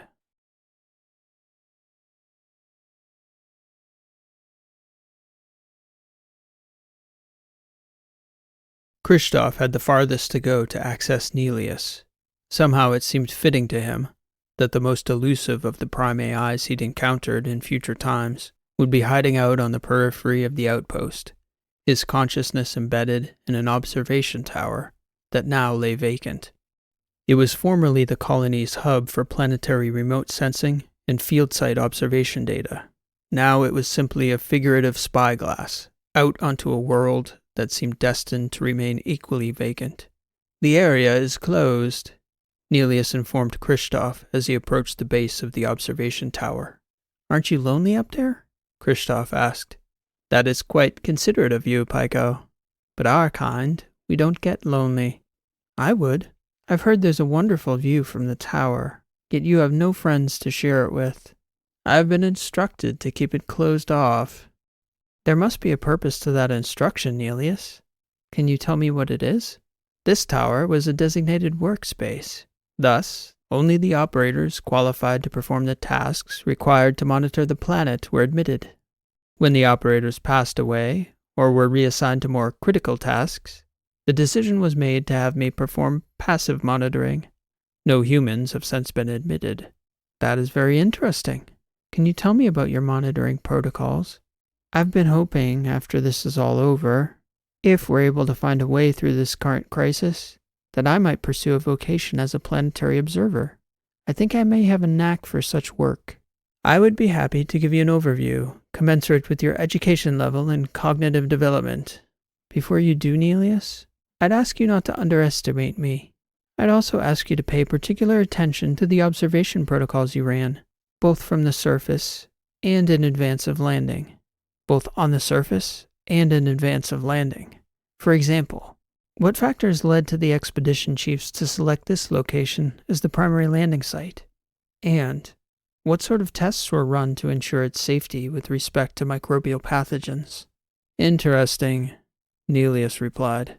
Mycon, Edisali, and the multi-use models in the infirmary have all reported unusual behavior from the 3 seizure patients, Paikomata. What would you say if I expressed a similar sentiment about you? I would say you don't know the half of it, Nelius. Why don't you send down the lift and allow me to share with you what I know about remote sensing? And, while we're at it, I'd like a complete rundown of pre- and post-landing protocols. How was this microbe missed? Curious, Nelius stated. Most curious. The view is quite nice, Paikomata. Especially at sundown. I would be happy to share it with you.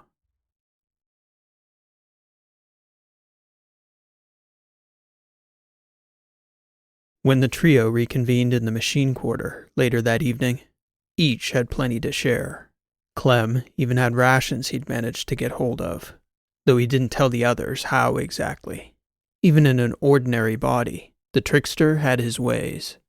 Both Abali and Verona had returned to their host's residence, changing into more fitting clothing, at least more appropriate than the undergarments they'd left the infirmary wearing.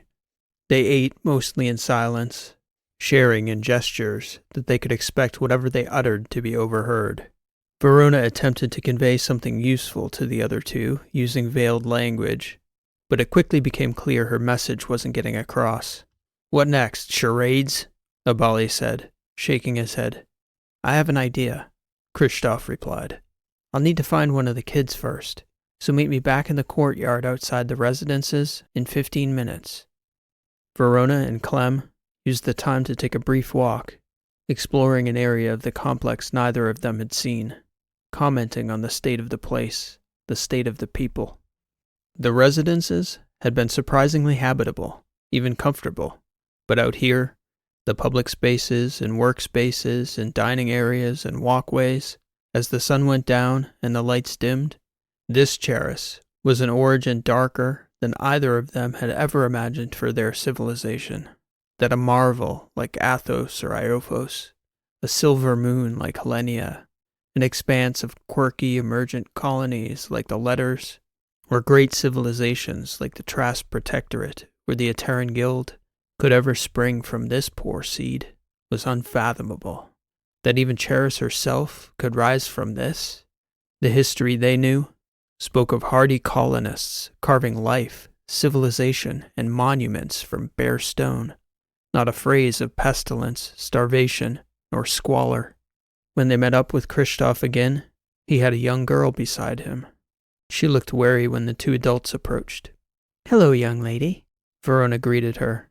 So it happened to your brains, too, Olivia Varnett replied. I'm Izalago. Mr. Compans. Pico says you need a place to hide. Something like that, Abali answered. Somewhere we can't be overheard. You know what I mean?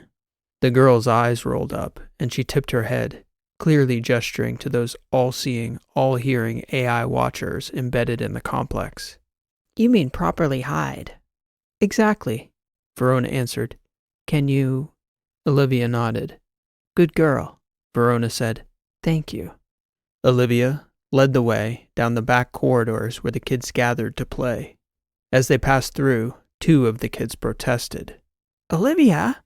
Pico, what are you doing? One of the boys asked. You two can't show them the... That's our hideout. The first boy finished the thought.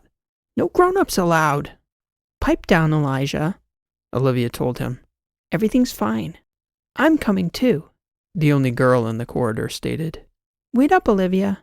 The child was around 8 years old, Verona guessed. Verona shot Kristoff an inquisitive look. It'll be fine, Olivia said. We go down here all the time. These were prefabricated workspaces, probably for lab work after samples had been taken in the field by drones, bots, or research teams. Because of the outbreak, though, many of the outer wings of the pre-assembled outpost had yet to be occupied. Power to those areas had never been switched on. When they crossed into the darker rooms, Olivia illuminated a glowing panel on her vest to light the way. The cameras and audio are off in this wing. she declared. We play hide and seek down here. I mean, the young kids do. She looked over at Pyko. Sometimes we do too, I guess.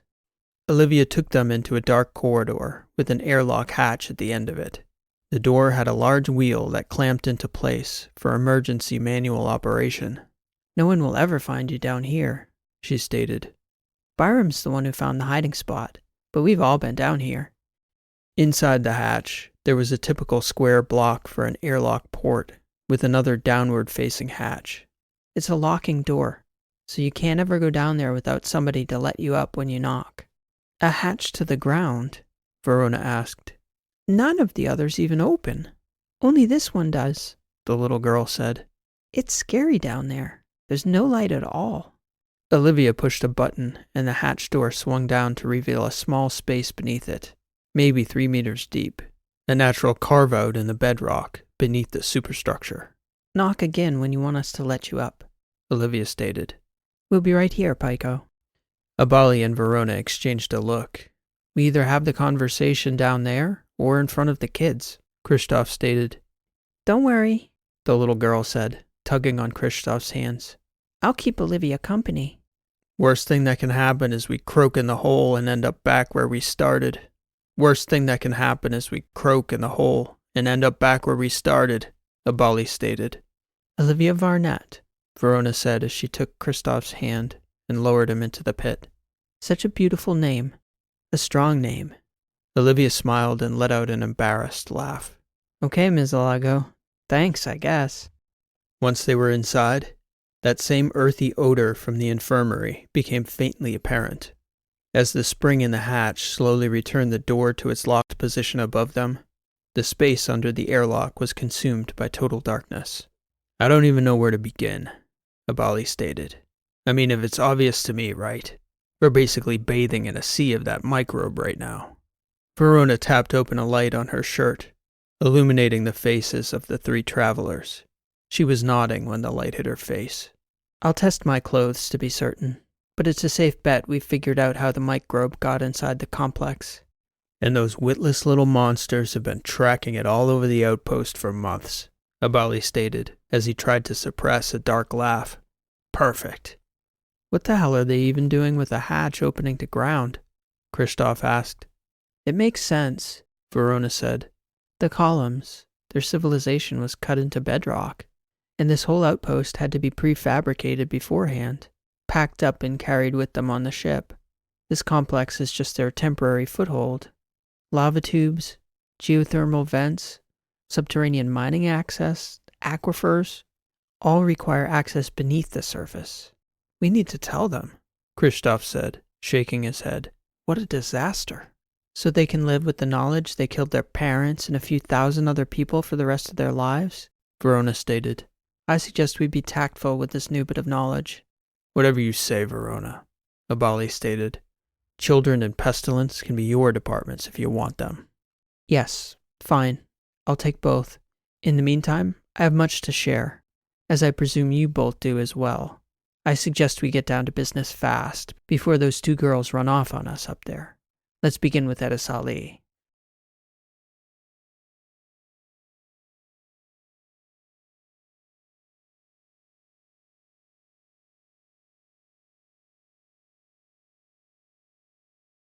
They each had a story to tell, and each told it quickly.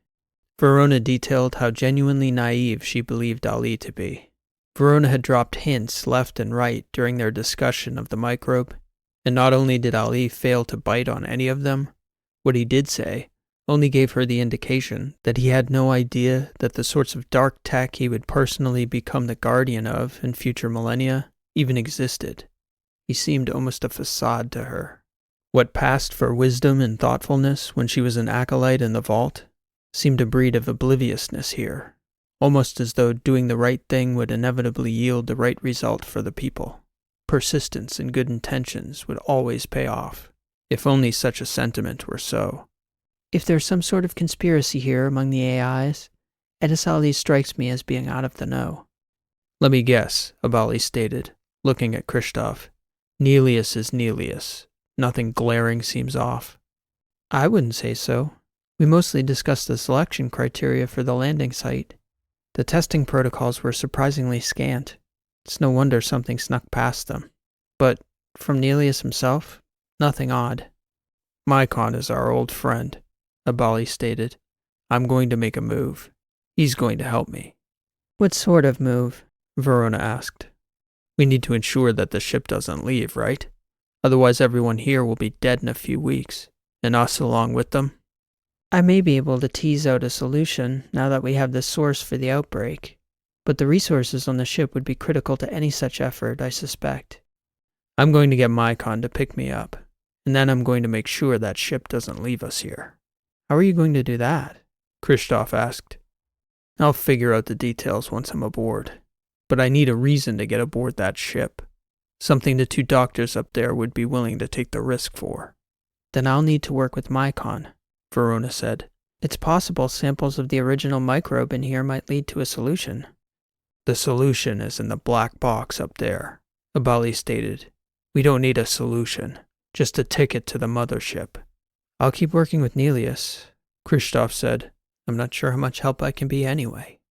Very good, Verona agreed. We'll discuss the details with Mycon. Connect with him if you need to find us, Kristoff. They all nodded, and Verona wrapped her hand against the hatch above them. For a few seconds, there was no sound in response. Then, just as the three had begun to exchange a look, a quick tap, tap, tap sounded on the hatch above them, and the door swung down. See? Olivia Varnett declared. I wasn't going to leave you. We knew you wouldn't, dear, Verona stated. I have absolute faith in you, Olivia. Sure thing, Ms. A.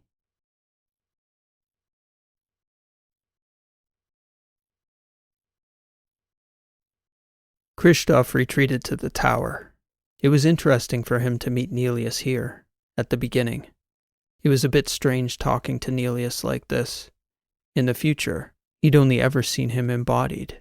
For nearly 50 years, off and on, he and Nelius would see each other and talk. He was, to Kristoff's mind, perhaps the most enigmatic of the ancient AIs. If Mycon was the most unpredictable and mercurial, Nelius was the most difficult to read. That evening, for hours, they discussed testing for native microbes and the protocols any colony would need to undertake to properly screen a prospective planet. The topic was particularly important to Kristoff, as a result of the trauma he'd barely lived through on Tashini. Not surprisingly, he'd given a lot of thought to what had gone wrong there, how those caves that housed the bacterium that ended his world got missed. Even before Tashini, his work with the GMS on Charris, monitoring the Baroche in their manipulation of the native bacteria, was a significant point in his professional and personal life. And somehow, he couldn't help but let slip the weight of this dark irony, back here at the beginning. The same problem, all over again, as though it was destined to follow him across space and time. He discussed the GOAS's protocol. The plan he outlined to Nelius was almost verbatim from the Colonial Speculation Mission Guidelines. Every substrate needed to be tested exhaustively. Geologic, oceanic, atmospheric, soil and subterranean subsurface. Certainly, this microbe would have been identified beforehand had they done so faithfully. Then Kristoff explained to Nelius in great detail about what might happen one day on some distant theoretical planet if a closed subterranean system with an unknown native bacterial ecosystem were suddenly uncovered and opened to an already developed human colony with its own agriculture, animals, and even insects. He had his theories, ways to be even more meticulous about testing new planetary environments, adding more letters to the acronym, IMPACT, dropping small meteors to aerosolize deep soil samples and rattle open lightly closed orifices for inspection. Subsurface sonar, how to map underground cave systems and lava tubes where microbes could hide. The more he talked, the more painful it became. The history unfolding here before him, the missing history of Charris, was the very history he was doomed to repeat. If only that chapter in Charris's history had never gone dark. Nelius could see young Pyko growing increasingly emotional discussing the matter. You are so much like a different person, Paikomata. It is almost enough to believe in a phenomenon primitive people on Earth called possession. Demonic spirits, Kristoff replied. To add another layer of irony, as I understand it, the cause was usually hallucination, brought on by some kind of microbe. Do you know something of a cure, young Pyko? Nelius asked suddenly. Mycon is relating that your two new friends have stumbled onto a source for a potential inoculation. He's recommending that Karai compounds be sent to the Stellar Song with the source material for further testing. Inoculation, Kristoff said. I cannot lie to you, Nelius. I do not know much about that. I'm sure, though, that if Mycon is recommending it, then the doctors would do well to consider his proposal. I am sure that is true, Nelius stated. In any case, it is growing late. I believe we have done enough work for tonight.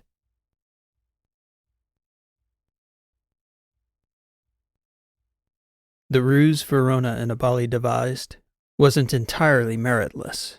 Much of the supporting evidence would need to be spoofed by Mycon for the doctors to bite, but the premise wasn't entirely deceptive. They had found the original source of the microbe, which, on examination, Verona discovered was not the same organism that had induced the sepsis in the colonists. In fact, anecdotal evidence suggested that exposure at high levels may have provided a protective effect. None of the children in that corridor had fallen ill.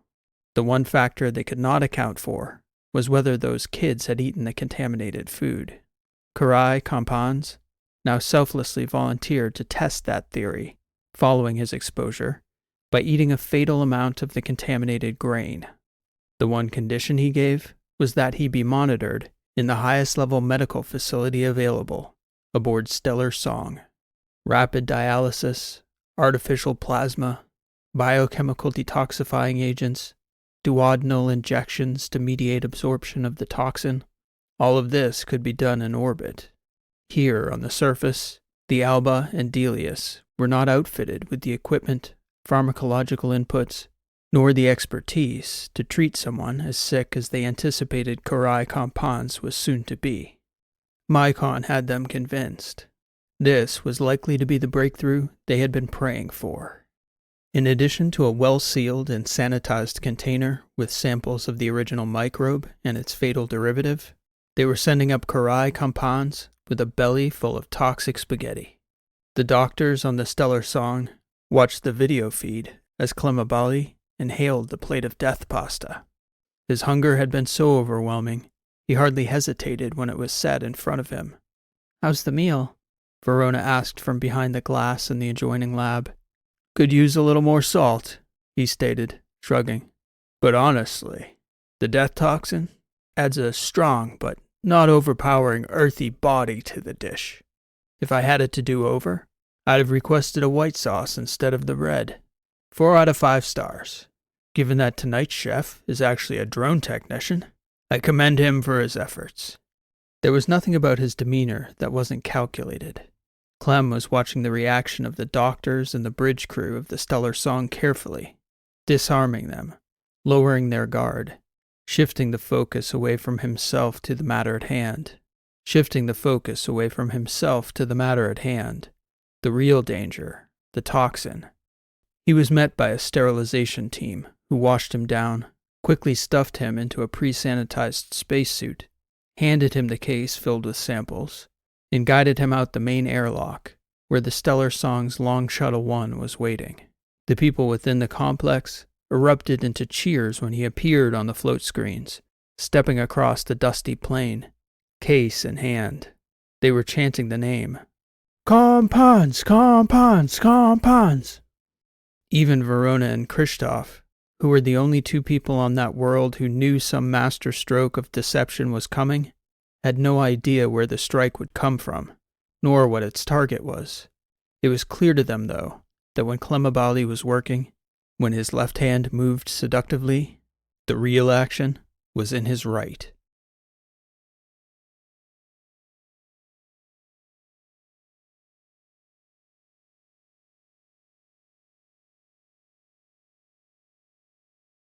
Verona and Kristoff watched a feed that Mycon was receiving from Precops who had control of one of the ship's subsystems. Similar to the division of labor on the surface, the ship's artificial beings never had direct control without the checks of the others, something Christoph and Verona exchanged a look over, surely a question to be probed. But this wasn't the time. At that moment, Clemabali was flying to the mothership within the body of Karai Kampans, strapped into a jump seat inside the rear airlock of the Song's long shuttle. And to further guarantee sterilization, they vented the airlock and sent Karai Kampans outside on a tether for 30 minutes in the cold, radiation-soaked, hostile vacuum of space. "Seems like a bit of an overkill to me," Abali said to them as he floated there. "But who's to say, right? Certainly not the dead guy." The dark humor, mixed with a massive dose of rebellious carelessness, proved extremely charismatic on the feed. The crew up there were lapping it up, so when the time came to pull Abali inside, they were only too happy to do it. This original colony ship was something like Verona and Christoph had never seen before, a behemoth of staggering proportions, with 12 arms rotating around the axis of a central spire that was capped with a gigantic conical hub. The colony ship, they could see, was running spin gravity on the outer extremities, a factor they hoped would aid Abali in whatever he had planned. During the dead times in Abali's transit to the mothership, Verona and Christoph would take turns questioning Mycon, trying to tease out details they hoped their assumed personas would help to seem innocuous. Mycon was certainly curious about the trio, but not so curious that he was reticent about details he may not have shared with ordinary colonists. That their assumption about COC Dosset was correct, for instance. His indecisiveness had been a hot topic among the AIs, and he was strongly considering abandoning the outpost. Privately, the doctors had declared to him that all the colonists were almost certain to die, as all their attempts at mitigation and containment had failed miserably. Dosset, though, was risk-averse, and the physical infrastructure of the outpost itself was something they couldn't replicate if Charris was abandoned for another planet. This meant they would need to find another world with a natural environment that was survivable for humans, or at least very close to it, and they had yet to see encouraging signs. In fact, Charris seemed to be in a particularly dead zone. Rodel Dosset's advisors were advocating for a much denser collection of stars on the inner arm, nearly a full year's transit from Charris, particularly an area they were calling the battery systems, as the orientation of the major stars, at least from Charris, took the shape of a D10 field battery. Mycon confessed that he reckoned COC Dosset was less than a week away from relenting and giving the order to abandon the ill-fated colonists on Charris. Clemabali was led from the outer airlock into a sealed makeshift cleanroom, where another Alba and Delius were waiting to put him through another round of sanitation as they removed his suit. Through the whole process, Karai Kampans put on a brave, cheerful face, several times cracking up the ship's crew and colonial leadership, who were hyper-focused on the transfer of a man many had been convinced was their final hope.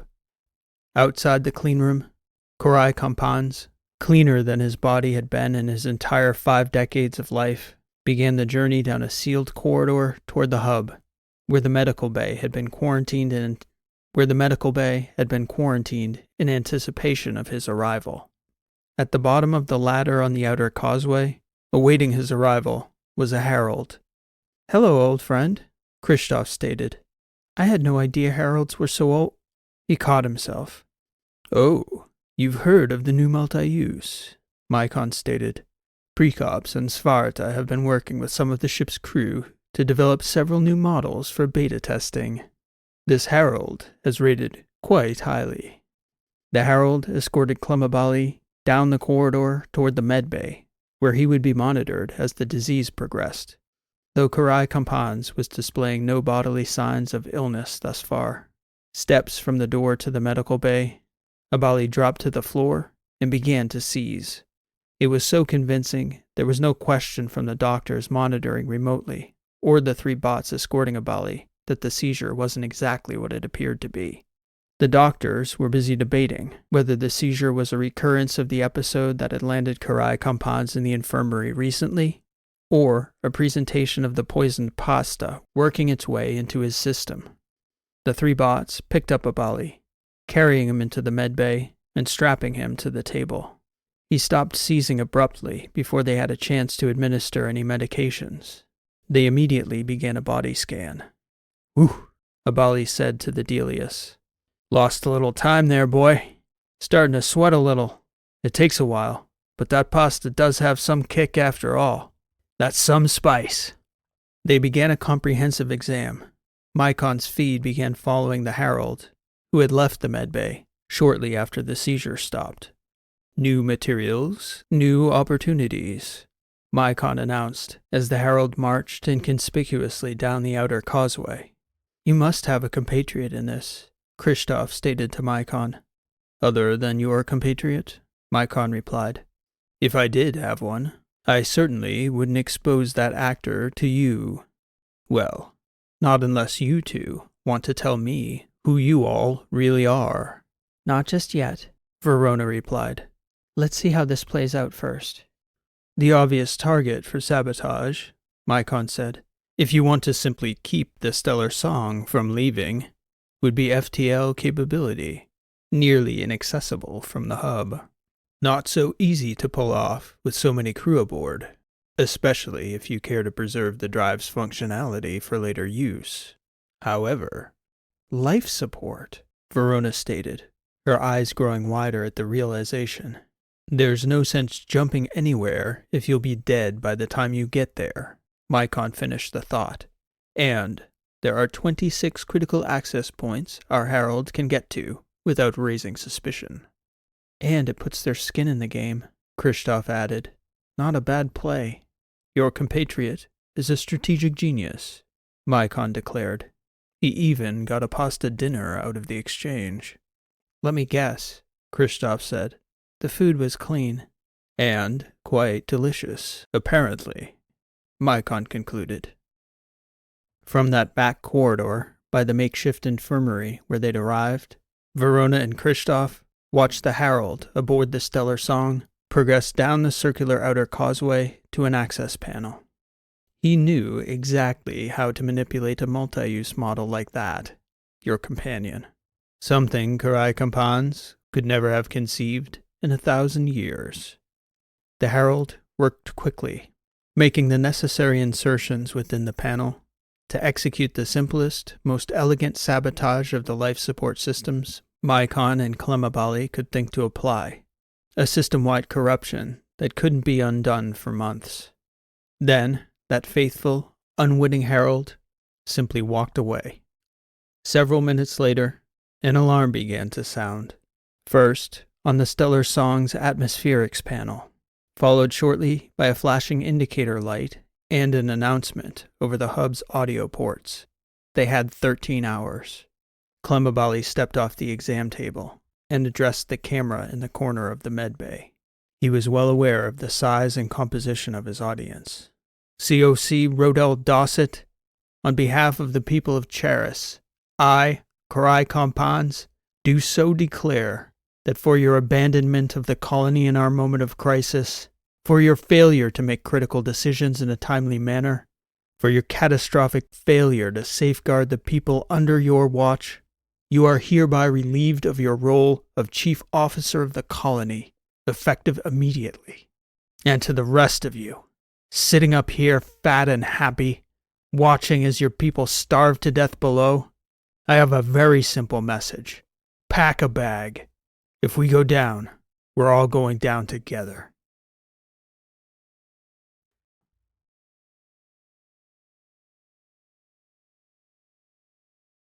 Some other place. When the group split, after their brief but eventful raid on Annuncium, their plan was to break into 4 teams. Each team would target a specific place at a specific time, traveling via 4 different artifacts to 4 critical junctures in the past.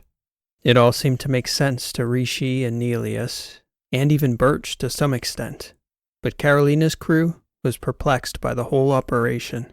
They were taking much on faith and relying on Burch's assurance that it would begin to make a lot more sense the moment they took their first leap in time. Carolina, Transom, and Soch had their target set for Iophos, nearly 100 years in the past, at a critical point in history. And because their artifact was along the same path in space, they would be traveling with the team whose target was Etteran. That team, Fieldstone, Dryya, and Wren, would be aiming to infiltrate the office of the Etteran Deputy Defense Chief in the lead-up to the war. Rishi piloted the Yankee-Chaos with Carolina serving as captain, and the transit was surprisingly manageable from the outer letters. Their first stop was the third artifact of the 12 they'd visited previously with Carolina's professor. "I'm actually pretty excited to see it," Fieldstone told Carolina over dinner. "Etteran before the war was supposedly something to see. At least that's what we got told incessantly as kids." "Plus, you can actually go home this way without being hunted down," Dryya said, an attempt at dark humor that fell flat. Fieldstone sort of grimaced. He didn't talk much about his fate in exile or his status as a traitor to the guild, but the look on his face betrayed a deeper feeling he was keeping bottled up. "Anyway," he continued, "this whole time simulation prospect is so bizarre. I wouldn't even believe it if it weren't for the simulations Burch generated. But VR is a whole different feeling from being there. That's sure something." "You sound nervous, old-timer," Transom said, floating in from the commissary. "Worst thing that can happen is you die and come right back. Sounds more like a vacation than a mission. People might pay a lot for that experience." "We could start a touring business, boss," Soch suggested with a half grin. "Something tells me the forces we're meddling with aren't intended for recreational purposes," Carolina mused, her gaze seemingly fixed at some point far beyond the YC's atrium. "Although, where would you visit?" Wren asked. "I know where I'd go, of all the places we've been. That's easy. Lime Harbor, back before the stars started cooking it. That city, 300 years ago, in its heyday." "Recreational purposes?" Transom asked. "Apart from Earth, of course. Hayter Floreston's expedition. Hands down, that was the stuff of legend." Fieldstone nodded his approval. "If we ever get back that way like Verona and them, Floreston is a planet I would like to visit, I must say." "It's quite beautiful," Carolina said, her eyes returning to the room. "Speaking of tourist spots." "Really? You've been?" Fieldstone asked. Carolina nodded. "In quieter times. Although, I suppose the same things were happening then that were happening now. I was just ignorant of them, I guess." Her gaze grew distant again. "Vacation," Transom said, shaking his head at Fieldstone. "You lucky bastards. We'll make some memories at Herrera for you, Sebastian. We can put them down in VR when we get back." "Some of them we'll record," Dryya added, grinning. "Some of them are just for us." They arrived at the target artifact the following day, near noon Standard Time. Wren was the only member of the party with any familiarity of the artifacts or their workings. Though she'd never been inside one herself, she'd watched the other members of the Yankee-Chaos crew venture inside the Kappa artifact on that first mission with Carolina. She had been briefing Fieldstone and Dryya on the layout of their target artifact based on the data and video streams from the first mission. It was information Rishi insisted they study. Ordinarily, Wren knew, Fieldstone wouldn't hesitate to absorb as much intel as possible for a mission. In this case, though, Rishi was the wrong messenger. Wren could tell it was nearly impossible for Fieldstone and Dryya to trust Rishi. Even though Carolina was still captain, Rishi seemed to have usurped Mycon's role on the ship without a thought for whether the new crew members would accept her. Wren, Soch, and Carolina knew Rishi well enough, and even they had their doubts. The way Rishi had pulled Mycon offline still rubbed Fieldstone and Dryya the wrong way. Everyone else for that matter, too. But for Dryya and Fieldstone, Rishi was a completely unknown entity, while Mycon had been a trusted member of the Yankee-Chaos's inner circle for their entire time aboard. Now Mycon Prime's processing core was a prisoner by Rishi's sole action and sole discretion. In so many ways, it didn't seem right. The trio spent the last several hours going over the layout again, reviewing the mission objectives, and discussing contingency plans for finding one another in case they arrived in separate locations on Etteran. Harold and Soch, meanwhile, had gone out to dig out the entrance to the artifact, which the crew had only scanned on their first trip out this way. Once the door was open, Ren led the way in, down the outer tunnel, into the inner cylinder, all the way to the far wall at the head of the scepter-shaped structure. Rishi had given Fieldstone clear instructions on how to focus the transit. His experience commanding ops units and his Etteran heritage made him the obvious choice to lead the mission once they were inside. From the perspective of the crew outside the artifact, it looked like a visual effect. The trio was there on the float screen 1 second, and then, in the flash of a single frame, they were gone. For Ren, the experience was akin to passing out. She lost time, and when she regained consciousness, she was acutely aware her head was cloudy, and she was disoriented. She was on the floor, some floor in some filthy place, with a crowd of equally filthy adolescents and children gazing down at her, seemingly mocking her for the state she was in. One obnoxious boy put his face right up to hers as she sat halfway up. He shouted, sticking his tongue right out at her. Then he turned to the others. "Yaya's broken!" The crowd around her cheered and laughed, mimicking the boy and repeating in a disjointed chant. Yaya's broken. Yaya's broken. Ren sat all the way up, ignoring them and taking an assessment of herself, still not fully aware of anything, not to her identity, the place, the time, the events unfolding. And suddenly, at that, she became aware that she was triaging her own loss of consciousness. "That's right," she said to herself. "You're the doctor here, Ren. Assess accordingly." In addition to the loss of consciousness and disorientation, she was wet between her legs, a sure sign of a grand mal seizure. She thought to ask how long she'd been seizing, but the character of that crowd told her that she wouldn't get any type of useful answer. And at that thought, she realized she was now thinking clearly. The artifact. The seizure was likely a condition of the transit. And the body. She looked at her hands. Her filthy, small, pale hands. This was not her body. "Where am I?" she asked a girl who was looking on, seemingly more concerned than the others. The crowd started laughing. "Yaya's broken," the boy announced again. There was a long cheer, more mocking stares and laughter. "Where are we?" Ren repeated to the girl. "We're home, Yaya. Where else would we be? Is this Etteran? What city is this?" "City!" the boy exclaimed. "What city?" "Etteran," Ren repeated to the girl. "What's Etteran?" the girl said. "Yaya, you're starting to scare me." Ren sat quietly in that same place, patiently waiting for the crowd of onlookers to disperse. She didn't engage as they mocked her and poked at her, merely allowing the spectacle to die out. And slowly, one by one, the children and adolescents who'd surrounded her began to dissipate. The one child, who'd looked at her with concern in her eyes, still sat across from her. Finally, when all the others had gone, the girl reached out her hand. "What's your name, little one?" Ren asked. The girl's eyes suddenly reflected a deeper terror. "Don't you know your own sister? Did something break in you?" Ren took her hand, an instinct to comfort the frightened child more than anything. Ren took her hand, an instinct to comfort the frightened child more than anything. "I've had a seizure," Ren explained. "Sometimes memory loss is a symptom. I'm sure it will only be temporary. Please tell me your name." "My name's Jendi, but I don't believe you. I don't understand what you just said. Yaya never talks like that." "Jendi, of course.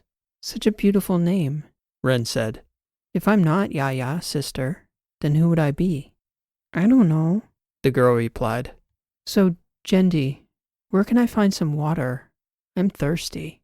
Ren got to her feet, still assessing. She guessed she was about 16, or at least the body was. The place, from the quick glimpse of her surroundings, seemed to be the inside of some broken-down industrial warehouse. Dusty, dim, cold, and damp. Something from a post-apocalyptic dreamscape.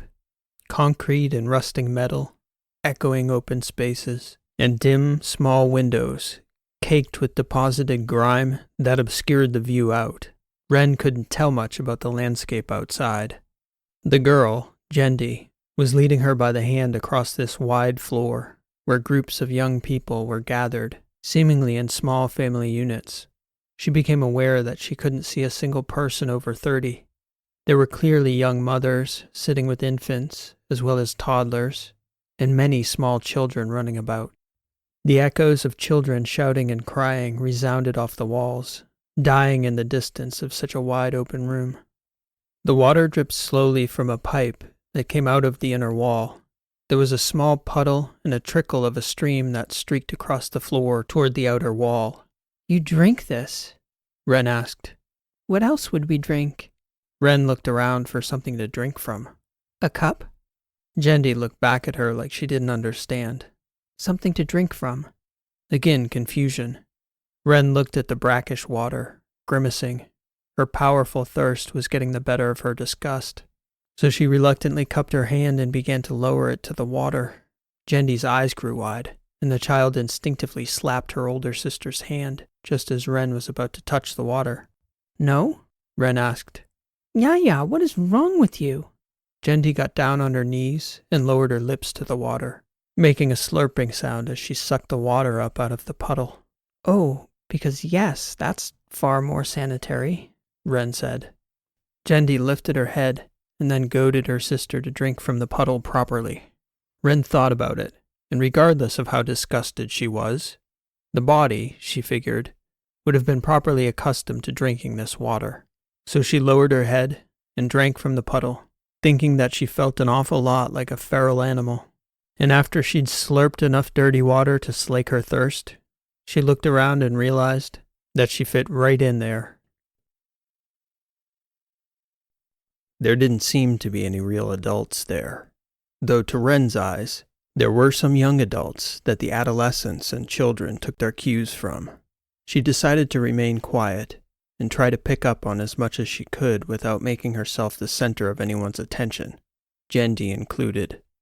She thought about how she might orient herself to her location and time. She didn't know Etteran history that well, but she'd never heard of any chapter like this. Not anywhere in the Battery, for that matter. She wondered if it was a consequence of the war, perhaps the early war days. Sebastian did tell some shocking stories of his youth, but in those stories there were always adults, always military structure, academies, camps, divisions, hierarchy. What she saw here, among these directionless children, was chaos. She asked Jendi to take her to the windows so she could look out on the planet outside the complex. She had to climb up on a rusted metal sill to get a clear look. Eyes were on her almost immediately. Ren did her best to wipe away the gray scum that was layered to the glass so she could get a glimpse of the world outside. Somebody hissed at her. "Get down, Yaya!" A boy's voice shouted at her. She looked over her shoulder and put her eye to the small clear spot she'd wiped clean. Jendi had reached up and was pulling on her ankle. This is not Etteris. Ren spoke to the glass. Not Etteris at all. Get down, Jendi huffed, trying not to shout, but it was clear the girl was now extremely nervous about the breach of the chaotic little culture's norms that Ren was perpetrating. Someone threw a rock at the foot of the wall. No! Somebody else shouted. The god forbids it! Ren had seen enough and jumped down. She wasn't sure whether the look she'd taken was forbidden, but she gathered from the fight that was breaking out behind her that the rock was a far greater taboo. You started trouble, Jendi stated. Shall we go for a walk? Ren asked. Why? I'd like to look around. Exiting the room as quietly as possible was part of her motive, but Ren was also hoping to put the place into some context. What she'd seen out that window, a large, dull green moon in an amber sky, that couldn't have been Etteris. The bland, empty landscape brought no familiar world to mind. However it had happened, they'd missed their target, and seemingly by no small measure. The artifact had taken them to some other planet, and there was no sign of Dryas or Fieldstone among these children. Was she alone? Ren wondered what the hell had happened. She cycled through as many possibilities as she could manage with this teenage brain. As much as she tried to control the urge to pepper her young companion with questions, she kept letting them slip out, and the girl had no answers. The battery systems? What is that? What do you mean, what planet are we on? Who is the god? How do you not know who the god is? She did get answers to more practical questions, like whether the air was breathable outside, where the food came from, who'd built this complex, things of that nature. As they walked, it seemed Jendi grew more comfortable talking. If the young girl knew any of these other children, it was only in a superficial way. They passed almost unnoticed, so young Jendi opened up and answered the strange questions, almost as though it was some new game of make-believe. Jendi knew that game well. Imagining they were elsewhere was the only true joy those children had. The god brought the food, but never enough. The ancestors of the ancestors had built this place long ago, carving the entire world into the mountain. A bit of a logical inconsistency, Ren noticed, but it made sense for a child whose only world was this vast collection of industrial rooms, which, Ren gathered, was the base layer for a megastructure that had been carved into the side of the mountain range they were situated on. The atmosphere was not breathable, no, though from what Ren gathered, kids did go out into it for short spells, but she couldn't discern why from Jendi's stories. There were fights. Yes, of course there were fights. There were hardly any adults, no schools, and no family structure to speak of. The two girls were sisters, but there was nothing to say of their parents. They stayed together in a type of small clan back in that room where Ren had arrived. That obnoxious boy who'd mocked her was their clan leader. Jendi didn't use the word clan exactly. There wasn't really a word for it. They just all stayed together and knew who was in charge by who ate first. Where are the grown-ups? Ren asked Jendi. They grow up. Ren thought she heard the girl answer. But where? Up, she repeated, pointing up to the ceiling. They go up. Higher up? Jendi nodded. Closer to the god, or they die in the fights. It wasn't so much the comment that shocked Ren, although it certainly did. But what truly shocked her was the sincerely casual way Jendi stated that the children died in the fights.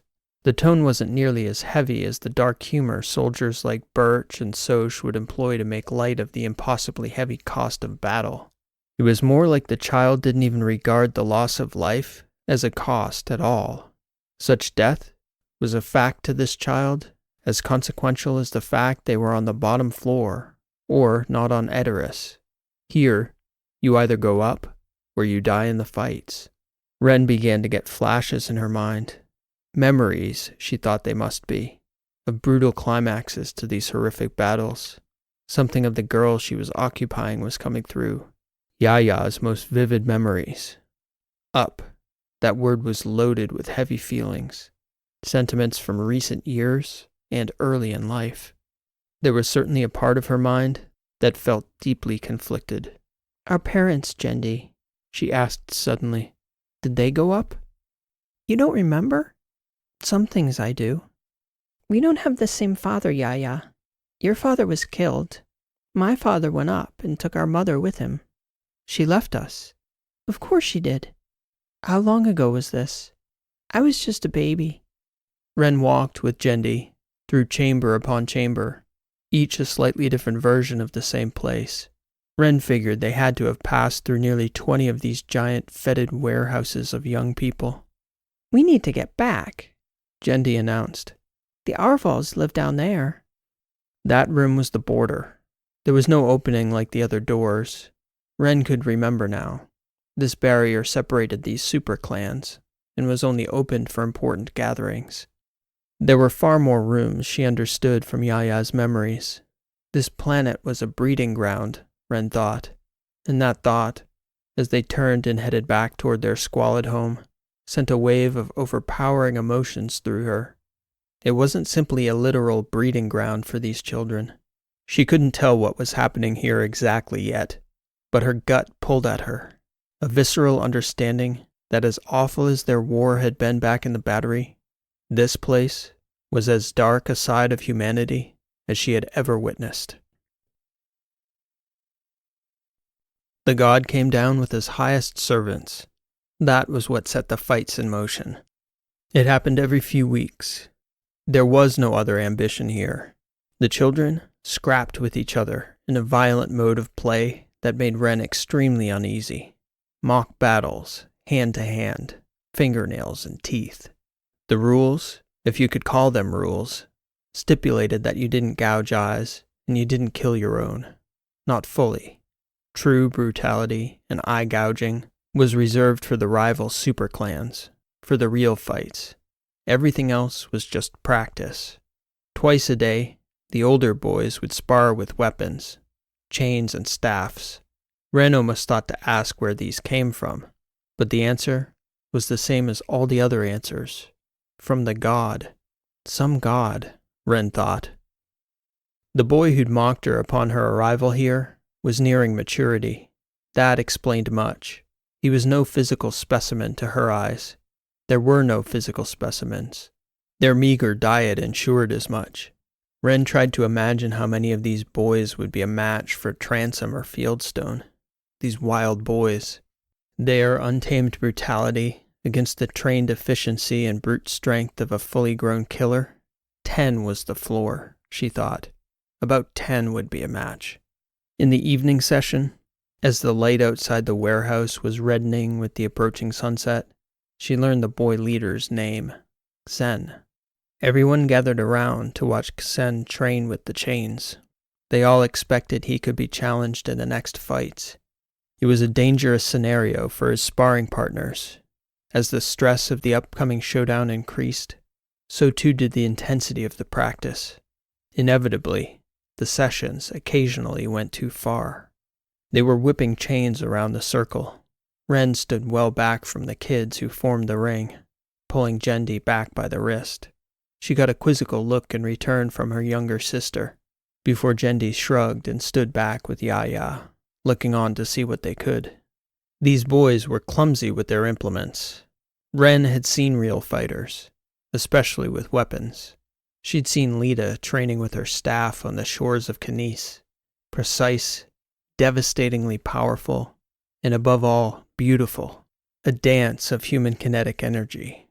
These kids with these chains in their hands were so clumsy, she couldn't decide whether they were a greater danger to themselves or each other. There was plenty of howling and shouts from the boys in the ring when contact was made, followed by hooting and whooping from the onlookers.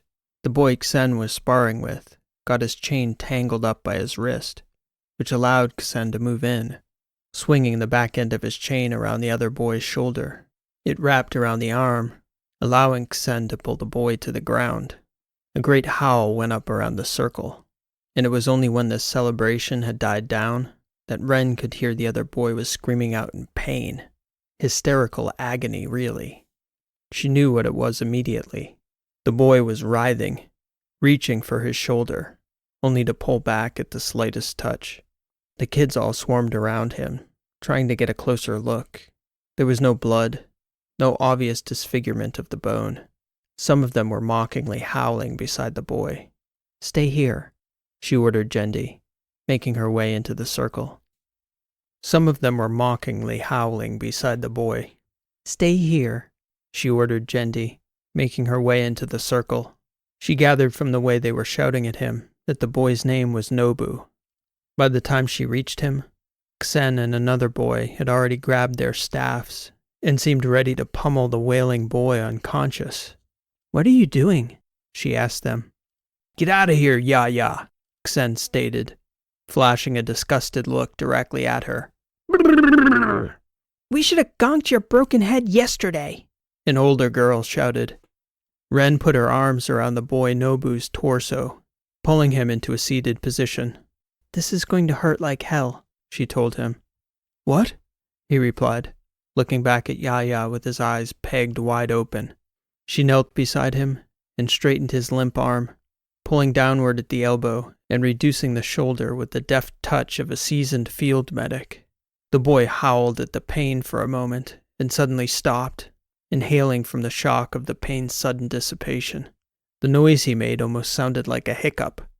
"What did you do?" Xen asked her. "Yeah, how did you do that?" She caught herself from speaking in complex terms. "Subluxation? No, too much." "His arm was broke," she said. "I fixed it." The kids gasped. "You can't fix an arm," the same girl shouted at her angrily. "Nobu's broken. We need to gonk him." "I'm fine," he shouted back. "See?" The boy hopped to his feet and began to move his arm. "It needs time to heal," Ren said. "Go easy." "Yeah, you don't know anything," Xen said, as much a question as a statement. What he really wanted to know was how she'd done what she'd done, and how she'd known to do it. From the way the crowd reacted, she might as well have made the boy levitate. A miracle to these wild children was no small news. Ren could see the whispers spreading out like ripples on the water, all the way to the walls of that expansive room. She had no doubt that wouldn't be the end of it. Word of miracles spreads at the speed of whispers. The boy, Nobu, moved his group closer to Yaya. The process of all those noisy kids moving across the room was a cloud of dusty futons and shouting. The displaced group cried out their displeasure, mostly entreating Xen to enforce some unspoken order. But the miracle held too much sway for him to venture to intervene, and even a wounded Nobu, largely out of commission with the sling on his arm, was still the most powerful voice in that room behind Xen. Yaya, though, was certainly rising. "You won't be able to fight for a while," Ren told the boy as she was fashioning his sling from a collection of loose, tied-off rags. "This will need time to heal properly, but it will heal." "When I do fight, I will take you up with me, Yaya," he said. "If I win." She smiled. "I'm certain you will." "I'll need to get stronger. Xen beat me too easily today. He'll be gone soon, and it'll be my turn." "Then you should rest that arm. Let it heal properly. You can begin training again slowly when there's no more pain." "How did you get so smart, Yaya?" Jendi asked. Ren smiled at her, not answering, simply placing a loving hand on the top of her head. Hours later, as Ren was struggling to sleep on her dusty futon and pillow of stuffed rags, she became aware of a small face staring down at her through the haze of a nearly dreamlike state. "Hello, little friend," she muttered, only half certain the little girl was real. "Are you Yaya?" Ren nodded. "So they tell me. They said you healed someone." Ren opened her eyes wide to be sure the conversation was happening. The child was a girl of 5 or 6, though it was difficult to tell, as all the children were so underdeveloped. "Yes, child. What's your name?" She responded, and then placed her hand to her heart, patting her chest twice, and then resting her fist under her chin, their hand signal. Ren sat up. "Drya? It's you," the little girl said. "Thank God, Ren. I thought the healer had to be a doctor." "I thought I was here alone," Ren replied. "Where have you been? Where's Fieldstone?" "My group is 2 rooms over. Ren, I'm so scared." The little girl began to cry. "Come here, love," Ren said. "Shh!" One of the nearby kids admonished them. "Settle down." Nobu's voice could be heard over the area. Drya lay down beside Ren on her futon. "There's nothing to fear," Ren whispered in her ear. "You're feeling what her little brain feels, Drya. That's all." Drya clutched Ren's hand. "No sign of Fieldstone?" Ren asked. "I was hoping you knew." "Oh, look at us. We have ventured off course, that's for sure." "Ren, what is this place?" Drya whispered back. "I am so scared." "No fear, love. No fear. Whatever happens, we're all going home. Let's get some sleep." Ren cradled Drya's borrowed little body in her arms, and they slowly drifted off to sleep. Ren shared what little food she got with her 2 younger sisters, as she'd come to think of Jendi and Drya, who both stayed close to her hip now that she was seemingly under the protection of Nobu. Ren was scratching out the number of days on the concrete floor under her futon. On the 6th day, she woke to a collective hum and a sense of movement around her. All the kids were getting up, preparing to walk. Ren looked to Jendi, who now understood her role as translator of the culture. The fights, Jendi explained. It's time. A few minutes later, children and adolescents from the adjoining clans began walking down the main thoroughfare between the central doors to their great chamber. It was easy to see which way to go. How long is the walk? Drya asked. Jendi looked at her funny, as though the question itself was absurd. I don't know. Until we get there. We're going too? Ren asked. Everyone goes, Jendi replied. What else would we do? That was a good question. What else would they do? Ren couldn't help wondering as they walked, Jendi's little hand in her left hand, Drya's in her right, how such a society came to be. Who had shaped it like this, apart from this god figure, who clearly was no god? The children progressed now with a purpose, orderly, focused, and solemn. This movement was ritual. The destination, as sacred as anything could be in a hellscape like this. They walked all the way to the unspoken barrier they'd stopped at the day Ren had arrived. The Arvals, who lived in those rooms, were migrating as well, and the rivals, who lived on the other side of their own clan, were stepping through their rooms. On this day, all this wasn't just permitted, but required. The complex was larger than Ren could have imagined. She stopped counting after about 30 rooms, and she estimated they walked for nearly 3 times longer after that, until finally they came to an inner amphitheater. An arena, Ren estimated, must have held tens of thousands of these ragged children and young adults. Jendi couldn't explain how the process worked. She turned back to Nobu, who had walked nearly the whole way just behind them, clutching his arm to his chest, cradled in the sling. He seemed too enchanted by the gravity of the moment to explain. The dusty arena floor, which had been packed with the eldest, who were standing there, preparing to take part in the ritual, suddenly cleared. Ren could discern no coordinator nor directives, yet they all seemed to know how to move and when. At this, the hum of the crowd died down, and out walked the god. Oh my god, Ren exclaimed, drawing strange looks from the children around her. What? Drya said. Ren, what is it? Ren reached down and lifted Drya onto her shoulders. Recognize him? To Ren's eyes, it looked like a familiar multi-use bot shell. An older version, surely, but the facial structure was nearly identical. And Andrew? Drya whispered. Looks that way, Ren replied. She looked down at Jendi. That's the god? Jendi shrugged and nodded. Of course, Yaya. Shush. They were back several sections from the arena floor, but Ren could make out Ksen clearly. She presumed the other young men and women down there on the floor with him were leaders of their clans, and they were all facing one another in a giant circle, with over 100 participants eyeing each other down. The god did not speak. He walked silently over to the circle of assembled youths and anointed the heads of the combatants. As they stepped forward, the Andrew directed them to a specific weapon. Crude, rudimentary implements, like the chains, clubs, and staffs Ren had seen them training with. And then, as the Andrew put up his arms, the entire arena howled like a pack of human wolves for perhaps 10 seconds before the Andrew dropped his arms to his sides. Then, like some nightmare fever dream of a pre-enlightenment warrior ritual, the 2 anointed youths began a battle to the death. As the children around them continued to howl and shout, watching the 2 unfortunate warriors fight for their lives, Drya clutched Ren's chin, her little hands reaching down from her seat atop Yaya's shoulders.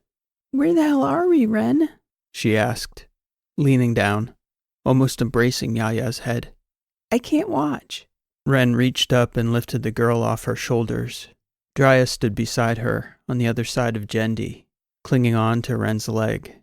The room cried out almost as one, oohing and aahing as the combatants delivered and dodged several close calls, until finally one boy connected, drawing a great collective howl from the audience. That first hit was a definitive one.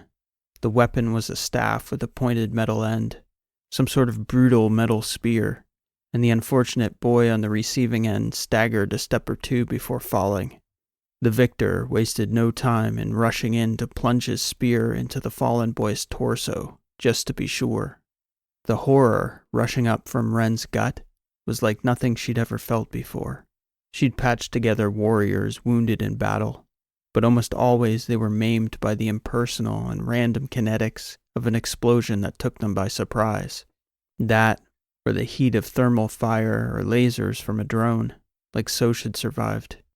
Nor did she ever have to witness the bodies she patched together getting burned, blown up, or torn apart. This spectacle was beyond imagining. She envied the diminutive stature of Drya's borrowed body and longed for a leg she could hide her own head behind. This ritual, this brutal sight, there would be no one to patch back together today, she knew. Drya alone was shedding tears, clutching Ren's leg ever tighter each time the crowd howled bloodthirsty ecstasy at the conclusion of each battle.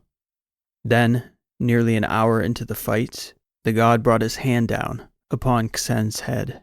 When his opponent was chosen, Jendi looked up at Ren and said, "I don't think Xen will go up, Yaya.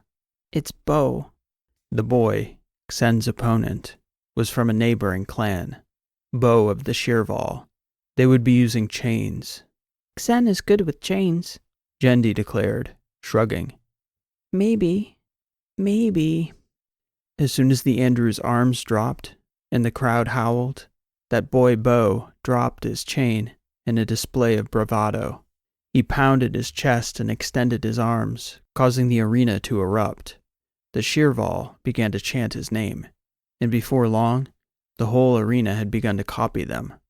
Xen approached cautiously, seeming apprehensive, either because of the courage of the other boy, or the crowd energy, or both. He swung the chain in a controlled circle, keeping Bo at a distance, while the other boy seemed to be goading Xen to swing at him. And each time he crept closer and dodged away, the crowd chanted his name louder and louder. "Bo, Bo, Bo, Bo, Bo." Xen, Ren could see in his body language, was growing impatient, while the other boy danced in and out of the chain's reach, as though he didn't have an ounce of fear.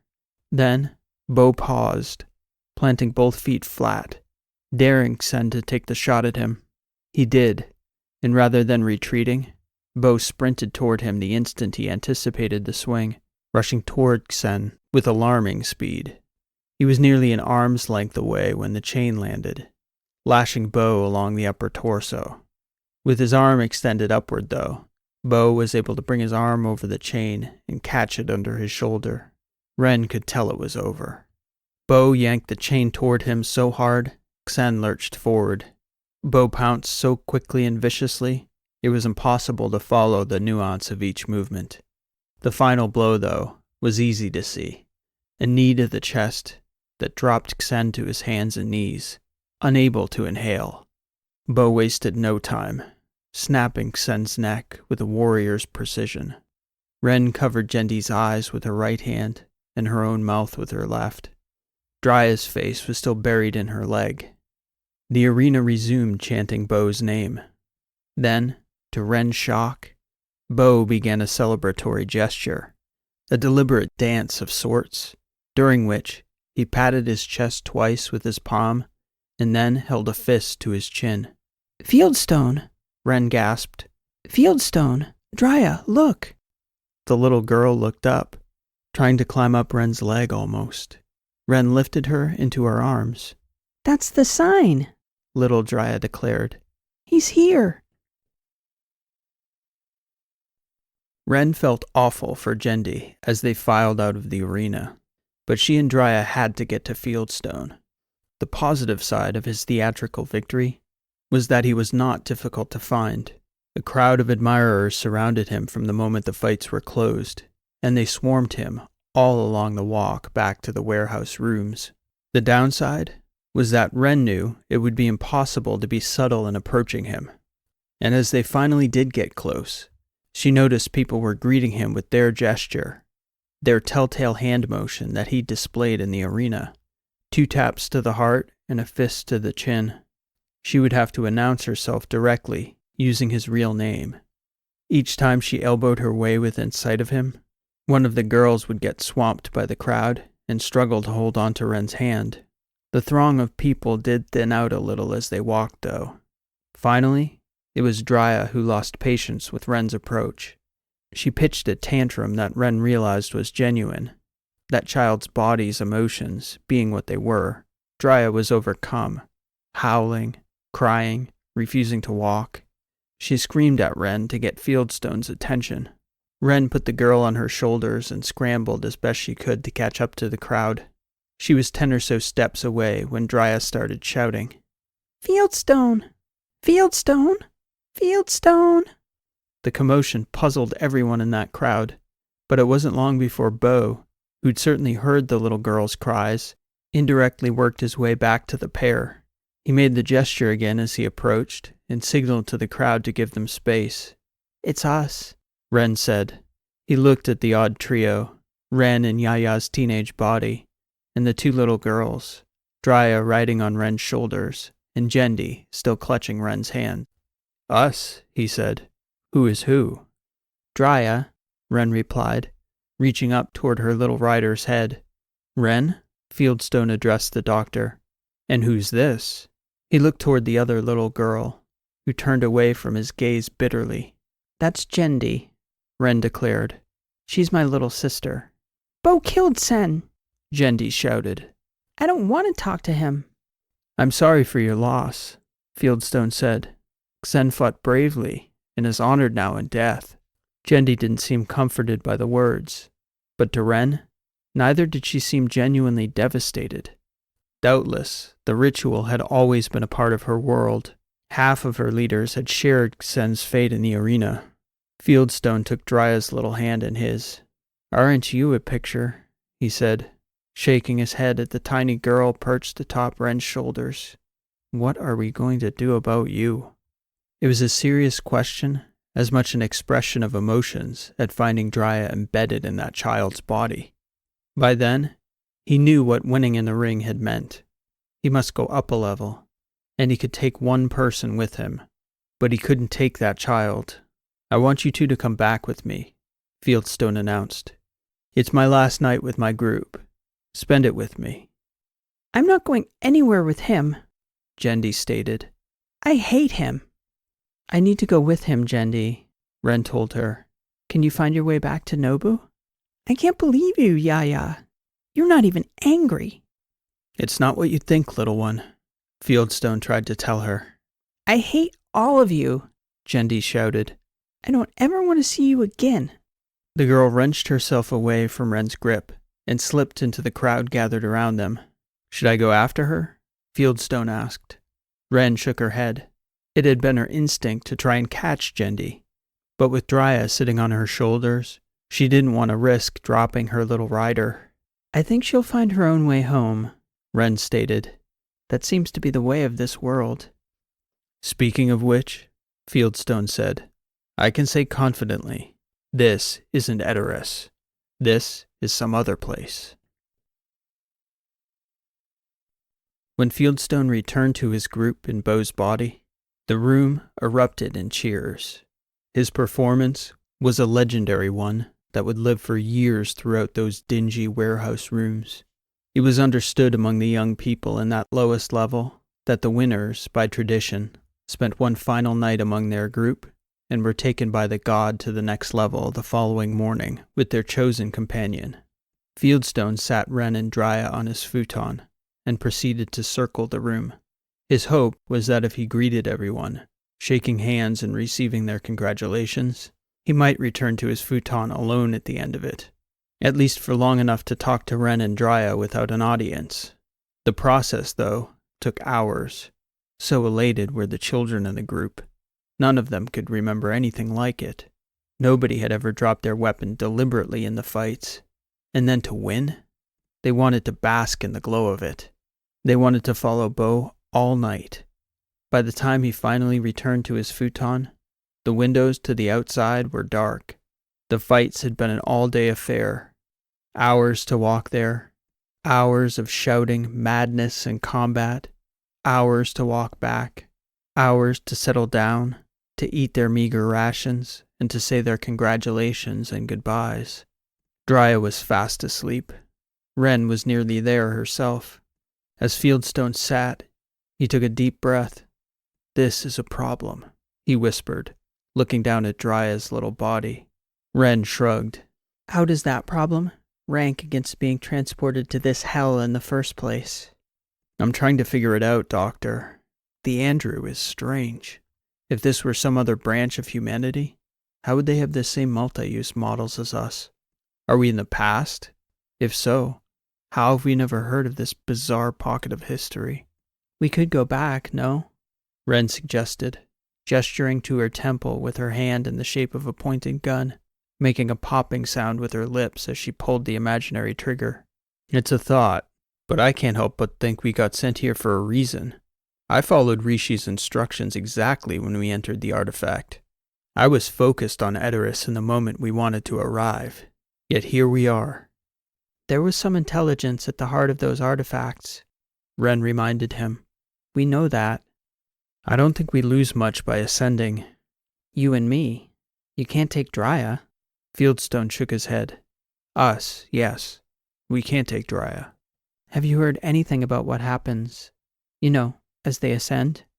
"These kids don't know. Just stories about getting closer to the god. Life is supposedly better the higher you climb. Vague. All of it vague." "There is an order here," Wren said. "A twisted one, to be sure. But it makes me wonder how a society like this ever came to be." "It didn't just evolve. There's a purpose. The structure of it, top down. I think a lot of our questions will be answered by figuring out who's on top. I don't think it would be prudent to go back without knowing what this place is." "So we go up, and we leave Dryia here? Alone in this place? In a 6-year-old's body? Frightened out of her wits?" Fieldstone sighed. "Let's get some sleep, Doctor. We'll figure it out in the morning. It's been a long day." Reluctantly, Wren lay down alongside Dryia. Fieldstone got up and stepped over them both, lying down on the other side of the floor, with the peaceful body of the sleeping little girl between them. That uneasy question lingered in Wren's mind for a time as she tried to get comfortable on that hard, dusty mattress, on that hard, dusty floor. At some point, she did eventually drift off to sleep. Fieldstone woke Wren early, before almost anyone was awake. He put a finger to his lips as he stood beside her, gesturing for Wren to take his hand, and then he lifted her to her feet. "It's this way," he said, leading Wren in the other direction this time. "Another long walk." Wren looked down at the girl lying in Bo's futon. She knew immediately.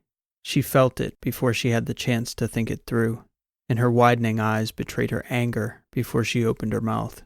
Fieldstone shook his head at her, and again emphasized she keep her peace, placing that finger over his lips again, more forcefully. He took Wren by the hand and quietly led her out of that room. They'd made it through almost 3 rooms before Wren finally whispered, "You sent her back." "A mercy," Fieldstone replied. "She didn't feel a thing, Doctor. I assure you." "What about—" "It'll be hours before those clueless kids realize, and they won't cry over it long. They're accustomed to death here." It was another hour or so before any of the rooms along their walk began to stir.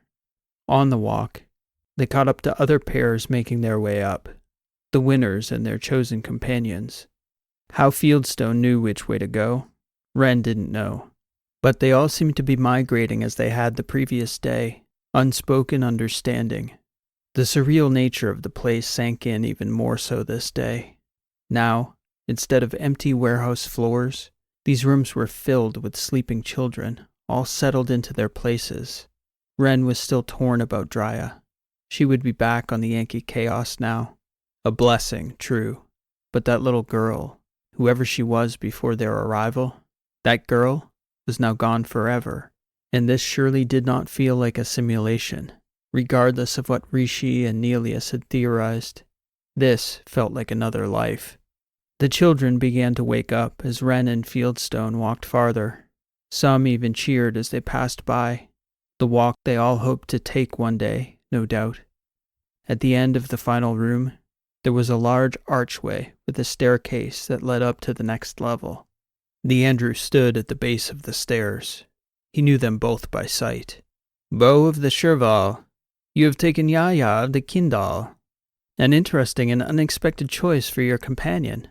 You may proceed." They both bowed, imitating the Andrew's gesture. As they climbed, Fieldstone looked over at Wren. "A figurehead," he stated. "Andrew is not in charge. Gods don't bow." At the top of the next level, they were greeted by a cyborg, a young man who explained he was to guide them. For Wren, the most shocking part of being greeted by this cyborg, who walked seamlessly with one prosthetic leg and a composite section of his skull exposed, wasn't that he was a cyborg in such a place as this. It was that he was clean. He took them down a hallway to a set of rooms. Inside, there were showers. "You will scrub yourselves clean," the cyborg stated. "Your stench disgusts me. You cannot be seen by any of the elders like this." A shower was a welcome sight for both of them. That stint in such a fetid, dusty hellhole on the lowest layer of this complex had given them both a new appreciation for the blessings of personal hygiene. They scrubbed themselves down thoroughly, using the soaps and brushes, and by the time they stepped out, their ragged clothes were gone. The cyborg returned, and whether he'd done it, or it was autonomous, the curtain, an opaque float screen just outside the shower stall, suddenly vanished without warning, leaving both Wren and Fieldstone exposed to the young man. "You will come with me," he announced, looking them both up and down with an air of disgust. "Your first purification will begin immediately." Neither reacted. They simply followed. They'd both spent enough time around military hierarchy to recognize an initiation. This world was coming into clearer focus now. Survive the bottom level, and then a door opens to a staircase. And then, you were the lowest scum on the second floor. Well-scrubbed scum, at least, as the case was. There was hardly time to wonder what purification meant before they were each pulled into a separate room. Wren had a better sense for the surroundings, almost immediately recognizing the telltale signs of a surgical suite, albeit an old one. A voice instructed her to get on the table and lie face up. "What is happening?" she asked. "What are you going to do to me?" "You are going to submit yourself for purification, Yaya. Lie down on the table, unless you'd prefer to return to the lower level." "Are you going to operate on me? Is that what purification means?" "You will not feel a thing. You must make the choice, though." The door, which had closed behind her, opened again. "You seem reluctant, Yaya. Were you not prepared? We can return you." Had it been her body, she'd have run. But this life, Yaya's life, she knew that whatever happened, Wren's life was awaiting her again at the end of it. "I'm sorry," she replied. "In all the excitement, I didn't get much sleep last night. I don't know what I was thinking." Wren did as instructed, getting onto the table and positioning herself in the middle of it. Before long, a basic humanoid multi-use with no personal features entered and began to cover most of her body. The bot began sterilizing her right shoulder. She had an idea of what was coming after they put her out. Additionally, when the bot had finished prepping her shoulder, it began to shave off one of her eyebrows. Another multi-use model she'd never seen before came into the room. "Who are you?" she asked him. "I am the god Deadliest," it declared. "I will be performing your purification. Right arm, left eye. When you wake up, you will be a more perfect person, closer to the gods." Internally, Wren was horrified. "I am grateful," she said, doing her best not to betray her inner feelings, which registered less as fear and more as revulsion for what she gathered was awaiting poor Yaya, just as it once had been for the boy who'd shown them in. "I can hardly believe I'm finally here." Do try to relax, the dystopian instructed, placing a transdermal patch on Ren's neck. It was an old methodology, so old she could hardly believe it. Transdermal anesthetics predate colonization of the Western Battery, she thought. She also thought she was shaking her head at that thought, but she could feel she wasn't moving. No, she was going out. Fieldstone, She could hear her groggy voice calling out softly. are we home again? Home? The voice of a multi-use came back. What is Fieldstone, Yaya? Fieldstone. She mumbled back. Who is Fieldstone? She opened her eyes, realizing she was coming out of anesthesia, giving something away. Suddenly, the shock of the sight of things caused her to nearly jump off the bed. She reached out with her arms, both out of some protective instinct and to get a sense of the visual perspective, for half the world didn't look right. Her left arm looked normal in her right eye. Her brain wasn't making proper sense of the imbalanced visual inputs, but her right arm had been replaced. She gasped and only then remembered. Purification. Right arm, left eye. She took a deep breath. That's it, Yaya. Now you remember, the multi-use stated. Delius, Ren said. Yes, good. It will take some time to adjust to your new eye. You're very lucky. It takes many people to the 3rd tier before they get one. Your number came up in the draw, though. You will see more than you ever could have imagined. surely. Ren replied, doing her best to relax on the table and await instructions from the Delius. She thought about Lita's eyes, which she well understood. In the time she was aboard the Yankee-Chaos with her, Ren examined and treated Lita numerous times, which meant she had to do her research on that type of tech eye, its properties, specifications, and capabilities. She never considered the possibility of being on this end of one, first-person perspective, a whole new viewpoint. This one didn't mesh perfectly with her natural eye. Either it wasn't aligned properly yet, or it didn't interface one-to-one with the optic nerve and visual cortex. She tried to do a few of the tricks Lita could do with her eyes. Zoom? Yes. Infrared? Yes. Spectroscopic vision? No. She could even pull back the frame to capture a wider view of the room, bringing everything in her periphery into focus, almost like a full 180 lens. She didn't know Lita could do that, but she realized now that had to have been a feature of her friend's vision. She used that new visual input to inspect her new prosthetic arm. Like the leg of the boy who had brought them in, Ren's new arm made very little effort in the biomimicry department. In fact, it seemed to be conspicuously mechanical looking. Purification, she marveled under her breath. Yes, quite a beautiful change, no? I've seen better, Ren replied, half distracted and half groggy still from the anesthesia. Have you? The Delius asked. Ren turned and looked over at him. No, I'm joking. I'm a joker. I'm sure you don't know that about me. Ah, that's quite amusing, Yaya. Now, if you would step down, please. Of course, she replied. When may I see Bo again? Presently. All will be revealed as you are processed through the ceremony of ascent.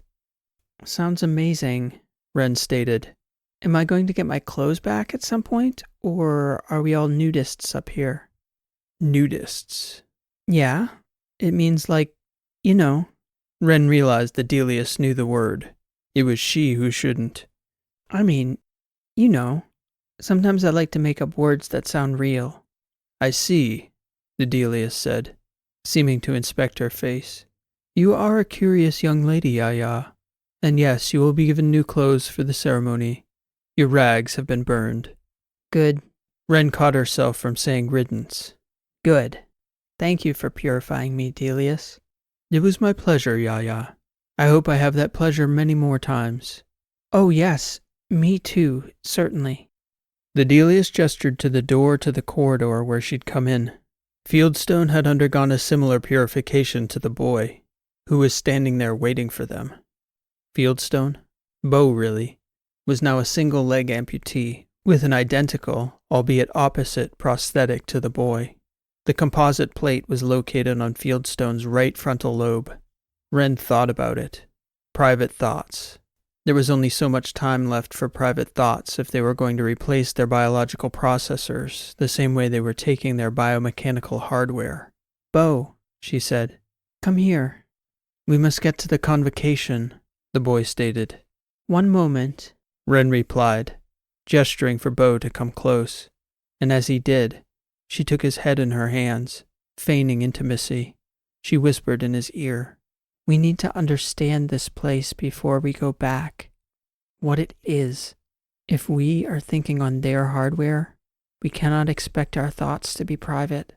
Our mission now must be to observe everything we can, participate as though we are a part of this system, and report back what we see when we return. You and I must communicate without talking or thinking. Show me you understand. He gently pulled his head away. He looked at her, closed his eyes slowly, and nodded ever so subtly, almost imperceptibly. Let's go, you two, the boy said, interrupting what seemed to be their intimate moment. Nah, Fieldstone replied, again gesturing ever so slightly with his head to let Ren know his meaning. Ren returned that gesture with the affirmative sign Fieldstone had conveyed moments before. He nodded back at her. All was understood. Nah, the boy replied. What do you mean, nah? Fieldstone turned around. Must be a glitch with my new hardware. I meant to say yeah, obviously. Yeah, obviously, the boy repeated. Let's go. They were taken to a room to get dressed. There was a mirror. Yaya's eye was gone, and in its place there was a mechanical fitting that covered both the eye and the socket. Composite had replaced bone to the orbit, all the way above where her eyebrow once was. The look was manifestly mechanical, and to Ren's mind, deliberately so. Even an inert glass eye made an effort to mimic an eyeball. Part of the point of this prosthesis, she decided, was to look inhuman, just as the plate on Fieldstone's head revealed what had been replaced beneath it. As she dressed, she quietly made the next logical leap. They were meching them, one part at a time. Second level, 2 parts. Going up, getting closer to the gods, with a multi-use bot as their avatar of a godhead. This was what Rishi and Burch had talked about, the other race of future technologicals. Bipals, they called them. Rishi was the end stage. Here on this second level, they'd arrived at the first stage. Her clothes were clean, a bit old-fashioned, not unlike something from the early colonial era. It fit with the anesthesia, with the antique Andrew Botshell, with the deadliest. Her top had the right arm either cut off it, or it had been printed specifically to show off that mechanical part. A clear way to identify her to others, perhaps. This was some bizarre alternative past, she decided. She also decided there was something important here, something they needed to get to the bottom of. When they stepped into the corridor again, one of her theories seemed to prove correct. Fieldstone had one pant leg covering Bo's remaining biological leg, while his mech leg was proudly on display for all to see. With the exception of your face, you will keep your human skin covered at all times, the boy instructed. We may speak now. I am Rolled. I will be your teacher. Which one of you won the fight? Ren and Fieldstone exchanged a puzzled look. I did, Fieldstone answered. How well do you fight? Rolled asked Yaya. Not at all, Ren replied. Not at all? Rolled looked shocked. What do you mean, not at all? How did you get here? Bo is the fighter. Rolled looked her up and down. I can see why you picked her, Bo. But you'd better hope she learns fast. You do realize she fights after you fight. If she loses, you lose too. I can teach her, Fieldstone answered confidently. She will be ready. Rolled shook his head doubtfully. She'd better be. Or, I guess it's your head you've gambled. Best of luck to you. Ren looked over at Fieldstone and shook her head. No fear, Yaya, he stated. The other girls don't stand a chance. You will meet the Godhead at the invocation ceremony. Did we not meet him in the arena? Fieldstone asked. Do not interrupt me. Rold said. "You were the best in your clan. And yes, you won your fight, or you would not be here. But here you are the lowest of the low. I will not tolerate insubordination." "Yes, Rold," Fieldstone answered, the well-practiced, dutiful soldier's tone permeating his two-syllable reply. The boy looked back quizzically, but nodded his approval at being addressed so affirmingly. That god was one of the lesser gods. There are two other types of gods here. One we are going to meet now at the invocation ceremony.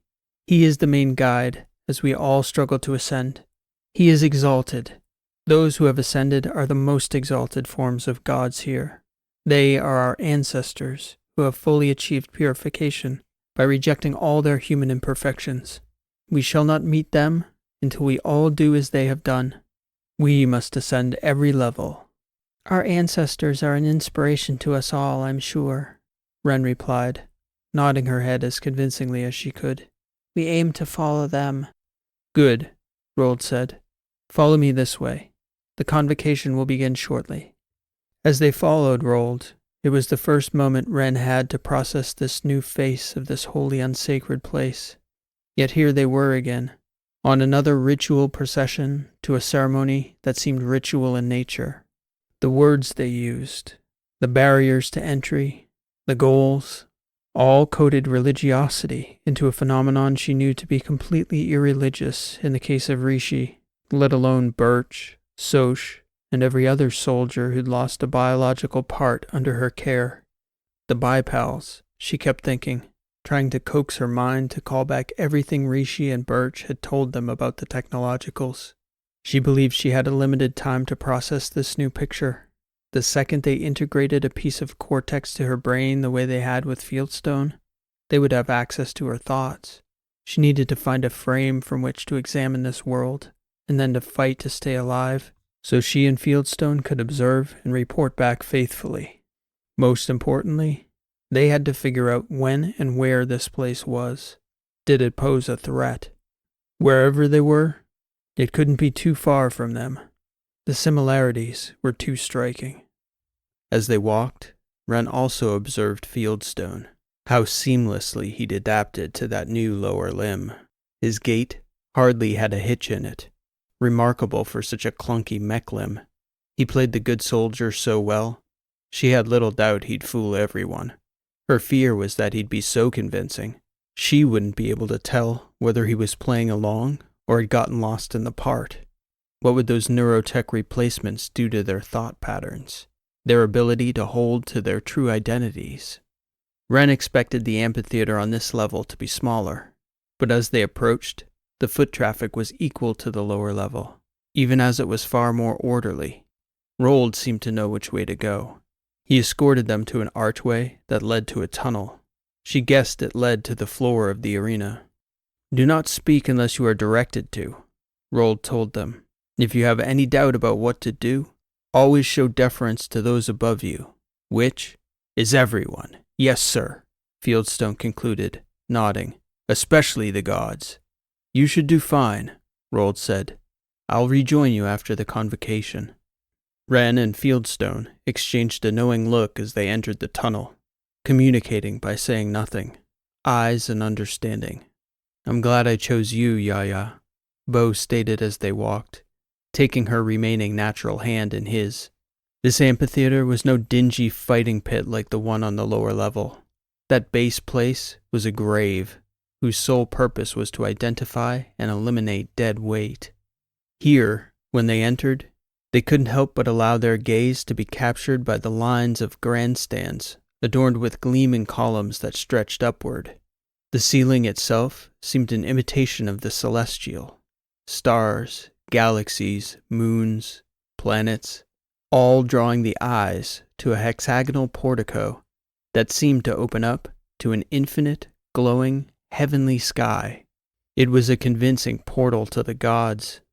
As they and the other victors began to take their places on the floor, Ren was shocked by the sound of music, something that had been entirely missing on that lower floor. Not even the simplest children's song. The sudden injection of art made the scene all the more powerful. The hairs on her neck stood quite involuntarily. And now, As the lights dimmed in the arena and the music built to a crescendo, the light in that portico changed. She could see with her new eye. She dropped to one knee in a show of reverence as the god descended. The others mimicked her gesture. She had seen, long before the others, none of whom were so lucky as to draw a new eye. And as she continued to look up, following the change in light, the godhead, the focal point of this bizarre cult world, soon came into focus. "Oh my God," Ren said, too shocked to keep the exclamation to herself. Fortunately, the music kept her statement from causing anyone to notice the outcry. She reached over to Fieldstone, pulling his ear to her lips. Then she lifted up both arms in a gesture of exultation, a show of reverence to mask her reaction she knew must have been observed above by the descending godhead. What she whispered to Fieldstone was what she saw, the figure coming into focus in her newly installed technological eye. The godhead descending was unmistakable, an older shell, doubtless, but still, never worn by another. Their god, the exalted one, was Mycon.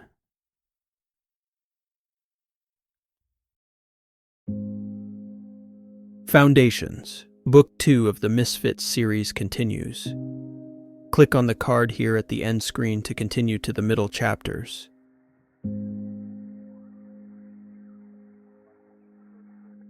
Foundations, Book 2 of the Misfits series continues. Click on the card here at the end screen to continue to the middle chapters.